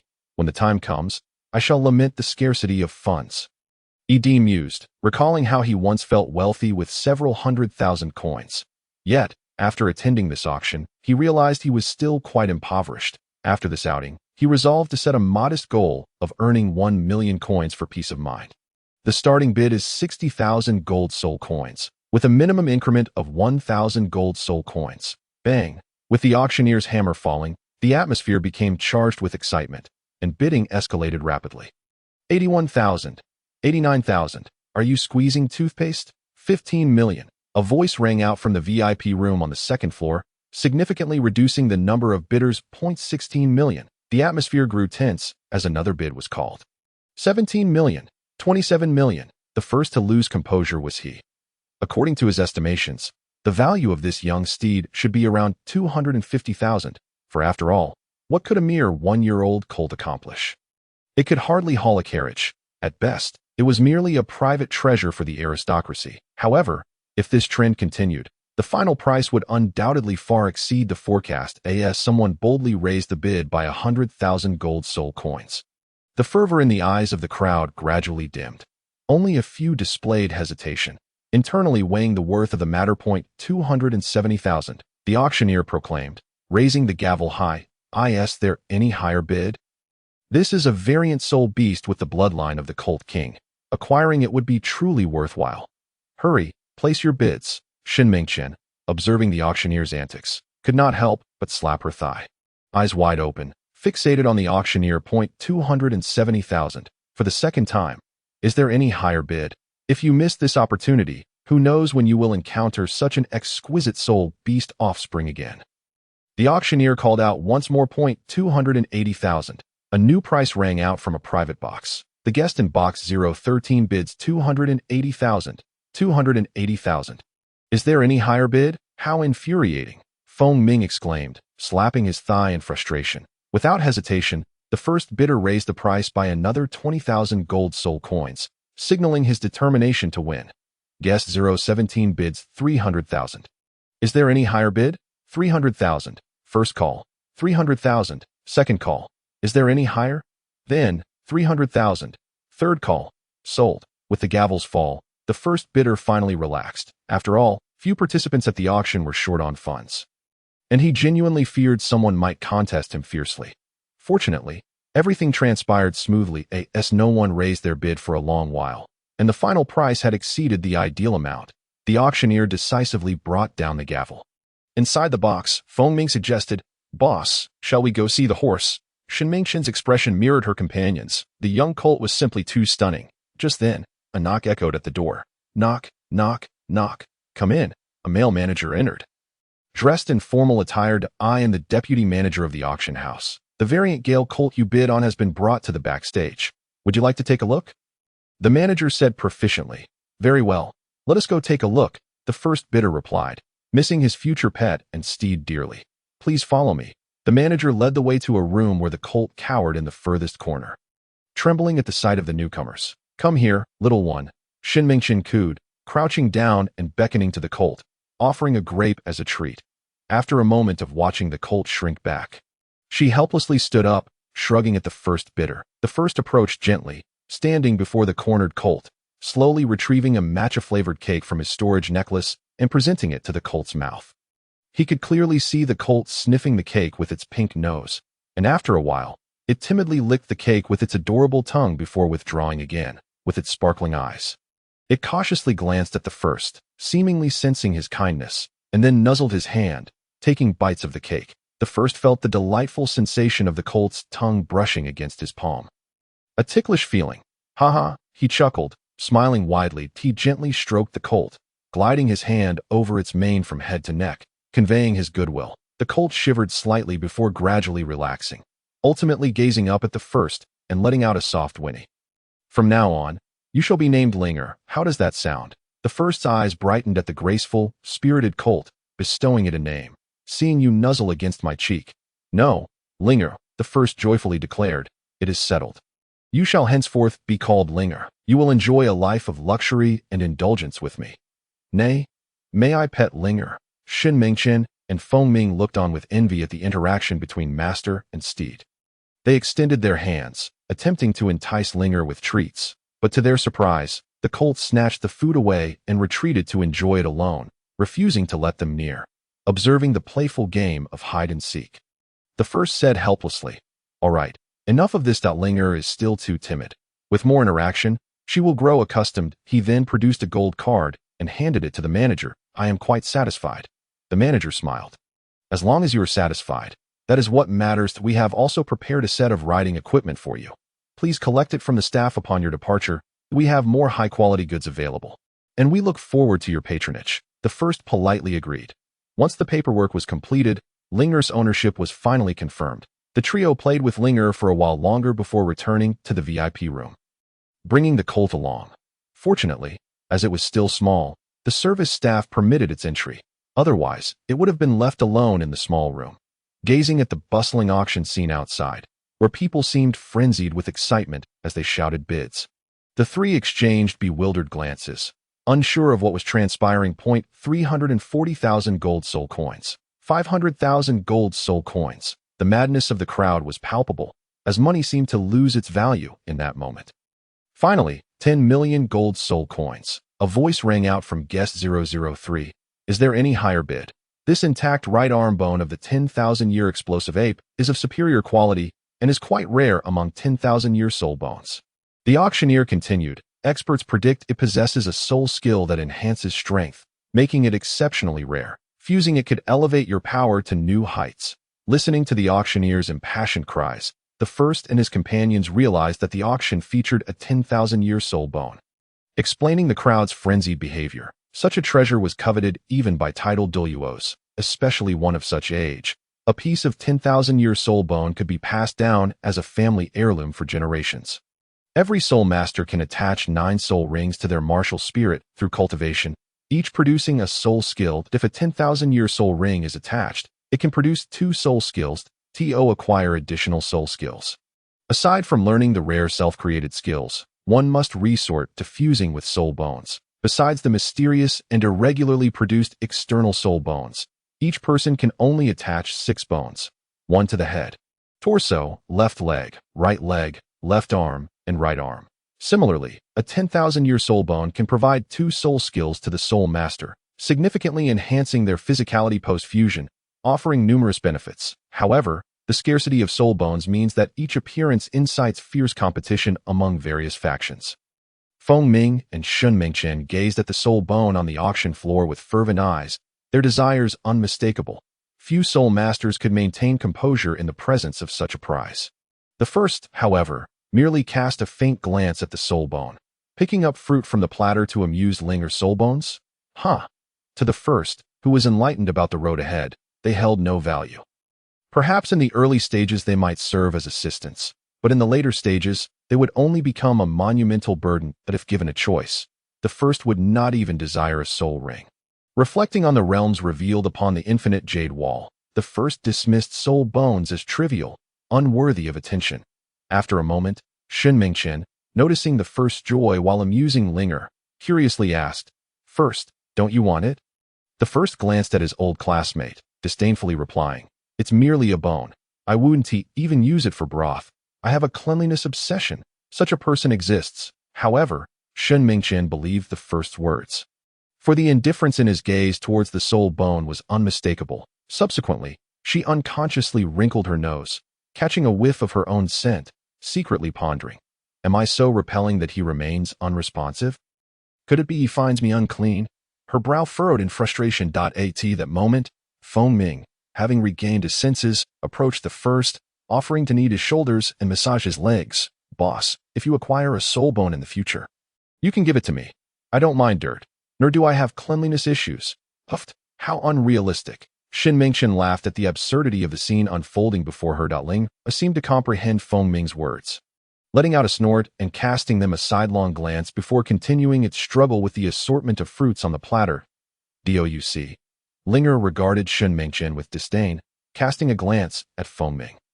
At that moment, the price of the soul bone had soared to 18 million gold soul coins, yet there were still a few individuals, perhaps a few factions, competing fiercely. The third VIP box bid 18,500,000 gold soul coins. Is there any higher offer? Bang! The soul bone is now secured by the esteemed guests of the third box. With that, the auction came to a close alongside the final piece de assistance. During the event, the first also had his eye on a 2-foot-long, ancient spirit bamboo, slender as a thumb, its entire body of vivid green, almost resembling a jade artifact. Moved by its allure, the first wished to acquire it to craft a flute. But regrettably, the competition was too fierce and the prices exceedingly inflated. He ultimately decided against bidding. The final transaction price astonishingly reached 120,000 gold soul coins, unknown to which noble it was sold as a collector's item. Overall, this auction was worthwhile. Though it came at a financial cost, he adorned Linger in a new ensemble, reluctantly leading her out of the auction house. Initially, he had no intention of confining Linger, but given the circumstances in Wuhan City, where any unforeseen event could prove troublesome, he had no choice but to impose some restrictions on her. After the three had a simple meal outside, they escorted Linger back to the academy. Once he released Linger from her constraints, he paraded her around the academy with pride, believing that not displaying her beauty would be akin to donning fine garments in the dark. He also took the opportunity to inform everyone that Linger belonged to him, advising them against harboring any ill intentions, as he intended to let her roam freely within the academy for the time being. Linger remained obediently by his side, following him wherever he went. Whenever someone passed by, she would lower her head and hide behind him, yet her striking beauty attracted many students' attention along the way. Upon returning to their residence, he played with Linger while devising plans for his departure from school. With 2 months remaining until the end of the term, he wished to request leave to return home early, but the management at the Wuhan Academy was strict. Parental presence was required for long leave requests. After much contemplation, he concluded that he should seek assistance from his aunt. Chapter 46. A sudden impulse. Early one morning, he sought out Bibi Dong, hoping she could help him with his leave request as a family member, only to find that she was away at the sacred lake to clear her mind. After some aimless wandering, he brought Linger to the lakeside, beneath the blue sky and white clouds, with not a whisper of wind. The sacred lake shimmered like a pale blue gemstone embedded in the flat earth. The willows by the lake lazily stretched their limbs, while several egrets strolled leisurely. That a young girl sat nearby, her face clouded with melancholy, exuding an air of deep contemplation. Suddenly, a voice broke her reverie, prompting her to look up. The two hearts, once separated, now converged amidst the autumn landscape. That I asked that you first, Bibi Dong exclaimed, her surprise illuminating her previously troubled expression. You come out and yet recite poetry? She pondered, torn between the joy of seeing him and the sorrow invoked by his words. Beautiful lady, what sorrow weighs upon you? The world is so splendid, yet you seem engulfed in sadness, he remarked, slightly leaning towards Linger and casting a gentle smile at Bibi Dong, allowing the sunlight to grace his profile. A technique learned from a certain elder, he sought to appear more radiant. Gazing at his side profile, Bibi Dong's eyes sparkled. He exuded both the spirited charm of a scholar and the sharpness of a swordsman, intertwined with an inexplicable languor that radiated an irresistible allure.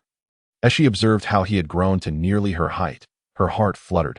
Abruptly, she diverted her gaze to Linger, rushing forward to embrace her. Startled, Linger darted behind first. The first's lips twitched in annoyance, What was meant to be a grand entrance had been overshadowed by a horse. Old hen. No, I mean first, he interjected, hastily stepping in to shield Linger from BB Dong, who was acting like a predatory eagle. So you were the one who purchased that little steed at the auction. I was quite upset that night when someone snatched my pony. She fumed, glaring at First. Indeed, you were the one who vied for Linger? First exclaimed, utterly astonished by such serendipity. Who are you calling what?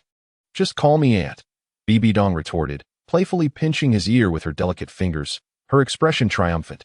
Ouch. All right, Aunt, please stop, he cried, grasping her hand urgently. Humph, let us see if you dare to be so disrespectful again, before First could fully register the chill of her touch. BB Dong released his ear and withdrew her hand. Her cheeks slightly flushed to divert attention from any awkwardness. She quickly changed the subject. What brings you here? I had a dream last night, one involving the angel deity, which compelled me to come to the sacred lake this morning to seek someone. I was told that someone here needed my help, hence my presence. First momentarily played along, his eyes reflecting a hint of confusion as if lost in a memory. He then gazed around, as if searching for the person indicated by the divine. Yet, there was no one else in sight. As their gazes met, he exhibited an impressive range of emotions, transitioning from bewilderment to curiosity, then to shock and back to uncertainty, a performance he graded highly within himself. Could it truly be divine guidance? What a remarkable coincidence! BB Dong, observing First's expression, began to believe it herself. However, just then, a melodious voice called from afar. Holy maiden, holy maiden! Both felt a pang of anxiety, instinctively averting their gazes while exhaling softly. Oh no! First's heart raced. Stepping back slightly, he quickly turned to BB Dong. Aunt, I just remembered I need to take Linger for physical training. So I must be off. We'll chat later. Calling out to Linger, he hurriedly sprinted away, with Linger, puzzled, tilting her head before following him. First's abrupt departure left BB Dong bewildered. Yet, once he was gone, she sighed in relief, wondering why her heart had raced so fiercely moments ago. Xiao Tao, what is it? Remain composed in the face of matters, young lady. No need for shouting. BB Dong scolded her attendant, a hint of frustration in her tone. The maid, Xiao Tao, initially stuck out her tongue but then regained her composure and spoke slowly. Holy maiden, His Holiness the Pope instructed me to inform you that next month's angel deity's birthday celebration will proceed as usual, without the need for new preparations. BB Dong replied, I understand. I thought it was something urgent. Regardless of the situation, remain calm. In times of great importance, one must maintain tranquility. Xiao Tao bowed. Yes, Your Highness. All right, there's nothing more. You may leave. I wish to stay here for a while longer, BB Dong gestured, dismissing her. As Xiao Tao walked a few steps away, she suddenly returned to BB Dong's side. Your Highness. BB Dong looked at her return. What is it now? Xiao Tao quickly said. This morning, young master First mentioned he wanted to see you. I told him you were here, but I'm unsure if he found you. BB Dong's eyes widened in surprise. Are you saying First knew I was here and sought me out through you? Xiao Tao, somewhat flustered, recounted First's inquiry about BB Dong earlier that morning. First, BB Dong clenched her fists, shouting in the direction he had departed, startling a flock of egrets into flight. Xiao Tao recoiled, cautiously distancing herself from her irate mistress. Hadn't they agreed to speak calmly and remain composed in significant matters? The more BB Dong contemplated, the angrier she became, her cheeks flushing as she dashed off in pursuit of First. BB Dong silently gritted her teeth, recalling the advice of Qin Feng, who often said to discipline children while they were still young. First, after running for a while, finally halted, lying on the grass, inhaling the fragrance of fresh grass and gazing at the lake's beauty, his thoughts drifting back to BB Dong. What terrible luck! He hoped that Maid Han Ti revealed his visit to BB Dong. Otherwise, today's impulsive whim, which had lasted only a few minutes, would lead him into a veritable battlefield. Sigh. It seemed his skills were still lacking. He needed to frequently revisit those idle dramas from his past life to enhance his craft. Seeking BB Dong's assistance for leave had not materialized, so he decided to wait a few days. There was no rush. Immersing himself in the boundless hall, he resolved to learn a new martial art, for he could not afford to idle away the day. As I opened the renowned Lingbo Weibo manual, a graceful silhouette emerged from its pages, the very same figure that had practiced the Tianshan Luyang Palm previously. After the woman stepped out from the book, she descended slowly, her steps light and fluid, intertwining in such a way that her form became ethereal, each stride leaving behind a cascade of illusions. Her movements were akin to a swift duck gliding through the air, elusive as a spirit. The Lingbo Weibo technique, delicate as a silken thread, stirred the dust beneath her feet. Her motions were unpredictable, teetering between peril and tranquility, with her approach and retreat appearing equally uncertain. As I beheld this seemingly dance-like gait, I found myself involuntarily reciting softly.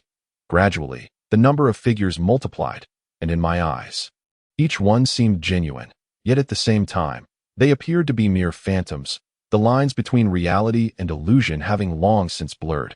This exemplifies the essence of Lingbo Weibo, divine movement. Ethereal presence. The wind billowed the sail.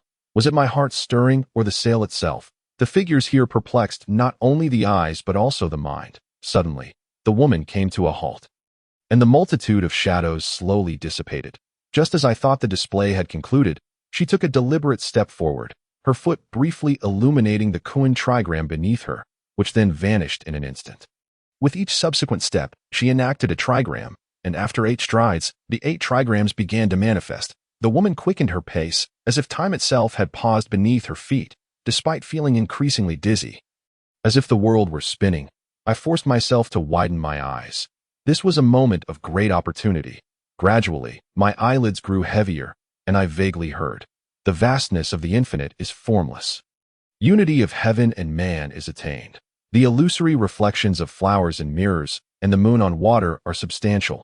Self-strengthening and clarity of nature are gained at in a hazy state." I sensed something brushing against my face. Startled, I grasped at it and opened my eyes, relieved to find it was merely Linger's tail. A soft chuckle escaped my lips. "Awake? You seem quite pleased." A simple phrase floated from nearby, causing my poised form to freeze mid-motion. "Auntie," I slowly turned, offering a sweet smile to Bibi Dong. "Are you going to continue dreaming? Let's see whom the angel has chosen for you to save this time." Bibi Dong fixed her almond-shaped eyes on me with a piercing gaze. What should I do? An urgent wave of anxiety washed over me. As if a large word representing danger loomed over my head, I forced a sheepish smile. "I just noticed you seemed unhappy, and I thought I'd try to lift your spirits." "You? Don't do that next time that I've lost all face in front of Xiao Tao today."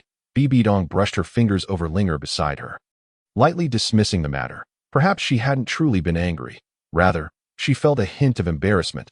Bibi Dong settled back down beside me, gently stroking Ling's head, momentarily at a loss for words. After a while, "First, do you not like Xiao Gang?" Bibi Dong inquired once more. I had never anticipated that she would directly question me about this. For a moment, I found myself at a loss for words. Over the years, every time Xiao Gang is present, you always seem rushed, and your words are quite formal. You can't hide that from me. Before I could respond, Bibi Dong continued. Even the teacher dislikes Xiao Gang, urging me to keep my distance from him. But, Bibi Dong's tone grew increasingly aggrieved, unsure of how to articulate her thoughts. Yet Xiao Gang is exceptionally talented. Even after his martial spirit mutated into a useless one, he remains undeterred. Engaging in profound research on martial spirit theory, I echoed Bibi Dong's sentiments. She nodded vigorously in agreement. "Did you think I would say otherwise? Surely, you didn't believe I would say that." I shifted the conversation, gazing into Bibi Dong's eyes, which sparkled with an enigmatic light. Leaving her somewhat perplexed in the blink of an eye, she transitioned from listening to my agreeable remarks to being struck hard by my words. In a fit of anger, she pinched me with 2 fingers. "Ouch! Hurry! Stop! It hurts." I quickly covered the hand that was causing mischief at my waist. This time, it genuinely stung. Observing my pained expression, which was unmistakably sincere, Bibi Dong hastily released her grip. "Are you all right?" she asked, a hint of embarrassment coloring her voice. "That's what you get for saying such things." Then, as if to lighten the mood, she fluttered her large eyes, offering self-explanations. I rubbed my sore waist, addressing Bibi Dong with irritation. "Fine, I'll help you analyze this properly today." This foolish woman, usually so astute, seemed unable to think clearly now. "First, as your mentor, why should you like Xiao Gang? What talents does he possess that would warrant admiration from the Pope? Is it his unparalleled martial prowess? Or perhaps his extraordinary potential? Or is it his sharp intellect?" Listening to my words, Bibi Dong seized the opportunity to respond. "Xiao Gang's theoretical research is indeed impressive, and he demonstrates great perseverance. I have read his theory on the 10 core competitive forces of martial spirits published last year. While I cannot agree with all its contents, I still hold him in high regard. Regardless of his motives, he has benefited many commoners, and that is a fact that I maintain my stance of restraint. However, as the saintess of the martial spirit hall, you should be aware of the underlying truth. Is he truly a master or merely a conveyor of knowledge? You know this well. Why is he ridiculed as a master? Have you considered whether it is simply a matter of others dismissing his theories, or is there a hidden agenda aimed at tarnishing his reputation? The 10 theories he summarized contain valuable insights for commoners, which surely disrupts someone's interests. Why do the major sects and the 2 empires, including the Blue Lightning Tyrant Dragon sect, detest him? If he were not the son of Yu Engine, do you think his wisdom is truly profound if he acts recklessly? Publishing papers using the martial spirit hall's millennia of accumulated data under his name alone. What does that imply for the martial spirit hall? This is precisely why his theories threaten the interests of the nobility. And despite aligning with the commoners, he still fails to gain the martial spirit hall's approval. As I delivered this series of rhetorical questions, Bibidong's rationality returned, and she transformed back into the astute saintess. Internally, she gathered her thoughts, striving to respond to my inquiries. Yet, could the pale answers in her mind truly convince her? Bibidong's body trembled slightly. Observing her expression, I recognized her deep contemplation and posed another question. Do you think Xiao Gang is blinded by greed? Or is he simply oblivious? Did he ever consider you, the saintess of the martial spirit hall? I do not know, she admitted, but you could attempt to discover the answers yourself. What I say is not to defend the martial spirit hall or the Pope. I stand by your side. I gazed at Bibidong, whose complexion had drained of color, and refrained from speaking further. The air was filled solely with her heavy breaths. Auntie, I gently patted her back, wishing to offer comfort, but unsure how to express it. Bibidong remained unresponsive, her mind consumed by my questions. She was not truly foolish. Is there more? Looking at her in this moment, I felt an unfamiliar distance. Had I perhaps spoken too harshly? I pondered quietly. First, if there is more, please tell Andy. It's all right. Tears glimmered in Bibidong's eyes. Having made a decision, I resolved to be thorough. What do you think would happen if, in the end, you two truly came together? As a discarded waste from the Blue Lightning Tyrant Dragon sect, would you not have taken away the saintess of the martial spirit hall? What would those elders who supported Xiao Gang's expulsion think? Would they secretly undermine the martial spirit hall? How would other hostile forces towards the martial spirit hall portray this? What would the allies of the martial spirit hall, even the lower ranks, think? The most talented and pure-hearted saintess has been won over by a waste. Has the martial spirit hall lost its charm? How would the entire continent perceive the martial spirit hall once again? I posed a series of rhetorical questions, causing Bibidong's delicate body to slowly weaken, leaning against Linger as she closed her eyes, tears streaming down her cheeks. Ling turned her head and gently licked Bibidong's cheek. As if offering consolation, I softly patted her back, clearly feeling the gentle trembling of her form. Cry if you need to. Let it out for a moment. As the first spoke tenderly, woo woo woo wow. Bibidong, unable to contain herself any longer, turned around, embraced the waist of the first, and rested her head on their lap, her sobs growing louder at that moment. She was merely a woman of exceptional cultivation. Caught in the throes of love, not the Pope of the future, lacking the vast experiences of life. She could not answer any of the first's inquiries, yet she knew that the first was not deceiving her. Nor would they ever do so. The first gently tapped a rhythm with their hand, comforting the distraught woman. After a while, Bibidong's breath gradually elongated and steadied. Upon noticing this, the first couldn't help but marvel at how she had used their leg as a pillow and had fallen asleep. As they reached out to awaken her, the sight of her tear-streaked face, reminiscent of a rose after the rain, compelled them to simply admire her beauty in silence. Never mind, considering she had wept for so long and was in such a sorrowful state. The first decided to allow their leg to serve as her cushion for this instance. The gentle breeze rustled the willow trees, while gulls and egrets leisurely searched for small fish in the shallow waters. Linger, nearby, occasionally nibbled on grass or playfully chased after fluttering butterflies. A young man lowered his gaze, observing the traces of tears on the woman's eyelashes, lost in his thoughts. This entire scene appeared like a painting. A life that could be summed up in 2 words: serenity. As for the first's leg, which had long since lost sensation, who cared about that? The sun gradually dipped in the west, and as the girl's eyelids fluttered, this picturesque sunset began to dissolve. Bibidong groggily opened her beautiful eyes to find the first staring motionlessly at her, causing her cheeks to flush and her gaze to shyly avert. She then noticed the marks left on the first's clothing due to her. And although the wind had dried them, she still felt embarrassed, her face growing redder. Quickly, she rose and elegantly tucked a stray lock of hair behind her ear. "What are you staring at?" Bibidong playfully chided. "Admiring beauty," the first replied earnestly. Observing Bibidong's mixed expression of joy and annoyance, the first felt a sense of intoxication. "Wine does not intoxicate, but rather, one becomes entranced," the first murmured. "Smack, I'm your little ant." Bibidong gently tapped the first's head. Yes, you are my little ant," the first replied, snapping back to reality. "Sigh." Bibidong sighed softly. The first presumed that she was still troubled by the matter concerning Yu Xiaojie. After a moment's hesitation, the first spoke. "Little ant, you are mistaken." Bibidong looked at the first in confusion. In Dog continent, strength is paramount. Only the powerful can achieve their desires. The Pope will not permit you to be with Yu Xiaojie. No matter the means employed, she will not allow it, the first asserted with conviction. You lack the Pope's strength. You are but a caged bird, unable to soar. If you were a titled Douluo, everything would be different.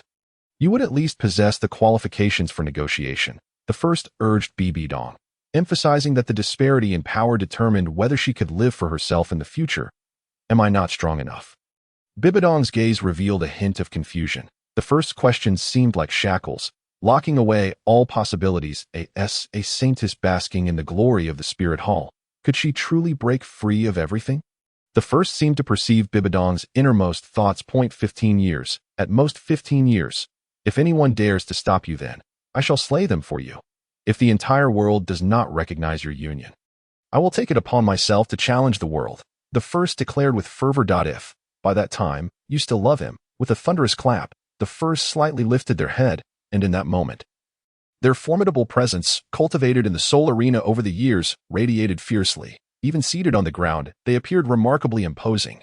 Bibidong stared blankly at the first, listening to their words, her nose involuntarily tinged with emotion. The red sunset draped the first in grandeur, as if the heavens themselves were crowning them. Time seemed to halt in that moment. Chapter 48. The storage bag. Time appeared to stand still. Linger seemed to sense the peculiar atmosphere and nudged Bibidong with her head, while her tail brushed against the first's arm. The silhouettes of the two against the setting sun melded into one. Bibidong nodded emphatically.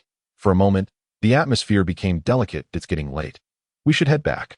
Ultimately, the first, feeling inexplicably flustered, suggested returning home. Oh dear. The first slapped the ground and attempted to spring to their feet, only for their legs to give way, causing them to kneel on the ground. Bibidong stifled a laugh, quickly helping the first to sit back down in the grass. She then knelt beside them, resting the first's legs on her own thighs, gently patting them with her delicate hands. Isn't this all your fault? The first remarked, glancing at the resolutely composed Bibidong, unable to hold back. All right. Let me massage our future continent's strongest fighter first.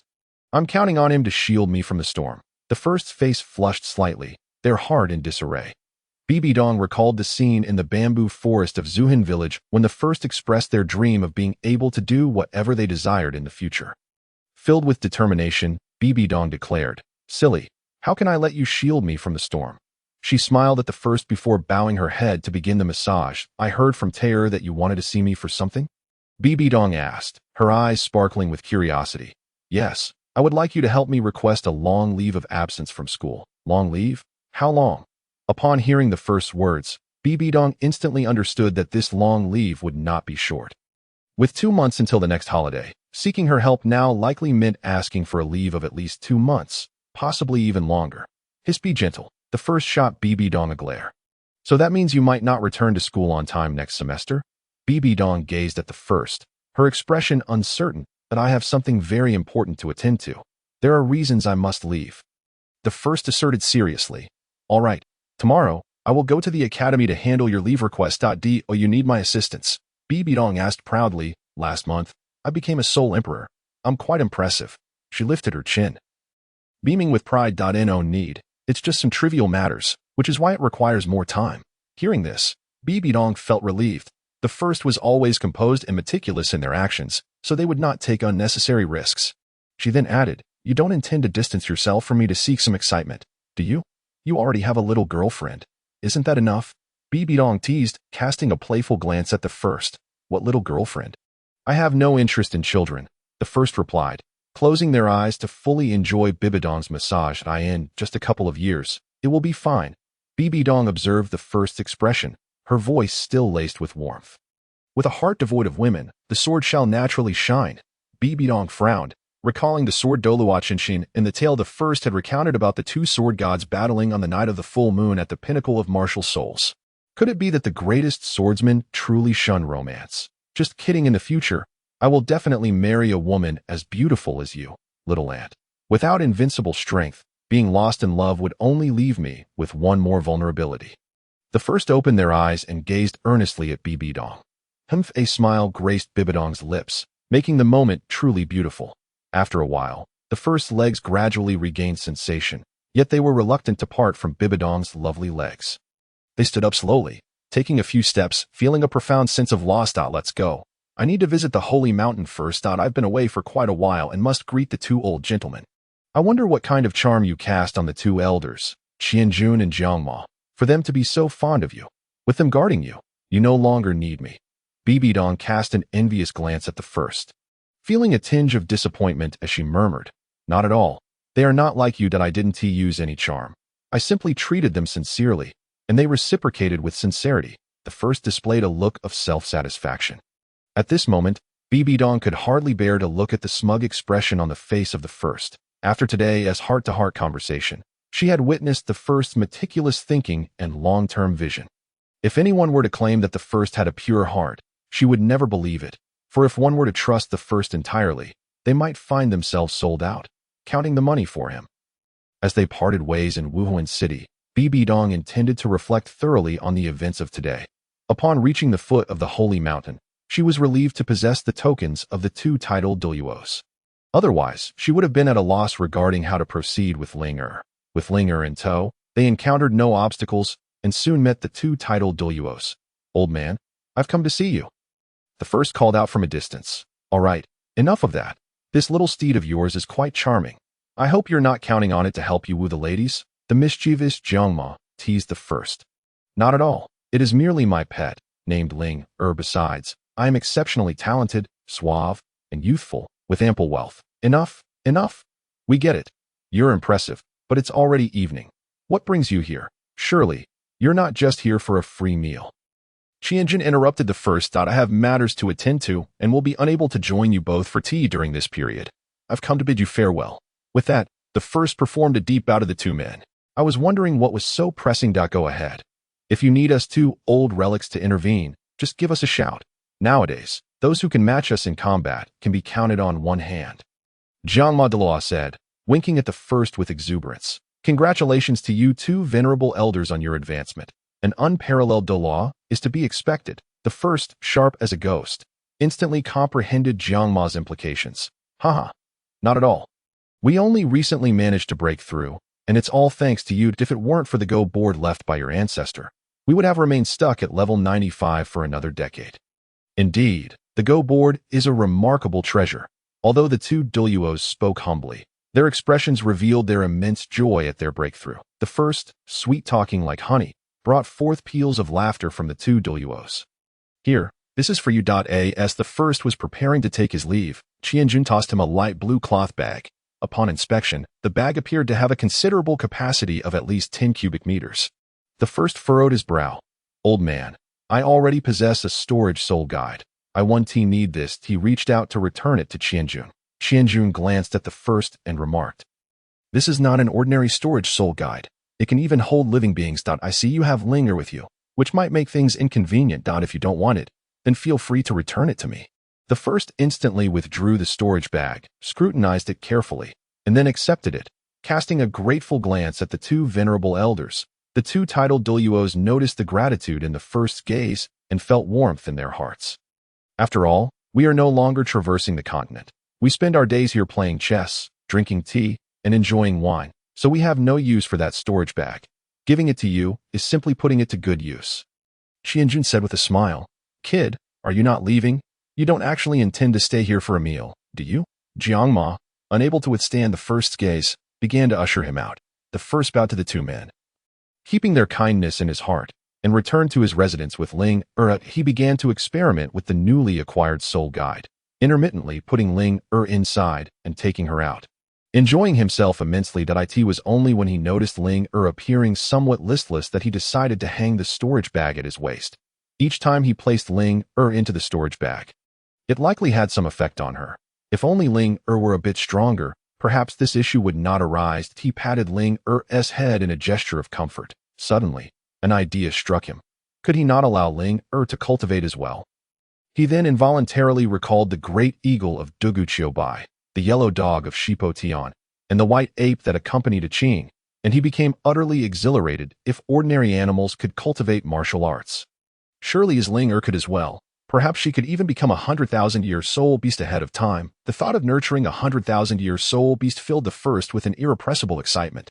Sitting cross-legged, he positioned Ling Er before him, first extending his hands to gently stroke her back, calming her nerves.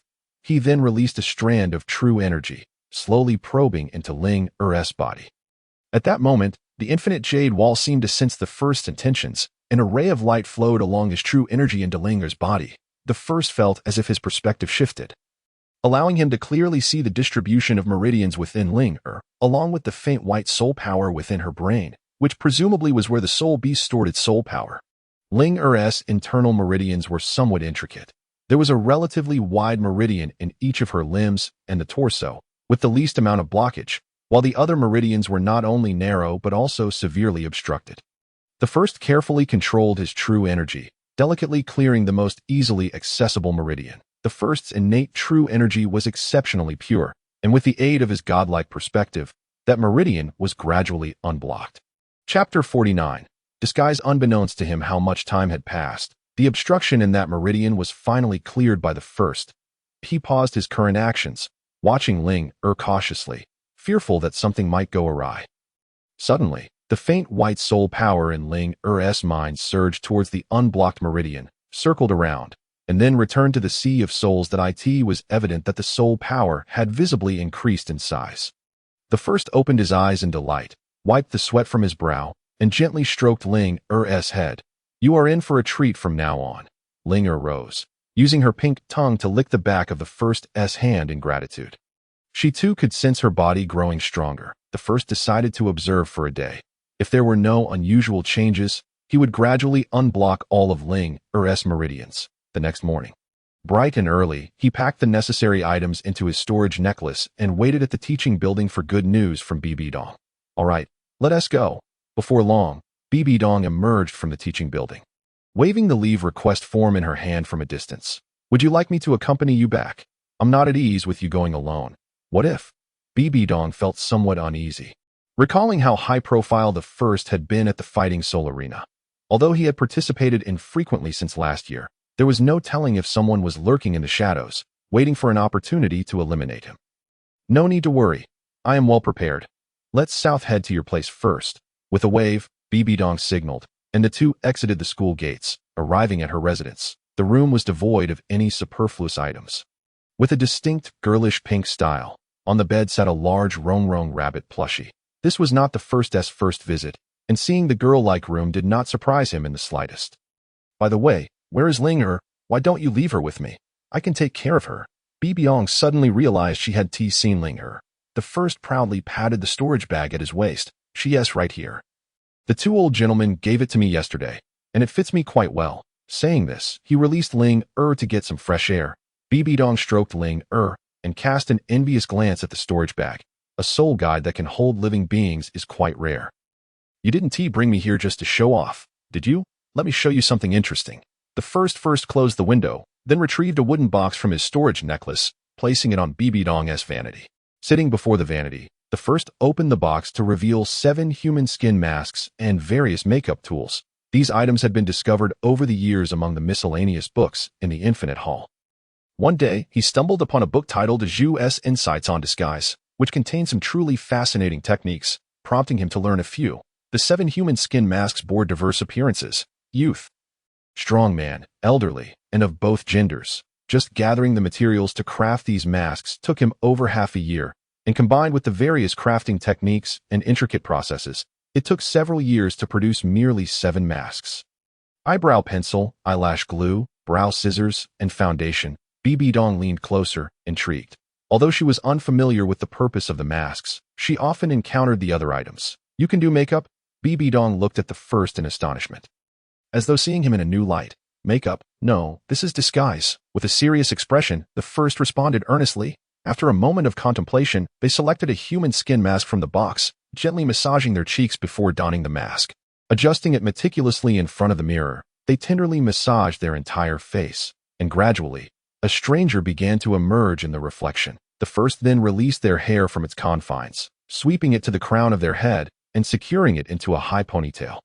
Allowing a few strands to cascade over their forehead, skillfully, they manipulated their long tresses, then picked up a pair of small scissors to trim their bangs and refine their eyebrows. Bibi Dong's eyes widened as she watched the first transform into another person.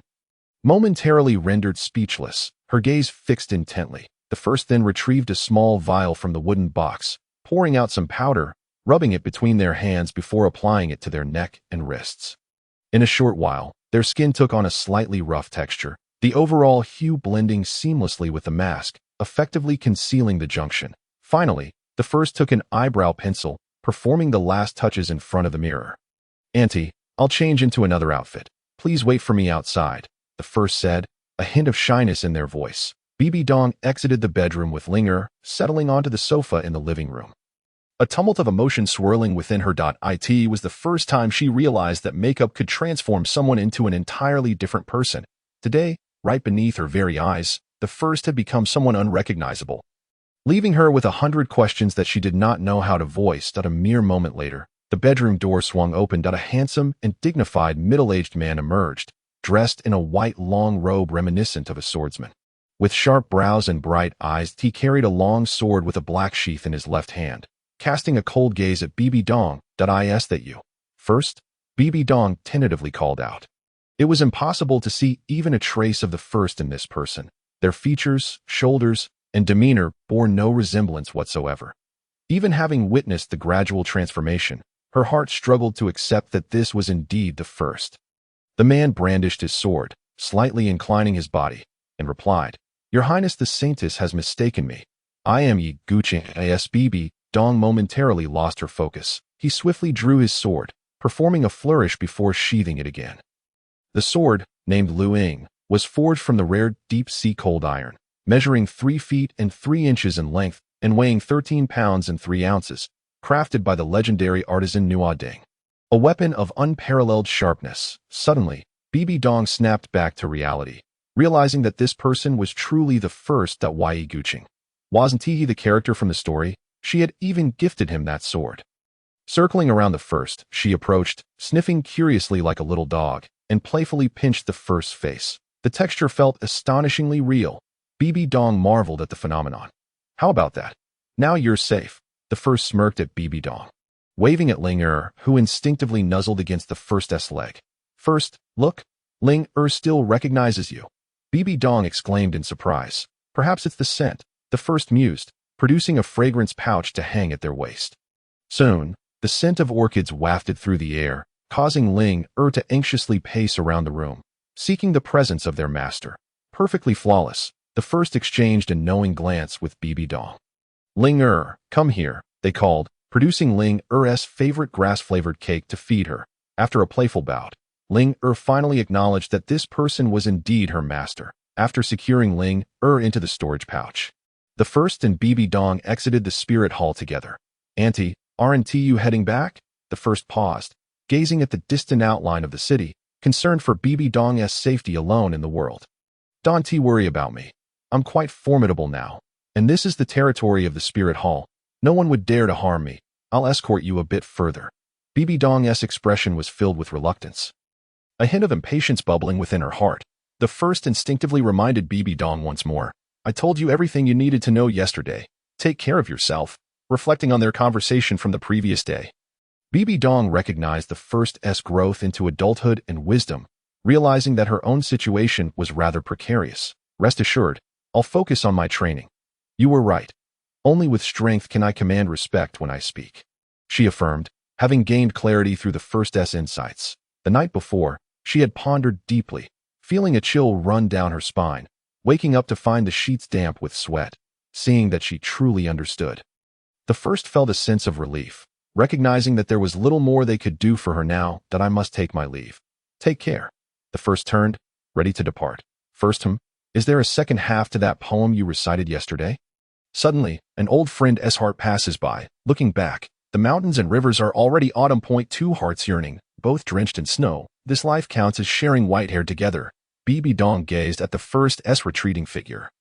Biting her lip, the beauty of the poem was heart-wrenching, leaving a profound impact on her. The first walked forward slowly, not glancing back. Beside an old friend, a new one lies, the mountains and rivers, winter snow. I sit alone. What binds the heart through longing? This life, white-haired, never to err again. Sighing heavily, the first waved their hand behind them, a deep exhalation escaping their lips. It was a poem from their past life that they cherished dearly. And thoughts of Bibi Dong's original path crossed their mind. Oh, that foolish girl, Bibi Dong murmured to herself, watching the first's silhouette fade away, her eyes filled with a complex mix of emotions. Chapter 50. The Return Journey in the Spirit Hall City, a mysterious abode. A middle-aged man clad in black attire knelt on one knee, reporting to the enigmatic figure seated above him. Master. According to the intelligence from our scouts, the first, under the alias Dongfang Bubi, has taken leave from the Spirit Academy and may have even left Spirit Hall City. Ascertain their whereabouts and attempt to win them over. If they refuse, return immediately without causing unnecessary complications. Understood? The mysterious figure said slowly, holding a teacup. Yes, I shall dispatch someone right away, the middle-aged man replied humbly. Go. Ensure you remain concealed and avoid detection. The mysterious figure waved dismissively. Yes, I take my leave. The man exited slowly. Meanwhile, operations around the first began to unfold in various locations. That moment, the first practiced the Lingbo Weibo technique, familiarizing themselves with the new footwork while creating afterimages around them. Lingbo Weibo is rooted in the I Ching, with each step representing a hexagram. The 8 sets of 64 hexagrams form a grand cycle. With each cycle traversed, not only does one's internal energy remain intact, but it also grows stronger. The first ran, fatigue was nowhere to be found. Rather, an exhilarating sensation enveloped them.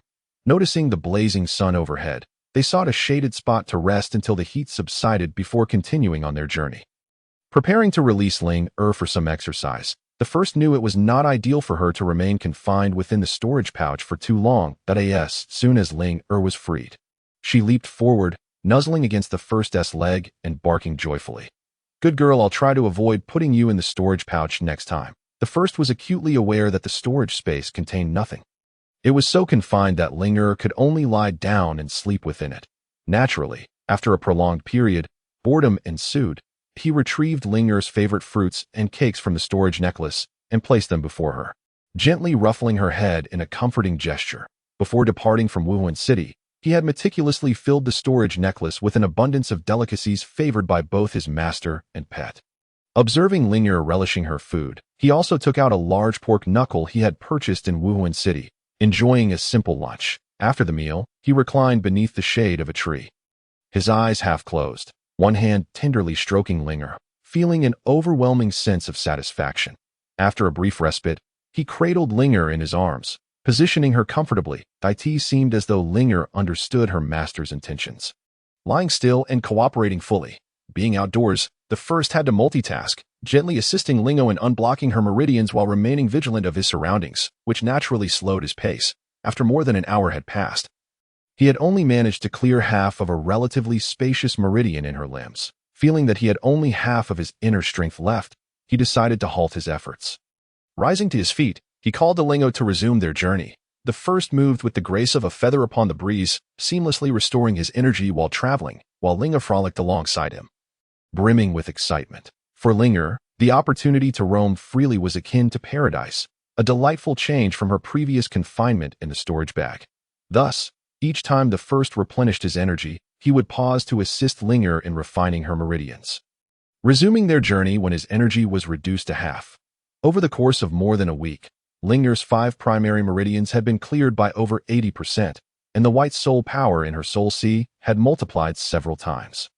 It was likely that before long, Linger would evolve into a century-old soul beast. After attending to Linger's meridians, he glanced at the sky and then at the map, a frown creasing his brow. It seemed they needed to hasten their pace. At that moment, they were still over 20 miles from the nearest town, yet dusk was steadily encroaching, with ominous clouds gathering on the horizon. Remaining outdoors under such circumstances could prove uncomfortable should it rain in the dead of night. He beckoned Linger and set off swiftly towards the nearest town, Zhengmu. Despite their rapid pace, a light rain began to fall along the way to prevent Linger from becoming a speckled horse. He tucked her back into the storage bag and continued onward. The rain intensified, drumming down more fiercely. The Oakwood Inn was the most luxurious hotel and dining establishment in Zhengmu, yet due to the off-peak season, it was rather deserted at that moment. Only a young couple sat in a secluded corner of the first-floor restaurant. Engaged in a tender and flirtatious conversation, the woman, with curiosity, asked, "Xingu, do you think the grand celebration in Wuhuan City, held once every 10 years, will truly be as lively as they say?" "Of course. On that day, not only will there be pilgrims from all over visiting Wuhuan City, but also prominent figures from various sects will pay their respects to the Wuhuan Palace Point 10 years ago. My father and I attended, and the streets of Wuhuan City were absolutely teeming with people. A spectacular sight indeed," the green-haired young man reminisced. "That sounds wonderful. I've never attended such a grand celebration before. It's a pity my father dislikes crowds. It would have been even better if our family could have been together," the woman lamented. "There will be other opportunities," the man consoled her. Just then, a gentle sound interrupted their conversation, and they both turned their gaze towards the entrance. A man clad in a white long robe, with a sword at his waist, pushed open the wooden door and hurried inside. A master, the green-haired man. Hearing the patter of rain outside and noticing the white-clad man's attire was completely dry, wore an expression of solemnity. This white-clad individual was none other than the first, who, after mastering the divine light scripture, had cultivated his energy to the point where it formed a protective barrier around him, repelling the raindrops that threatened to dampen his clothing. This revelation astonished the green-haired man. The waiter, upon seeing the first enter, took a lingering glance at his features and asked in a gentle tone, "Would you like to dine or stay for the night?" The first approached the counter and requested, "Please prepare a luxurious suite and a selection of your signature dishes for in-room dining." "Certainly, please follow me," the waiter replied. The first cast a glance at the couple dining nearby and nodded in acknowledgement before following the waiter to the second floor's accommodation area. "Xingu, I never imagined we would encounter such a formidable master here. He even nodded at us. Do you know him?" The woman looked at her husband, astonished. "I too am seeing him for the first time, but given his demeanor, I would certainly remember if we had crossed paths before. However, I can't help but wonder when such a powerful figure emerged. His control over soul power likely surpasses even that of my father," the man asserted, his certainty evident. Meanwhile, the couple remained captivated by the first's presence. Caught in their own astonishment, the first selected a clean and tidy room with the waiter, feeling quite satisfied. Sitting before the bed, he awaited the meal while reflecting on the couple he had just seen. His heart unsettled. His medical expertise was already quite advanced, and the green-haired man's appearance, coupled with the hint of green in his eyes, indicated he was likely suffering from severe poisoning. It was yet another encounter with a character mentioned in the original work, a bearer of poison, and that green hair inevitably reminded the first of Douluo. The young man before him, full of vitality, must be the long-lost son of the poisoned Douluo. How extraordinary life could be. The very intention of returning was to acquire the ice and fire yin-yang eye, and before he could even set his plans in motion, he had stumbled upon the son of the original owner of this precious treasure. Could coincidence be so fortuitous? "Sir, your dinner has arrived." His reverie was interrupted as the first glanced at the waiter pushing a cart, saying, "Thank you. Just place it here. You can collect the dishes tomorrow. Enjoy your meal." The waiter gently closed the door behind him as he exited. The first savored the steaming dishes. Quickly releasing Linger from her confinement, he attempted to offer her a large chicken leg, exclaiming, "Ah, you really are not picky." Sighing, he reflected on the young man he had just encountered. After considerable contemplation, he took out a sheet of paper and pen, writing with a flourish until the entire page was filled with his script. After a thorough review, he placed it on the bedside, deciding to give it to him the following day. Since fate had intertwined their paths, he would offer a life-saving hand. The next day, the first leisurely enjoyed his breakfast in the restaurant. The stir-fried beef was a tad overcooked. It would have been perfect had it been served 3 seconds earlier. As he ate, He critically evaluated the restaurant's signature dish, but he noticed the couple entering, wiping their mouths with napkins before approaching him. "Senior." They exchanged glances, bowing slightly. Though their hearts raced with anxiety, they believed that a respectful demeanor would yield no trouble. "How's Douluo?" the first inquired. Casting a glance at them, "My father is well. May I ask who you are?" The couple's minds began to race with speculation. "Yi Guqing. I have never met your father, but we share a profound connection," he replied. The first produced the treatment plan he had organized the previous night, which should help control the poison, and handed it to Douluo Xin before turning to leave. Douluo Xin stared at the departing figure of the first. Momentarily bewildered, he glanced at the script on the paper, his expression shifting to one of shock, fear, and joy, his hands trembling uncontrollably. Staring at the paper for a long moment, he finally exclaimed, "Chair, we must hurry to the Xingluo Empire to find my father." Yes, it was evident that something monumental had transpired, as her husband had never been this agitated before. After exiting Zhangmu, the first felt an exhilarating sense of lightness. A man must act with purpose and restraint, doing good without questioning the future. He continued on his way homeward without pausing, wondering what his father might be doing. And what of his mother? Had she given birth to a brother or sister? At that moment, his heart raced with anticipation. Chapter 51. The remarkable speed of cultivation. Time slipped by as he journeyed. Early in the morning, having restored his true form, the first stood at the entrance of Zuten village. "Uncle Wu, Shouho, what brings you out so early?" he inquired. "Who are you?" they replied, looking at the young man before them with confusion. But it's the first. Shouho pondered for a moment before recognizing his childhood companion. Although the first had undergone significant changes over the past 3 years, his features bore a remarkable resemblance to his mother, Qing Tian, and with the familiar address, it was no surprise he was recognized. "Uve returned. Your mother has been mentioning you daily. My dear child, you haven't returned in all these years." The father of the thin monkey grasped the hand of the first one, unable to contain his admonitions. "Father, please let the first come home quickly. Aunt Lan will surely be delighted to know." The thin monkey, observing his father's endless chiding, turned apologetically to the first and addressed his father, saying, "All right, you hurry home. The thin monkey and I will take a trip to Aofiching to check how much wine is left in the shop. You must go back swiftly, and do visit Uncle Wu when you have the time." After bidding farewell to Uncle Wu, they greeted the friendly neighbors they encountered along the way with warmth. Slowing his pace, the first one gazed at the familiar stone pedestal at the entrance, a place where he often sat as a child watching the clouds, and noticed the scratches he had carved into the wooden door, now largely eroded by the passage of time. His eyes grew slightly misty. Standing dazed at the entrance, the joy of the journey was replaced by an inexplicable emotion. He slowly raised his hand, and suddenly, with a creak, the old wooden door opened. Qin Feng appeared before the first, showing no discernible change compared to 3 years ago, save for a touch more maturity. The figure of his father before him gradually overlapped with the image in his memory. "Father," the first uttered with forceful breath. "First, why are you standing foolishly at the door and not coming inside?"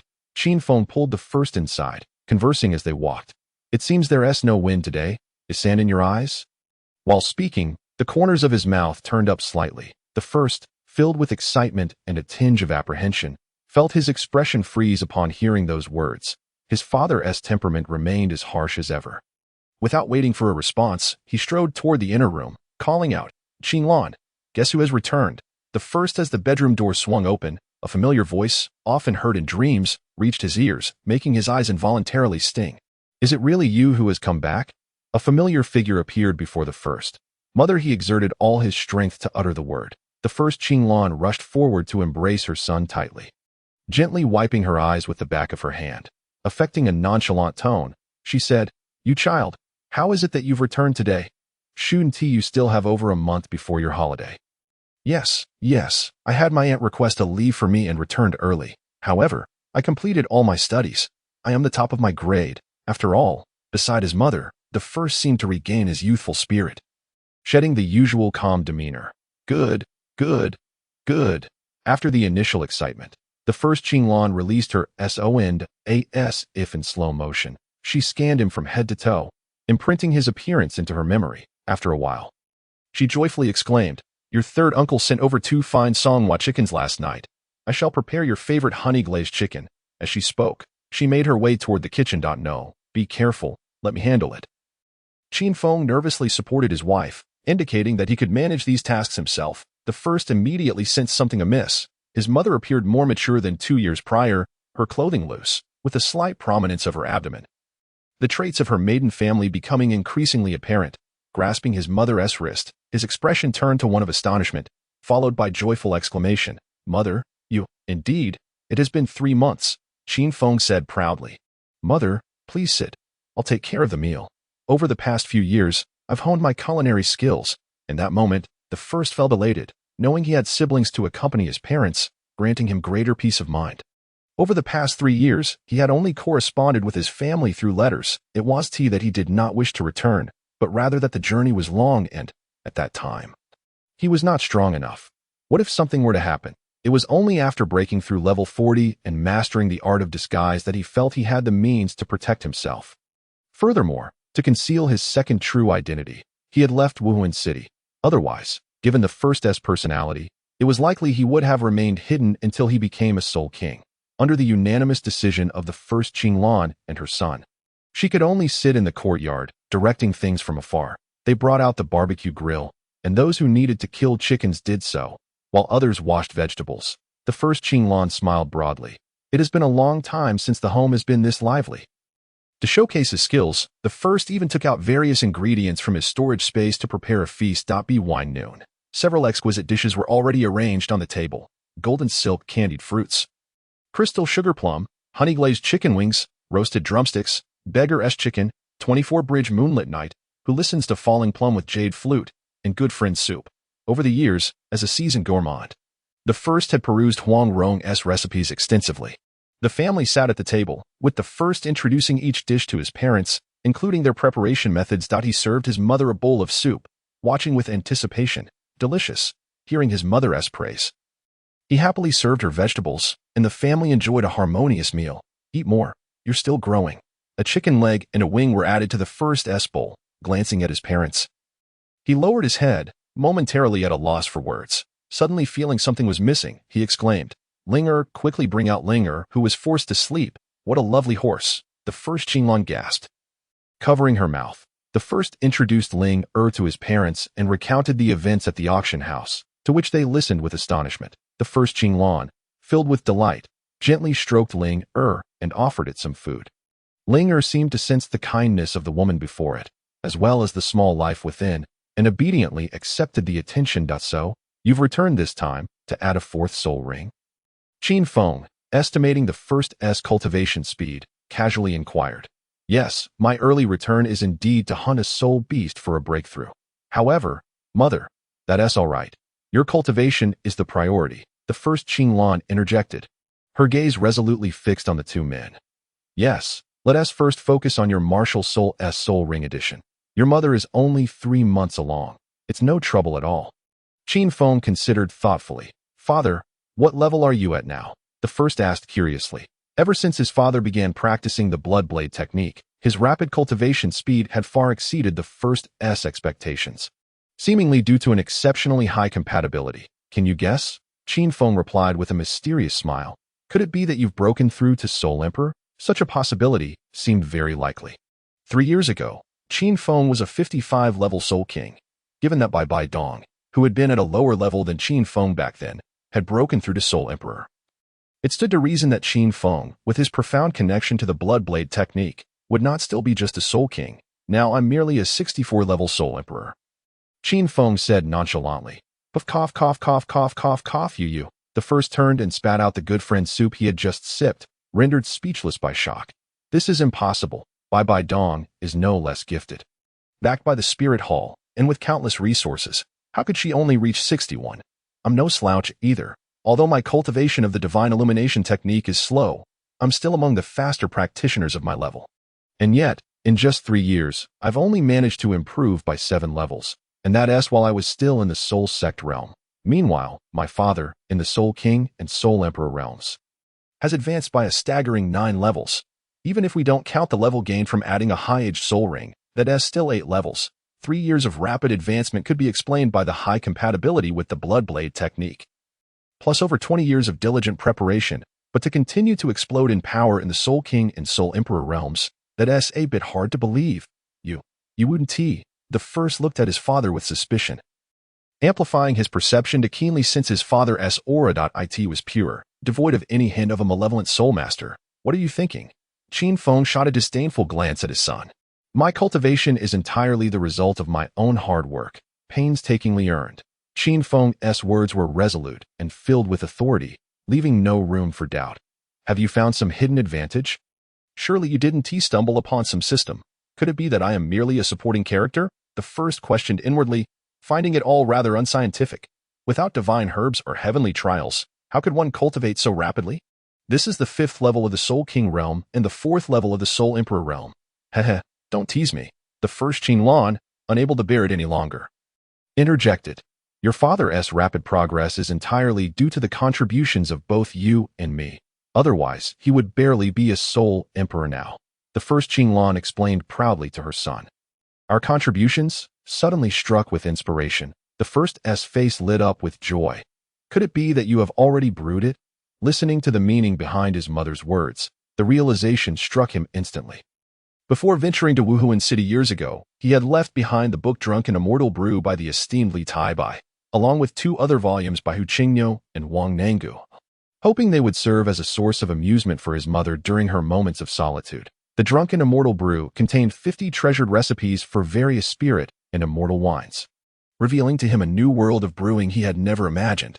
The only plausible explanation for his father's rapid cultivation was that his mother had already concocted spirit wine.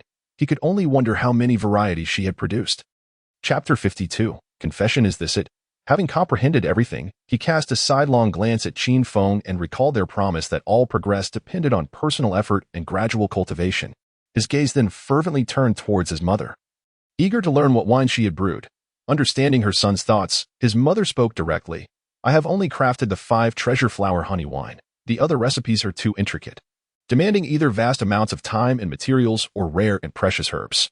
The 5 treasure flower honey wine, a secret elixir of the 5 poison sect, was brewed using 5 toxic creatures, the snake, spider, scorpion, centipede, and toad, hence its name.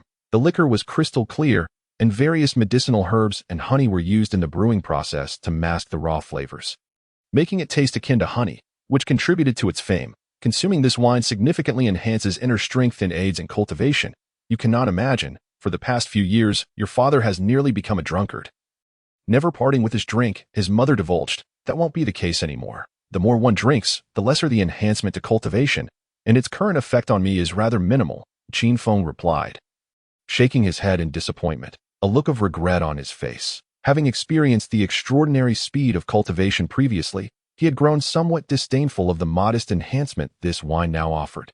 He had once hoped to rely on this wine to reach the rank of a titled Douluo, but alas. Subsequently, Qin Feng retrieved a small transparent jar containing approximately 5 pounds of the wine.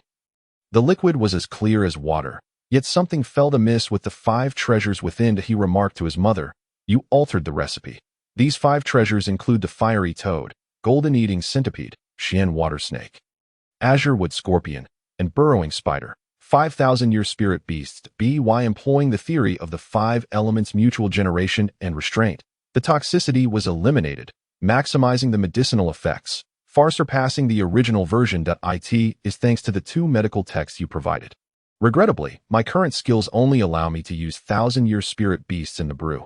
Had I used 10,000-year spirit beasts, the effects would undoubtedly be even stronger. You've already taken the 5 treasure flower honey wine to new heights.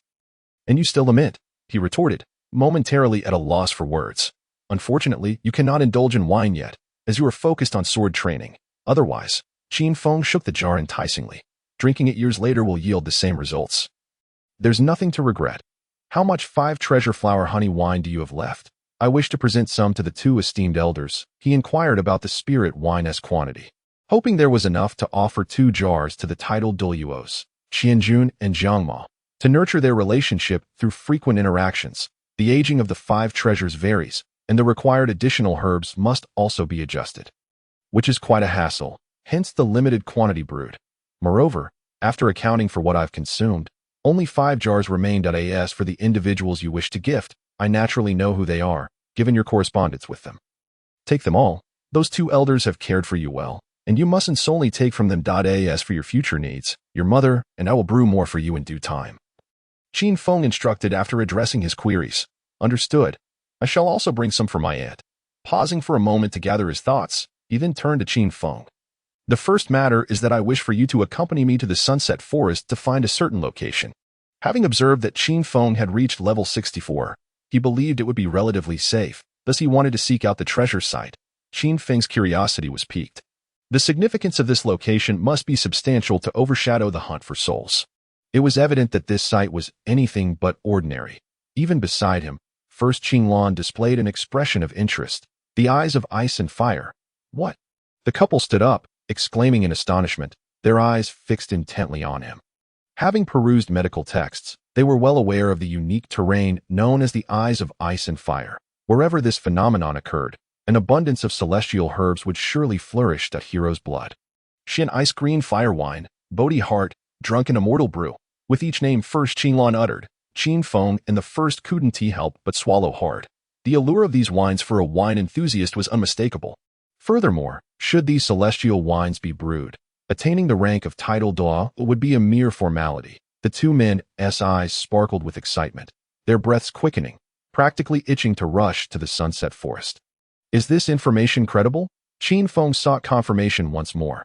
Indeed, and it should be an unclaimed territory.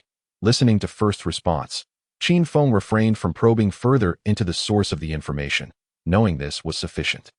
A flicker of murderous intent surfaced in his heart. It was best if this were indeed an unclaimed land, lest, though he felt an inner restlessness, eager to occupy the eyes of ice and fire. He recalled First's earlier statement that this journey was for two purposes. If the first matter held such weight, the second was likely not trivial either. Qin Feng and First Qinglan exchanged a glance before inquiring with curiosity. What is the second matter? At that moment, First found herself at a loss for words. The matter of the second martial soul was a secret from her parents, and now she hesitated to reveal it. A bitter expression crossed her face. To utter one line necessitated a cascade of others to maintain the faade. She felt the weight of her predicament. Her original plan was to locate the eyes of ice and fire and replicate the strategy of Douluo. Encircling the treasure site with a poison array, placing an 8 trigrams maze array inside as a secondary defense, just in case. From there, she intended to create a doppelganger to remain and cultivate in that safe environment, where she could thrive without fear. Moreover, should anything unforeseen happen in the future, it would serve as a hidden trump card.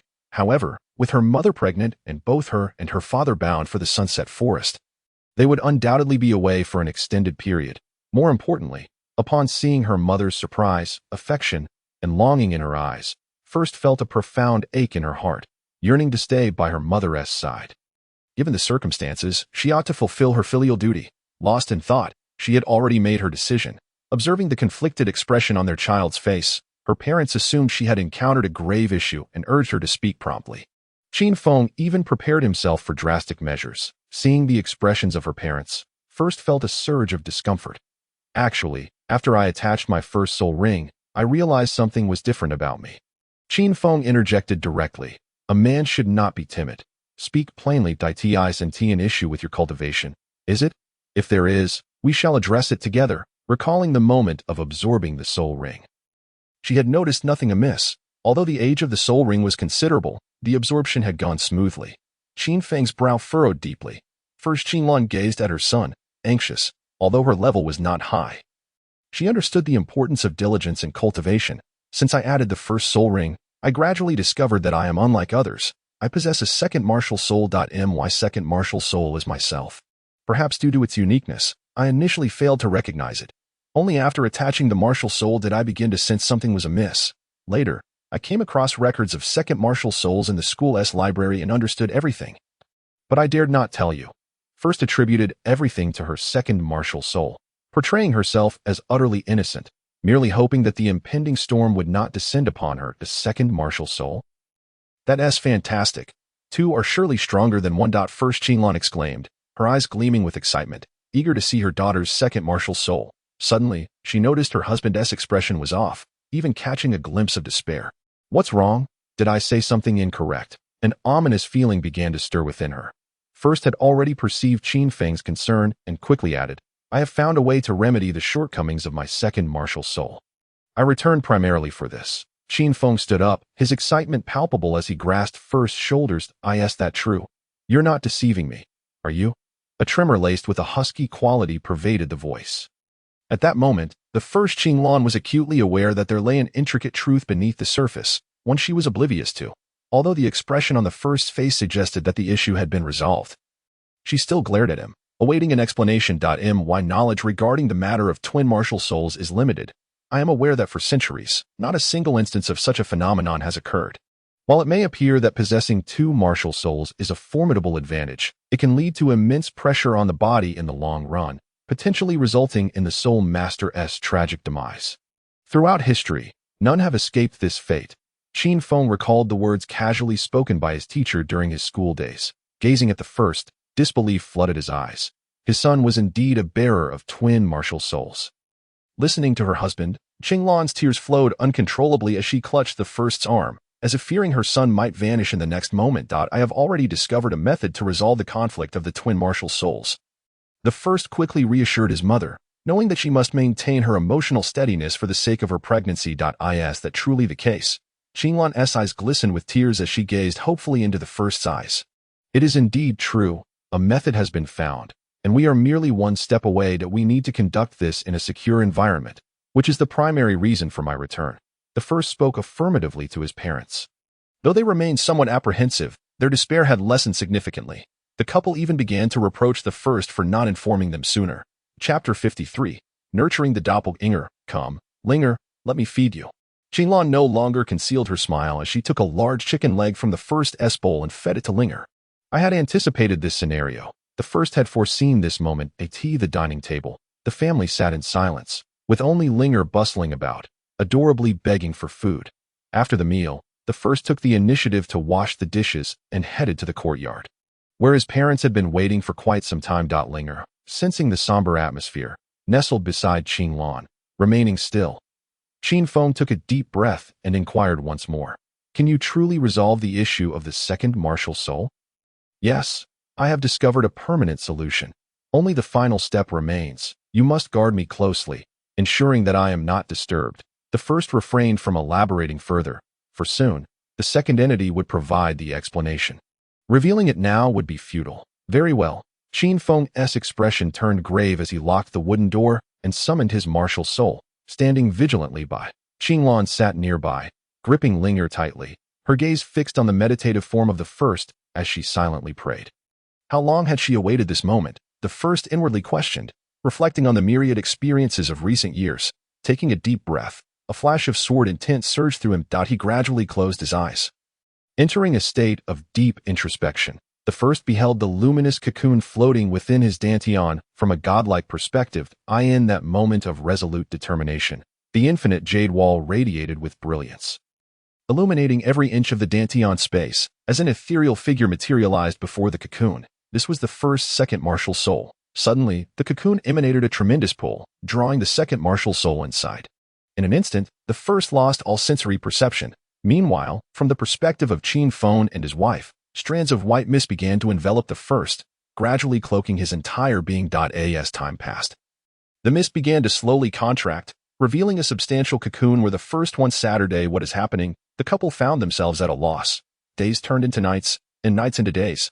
For 3 days, the couple remained glued to the cocoon, their hearts heavy with worry. By this point, Qin Feng had gone 3 days without sleep, his beard unkempt, and his face bore the marks of exhaustion, a far cry from his former vigor. Qinglan had not stepped out of the courtyard either, now resting her head on the table, her darkened eyes and disheveled hair betraying her own fatigue. Suddenly, the previously still cocoon pulsated, akin to a heartbeat. Capturing Qin Feng's attention, his slightly despondent gaze sharpened as he focused intently on the cocoon. Thump, thump, thump. The cocoon began to rise, 3 inches off the ground, and commenced a slow rotation. Qinglan was jolted awake by this spectacle. She covered her mouth in excitement as tears streamed uncontrollably down her cheeks. As long as it is not lifeless and monotonous, that is all that matters. After 3 days of silence, the cocoon's sudden movement plunged this mother into profound fear. The white cocoon spun faster and faster, and as it did, its color began to fade. Soon, they could clearly discern the situation within. This Qin Feng and Qinglan widened their eyes, their mouths moving in disbelief. Qin Feng approached Qinglan's side and said, "Qinglan, pinch me. I need to know if I am dreaming." Without hesitation, Qinglan extended her fingers and pinched him hard. His observing Qin Feng gasped in shock. She turned to regard the increasingly translucent cocoon. How can this be? Qinglan realized this was no dream. The cocoon gradually dissipated, revealing two figures slowly materializing.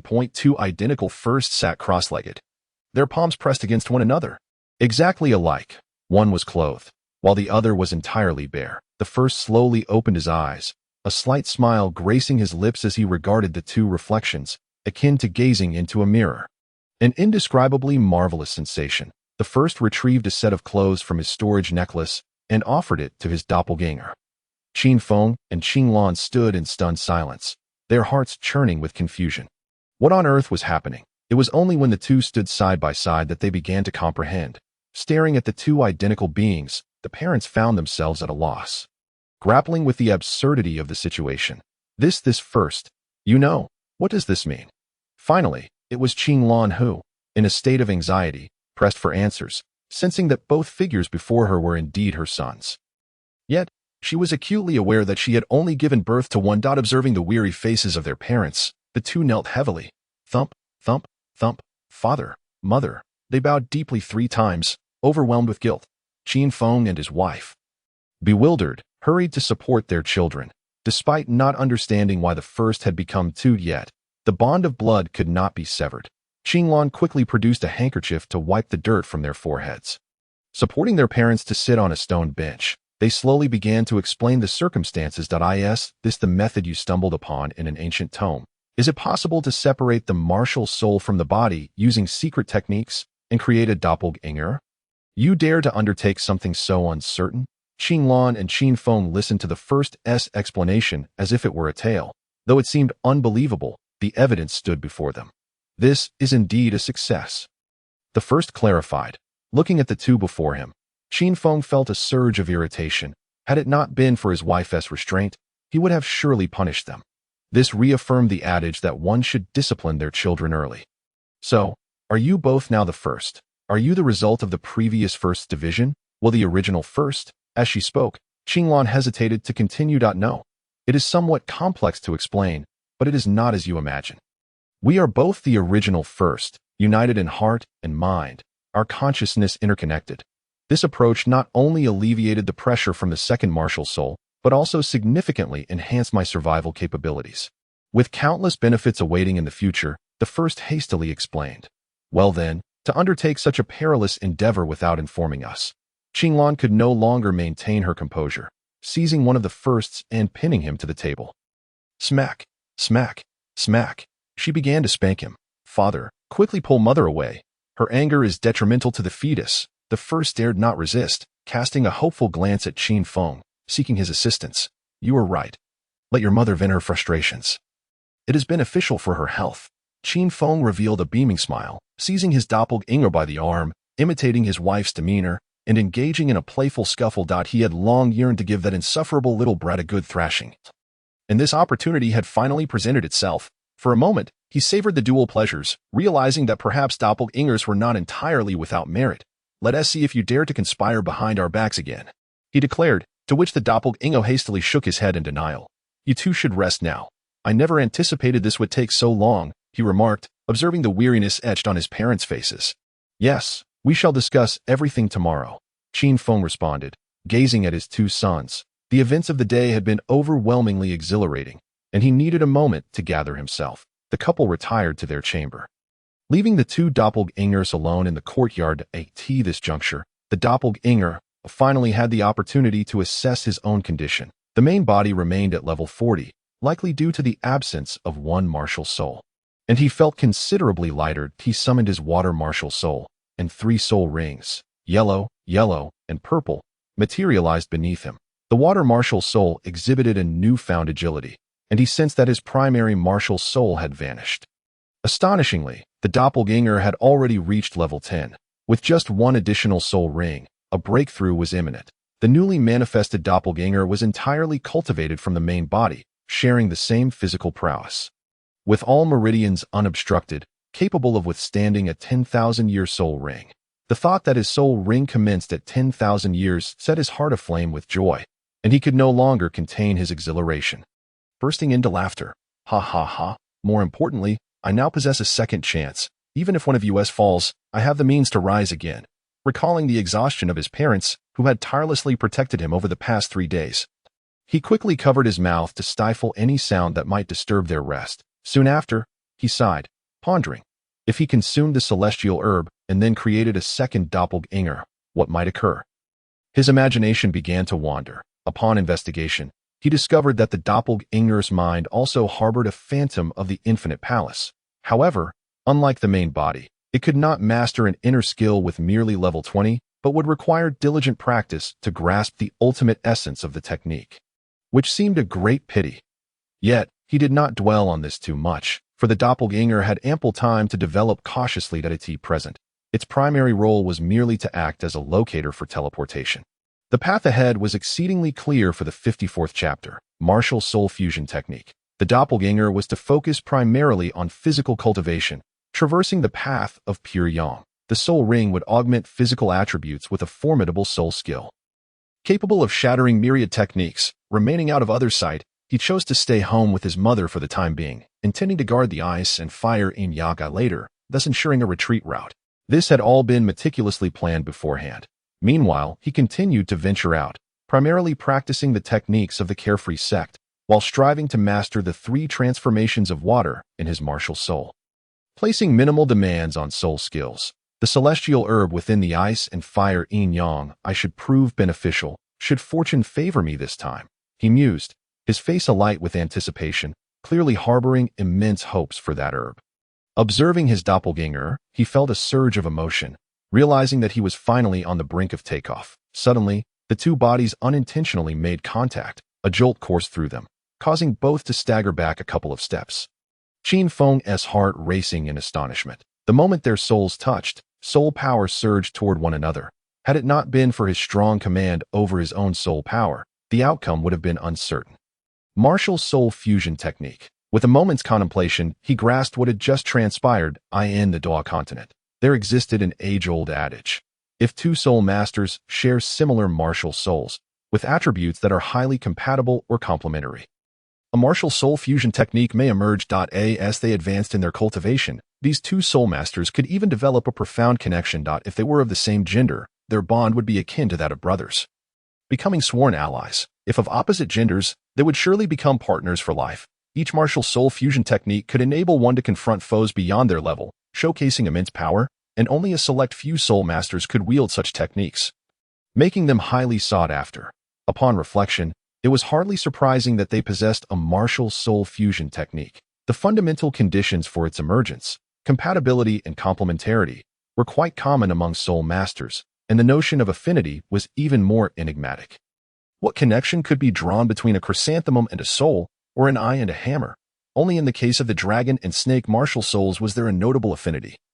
Leaving much to be uncertain, compared to these cryptic rumors, he harbored his own suspicions. Despite the significant differences between his main body and doppelganger's martial souls, their bodies, souls, and even the fluctuations of soul power within them were nearly identical.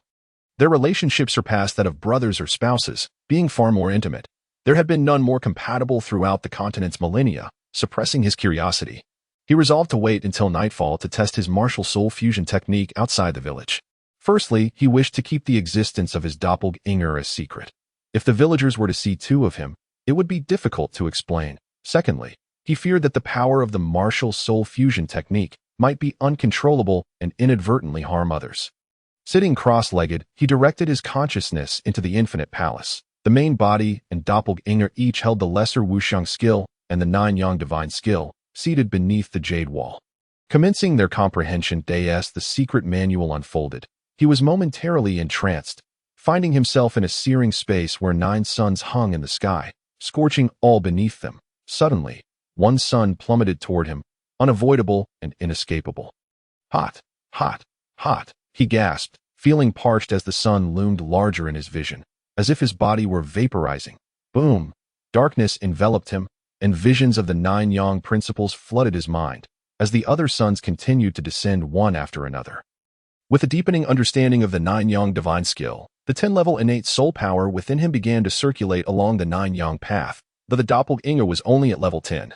Its meridians were unobstructed, theoretically allowing it to rapidly advance to level 40 with the speed of innate cultivation. The nine-yang divine skill, embodying the utmost purity and yang energy, transformed his soul power into nine-yang inner strength incrementally. For each cycle of soul power, its purity enhanced, and within the pale white soul power, a faint purple aura began to materialize, which gradually fortified his body to be by the time the moon ascended to its zenith. All of the ordinary soul power had been completely transformed. Although the quantity remained unchanged, its quality had undergone a monumental shift. The nine-yang divine skill comprised 5 tiers, and he had now officially entered the first tier, the realm of ethereal purple energy. Akin to the cleansing of marrow as expounded in the I Ching. Even the doppelganger's demeanor subtly shifted, no longer mirroring the main body completely. It exhibited less frailty and more vigor. Feeling the flow of soul power within him, he slowly opened his eyes, a faint purple light flashing through them, crackling with energy. Clenching his fist, he distinctly sensed that he had become significantly stronger than before. At that moment, Qin Feng was also in the courtyard, his appearance now immaculate, a stark contrast to the earlier disheveled state. He stood chatting with the main body beneath the eaves. Let us go. I wish to witness the might of the martial soul fusion technique. Upon noticing that the doppelganger had completed its training, Qin Feng, though curious about the differences in the two bodies' auras, refrained from probing further. Everyone harbored their secrets. The father and son traversed the deserted street, sprinting over 10 miles after leaving the village, checking the surroundings for any onlookers before reconvening. Let us begin. There is no one around. Qin Feng was not surprised by the fact that the first and his doppelganger possessed a martial soul fusion skill. After all, the unity of body and twin was the most fitting of all. Thus rendering it unworthy of astonishment that moment, he was simply eager to witness this so-called divine skill of martial soul fusion. He had yet to encounter anyone capable of executing such a technique, and was curious to know how it compared to his own blood sea wheel. The main body summoned the water martial soul, which swirled around him, while the doppelganger's martial soul clung to him. With no apparent difference in appearance, their hands slowly came together. A wave of soul power surged forth. The pale golden soul power of the main body seemingly engaging in silent communication with the faint purple soul power of the doppelganger in a flash of golden light. Only a figure adorned with a high crown and clad in a dark robe remained. An ethereal 8-trigram silhouette slowly rotating behind him, his left hand seemingly cradling a light blue water droplet that floated above, identical in appearance to the first in that instant. The first entered a state of unity with the heavens and earth. Feeling as though the heavens were no longer distant and the earth no longer profound, it was as if he could accomplish anything. Upon opening his eyes, the light blue gaze could penetrate 3 inches into the void. In this unified state, mountains were not mountains, and waters were not waters. The myriad laws of the universe became faintly visible. He then turned to face Qin Feng, who stood nearby, and the first gaze narrowed. Filled with astonishment at that moment, Qin Feng, locked in the first gaze, found himself frozen in place, perceiving the person before him as infinitely large, filling the space around them. Retreat, retreat, retreat. An alarm rang within his heart. Facing the first, Qin Feng instinctively began to back away, having forgotten that the first was his son and incapable of causing him harm. He felt as though he had been completely seen through.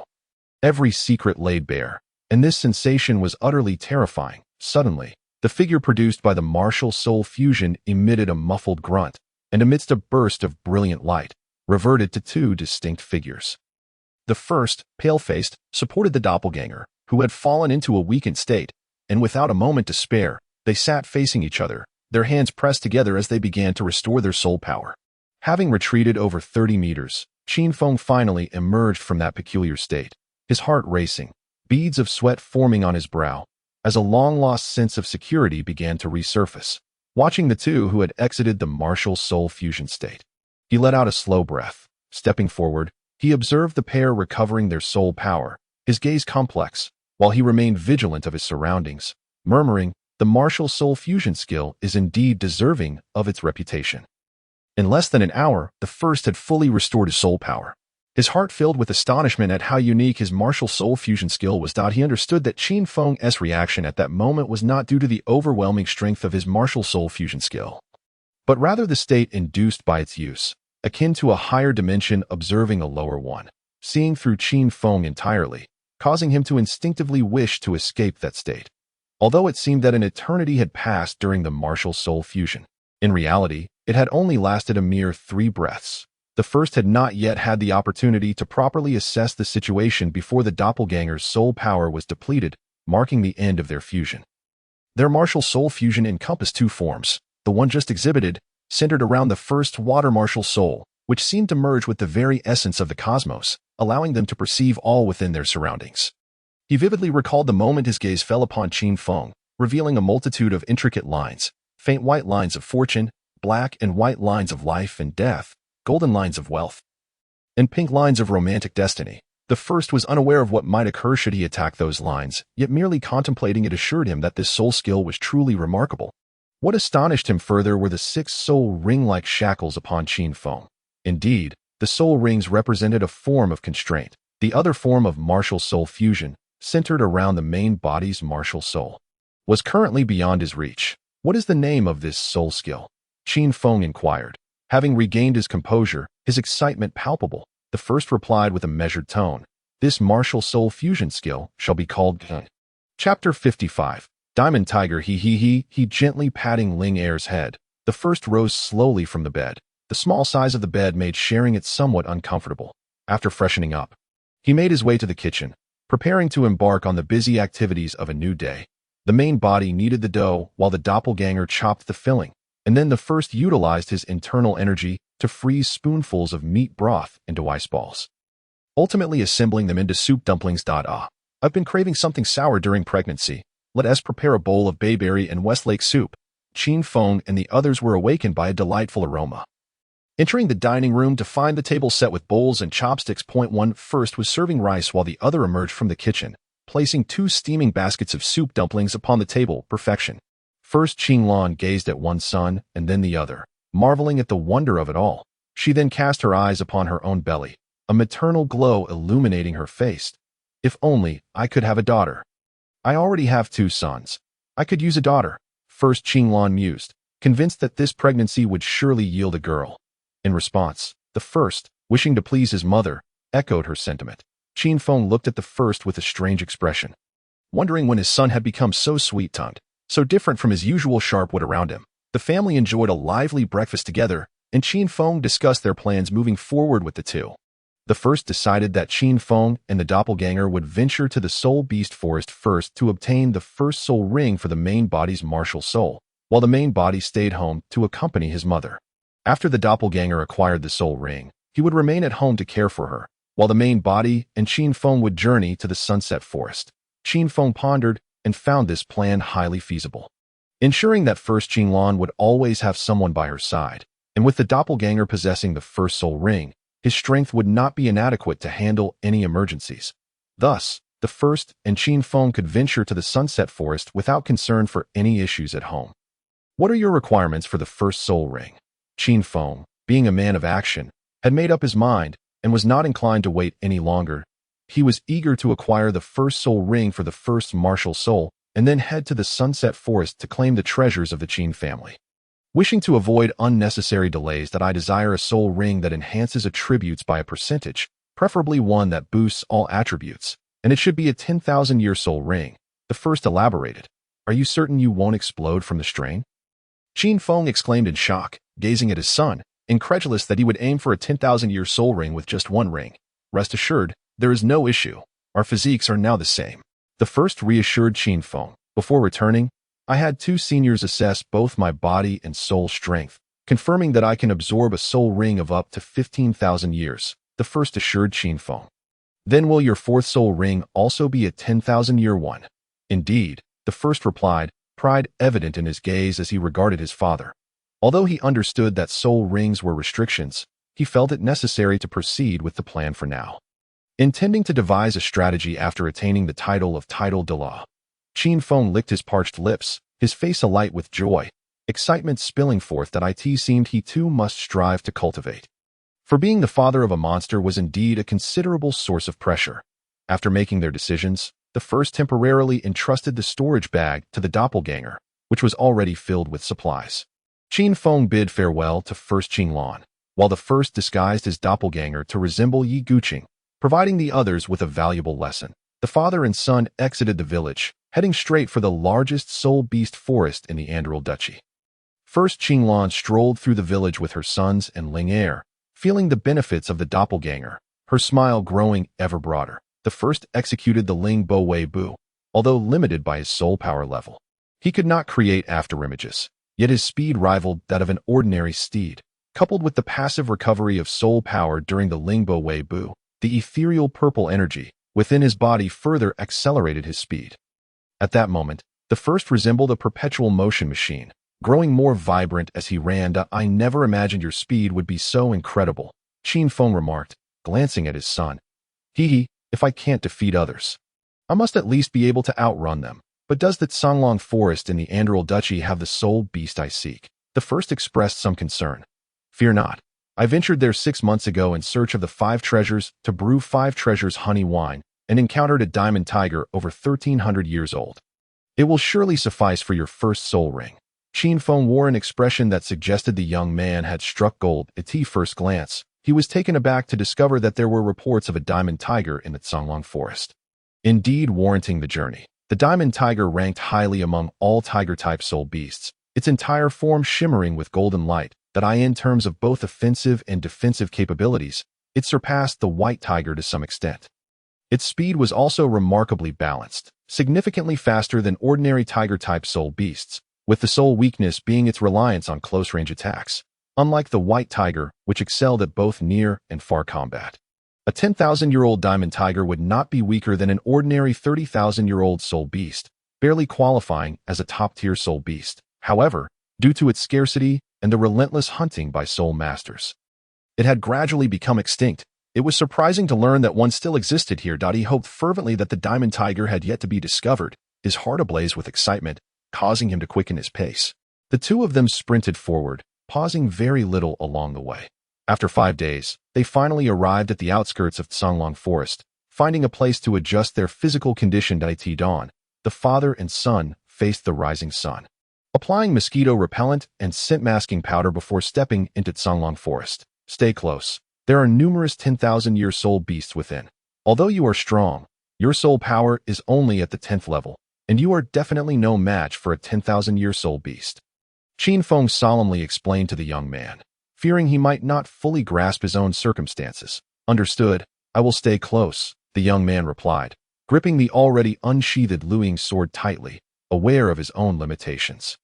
Despite his robust physique, he knew he could not contend with 10,000-year soul beasts, and even a 1,000-year soul beast could easily end his life. Thus, he remained vigilant alongside Qin Feng, carefully observing their surroundings. The dense jungle was perpetually swept by strong winds, the leaves rustling like the sound of ocean waves, giving Songlong Forest its name. This environment significantly impacted the soul masters, severely limiting their auditory senses. Yet, it was a paradise for tiger-type soul beasts, where the clouds followed the dragon and the winds obeyed the tiger, with descendants of the Dai family from the Star Luo Empire often visiting to enhance their soul rings. As they advanced, the trees grew sturdier, some so massive that 3 adults could not encircle them. This area was already frequented by 10,000-year soul beasts, prompting the father and son to further slow their pace for safety. A roar erupted as a fierce gust of wind surged from the side, carrying a green figure toward the young man. First seeing the figure, then hearing the roar, before the young man could react. A flash of red light flickered momentarily. Boom! The ground trembled. Qin Feng, wielding the blood knife, stared at the lifeless body sprawled on the ground, with deep emerald fur and a length of 6 meters. This was a 26,000-year wind spirit tiger, known for its incredible speed and ambush tactics, earning it the title of the Soul Beast Assassin. The young man immediately recognized the soul beast and approached to examine it closely. The wind spirit tiger bore a 2-foot-long gash in its abdomen, with blood beginning to seep out. As he lightly traced the wound with his fingers, he could feel the sharpness of the blade. Realizing that his father had not only advanced rapidly in soul power over the years, but had also refined his swordsmanship, likely nearing the comprehension of sword intent, suddenly, the innards of the soul beast slipped out from the wound. utterly deceased. After handling the carcass slightly, they stored it in a spatial bag and continued their search for the diamond tiger. Along the way, they encountered various soul beasts. Most of them, upon sensing Qin Feng's aura of death, chose to avoid him from a distance. The few that dared to approach with malice quickly became victims beneath his blade, their choice cuts quietly resting in the spatial bag. Roar! Another tiger's roar echoed nearby, and the father and son exchanged glances, stealthily making their way toward the sound. Soon, they arrived at the source, hiding behind a large tree to peer out. Fortune favored them. Indeed, it was the diamond tiger. A magnificent golden tiger, limping beside the corpse of the wind spirit tiger, roared in a display of its inner excitement. It appeared that in a territorial dispute, the two tigers had clashed, with the diamond tiger emerging victorious. Standing 2 meters tall and just under 5.2 meters in length, this 10,000-year-old diamond tiger seemed to be approximately 13,000 years old, as its size only increased by 1 meter for every additional 20,000 years. It was astonishing that a diamond tiger of this age had bested a wind spirit tiger that looked to be over 30,000 years old. The young man's gaze burned with fervor as he watched the imposing diamond tiger. This is it. He nodded toward Qin Feng. Qin Feng's expression turned serious, his 2 yellow soul rings shimmering as he charged toward the diamond tiger at breakneck speed. He then unleashed his 5th enhanced soul skill, Blood Soul Fury, and struck at the diamond tiger with a single, powerful slash. Boom! The diamond tiger, basking in the euphoria of victory, was caught off guard, letting out a mighty roar just as its golden aura flared, only to be felled by Qin Feng's blade. Chapter 56. The first soul ring. The diamond tiger, having faced Qin Feng's blade head-on, found its golden glow dimming, yet miraculously, there were no visible cuts on its body. In a moment of haste, it had managed to defend against the lethal attack. Despite its formidable defenses, the diamond tiger was already wounded and could not withstand the force of Qin Feng's strike. Its limbs could no longer support its weight, and it knelt on the ground, trembling, with blood trickling from its mouth. With his 3rd and 4th soul rings glimmering, Qin Feng advanced, executing the blood blade technique, where a dark aura enveloped his blood knife, and he relentlessly targeted the diamond tiger's limbs. The unwilling diamond tiger could not contend with the merciless Qin Feng. After a final, defiant roar, it succumbed, unable to resist, collapsing into a pool of blood. Being reckless brings no good fortune, even for soul beasts. The young man sighed, observing from the side that, "Oh, what do you mean? When I sought to add a 2nd soul ring to my water martial spirit, it was a similar situation. I was turned into a soul ring due to the roar of an ice tiger. This diamond tiger is no different," the young man explained. "Then hurry and slay it to acquire the soul ring."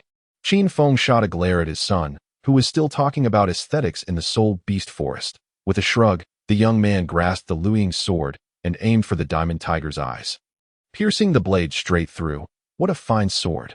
The blade twisted lightly, causing the blood to drip away. A faint dark light gradually floated from the diamond tiger's body, coalescing into a black soul ring. The father and son first tidied up the scene, placing the diamond tiger into the spatial bag, knowing that the 10,000-year-old tiger bones would prove invaluable for future training. Then, they turned their attention to the black soul ring. "Are you certain you can absorb a 10,000-year soul ring?" Qin Feng asked, his concern evident. "Rest assured, there's no issue." In the initial posture of meditation, the black soul ring was drawn into his body. Qin Feng stood vigilantly nearby, his gaze increasingly fixated on his son, a profound sense of unease enveloping him. Upon the soul ring's assimilation, it manifested within the infinite hall, and with a radiant beam descending from the heavens. The 3 soul abilities bestowed by the ring materialized in written form.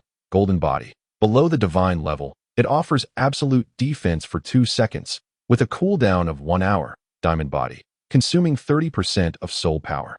It generates a golden light membrane on the surface, enhancing defense by 250% for a duration of 3 minutes. Diamond transformation. Entering the state of diamond transformation, soul power rapidly diminishes. Defense and strength increase by 120%, speed by 50%, and all attribute resistances significantly enhance, with no time limit. 1 word. Formidable. The effects of these 3 soul abilities are straightforward and brutal. One grants invulnerability for 2 seconds, another provides extreme defense, and the last amplifies various attributes. The invincible golden body skill had been previously utilized during the battle between the diamond tiger and the wind spirit tiger. Yet it had not been witnessed in the confrontation with Qin Feng. Although all three abilities were sufficiently powerful, he resolutely chose the diamond transformation, recalling the carefully mapped-out course ahead.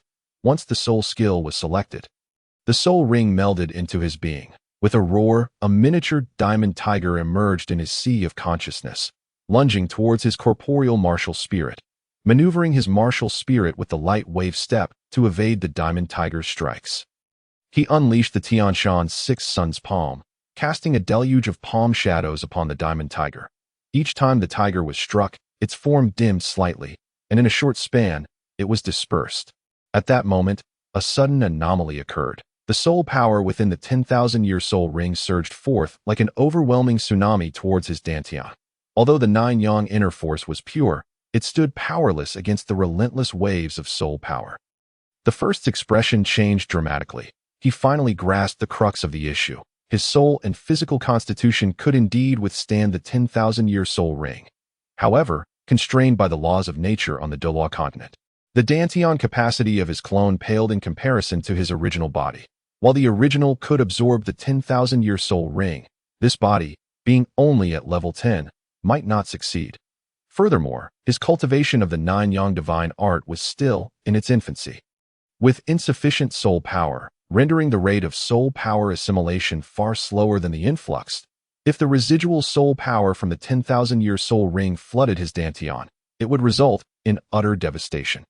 And that would merely be a mild consequence. Anxiety filled his heart as the soul power from the soul ring surged into his body. The first form began to tremble violently, expanding slightly, as the rampant soul power wreaked havoc within him. Outside, Qin Feng wore a worried expression, contemplating whether to intervene. But could the level 10 first truly withstand the backlash from interrupting the absorption of the soul ring? It would undoubtedly affect his future cultivation. In that moment, Qin Feng hesitated. The first, compelled to multitask, maximized the operation of the nine-yang divine art to accelerate the refinement speed of his dantian. Simultaneously, he sensed the tumultuous soul power within his meridians. And he contemplated the nine-yang divine art, hoping to discover a solution to his predicament. Strength is derived from strength. A gentle breeze caresses the mountaintop. Arrogance is met with arrogance. The bright moon illuminates the great river. Let them be ruthless and cruel. I possess a single breath of true energy. This encapsulated the essence of the nine-yang art. Ancestors often found solutions within its teachings. Yet, no matter how he analyzed it, the first could not cope with the current predicament. Others could manage because their nine-yang was nearly perfected, their true energy abundant. However, he was merely a novice, confronting the tsunami-like surge of soul power. His nine-yang inner force flickering like a candle in the wind, on the verge of being extinguished. That moment, he pondered the meridians. Yes, the meridians. How many meridians does the human body possess? It is likely that no one truly knows. In his past life, someone calculated that the length of an individual's blood vessels could wrap around the earth twice, and the meridians should not be far behind. For an ordinary person to break through to the innate realm, one merely needed to connect the 8 extraordinary meridians to traverse the bridge between heaven and earth. Yet, he had once achieved perfection in the divine illumination, mastering his entire network of meridians, allowing him to step into the innate realm. Throughout history, all martial arts, even the most extraordinary inner skills, have only utilized the 8 extraordinary meridians and a portion of the smaller meridians. However, these smaller meridians were akin to a lifeline for the first. If all his meridians were fully connected, it meant he could guide the influx of soul power into other meridians without fear of rupturing the smaller ones. Then he could free his hands to gradually refine the soul power within. The deadlock was instantaneously resolved. Indeed, in critical moments, the Divine Illumination Sutra proved invaluable. With a thought, he directed a portion of his inner power. Akin to the great you controlling the waters, redirecting the flow. Blocking the water is difficult, but guiding it is easy. Before long, the pressure within the dantian diminished significantly, and everything began to fall into place. In the outside world, the first had previously been in agony, but his body had now expanded even further due to the soul power. Qin Feng raised his hand, then lowered it, only to raise it again. Hesitating, just as it seemed the first could no longer withstand the pressure, he resolutely decided to intervene and disrupt the absorption of the soul ring. believing that as long as the green hills remained, there would be no fear of firewood running out at the moment he was about to strike. He suddenly noticed the calmness returning to his son's face. He hurriedly withdrew his hand, the backlash of soul power causing his blood to surge. Ignoring his own condition, he meticulously observed the situation. When he saw his son's complexion normalize and his once expanded body gradually return to its original state, he exhaled in relief, unable to fathom how he would explain any misfortune to his wife. With the internal crisis averted, the first wholeheartedly operated the nine-yang divine art, instantly breaking through the level 10 barrier. The nine-yang inner power steadily grew, and the ethereal purple qi increased, accelerating the process of refining his body and strengthening his physique. Until a certain moment, the nine-yang inner power ceased producing ethereal purple qi. Becoming somewhat heated, the nine-yang divine art finally advanced to the second layer, self-generating heat, the phantom of the great sun. The increasingly heated inner power gradually condensed towards the dantian, ultimately forming a radiant sun at the center of the dantian under the constraints of the second tier of the technique. Signifying the initial success of the divine skill, the soul power within the smaller meridians surged into that radiant sun like rivers converging into the sea. The dantian expanded slowly, and the level of soul power gradually rose, transforming into a fiery golden hue, radiating even more heat at that moment. The first, who was cooking at home, also breathed a sigh of relief, narrowly averting the near destruction of his second true form. As the second sun gradually rose, the first slowly concluded his practice, opening his eyes to reveal a fleeting glimmer of golden light within. This subtle brilliance was felt even by Qin Feng, who was attentively monitoring the situation, igniting a sense of warmth within him. "How are you? Are you all right?" Qin Feng inquired hastily, having been unnerved by the numerous anomalies since the absorption of the soul ring.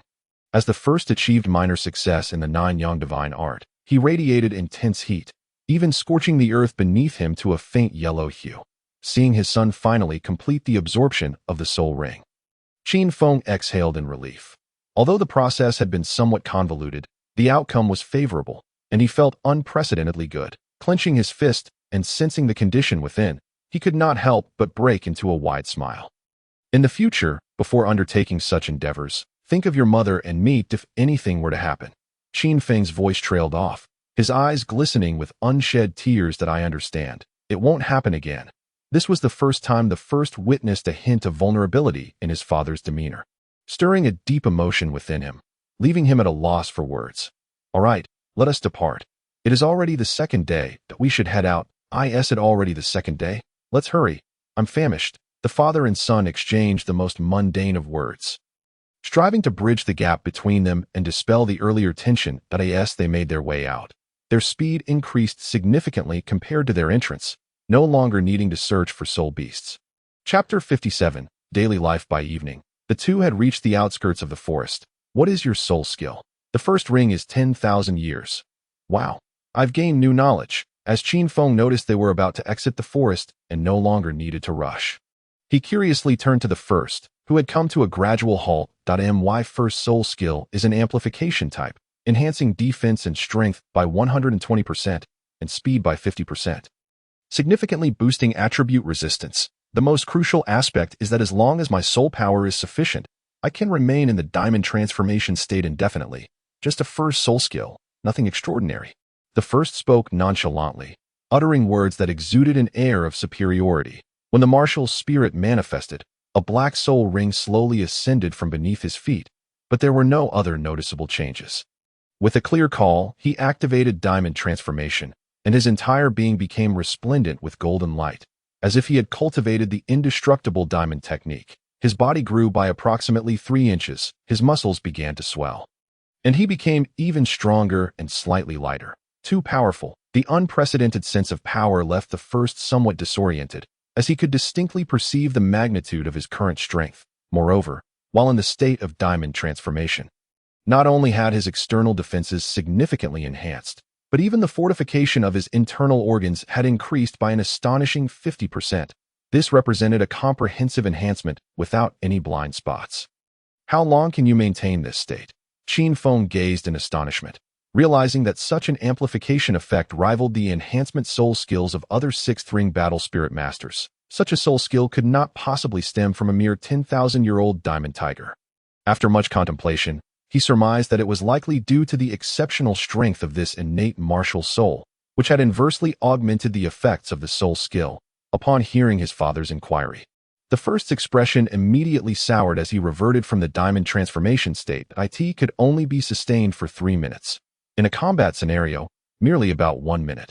Qin Feng was not surprised by the substantial consumption of soul power, as it was only natural for such a premium 10,000-year soul skill to demand a significant expenditure, especially considering that the first's current soul power was rather low, rather than offering consolation. Qin Feng remarked, 3 hours of recovery, 1 minute of combat. My son, a man's endurance cannot be so brief. You must strive harder. With that, he playfully patted the first's shoulder, sighing and shaking his head as he ambled towards the edge of the forest. What a father indeed! The two spent a night recuperating in the nearby town before hastily making their way home. After all, the matter concerning the ice and fire duality, could not be delayed, with each passing day bringing additional risks. Furthermore, with the first Qinglan already 3 months pregnant, the entire family hoped to resolve this issue before the child's arrival. First, what level is your body at now? It's time we planned for your second soul ring. Qin Feng inquired during their journey. I am currently at level 17 in soul power, I am confident I can reach level 20 in about 3 months. At that point, I will simply seek a soul beast with percentage attribute enhancement soul skills. I prefer a straightforward approach. Upon hearing his son's words, Qin Feng felt a surge of excitement, followed by a wave of envy. The disparity between individuals was truly vast. They continued to hasten their journey, leaving that aside for the moment. Meanwhile, the first spent his days by Qinglan's side, aside from practicing the newly learned martial arts. He engaged in discussions about brewing with his mother and continued to channel energy through Linger's meridians, leading a fulfilling life in the courtyard. The first wielded a 3-foot green bamboo, practicing the recently acquired Baiyun sword technique. It is said that the Baiyun sword technique is the signature martial art of the Nanhai sect, later passed down to Yi Guqing, who refined it further, ultimately creating the extraordinary move known as Celestial Visitor. This technique encapsulated the essence of the 8 immortals, striking from a lofty position with brilliance and swiftness, akin to a fleeting flash of lightning and a long rainbow piercing the heavens. Almost transcending the realm of mortal swords in the battle atop the purple forbidden city, the Celestial Visitor became a legendary echo, and the Baiyun sword technique subsequently dropped from the pinnacle of sword arts. Thus, the first was fortunate enough to learn this legendary sword technique in advance. As his proficiency in the sword technique deepened, he began to transcend the confines of mere forms. Each move became more ethereal. The sword flowed with his heart, and the strokes danced with intention. Unbeknownst to him, wisps of cloud energy began to coalesce atop the green bamboo. Under the influence of his sword intent, the first comprehension of the Baiyun sword technique rapidly surged. Having only just grasped the rudiments, he had already attained the threshold of proficiency by the 3rd day, and after another 10 days, he had entered the realm of integration. The cultivation of swordsmanship was akin to soaring at breakneck speed. No wonder so many swordsmen yearned to comprehend the sword intent. The benefits in both combat and training were immense. In contrast, although the Tianshan 6 Sun Palm also exhibited progress, it paled in comparison to the rapid advancement of the Baiyun sword technique. Remaining at the stage of initial mastery, mastery of the Tianshan 6 Sun Palm requires the understanding of the dichotomies of truth and falsehood, speed and slowness, yin and yang, and hardness and softness, ultimately forming a unique domain. Currently, the first had only grasped the concepts of truth versus falsehood and speed versus slowness, insights gained only after deepening his understanding of the Lingbo Weibu technique. Marvelous! As the first ceased his sword practice, Qinglan clapped her hands in delight, cheering him on. She knew little of the intricacies of sword techniques, but found the sight of the first dancing with his sword, enveloped in mist and performing with such grace, utterly enchanting. The first also wore a joyful expression. Each step forward filled him with a sense of completeness, as if he were constructing a towering edifice from the ground up. Stepping behind his mother, he gently began to massage her shoulders. Where is Lingo? I haven't seen her around these past few days. The first inquired curiously. Lingo has become the village's darling, flaunting her looks. Today she is dining at one house, tomorrow drinking at another. and sometimes she even dives into the bushes to catch rabbits. She's almost become a wild horse, Qinglan chuckled, but despite all the food she has been consuming lately, she hasn't gained an ounce. Soul beasts are indeed extraordinary. Just then, as if summoned, Linger appeared, her snowy white fur adorned with leaves and twigs, a gray-furred rabbit clutched in her mouth. She approached Qinglan, lowering her head to nuzzle her gently, clearly aware of who the true master of the household was. Wow, she is quite the size now, Qinglan exclaimed, affectionately stroking Ling's head as she retrieved the rabbit from her mouth. Let your master prepare a roasted rabbit for you in a bit. Ever since Linger had savored a large chicken leg, it seemed she had unlocked a new world, now insatiable for meat, with rabbit meat being her favorite. Upon hearing this, Linger trotted over to the first, gleefully nuzzling against him. After clearing the dried grass and leaves from Linger's fur, she tugged at the first sleeve, leading him aside before lying down. Her large eyes filled with anticipation. The first couldn't help but twitch his lips. All right. I will help you clear your meridians right away. This horse had grown increasingly intelligent. Sitting beside Linger, the first solemnly assisted in unblocking her delicate meridians. At that moment, the white soul power within Linger's soul sea began to gradually shift towards yellow. With a thought, the first utilized his own soul power to guide Linger's energy, causing it to circulate swiftly through her 5 main meridians. Gradually, Linger's soul power joined the flow, forming a swirling vortex within her soul sea. The first withdrew his soul power, observing as Linger's energy began to operate autonomously. With each complete cycle, the white soul power transformed into yellow. Linger's exterior began to shimmer with a blend of yellow and white light. What is happening to Linger? Qinglan inquired curiously. It seems she is on the verge of advancing to a 100-year soul beast. They both gazed from a distance, having never witnessed a soul beast's breakthrough before. Everything proceeded in an orderly fashion. When Linger's soul power fully converted to yellow, a loud neigh erupted, and she dashed out the door. Mother, I'm going out to take a look. Be careful at home. All right, go see what Linger is up to. Though their time together had been brief, Linger's cuteness and playful nature had endeared her to Qinglan, making her feel as if Linger were a part of their family. Seeing Linger bolt out the door made her quite anxious. The first quickly followed suit. Xiao Xiao, Linger called out while running, her hooves striking the ground with increasing speed as the first trailed behind, the two of them circling the village in a whirlwind. The first soon realized that as Linger galloped, her form gradually expanded, becoming more majestic. When Linger finally came to a halt, the first hastened to catch up, stroking her head. She had undergone a remarkable transformation. Her height had risen from a little over 1 meter to 1.5 meters, making her suitable for riding. Linger nudged the first with her head, glancing towards her back as if inviting him. Then I shall not be polite. With that, he mounted her. The dragon horse, adorned with snowy fur and a golden saddle, was irresistible to any man. Giddy up with a gentle pat, Linger sprang into action, and the first quickly adjusted his posture on her back, feeling the brisk wind against his face and listening to the rustling sound of the breeze. His heart swelled with exuberance. Only after indulging in the thrill did he steer Linger homeward. He greeted his mother to ease her worries, and then set about preparing Linger's favorite roasted rabbit, treating her well. After all, Linger had now become a valuable steed, no longer just a playful companion. In the courtyard, the first set a pot to boil lamb soup. There are 3 primary considerations when simmering lamb soup.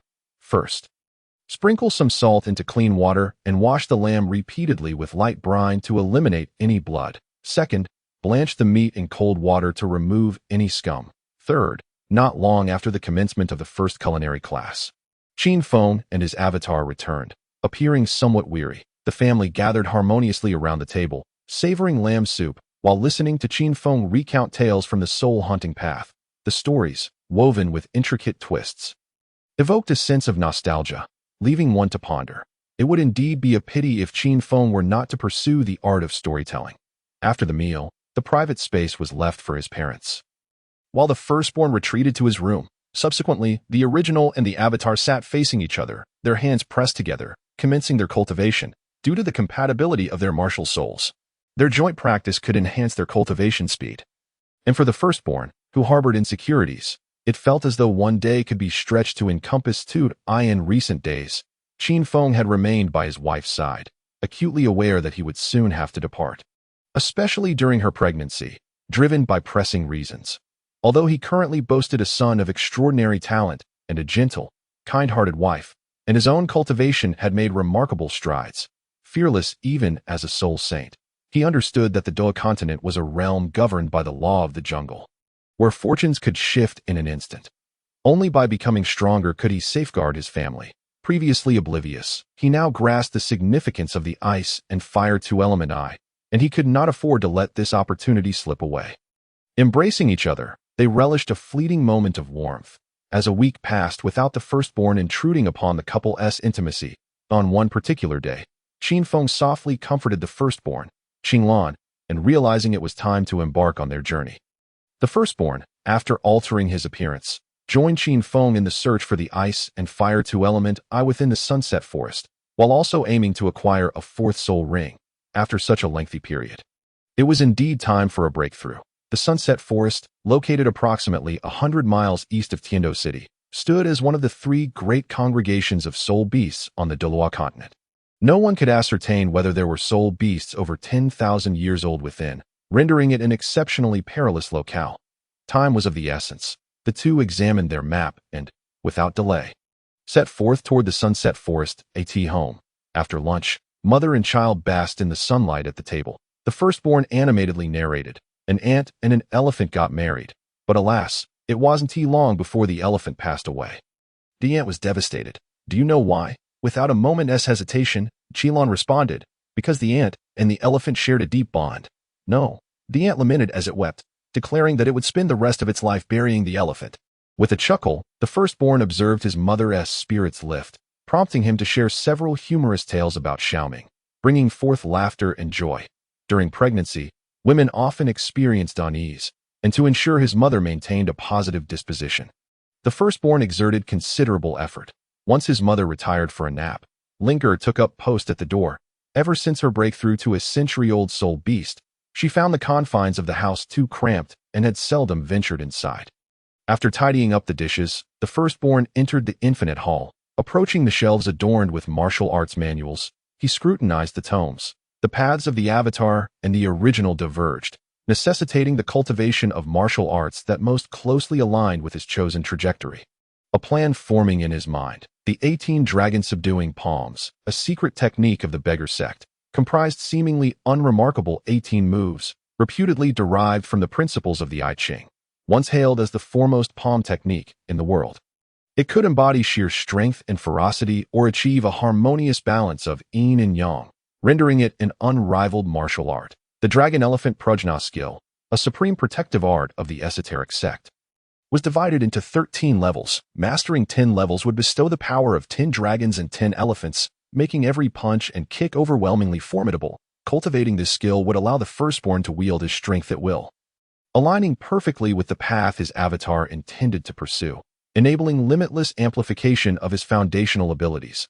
Although only 15 of the 18 palms had been unlocked and the dragon-elephant prajna skill had reached 9 levels, it was sufficient for the time being. Without hesitation, he selected the martial arts he would cultivate henceforth, preparing to utilize the mystical energies of the Jade Wall to practice the dragon-elephant prajna skill. With plans to carve out time later for the 18 dragon-subduing palms, as he unfurled the manual, an ancient aura enveloped him, transporting his consciousness to a primal jungle brimming with rugged vitality. With a thunderous rumble, a colossal elephant adorned with dragon horns and clad in scales charged through the dense foliage, trampling everything in its path. This dragon elephant seemed to embody the essence of power, obliterating all that stood before it with relentless might. This spectacle imprinted itself deeply in the firstborn's heart. With a resonant roar, the dragon elephant gradually transformed into a series of diminutive figures, each executing increasingly complex yoga-like postures. Subsequently, these figures morphed into characters that infiltrated his mind. Visualizing the dragon elephant and synchronizing with each intricate movement was the essential method for unlocking the dragon-elephant prajna skill. Upon grasping the essence of the dragon-elephant prajna skill, he exited the infinite hall and commenced a series of movements in the secluded courtyard, silently cultivating in anticipation of the day he would emerge transformed, akin to a butterfly taking flight. Meanwhile, Qin Feng and his son, after enduring a protracted journey of over 10 days, finally arrived at the edge of the sunset forest. While savoring roasted meat, They adjusted their states of being. The ice and fire two element I was rumored to reside within a particular hill, though its exact location remained unknown, and it would likely require considerable effort to locate. The firstborn contemplated the memories of his past life, reassuring himself, "We will surely find it." Once inside, exercise caution. The sunset forest is far more treacherous than the soul beast forests of our principality. Qin Feng, undeterred, expressed confidence, knowing that as long as the ice and fire two element I was somewhere in the sunset forest, they would eventually discover it. The father and son prepared themselves, ensuring their defenses were robust, and resolutely ventured forth. Along the way, they opted to evade confrontation with soul beasts whenever possible, for no one could guarantee whether the scent of blood might attract higher-ranked soul beasts as they delved deeper. The firstborn observed several hunting teams, some engaged in slaying soul beasts for profit, while others assisted in soul ring augmentation. They maintained their distance, opting to bypass the encounters with heightened vigilance in the soul beast forest. The greatest danger often stemmed from humanity itself, as treachery and theft were not uncommon. Thus, casual conversations were rare. If one did encounter such a situation, caution was warranted. Reflecting on Qin Feng's words, the firstborn recognized their wisdom. Suddenly, the sounds of a fierce battle erupted nearby, accompanied by the roars of soul beasts. "Let us steer clear. It's best to avoid unnecessary troubles," suggested Qin Feng, furrowing his brow. Agreed. The two altered their course, hoping to circumvent the fray. Yet fate had other plans, and they soon found themselves confronted by a soul beast emerging from the thicket, its body marred with wounds and an aura of ferocity as it charged toward them. It appeared to be a 30,000-year-old iron-armored rhinoceros. "Retreat!" Qin Feng uttered a single word, swiftly sidestepping, with the firstborn following closely behind. "Friends, please assist in intercepting that soul beast. The Haotian sect will offer generous rewards." A resonant voice echoed from the depths of the thicket. Qin Feng frowned, momentarily distracted by the rushing soul beast. Nevertheless, he summoned his blood blade, the sixth soul ring shimmering with power. Blood Rain Blade. A 10-meter-long blade of energy sliced toward the iron-armored rhinoceros, shattering into countless smaller blades mid-flight. Qin Feng's sixth soul skill turned out to be an area of effect attack. Bang, bang, bang. The blade energy struck the iron-armored rhinoceros's back, producing a sound akin to rain on banana leaves. It appeared grandiose yet yielded no tangible effect, failing even to slow its momentum. Instead, a glimmer of bloodlight flashed across the rhinoceros as it surged forward with newfound speed. Evidently empowered by some explosive secret technique, the firstborn observed Qin Feng's strike with a hint of peculiarity in his eyes, but refrained from questioning. Moments later, two figures emerged into view before the father and son.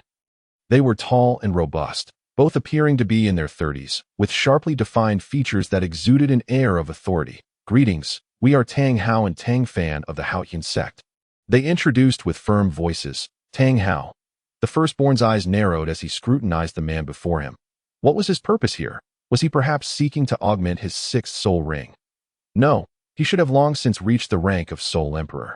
Observing the man beside Tang Hao, the firstborn came to a realization. Yi Wujia, Yi Guqing, we have encountered you both.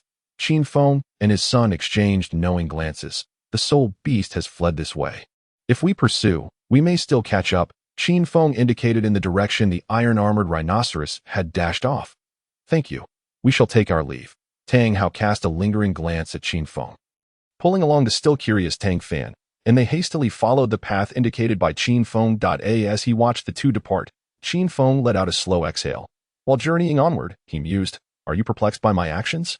If you do not intervene, Father, it may incite the enmity of the two from the Haotian sect, and the subsequent developments could spiral out of control. Conversely, should you take action against that ferocious soul beast in haste, even if you manage to subdue it, your own condition will likely be far from optimal, entrusting your very life to another, which is the folly of a wise man. The approach taken earlier was indeed the most prudent." After a moment of contemplation, the first spoke forth his conjecture. Chapter 59. Breakthrough. Listening to the first's analysis, Qin Feng's face bore the expression of a father witnessing his son's maturity. Indeed, even if we were to halt that soul beast, what assistance could the two from Haotian sect offer us? The goodwill of the Haotian sect is hardly a boon. The disparity between profit and risk is simply too great. Remember, promises in the realm of soul masters hold little value, even those of the Haotian sect. one must always prioritize self-preservation. Perhaps due to the first's growth, Qin Feng spoke candidly, without embellishment, laying bare his thoughts. After exchanging views, the father and son cast the matter aside. Meanwhile, Tang Hao and his companion returned empty-handed from their pursuit of the iron-armored rhinoceros, their faces etched with frustration that it is all due to those two. Had they managed to intercept the iron-armored rhinoceros, we would not have. Tang Fan grumbled vexedly to Tang Hao. I am aware, and they did not exert their full strength, Tang Hao affirmed with conviction. Then, are you asking why I do not seek trouble with those two?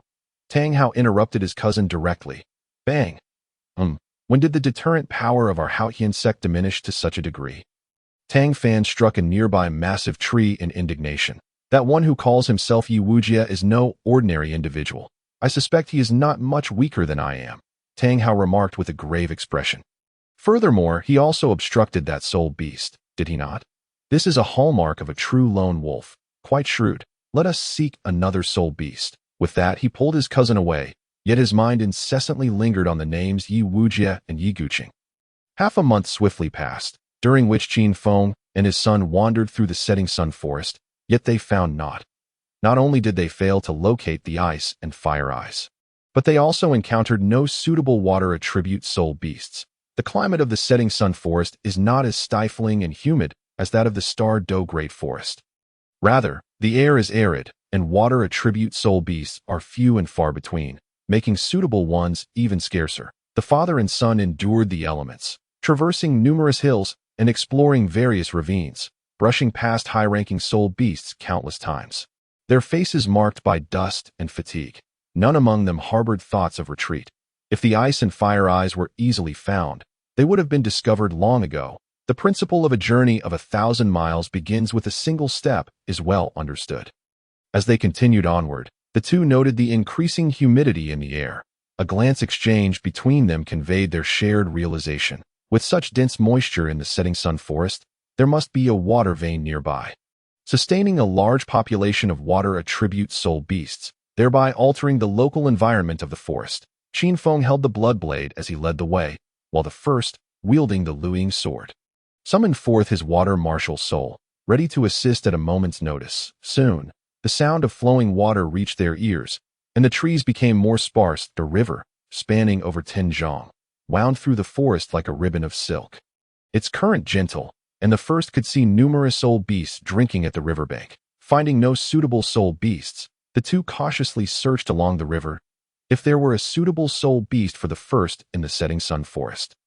This place would hold the greatest promise. Wait, the first grasped Qin Feng's arm, pointing at a patch of disturbed soil on the river's surface. Qin Feng scrutinized closely and noticed the earth bore various light blue fissures. He soon realized this was a tortoise-like soul beast shell. However, Qin Feng was unsure of the specific type, awaiting the first assessment. In terms of foundational knowledge, the first's extensive learning surpassed Qin Feng's. This should be a cracked earth turtle, a soil attribute soul beast, yet the fissures on this shell shimmer with a faint blue light. Has it mutated? The first pondered, somewhat uncertain. You have a way to lure it out. It is too perilous in the river. Qin Feng frowned. The cracked earth turtle is inherently aggressive. Provoking it by throwing stones should yield results, but if it has mutated, the outcome is uncertain. Listening to the first reasoning, Qin Feng's soul rings flickered, and he seized a nearby large rock, hurling it forward, declaring, "Let us test it, and we shall know." Bang! Bang! Splash! The stone struck the soul beast and ricocheted into the river, sending up a spray of water. Splash! The turtle shell barely broke the surface of the river, instantly rising over 2 meters, its massive form revealed. The shell alone was approximately 10 square meters in size. Unlike other cracked earth turtles, which have rough, earth-colored skin, this soul beast was adorned with light blue scales, save for its shell. Another large rock was hurled, and the soul beast immediately detected Qin Feng's presence, letting out a furious roar as it charged towards the two. Qin Feng's expression brightened. He feared its wrath not, but rather its retreat into the river. Cautioning the first to be wary of their surroundings, he brandished the blood blade and surged forward. The ice and water flow. The first's second soul ring shimmered, and a water orb struck the enraged soul beast, instantly reducing its speed, causing it to rebound towards Qin Feng. who found his blood blade now tinged with frost. Bestowing it with ice attribute attacks, Blood Blade Slash, Qin Feng unleashed his third soul skill, enhancing his physical attributes and cleaving towards the beast's neck. Bang! The mutated cracked earth turtle, no, it should be called the cracked water turtle, retracted its head sharply. A faint black soul force emanating from its body, followed by a light blue shield enveloping its entire shell. The blood blade struck the shell, sending Qin Feng staggering backward. Such formidable defense. The first then discerned that the function of the light blue shield was not merely defensive, but also served to weaken attacks. And quite significantly at that, each time Qin Feng aimed for the cracked water turtle as vital points, it would retract to protect itself, even with Qin Feng employing his fifth soul skill. He could penetrate the light blue shield, yet he could not inflict harm upon the beast. Similarly, as the cracked water turtle attempted to retreat to the river, it was hindered by its slowed state and Qin Feng's interference, resulting in a stalemate. The waters nurture all, ice and water flow. The first again used his soul skill to restore Qin Feng's condition and further slow the cracked water turtle's speed. Gripping his sword, he concentrated his sword intent, poised to strike. Seeing it devolve into a battle of attrition, Qin Feng displayed a hint of impatience. He took a slight step back, unleashing the murderous intent he had cultivated through the Blood Blade technique, and released his three formidable soul skills, Blood Blade Slash, Blood Soul, and Blood Soul's Fury. A terrifying aura enveloped the surroundings, and veins bulged in his right hand as a crimson space with a diameter of several dozen meters materialized. The ground seemed to transform into a sea of blood, and the blood light within the space silently communicated with the blood blade in Qin Feng's hand, coalescing into a blade aura several dozen meters long above. The cracked water turtle appeared to sense impending doom, struggling desperately as the blood sea began to swirl, forming a vortex that ensnared it tightly. At this moment, Qin Feng felt an immense surge of power. After years, he once again executed this domain technique, and he had become quite adept at it. To avoid killing the creature, he dared not use more than 50% of his strength. Slash. Blood Blade Essence. Blood Sea Reincarnation. As Qin Feng's blood blade descended, the blade aura above also struck down fiercely. Crack, crack, crack. Even after being weakened by the light blue shield, it could not withstand Qin Feng's strike. The turtle shell shattered into two halves, revealing the mangled flesh within. City of Longswords. Horizontal slash across the 9 fields. The first seized the moment, raising his sword to unleash a strike imbued with sword intent. 3 zhong of sword energy descended upon the fissures in the turtle shell, and the cracked water turtle made no attempt to resist, trembling as it closed its eyes in surrender. With the first entering the innate realm, this strike consumed less than 20% of his soul power, proving its practical worth. No longer relegated to being merely a trump card, a dark soul ring gradually materialized. Father, be cautious. That soul beast nearly cost you your life. The first shot a reproachful glance at Qin Feng. Enough of the banter. Hasten to absorb the soul ring. As Qin Feng spoke, he scattered a powder to mask the scent of blood around him. He utilized his first soul skill for the first time, which restored his condition. Afterward, he sat cross-legged, drawing the soul rings into his body. In the infinite hall, he observed the 3 soul skills within his soul rings, deep in thought. The first soul skill was Water Enhancement, a strengthening type that boosts allies' defense by 50%, but cannot enhance oneself. The second soul skill was Water Shock, reflecting 30% of damage when attacked, effective in close combat.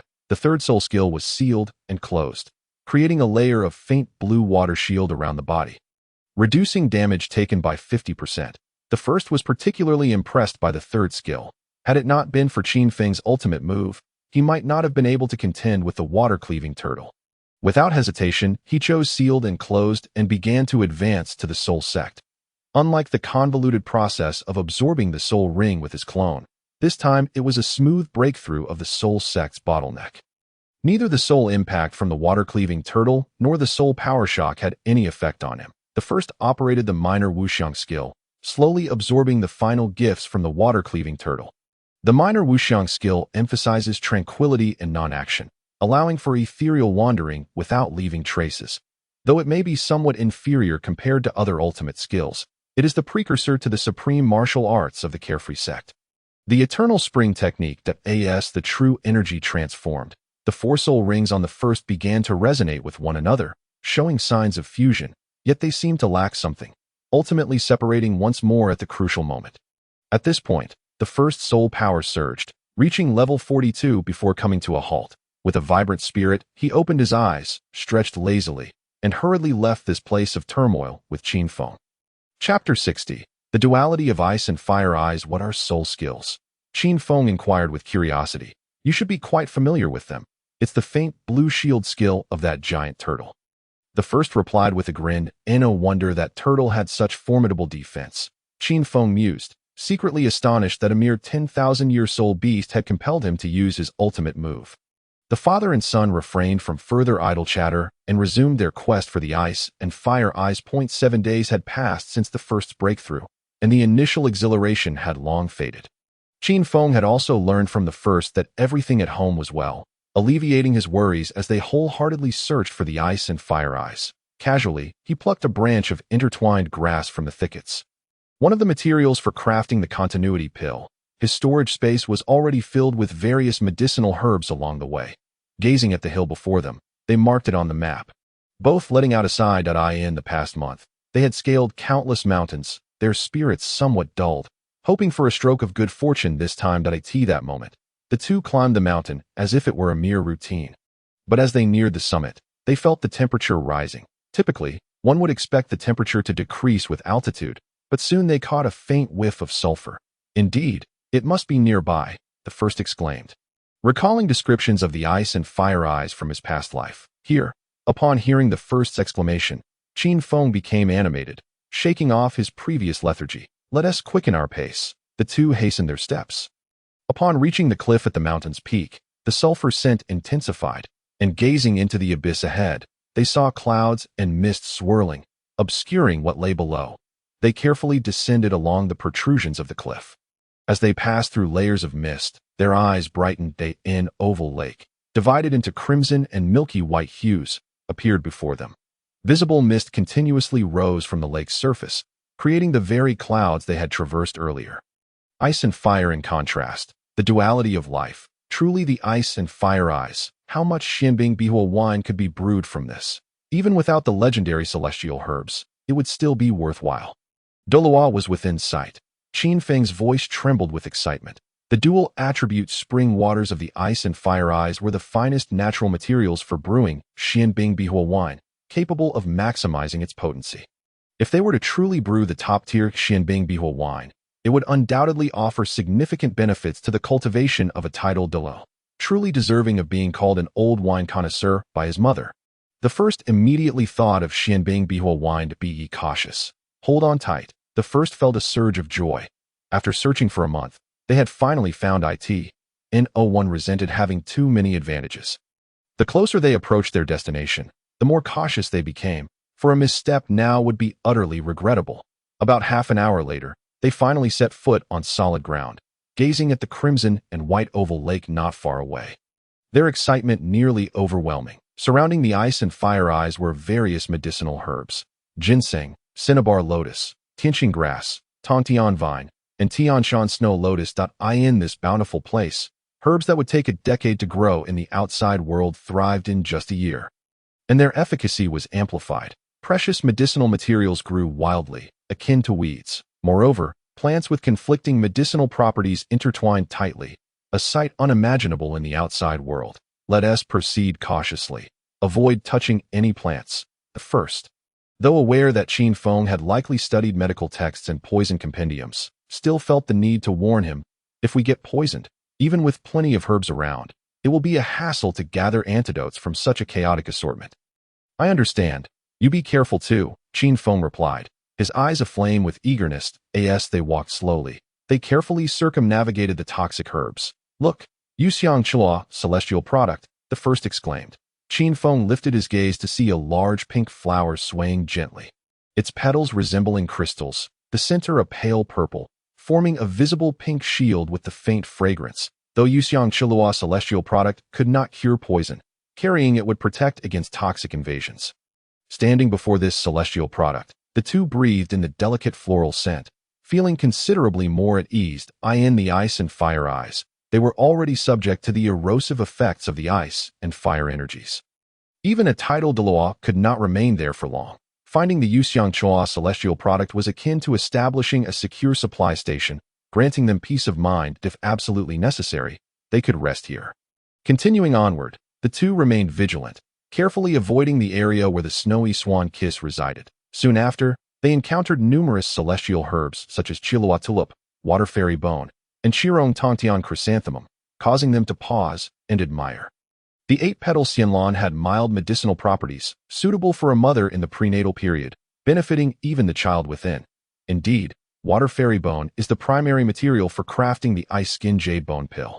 The father and son began discussing how to maximize the value of these herbs. Father, have you considered consuming this Chirong Tongtian chrysanthemum? The first pondered before speaking. No, I am already 40 years old. Consuming celestial herbs would be somewhat wasteful, Qin Feng replied after some thought, declining the offer. Moreover, this celestial herb is better suited for your clone, empowering the limbs and ensuring blood flows through the 8 meridians. It can forge an indestructible body. Coupled with your martial spirit, it will undoubtedly maximize the herb's value. The first urged. No, it merely appears to be a perfect match. I already have thorough meridian connectivity. As my techniques mature, these will become secondary benefits. In contrast, the coxcomb phoenix sunflower is more appropriate, the first insisted. This was a sincere sentiment from the first, as supreme techniques become increasingly challenging to cultivate in later stages. Not everyone is like Zhang Wuji, who, through a series of fortunate encounters, ascended to the pinnacle of the 9-yang realm in just a few years, while the clone could also utilize the golden finger. The internal martial arts must be painstakingly honed. Consuming the coxcomb phoenix sunflower could significantly reduce the difficulty of mastering the 9-yang divine skill. Once perfected, one would possess an indestructible body, immune to all poisons, with tremendous power in every punch and kick, far surpassing the agility of most light-footed experts. In comparison, consuming the Chirong Tongtian chrysanthemum would merely serve as an embellishment. In truth, the most suitable celestial herb for the clone would be the crystal blood dragon ginseng, which, upon consumption, would dramatically enhance vitality and accelerate the cultivation of the dragon elephant progeny. I wonder if Tang Hao's uncle has received it by now. It seems unavoidable that we will have to interact in the future. What a pity. And what about you? Qin Feng pressed for an answer. The first hesitated for a moment before responding. I plan to consume the octagonal xianbing grass and the fiery apricot blossom. Are you hoping to harness the power of the octagonal xianbing grass to master the ice form? Qin Feng immediately discerned the intentions of the first. Indeed, I can sense that over the years of my cultivation, my water martial soul is but a moment away from achieving its transformation. Concurrently, consuming the flame apricot blossom is merely a precaution, in case the potency of the 8-angled ice grass proves too overwhelming for my body to endure.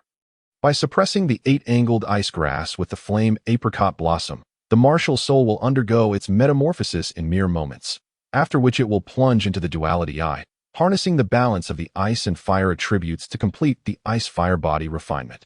The first explained. Upon hearing the detailed plan, Qin Feng refrained from further comments, for even if the first were to fail in their aspirations, the danger would be minimal. Subsequently, he cast a conflicted glance at the rare celestial chrysanthemum. The first plucked the rare celestial chrysanthemum and offered it to Qin Feng, saying, "If you do not wish to take it, I shall brew it into chrysanthemum tea, cleansing and detoxifying, though it may seem wasteful. Everyone could partake, and I have yet to savor such an exquisite tea." Yes, the first spoke. A hint of desire flickered in their eyes, gazing at the fluffy lavender chrysanthemum in hand, the longest petals stretching nearly a foot. Surely enough for a prolonged enjoyment. The first licked their lips. Recognizing the seriousness of the first's expression, Qin Feng seized the rare celestial chrysanthemum, settling beside the fragrant silk celestial essence, assuming a meditative posture. At this juncture, considerations of waste were irrelevant. It was certainly preferable to being transformed into chrysanthemum tea by the first. The medicinal properties of the rare celestial chrysanthemum are balanced and harmonious, a universal elixir that most soul masters can consume. The first smacked their lips, casting a wistful glance at Qin Feng, who was indulging in the celestial herb, realizing that their chance for chrysanthemum tea would have to wait for another occasion. They then contemplated how to secure the precious ground. Initially, the first intended to encircle the entire peak with the 8 trigrams misdirection formation, yet the undertaking proved too monumental. and the two lacked sufficient time. Ultimately, they resolved to first set up a poison formation, enclosing the ice-fire duality eye, with plans for gradual modification later. With the fragrant silk celestial essence nearby, unforeseen mishaps were unlikely. Just as the first prepared to gather herbs, they suddenly turned to Qin Feng, astonishment etched across their face. What is this? The bridge connecting heaven and earth, the innate realm. The blood-saber scripture, which Qin Feng cultivated, was bestowed by the first, and being an innate being themselves. The first was particularly sensitive to such an aura. Haha, I have reached the innate realm, having broken through 3 levels. I am now at level 67, and within 2 years at most, I shall step into the Soul Sage realm. Shortly thereafter, Qin Feng joyfully shared his elation with the first, and with his breakthrough into the innate realm, the effects of the rare celestial chrysanthemum began to integrate into his being, gradually enhancing his innate qualities. The first was equally delighted, surprised by this unexpected fortune. A soul sage holds considerable standing among the various factions of the Douluo continent. A decade ago, Qin Feng had scarcely dared to dream of one day attaining such a rank. Yet now, the prospect of becoming a soul sage was within reach. Let us proceed. You should consume the celestial herb first, and we shall address the rest later.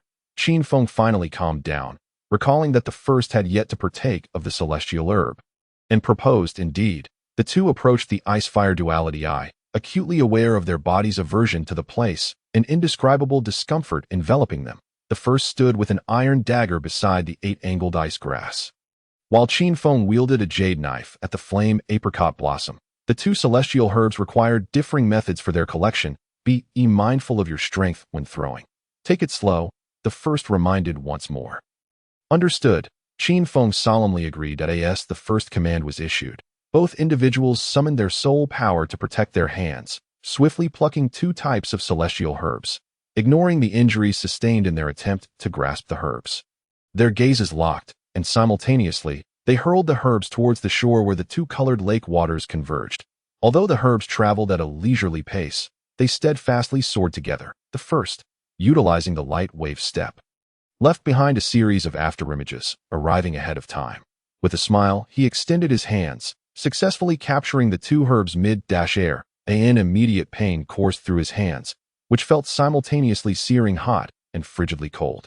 In the brief span of a breath, his hands were wounded. Without the slightest hesitation, the 2 herbs intertwined, their overpowering icy and fiery energies instantly neutralizing each other. Chapter 61. Evolution of the Martial Soul. The first understood that within 10 seconds, the icy and fiery energies contained within the 2 herbs would suppress one another. Without delay, he promptly consumed both herbs. After a few chews, before even savoring their flavor, the herbs transformed into a liquid that flowed into his abdomen. He shed his garments, removed his human skin mask, and set it aside along with his storage necklace. Shortly after ingesting the celestial herbs, the medicinal effects began to surge forth. First, a chilling current enveloped him. His body cloaked in a blue frost while his water martial soul raced to complete its final transformation. Suddenly, the cold receded, replaced by an overwhelming warmth. The red and blue hues alternated on the surface of his body, as if he were an iron being tempered by the forces of ice and fire.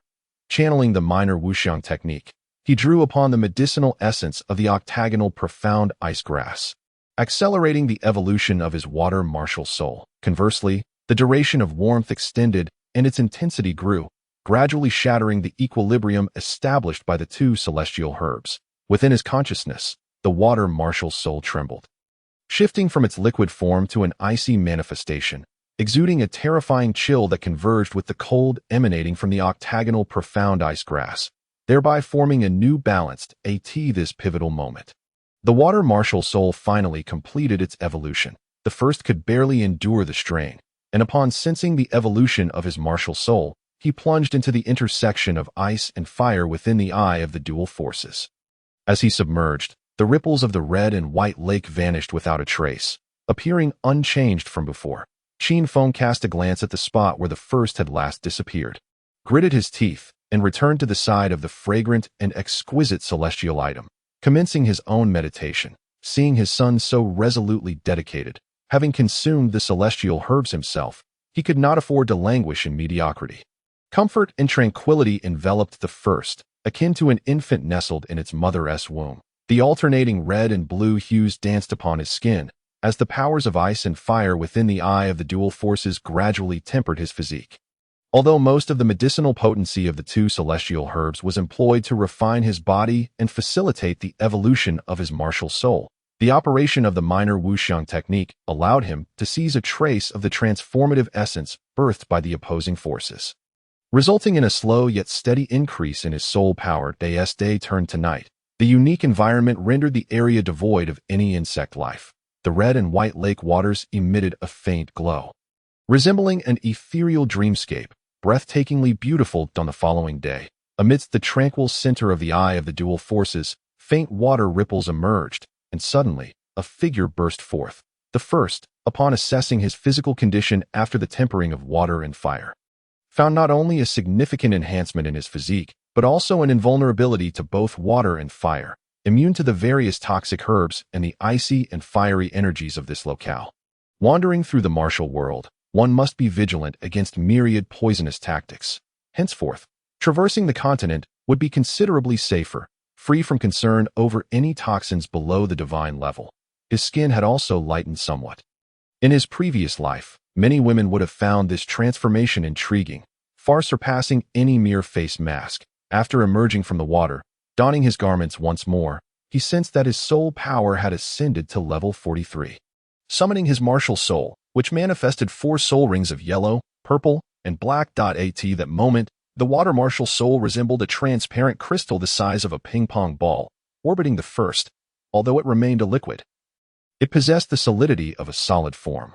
With a mere thought, the martial soul began to morph, transforming into a water sword, which then shifted into an ice sword that radiated waves of cold, causing the ground beneath to gradually freeze over. The martial soul continued to evolve, taking the shapes of a long blade, a short staff, a shield, gloves, and various exotic weapons, before ultimately reverting to an ice sword. Other than his proficiency in palm techniques, swordsmanship was his greatest strength. The ice sword danced in accordance with his intentions, restricted to a 3-meter radius due to his still nascent cultivation. Observing the inadvertent mastery of a Douluo version of swordplay, he felt a surge of delight within. Grasping the ice sword, he instantly entered a state of unity between man and sword, comprehending everything in an instant. The ice form of his water martial soul had reached the pinnacle of ultimate ice. The ice sword thus formed would not pale in comparison to any other top-tier sword martial soul. With a swift motion, he directed his soul power and, with a gentle slash toward a massive boulder 10 meters ahead, the sword intent manifested, and sword energy surged forth. A soft sound echoed as the sword energy sliced through the boulder, leaving a trace of frost that rapidly spread across the entire stone. Utilizing his martial soul as a sword dramatically enhanced the efficiency of his soul power, and coupled with the augmentation of ultimate ice, his combat prowess surpassed that of wielding the Luiying sword by no less than 50%. Furthermore, with his continuously strengthening physical constitution, he would find no equal, not merely among the Spirit Master stage, but even within the Spirit King realm. Releasing the ice sword, his martial soul transformed back into a small water orb. The first gazed at his water martial soul, a satisfied smile gracing his lips. In the Do continent, ice and water were distinctly different attributes, involving the dominions of the ice god, water god, and even sea god. He had preliminarily begun to break the seal, and the future held great promise. From a distance, Qin Feng beheld his son's martial soul incessantly shifting, utterly astonished, reflecting on their discussions prior to the addition of the second soul ring. It felt as if it had transpired only yesterday. He had truly accomplished it. At this juncture, the first had accomplished the paramount objective of this expedition. The immediate priority was to confine the mountainous region housing the ice and fire yin-yang eye. A monumental undertaking indeed. Various poisonous plants, such as the heartbreak grass, corpse flower, 3-branch herb, spotted grass, and love flower, were meticulously collected by the first, categorized, and prepared for the concoction of poisons. The first research into toxins had yet to reach an apex. At this moment, they were unable to create a poison that could dominate the world, nor did they possess a martial soul akin to that of Douluo, capable of sealing off the mountain range through soul techniques. Fortunately, the abundance of medicinal herbs within the ice and fire yin-yang eye was more than sufficient to produce a plethora of toxin varieties with relative ease. coupled with their own immunity to all poisons. They felt confident in mastering the snow-colored swan's kiss. Utilizing this theoretical plant, which could infinitely enhance toxins, they aimed to catalyze various poisons into a potent mixture. The resultant toxin array would rival Douluo's infamous serpent venom formation. During the first toxin refinement, Qin Feng dared not approach, as the sheer variety of toxins being concocted was daunting. Bone-corroding poison, heart-devouring powder, 3 laughs carefree disorientation, mind-bewildering powder, corpse-vanishing powdered. As time passed, the first became increasingly adept at poison crafting. Entering a state of profound focus, their understanding of pharmacology deepened, and they even succeeded in refining several vials of bitter breeze and 10 fragrance softening powder. After a month of diligent work, having consumed nearly half the medicinal materials from the ice and fire yin-yang eye, they were finally close to assembling the required poisons. Another fortnight saw them laying down a toxic barrier at the mountain's base. The first produced a crystal-clear, snow-white celestial herb, each leaf seemingly capable of dripping with dew, long and curved, reminiscent of a swan's neck.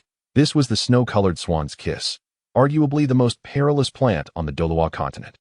With the snow-colored swan's kiss in hand, the first traversed the perimeter of the toxin barrier for an entire day. Within a 300-meter radius at the mountain's base, vibrant, multicolored mists began to form, prompting numerous soul beasts, regardless of their levels, to retreat in haste. Standing atop the mountain and gazing upon the toxic haze, the first smiled with satisfaction.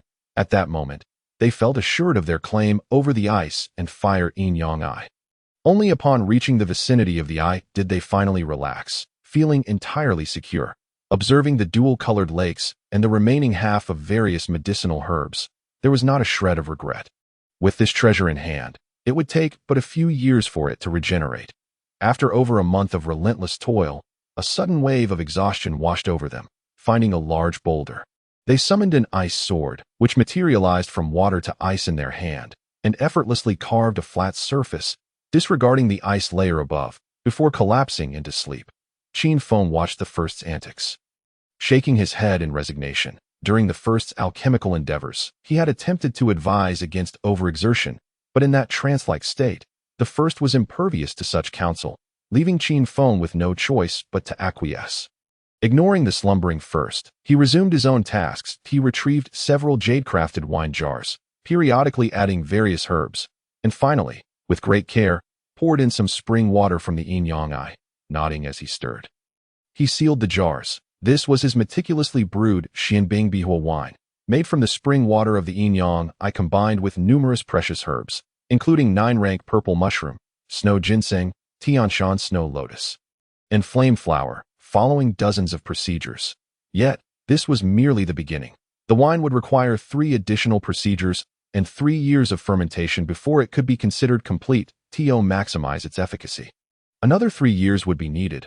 From brewing to completion, the Xianbingbihuo wine necessitated a total of over 6 years. Indeed, it was regarded as a superior quality even among the recipes compiled by Li Taibai. Finally, he buried the jars beside the ice and fire yin-yang eye. The first slept for an entire day and night, awakening refreshed and realizing that nearly 3 months had passed since leaving home. Although through his doppelganger, his mother was aware of his and his father's safety and their successful discovery of the ice and fire yin-yang eye, her worries persisted that it was time to return. The sun had begun its descent, and after conferring with his father, they resolved to set off early the next morning. In passing, they planned to capture a soul beast from the sunset forest to provide a second soul ring for the doppelganger. To avoid further excursions upon their return, the doppelganger, now interconnected through all meridians and having advanced to the second level of the Juyang divine skill, had significantly accelerated its training, reaching level 20 just days prior. With only the soul beast remaining, the first harvested the coxcomb phoenix sunflower and 8-petal immortal orchid, leaving the other celestial herbs to grow for the time being, to be utilized as necessary in the future. The moon was particularly full that night.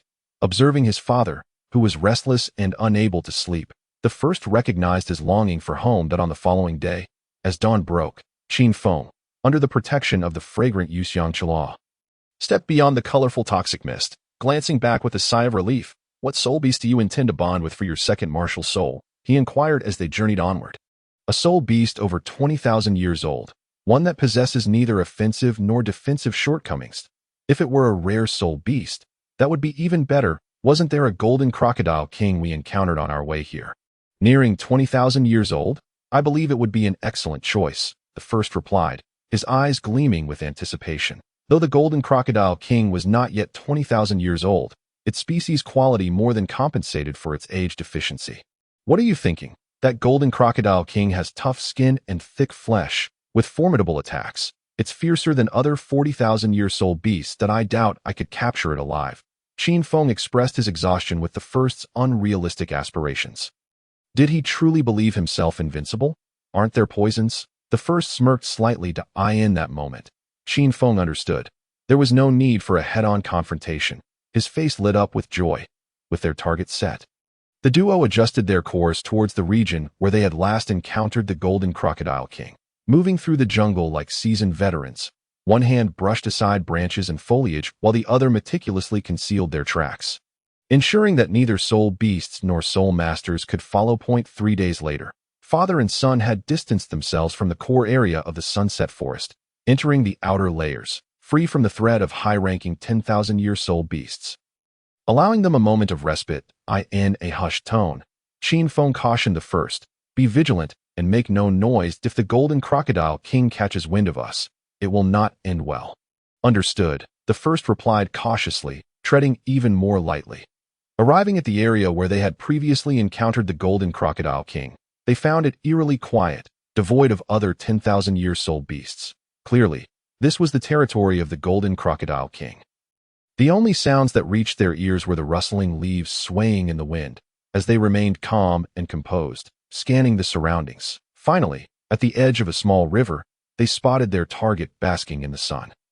It was unmistakably distinct from ordinary crocodile soul beasts, its entire body shimmering gold, yet measuring less than 6 meters in length. The golden crocodile, a soul beast of the golden lineage, bore the blood of the golden dragon king, possessing strength and defense on par with that of the titan giant ape of the same age. Legend spoke of its teeth capable of tearing through a dragon's defenses, although its size was smaller than that of typical crocodiles.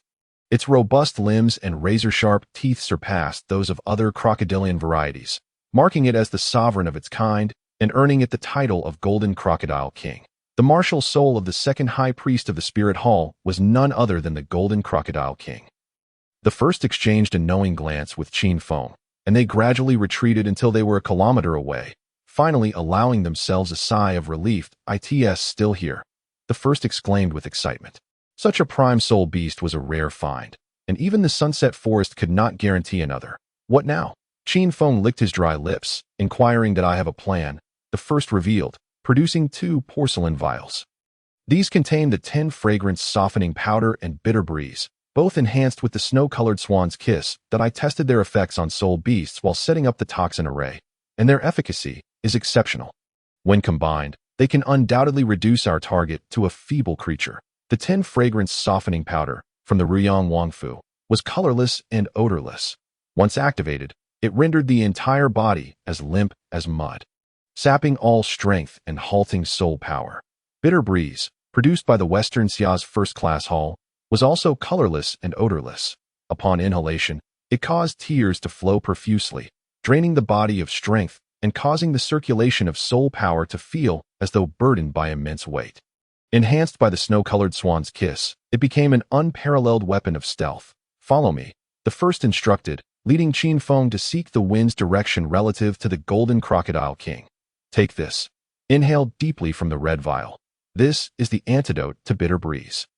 The white vial contains pills that will negate the effects of the 10 fragrance softening powder. First, 2 porcelain vials were presented to Qin Feng. As for himself, he was now impervious to all poisons. What a foul stench! After Qin Feng consumed the pills from the white porcelain vial, he opened the red one, and a pungent odor enveloped him. The first quickly distanced himself. Good medicine is often unpalatable. "Let us proceed and test the effects." He sprinkled some odor-masking powder over both of them before stealthily making their way towards the upwind direction of the Golden Crocodile King. At that moment, the Golden Crocodile King remained sprawled on the ground, but beside it lay a centuries-old armored tortoise. The Golden Crocodile King lazily flicked its tail from time to time, devouring the armored tortoise in a gruesome spectacle. blood pooling around them. The twitching body of the tortoise indicated it was still alive, yet its shell, reputed to rival steel, offered no defense against the crocodile's maw. The golden crocodile king needed no biting. With a mere clench of its jaws, it would sever a piece of the tortoise's body. The sight sent chills down Qin Feng and his son's spines, and they exchanged a glance, silently relieved they did not have to confront such a monstrosity directly. Compared to the golden crocodile king, the diamond tiger seemed trivial, a mere shadow of a super soul beast. The first extended his hand to reassess the wind direction, and cautiously, both Qin Feng and he opened a porcelain vial. Taking care to avoid any noise as time ticked away, the two held their breath, daring not to move, quietly observing the golden crocodile king's culinary display. Soon, the creature's movements began to slow, its tail ceased its erratic movements, and it lay on the ground, mouth agape, drooling and weeping. Watching the situation unfold as anticipated, the two rejoiced. Qin Feng, observing the grotesque antics of the golden crocodile king, exclaimed with excitement, "The two concoctions you created are truly remarkable. Do you have any more? I need some. I still have 3 vials of each. I will reserve one for you. The rest I have my own uses for." The first replied without hesitation, "Excellent, that will suffice." Qin Feng's heart brimmed with joy, having witnessed the effectiveness firsthand. Even the super soul beast, the golden crocodile king, could not withstand it. It was likely that even a titled Douluo, unaware of the circumstances, might falter. Qin Feng and the first gradually approached the golden crocodile king, halting 30 meters away, ever vigilant, wary of it being a ruse. The 10,000-year-soul beast possessed the intelligence of a human child. Caution was prudent. The first took the 10 fragrance soft muscle powder from Qin Feng, combining it with his own bitter wind and clear breeze, gripping both porcelain vials tightly, employing the technique recorded in the rain of flowers and scatter of wealth. He tossed them into the mouth of the golden crocodile king. Exercising caution, they waited a moment longer. Qin Feng summoned his blood knife, delivering a powerful vertical slash that sent the golden crocodile king flying. Upon landing, the beast emitted a series of roars yet remained motionless, allowing them to breathe a sigh of relief. Qin Feng utilized his amplification soul skill, unleashing a wave of knife energy that severed the golden crocodile king's limbs and even trimmed its teeth. Witnessing its weakened state, the first stepped forward to staunch its bleeding. This exceedingly rare soul beast could not be allowed to perish. After bandaging the golden crocodile king's wounds, the first patted its large head. Reflecting on the terrifying nature of poison, he then stuffed several packets of specially formulated tranquilizers into its mouth, inducing a deep slumber, which would benefit all parties involved. Once the golden crocodile king was asleep, they placed it into a storage bag, ensuring it was kept away from the alluring aroma of the beautiful and the kiss of the snow-colored swan, lest there be dire consequences. We're heading home. The first exhaled a breath of relief. Indeed, homeward bound, Qin Feng's heart swelled with excitement. For an entire week, the two had traversed from the depths of the setting sun forest to its outskirts, exhilarated by the numerous soul beasts that appeared around them. Whoosh crack puffed. A golden soul coin struck a leaping soft-boned rabbit with precision. The first picked up the rabbit, tying it with a rope and hanging it at his waist. Along the way, the first frequently unleashed his skills, finally putting to good use the technique he had honed for several years. After exiting the setting sun forest, the father and son were adorned with an assortment of game. Continuing their journey, they encountered a small river and took a refreshing bath, washing away their fatigue. Subsequently, the first transformed his appearance into that of a handsome young man in his 20s, ever prepared. The father and son began processing the game by the riverside. They were now several dozen miles from the setting sun forest, thus free from the threat of soul beasts. 2 soft-boned rabbits were prepared, one braised, the other grilled. The blazing chicken would serve excellently as beggar's chicken. The first retrieved various pots and pans from his necklace, ready to celebrate the successful completion of their mission.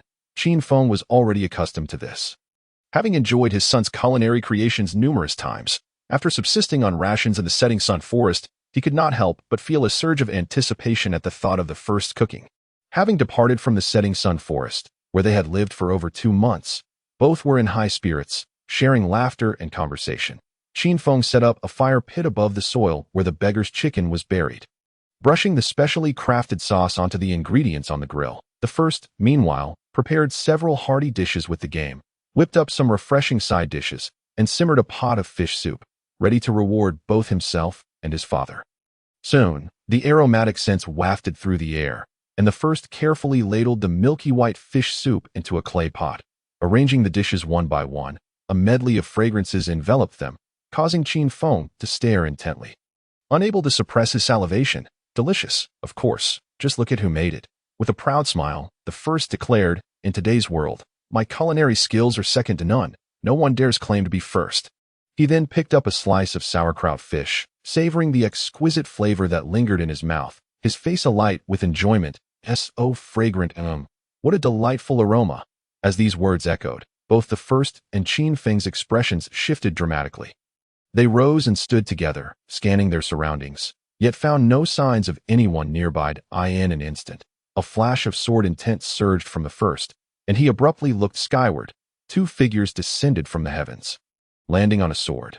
Qin Feng soon realized the gravity of the situation. This was troublesome. He sensed the faint trace of murderous intent emanating from the approaching figures, indicating they were aware of his own depth. This was the connection between sword-wielding masters who had comprehended sword intent. The first had a clear understanding of who had arrived, sole master of the sword, possessing the comprehension of the killing sword intent. Apart from the sword Dach and Exine, who else could it be? He never anticipated encountering so many significant figures in less than 3 months. The first pondered silently on how to proceed. Sword intent. An astonished voice broke the silence. The two figures had landed nearby, both appearing to be in their 30s. One was clad in a long robe, exuding an air of gentility, while the other, with long white hair and striking features, wore simple attire. Both regarded the first and his son with serious expressions.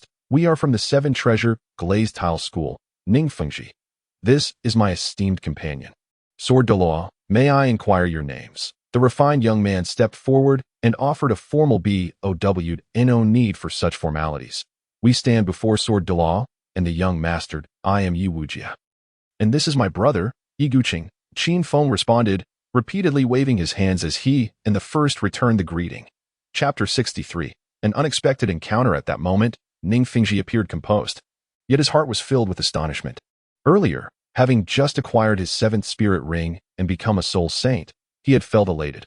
Alongside Sword Douluo, he had been drawn to a captivating aroma while traversing the setting sun forest, leading to the scene they had just witnessed. What was this sword intent? From the information obtained from the Sword Douluo, it is known that the number of individuals on the Douluo continent who have comprehended the essence of the sword is exceedingly limited. Due to the influence of the guardian Douluo, Qinshin, it is likely that very few on the continent understand what sword intent truly represents, not to mention the enhancements it brings to combat. Possessing sword intent signifies that one has already pried open the gateway to becoming a titled Douluo. This revelation came to me only after I had inquired out of curiosity with Uncle Jian some time ago. Little did I expect that another individual in this world has grasped sword intent, indicating that he is highly likely to break through to titled Douluo, and potentially of an exceptionally formidable kind. Ningfengji solemnly saluted the two, not without the intention of honoring the wise and seeking to ally with them, but it was indeed a great honor to encounter both of them here. One need not ponder long to realize that such flowery compliments could only be uttered by someone as astute and tactful as Qin Feng. As for the first greeting, it was merely a formality exchanged upon their initial meeting. Now, as he locked eyes with the Sword Douluo, the essence of sword intent flickered in their gazes. It was not that the first was aloof.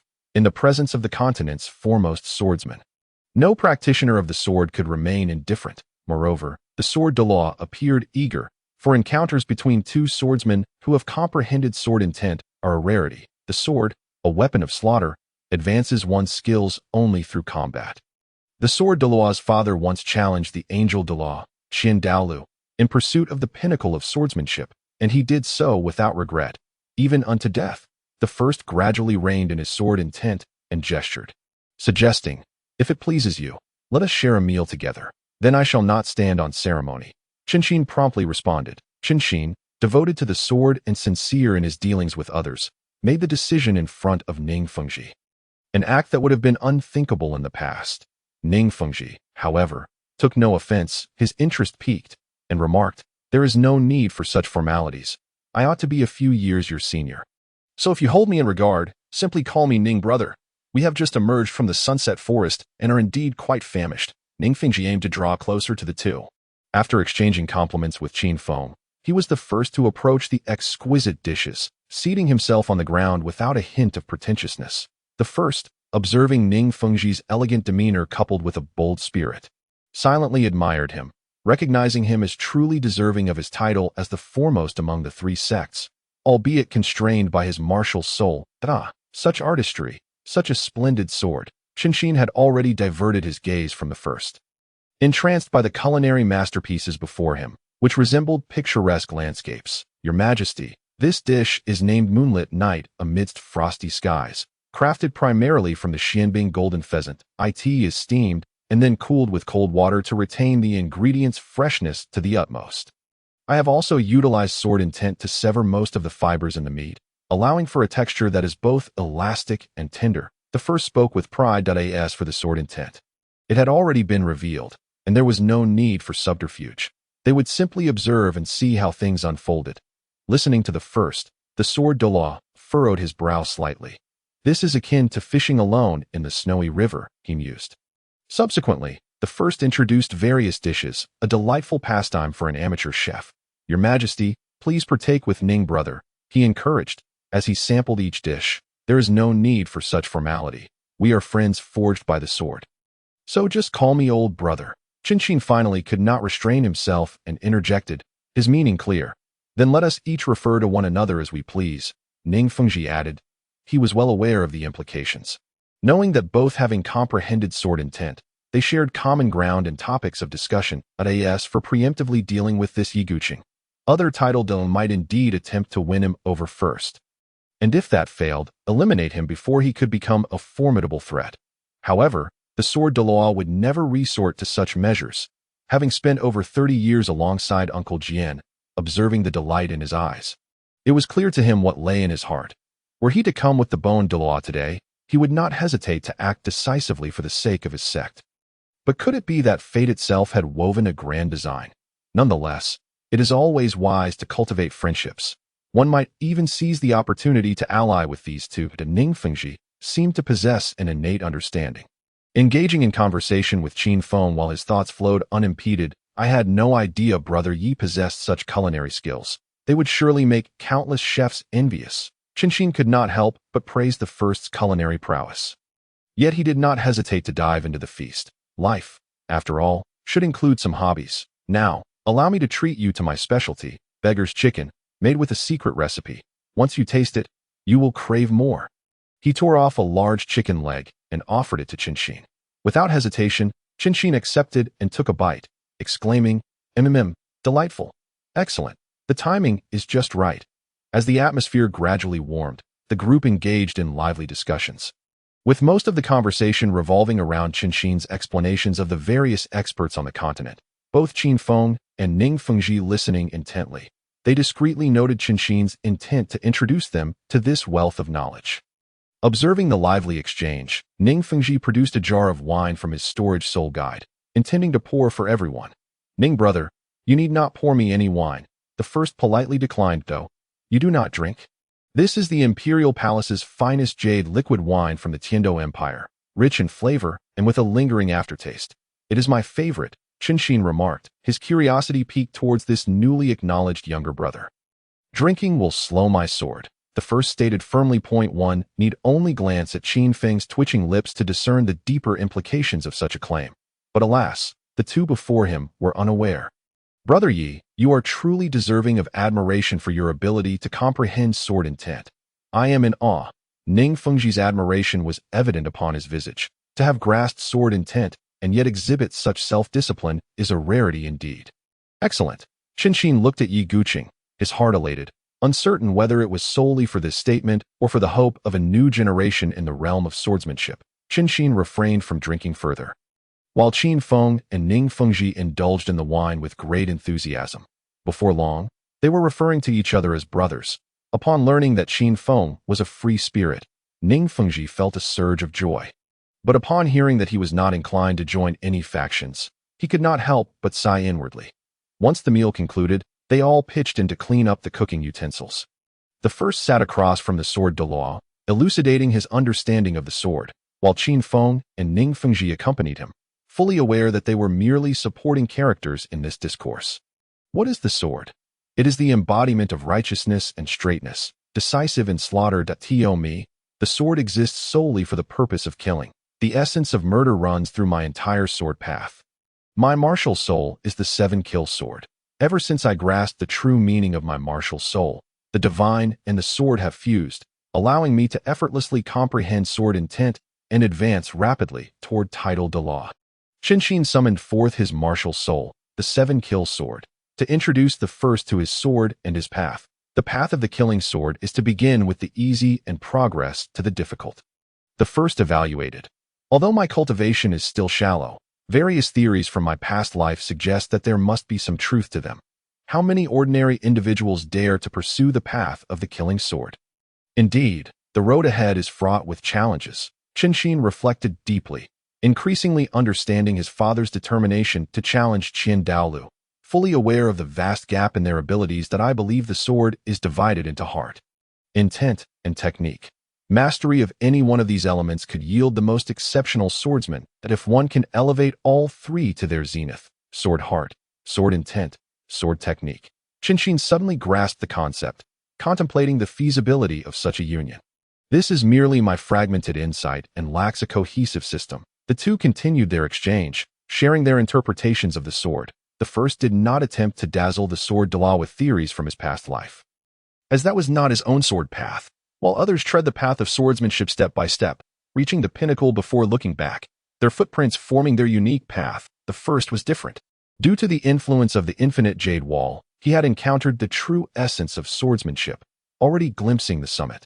The journey in between merely required effort to fill the gaps, a swift method but lacking a personal touch. This discourse on swordsmanship also served as an opportunity for the first to reflect on himself. What was his sword path? Self-defense, dominance over the world. The first felt a tinge of confusion as he continued his search. Step by step, a stroke of sword intent cleaves through illusion. The swordsmen still conversed through their blades. The wind howls coldly by the E River. This is my martial soul, the E River cold. Please guide me.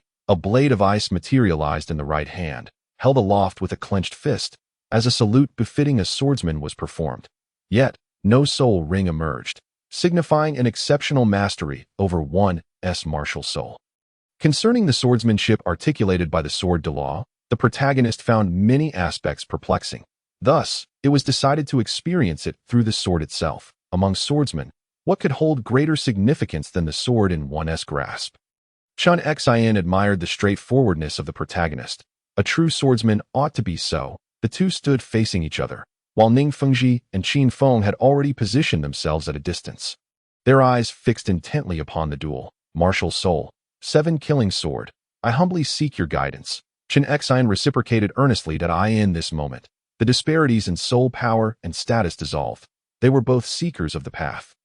Xin held his sword with one hand, its brilliance radiant, awaiting the protagonist's advance. The white radiance surged forth as the first strike was aimed directly at the chest. Good, a hint of a smile graced Xin's lips, for he had not witnessed such a decisive and agile sword technique in ages. The 7-killing sword was positioned horizontally before him, deflecting the protagonist's thrust with a deft counter. The two blades clashed briefly before retreating, each taking turns attacking and defending. Neither utilized soul skills, nor even soul power. They engaged purely relying on their understanding of swordsmanship, executing fundamental sword techniques, thrusts, slashes, cuts, and chops. This marked the protagonist's initial encounter with such a formidable adversary. Not a single strike capable of breaching the 1-foot perimeter around Xin. Despite the lively exchange, it was evident to the observant Ning Fengji and Qin Feng that the protagonist was on the defensive, attacking less and protecting more, clearly at a disadvantage. The protagonist had anticipated this outcome. If he could merely draw a level with Xin at his current level of swordsmanship, he would have to question the true worth of the continent's foremost swordsman.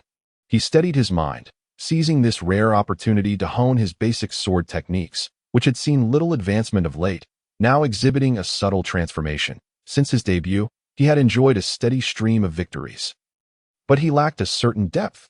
Xin discerned this flaw and pressed the attack with precision. With each sharpened stroke from the protagonist, Xin's sword aura intensified, sharpening its edge further. Unparalleled elegance was how Chun Xin appraised the protagonist at that moment. Since the duel commenced, he could distinctly feel the protagonist's growth. Every time he suppressed the opponent's blade, the subsequent thrust would possess even greater ferocity and resilience. Chun Xin relished the opportunity to nurture this promising junior, having not felt such exhilaration in years, eagerly feeding the protagonist with challenges, keen to gauge the potential of this newly acquainted youth. Chapter 64. Transcendence. Half an hour slipped by in the blink of an eye. As their skirmish continued, the fluidity and sharpness of their swordplay became ever more pronounced. Chun Xin had shed his earlier nonchalance. Initially, he could effortlessly keep the protagonist's sword at bay from a foot away, but as the protagonist progressed, that distance diminished to half a foot, and now, the sword could draw within 3 inches of Chun Xion's form. A fact evident even to the auxiliary soul master, Ning Fengji. Clang. Both swords withdrew from their clash, and simultaneously, they retreated. The protagonist subtly adjusted his breath, channeling his soul power, causing the surrounding temperature to plummet rapidly. A layer of white frost forming on the ground, before the chill retracted with remarkable swiftness. The quintessential ice made its debut in an era unprepared for its arrival. What a fine blade of Shui Han. Chun Xion's eyes sparkled as he fixated on this unencountered sword martial soul, the 7-killing sword exuding an aura of lethal intent, saturating the atmosphere with a sense of impending doom. Observing from the sidelines, Qin Feng shielded Ning Fengji as they hastily retreated. Gentle rain on the heavenly streets, soft as butter. The grass appears distant, yet is near. Casually murmuring these lines, the protagonist's sword aura transformed into a fleeting wisp. His figure flickering behind Chun Xion for a horizontal strike. Clang. Chun Xion felt the force behind this blow, suppressing his cultivation to barely muster the power of a soul emperor, just as he sidestepped to block the strike and prepared to counter. The protagonist executed the Lingbo Weibo, retreating swiftly, an overwhelming sword intent descending from above like a great tide. You not see. The waters of the Yellow River come from the heavens, rushing towards the sea and never returning. Boom! For the first time, Chun Xion retreated, gazing at the 3-zhang sword scar left at his previous position, excitement illuminating his eyes. The 7 emotions and 7 injuries, a flash of crimson brilliance emerged from the sword, intensifying the killing intent. As the 7-killing sword technique was unleashed, a myriad of thoughts flooded the protagonist's mind. This move was both a strike to the body and a blow to the spirit. The Yellow River flows far above the white clouds, a solitary fortress amidst towering mountains. Clang. As the verses wafted through the air, the protagonist's sword intent became ethereal yet weighty, transitioning from defense to offense with ease.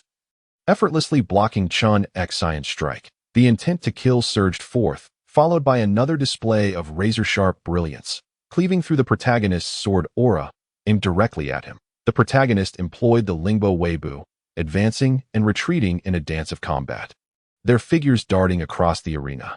Ning Fengji's gaze remained fixed on the protagonist, who recited poetry as he wielded his sword, his face a canvas of astonishment, lost in thought. Kill.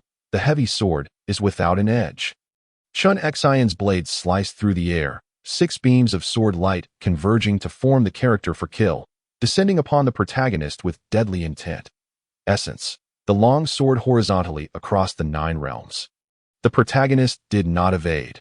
Empowered by the sword intent, he unleashed the ultimate technique of the Lianqing sword technique, the sword energy surging to 5 zhang, striking down fiercely upon the blood-red sword energy.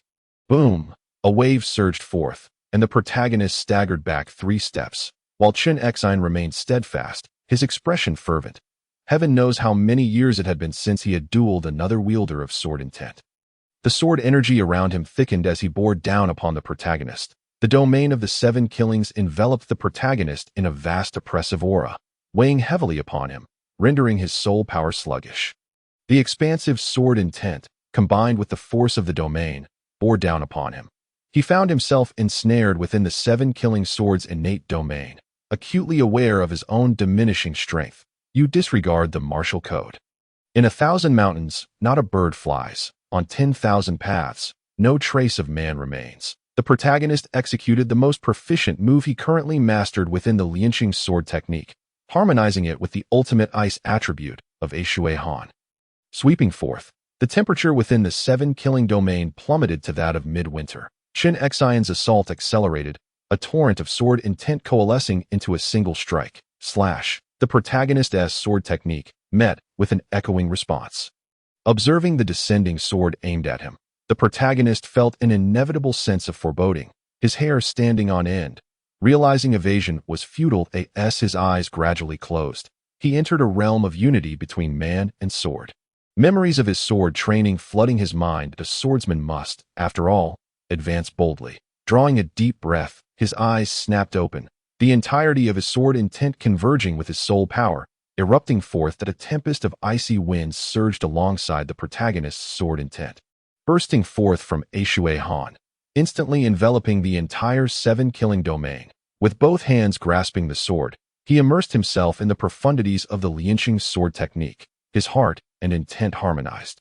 Intent and sword fused as he surged forth to meet the blood-red sword energy. The sword was cold, his heart colder still, and his intent even chillier. Qin Xian furrowed his brow, perplexed, a weight of gravity settling in his heart as he watched the protagonist charge towards the sword energy, ready to withdraw at any moment. Suddenly, the protagonist's grip on the sword trembled, a chill coursed through him, and a snowflake alighted upon the back of Qin Xian's hand. In an instant, the entire 7-killing domain was filled with a flurry of snowflakes. The faint red understanding obscured beneath a blanket of white. The sword energy aimed at the protagonist disintegrated inch by inch. The great snow fills the blade and bow, under Qin Xian's deliberate provocation. The protagonist had fortified his foundations, and now, under the pressure of Qin Xian, the Lianqing sword technique finally experienced a breakthrough, reaching a state of transcendence. Having comprehended the killing move that combined the Lianqing sword technique with the bloodblade technique, he unleashed a domain skill. Domain. Ning Fengji gasped in astonishment. Qin Feng, eyes wide with anxiety, watched the whiteout of snowflakes, his hands clenched tightly, veins bulging, his heart racing with apprehension, disregarding the domain, solely concerned with the protagonist's condition. Crack, crack, crack, boom. With a series of delicate sounds, the 7-killing domain shattered like glass, a storm of snowflakes bursting forth, shimmering under the sunlight. Ning Fengji trembled, extending his left hand, yearning to touch the snowflakes that danced before him. Yet they hovered in midair, suspended. The 7-killing domain had been breached. Impossible. Ning Fengji's mind was blank, devoid of any other thoughts. Suddenly, he noticed Qin Feng had already rushed into the swirling snow, snapping back to reality, and hurriedly made his way to the battleground. With a single sword strike, the domain shattered. The protagonist, now weak and half kneeling on the ground, struggled to adjust his posture, striving to enter a meditative state. Gradually channeling the Zio Wuxiang technique to restore his soul power, utterly incapable of controlling the flurry of snowflakes, Sword Douluo stood 3 meters in front of the protagonist, sword in hand, his demeanor as formidable as ever. His eyes glinting with the essence of sword intent, fixated on the half-kneeling figure. No-one knew the shock that coursed through him at that moment. Sword uncle, are you all right? Ning Fengji opened his mouth far away. I am a titled Douluo. What could possibly happen? Qin Feng had already rushed to the side of De, vigilantly watching Qin Xian. Rest assured, I am measured. Brother Yi is unharmed. Qin Xian, initially irritable, retorted to Ning Fengji, then hurriedly explained to Qin Feng. Such a domineering sword technique. Qin Xian, renowned as the continent's foremost swordsman, immediately discerned that De had not merely comprehended a domain, but had generated one through his sword technique. Although both pertain to domains, the differences and implications between them are vast. This inevitably reminded him of the concepts of sword intent and sword heart associated with De's techniques. Upon hearing Qin Xian assure him he was fine, Ning Fengji calmed down, examining his sword uncle. Ignoring the layer of frost on his sleeves, his right hand tightly gripped the 7-killing sword, and his complexion was noticeably paler than usual. Had he not been well acquainted with his sword uncle, he would never have detected something amiss. It seemed that the earlier incident was far from simple. Qin Xian gently lifted the 7-killing sword, positioning it before his eyes, scrutinizing it closely, a gesture that captured the attention of both Ning Fengji and Qin Feng. The sword body of the 7-killing sword bore 8 crystals of varying hues, yellow, purple, and black. Qin Feng was bewildered by the sight. Although Ning Fengji was also puzzled, he understood that the temperament of a sword Douluo would never lead him to engage in frivolous matters. and he studied the seven-killing sword intently, seeking any clues. Something fell off. The seven-killing sword seemed awry. Growing up beside Chen Xine, Ning Fengji felt a slight discomfort while gazing at the sword, his brow unconsciously furrowing. The fifth soul ring has been sealed. Chen Xine spoke slowly, devoid of displeasure, instead gazing at his martial soul with great interest. Ever since becoming a titled Douluo, few things could pique his interest. Ning Fengji's pupils constricted sharply as he inhaled several breaths of the frigid air, saying to Qin Feng, Uncle Jin possesses profound control over the seven-killing sword martial soul, condensing his own soul ring upon the sword, thereby unleashing greater power. 1, 2, 8. Upon hearing Ning Fengji's explanation, Qin Feng silently counted and finally recognized the discrepancy. Brother Ye's move not only shattered my seven-killing domain, but also utilized his sword intent to communicate the domain's power, swiftly sealing one of my soul rings. Although I only employed the soul power of a soul emperor, that move led to my defeat. Chen Xine added. It turns out that sword intent and comprehension can be utilized in such a manner. Chen Xine, neglecting further discourse with the two, focused intently on understanding his martial soul. This method of forcibly sealing another soul ring using sword intent was unprecedented and unimagined. This sword had opened the door to a new world for him. If Yi Guqing could do it, he too could explore this path. Chen Xine firmly believed. The seven treasures turn out to have the glazed tower. Ning Fengji, adept in social graces, summoned the seven treasures glazed tower, revealing seven soul rings of yellow, purple, and black. Qin Feng was captivated by Ning Fengji's actions, astonished to discover that the young master of the seven treasures glazed sect had already reached the level of a seven-ring soul saint. The seventh soul ring shimmered as the seven treasures glazed tower gradually expanded, manifesting its true form above Ning Fengji's head, with divine light enveloping DE from the sixth and fourth layers respectively. Ahem, thank you. Brother Ning. De's condition was restored to a great extent in an instant, allowing him to rise slowly. Pressing down on his still slightly heavy chest, he first expressed his gratitude to Ning Fengji, then gazed at the sword Douluo before him, who had acted impulsively to open a domain that I merely sought to test the depths of my younger brother's abilities. It appears all is well.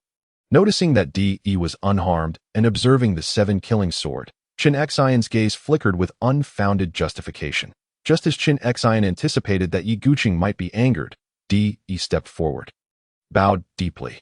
Thank you for your guidance, Senior. The foundation of my swordsmanship has become more solid, and the Lianqing sword method has made significant breakthroughs, all of which are inseparable from Chen Xine's instruction.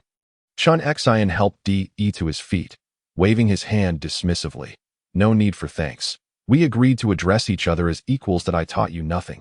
You comprehended it yourself, and besides, I have also gained much. But what exactly is your sword intent?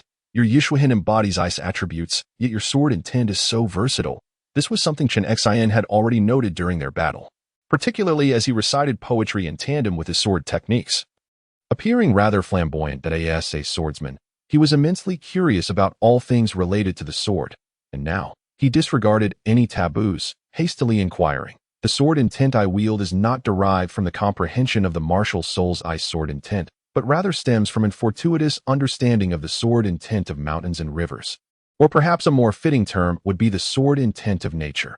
Upon hearing De's words, Chen Xine reflected on the lines of poetry recited during their previous skirmish, as well as the accompanying sword techniques and their meanings, finding them indeed fitting. This is rather ostentatious. Chapter 65. The Power of Gold. Listening to Chen Xine's critique, De felt a surge of amusement within. He had learned the Lianqing sword method precisely for its flamboyance. The seal on my fifth soul ring will soon be undone, allowing me to utilize my sword intent and the power of my domain to expedite the unsealing process. That I have only just grasped this technique and cannot yet master it perfectly. I cannot seal my opponent's soul ring at will, as it possesses a high degree of randomness. De also furrowed his brow slightly. Hearing De's words, Chen Xine sighed softly. Today I realize that soul rings may not be entirely reliable. Soul rings are merely external objects. As sword cultivators, with a sword in hand, we possess the world. De declared with spirited enthusiasm. Ha ha ha ha ha, indeed, they are mere external objects. Chen Xine laughed heartily, feeling his somewhat aged mindset rejuvenate. The way of the sword, younger brother. Would you care to stay for a while at my seven treasures glazed sect? We could have a thorough exchange of insights. Subsequently, Chen Xian extended an invitation to De. While Ning Fengji looked on with eager anticipation, if the Seven Treasures Glazed sect could gain another title Douluo who comprehended sword and tint, the hierarchy of the top 3 sects would likely shift. It seems that would be unfeasible. My elder sister-in-law is currently pregnant, and the due date is approaching to my brother, and I must hasten back, as we truly cannot spare the time. He hesitated for a moment before declining Chen Xian's invitation. What a pity. Chen Xian glanced at De and Qin Feng, instantly recognizing that they were not deceiving him. They truly had pressing matters. He inwardly lamented the missed opportunity, as he had genuinely extended an invitation. For kindred spirits are hard to find. Since you both have pressing matters, we shall not impose. Our Seven Treasures Glazed sect has shops in various cities. Please accept this token. In the future, should you encounter any trivial matters while traversing the continent, it should alleviate some of your troubles. Seeing that the two could not visit the Seven Treasures Glazed sect, Ning Fengji produced a token inscribed with the Seven Treasures Glazed Tower and presented it with both hands. Qin Feng and De exchanged glances and stepped forward to accept it. Thank you. We shall not hesitate to trouble your esteemed sect in the future. Not at all, Brother Yi. Qin Feng and Ning Fengji began exchanging compliments once more, while Chen Xian and De appeared somewhat out of place. Brother, you too are fond of wine. This jar of 5 treasure flower honey wine is a rare treasure I stumbled upon.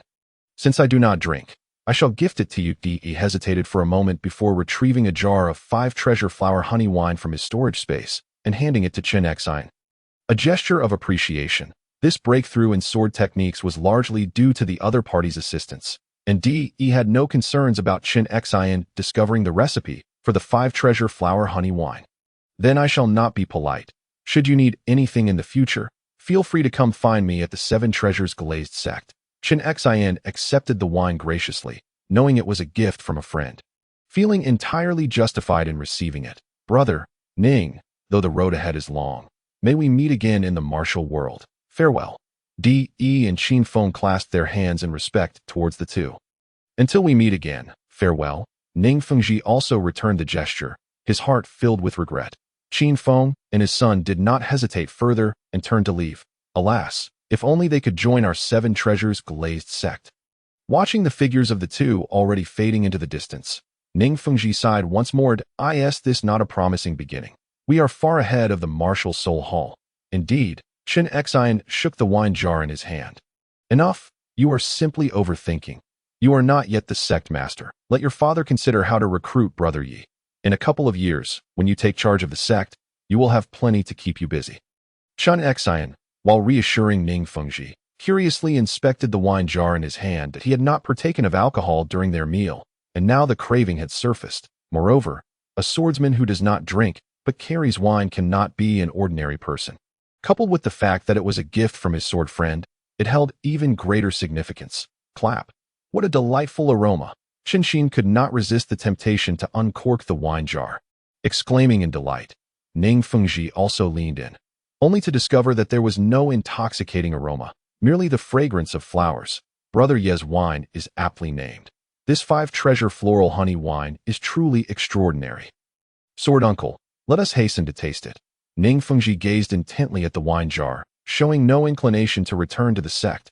The two seated themselves on the ground, and Ning Fengji produced 2 wine cups.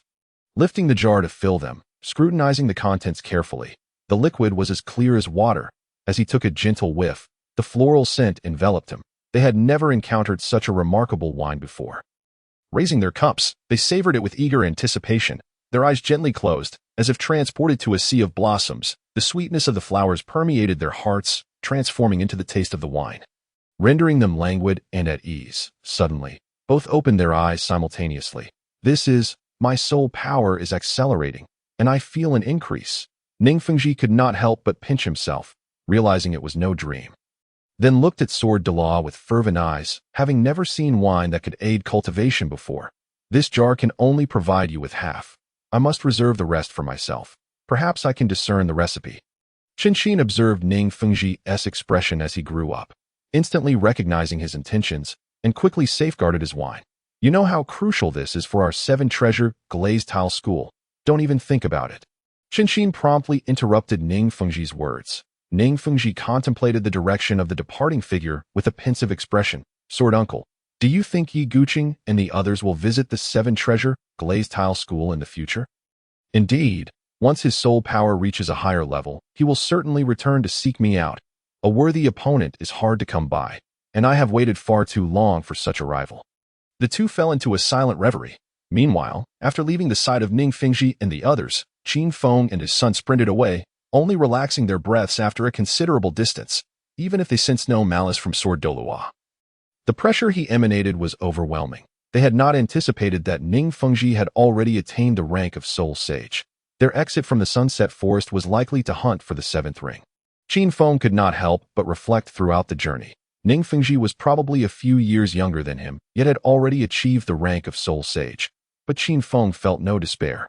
With so many resources at his disposal, surpassing Ning Fengji was merely a matter of time. The two continued their journey without pause, wary of any unforeseen circumstances, hastening homeward with fervent hearts.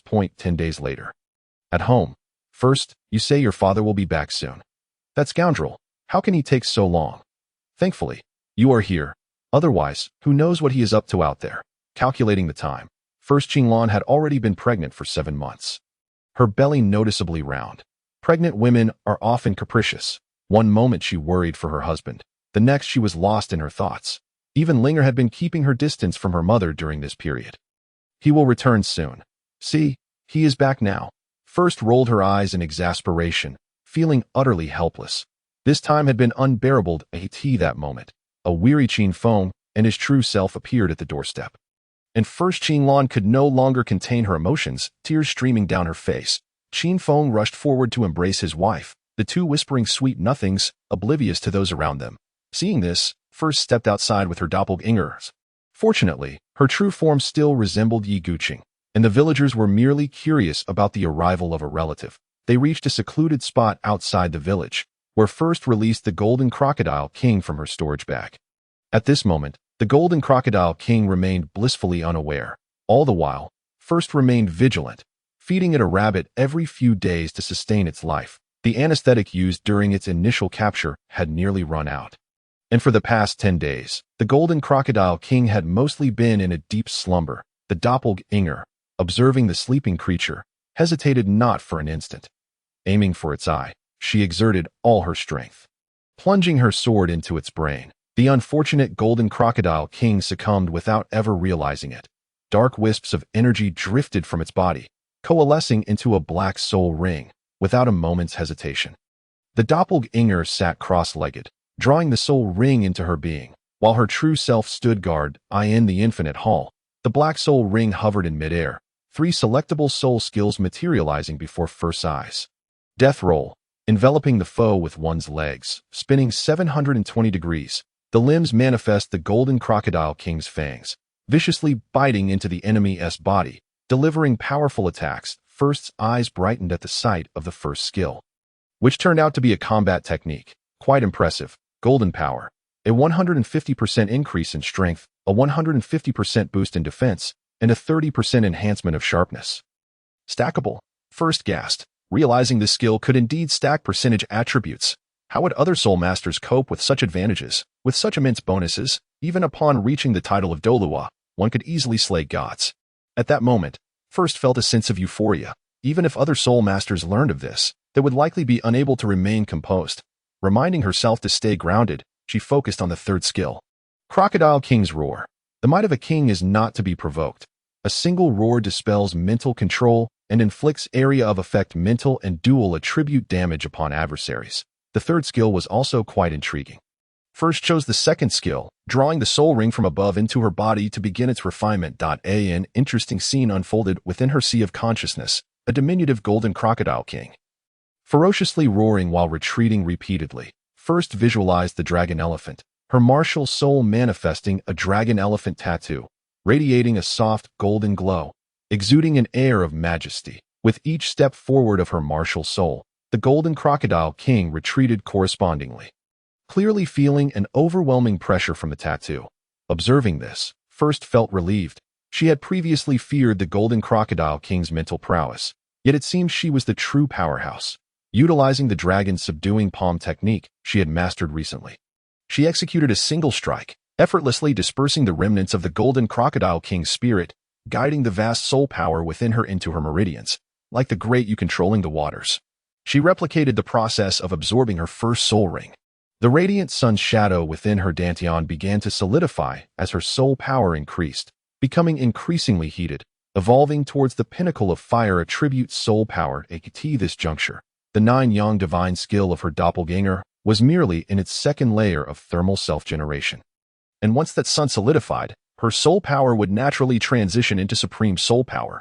The great sun would also split into three, entering the third layer of nine-yang divine skill, signifying the emergence of divine efficacy. As she refined the residual soul power of the golden crocodile king, first level soared dramatically.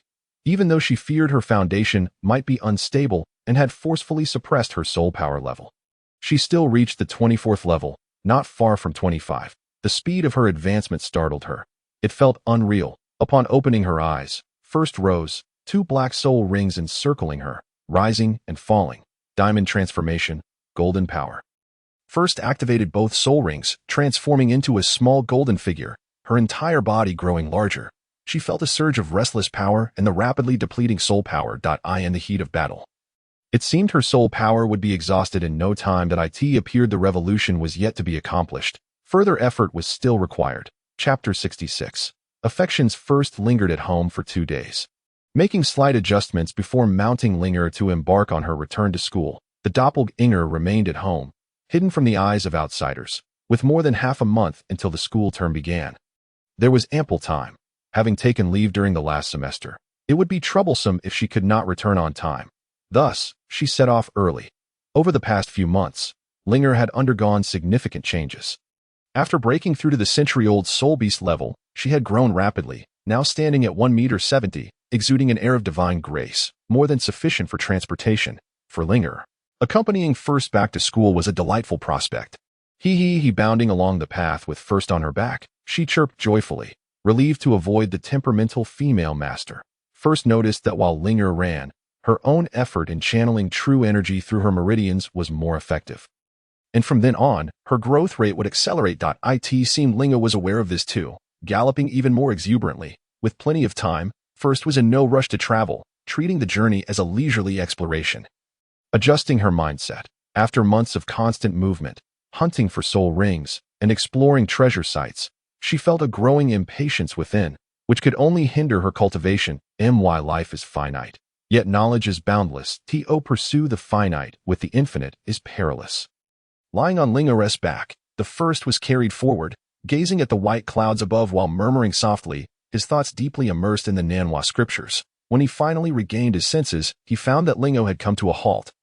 Nibbling on the yellow flowers by the roadside, the First affectionately patted Linger's head, a gesture of intimacy. After consulting a map and adjusting their course, they continued on their journey.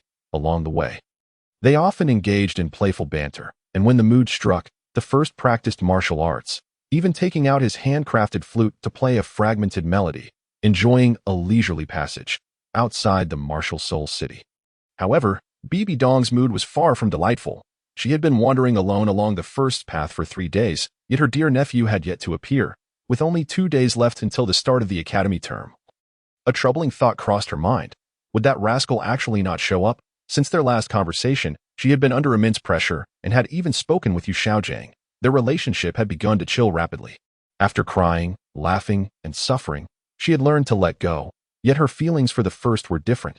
Despite not having seen him for over 3 months, his image in her heart had grown increasingly vivid. Unbeknownst to her, her feelings for the First had shifted. They were no longer purely familial. Bibi Dong found herself at a loss, fully aware of the nature of her emotions. However, she was 8 years his senior and referred to his mother as sister. Faced with this sudden shift in roles, she struggled internally. Yet, she could not resist waiting for him. As the sun set, shadows lingered on the road, and Bibi Dong sighed, feeling a sense of release as thoughts of how to confront her sister Qinglan filled her mind, prompting her to slowly make her way back. "Aunt, why are you here all alone?" At the sound of the voice, Bibi Dong gradually returned to her senses and turned to see the silhouette of Qian Ma against the sunset, reminiscent of their time by the lakeside. First, after a long moment, Bibi Dong found her focus again, gazing at the figure that had already begun to walk away.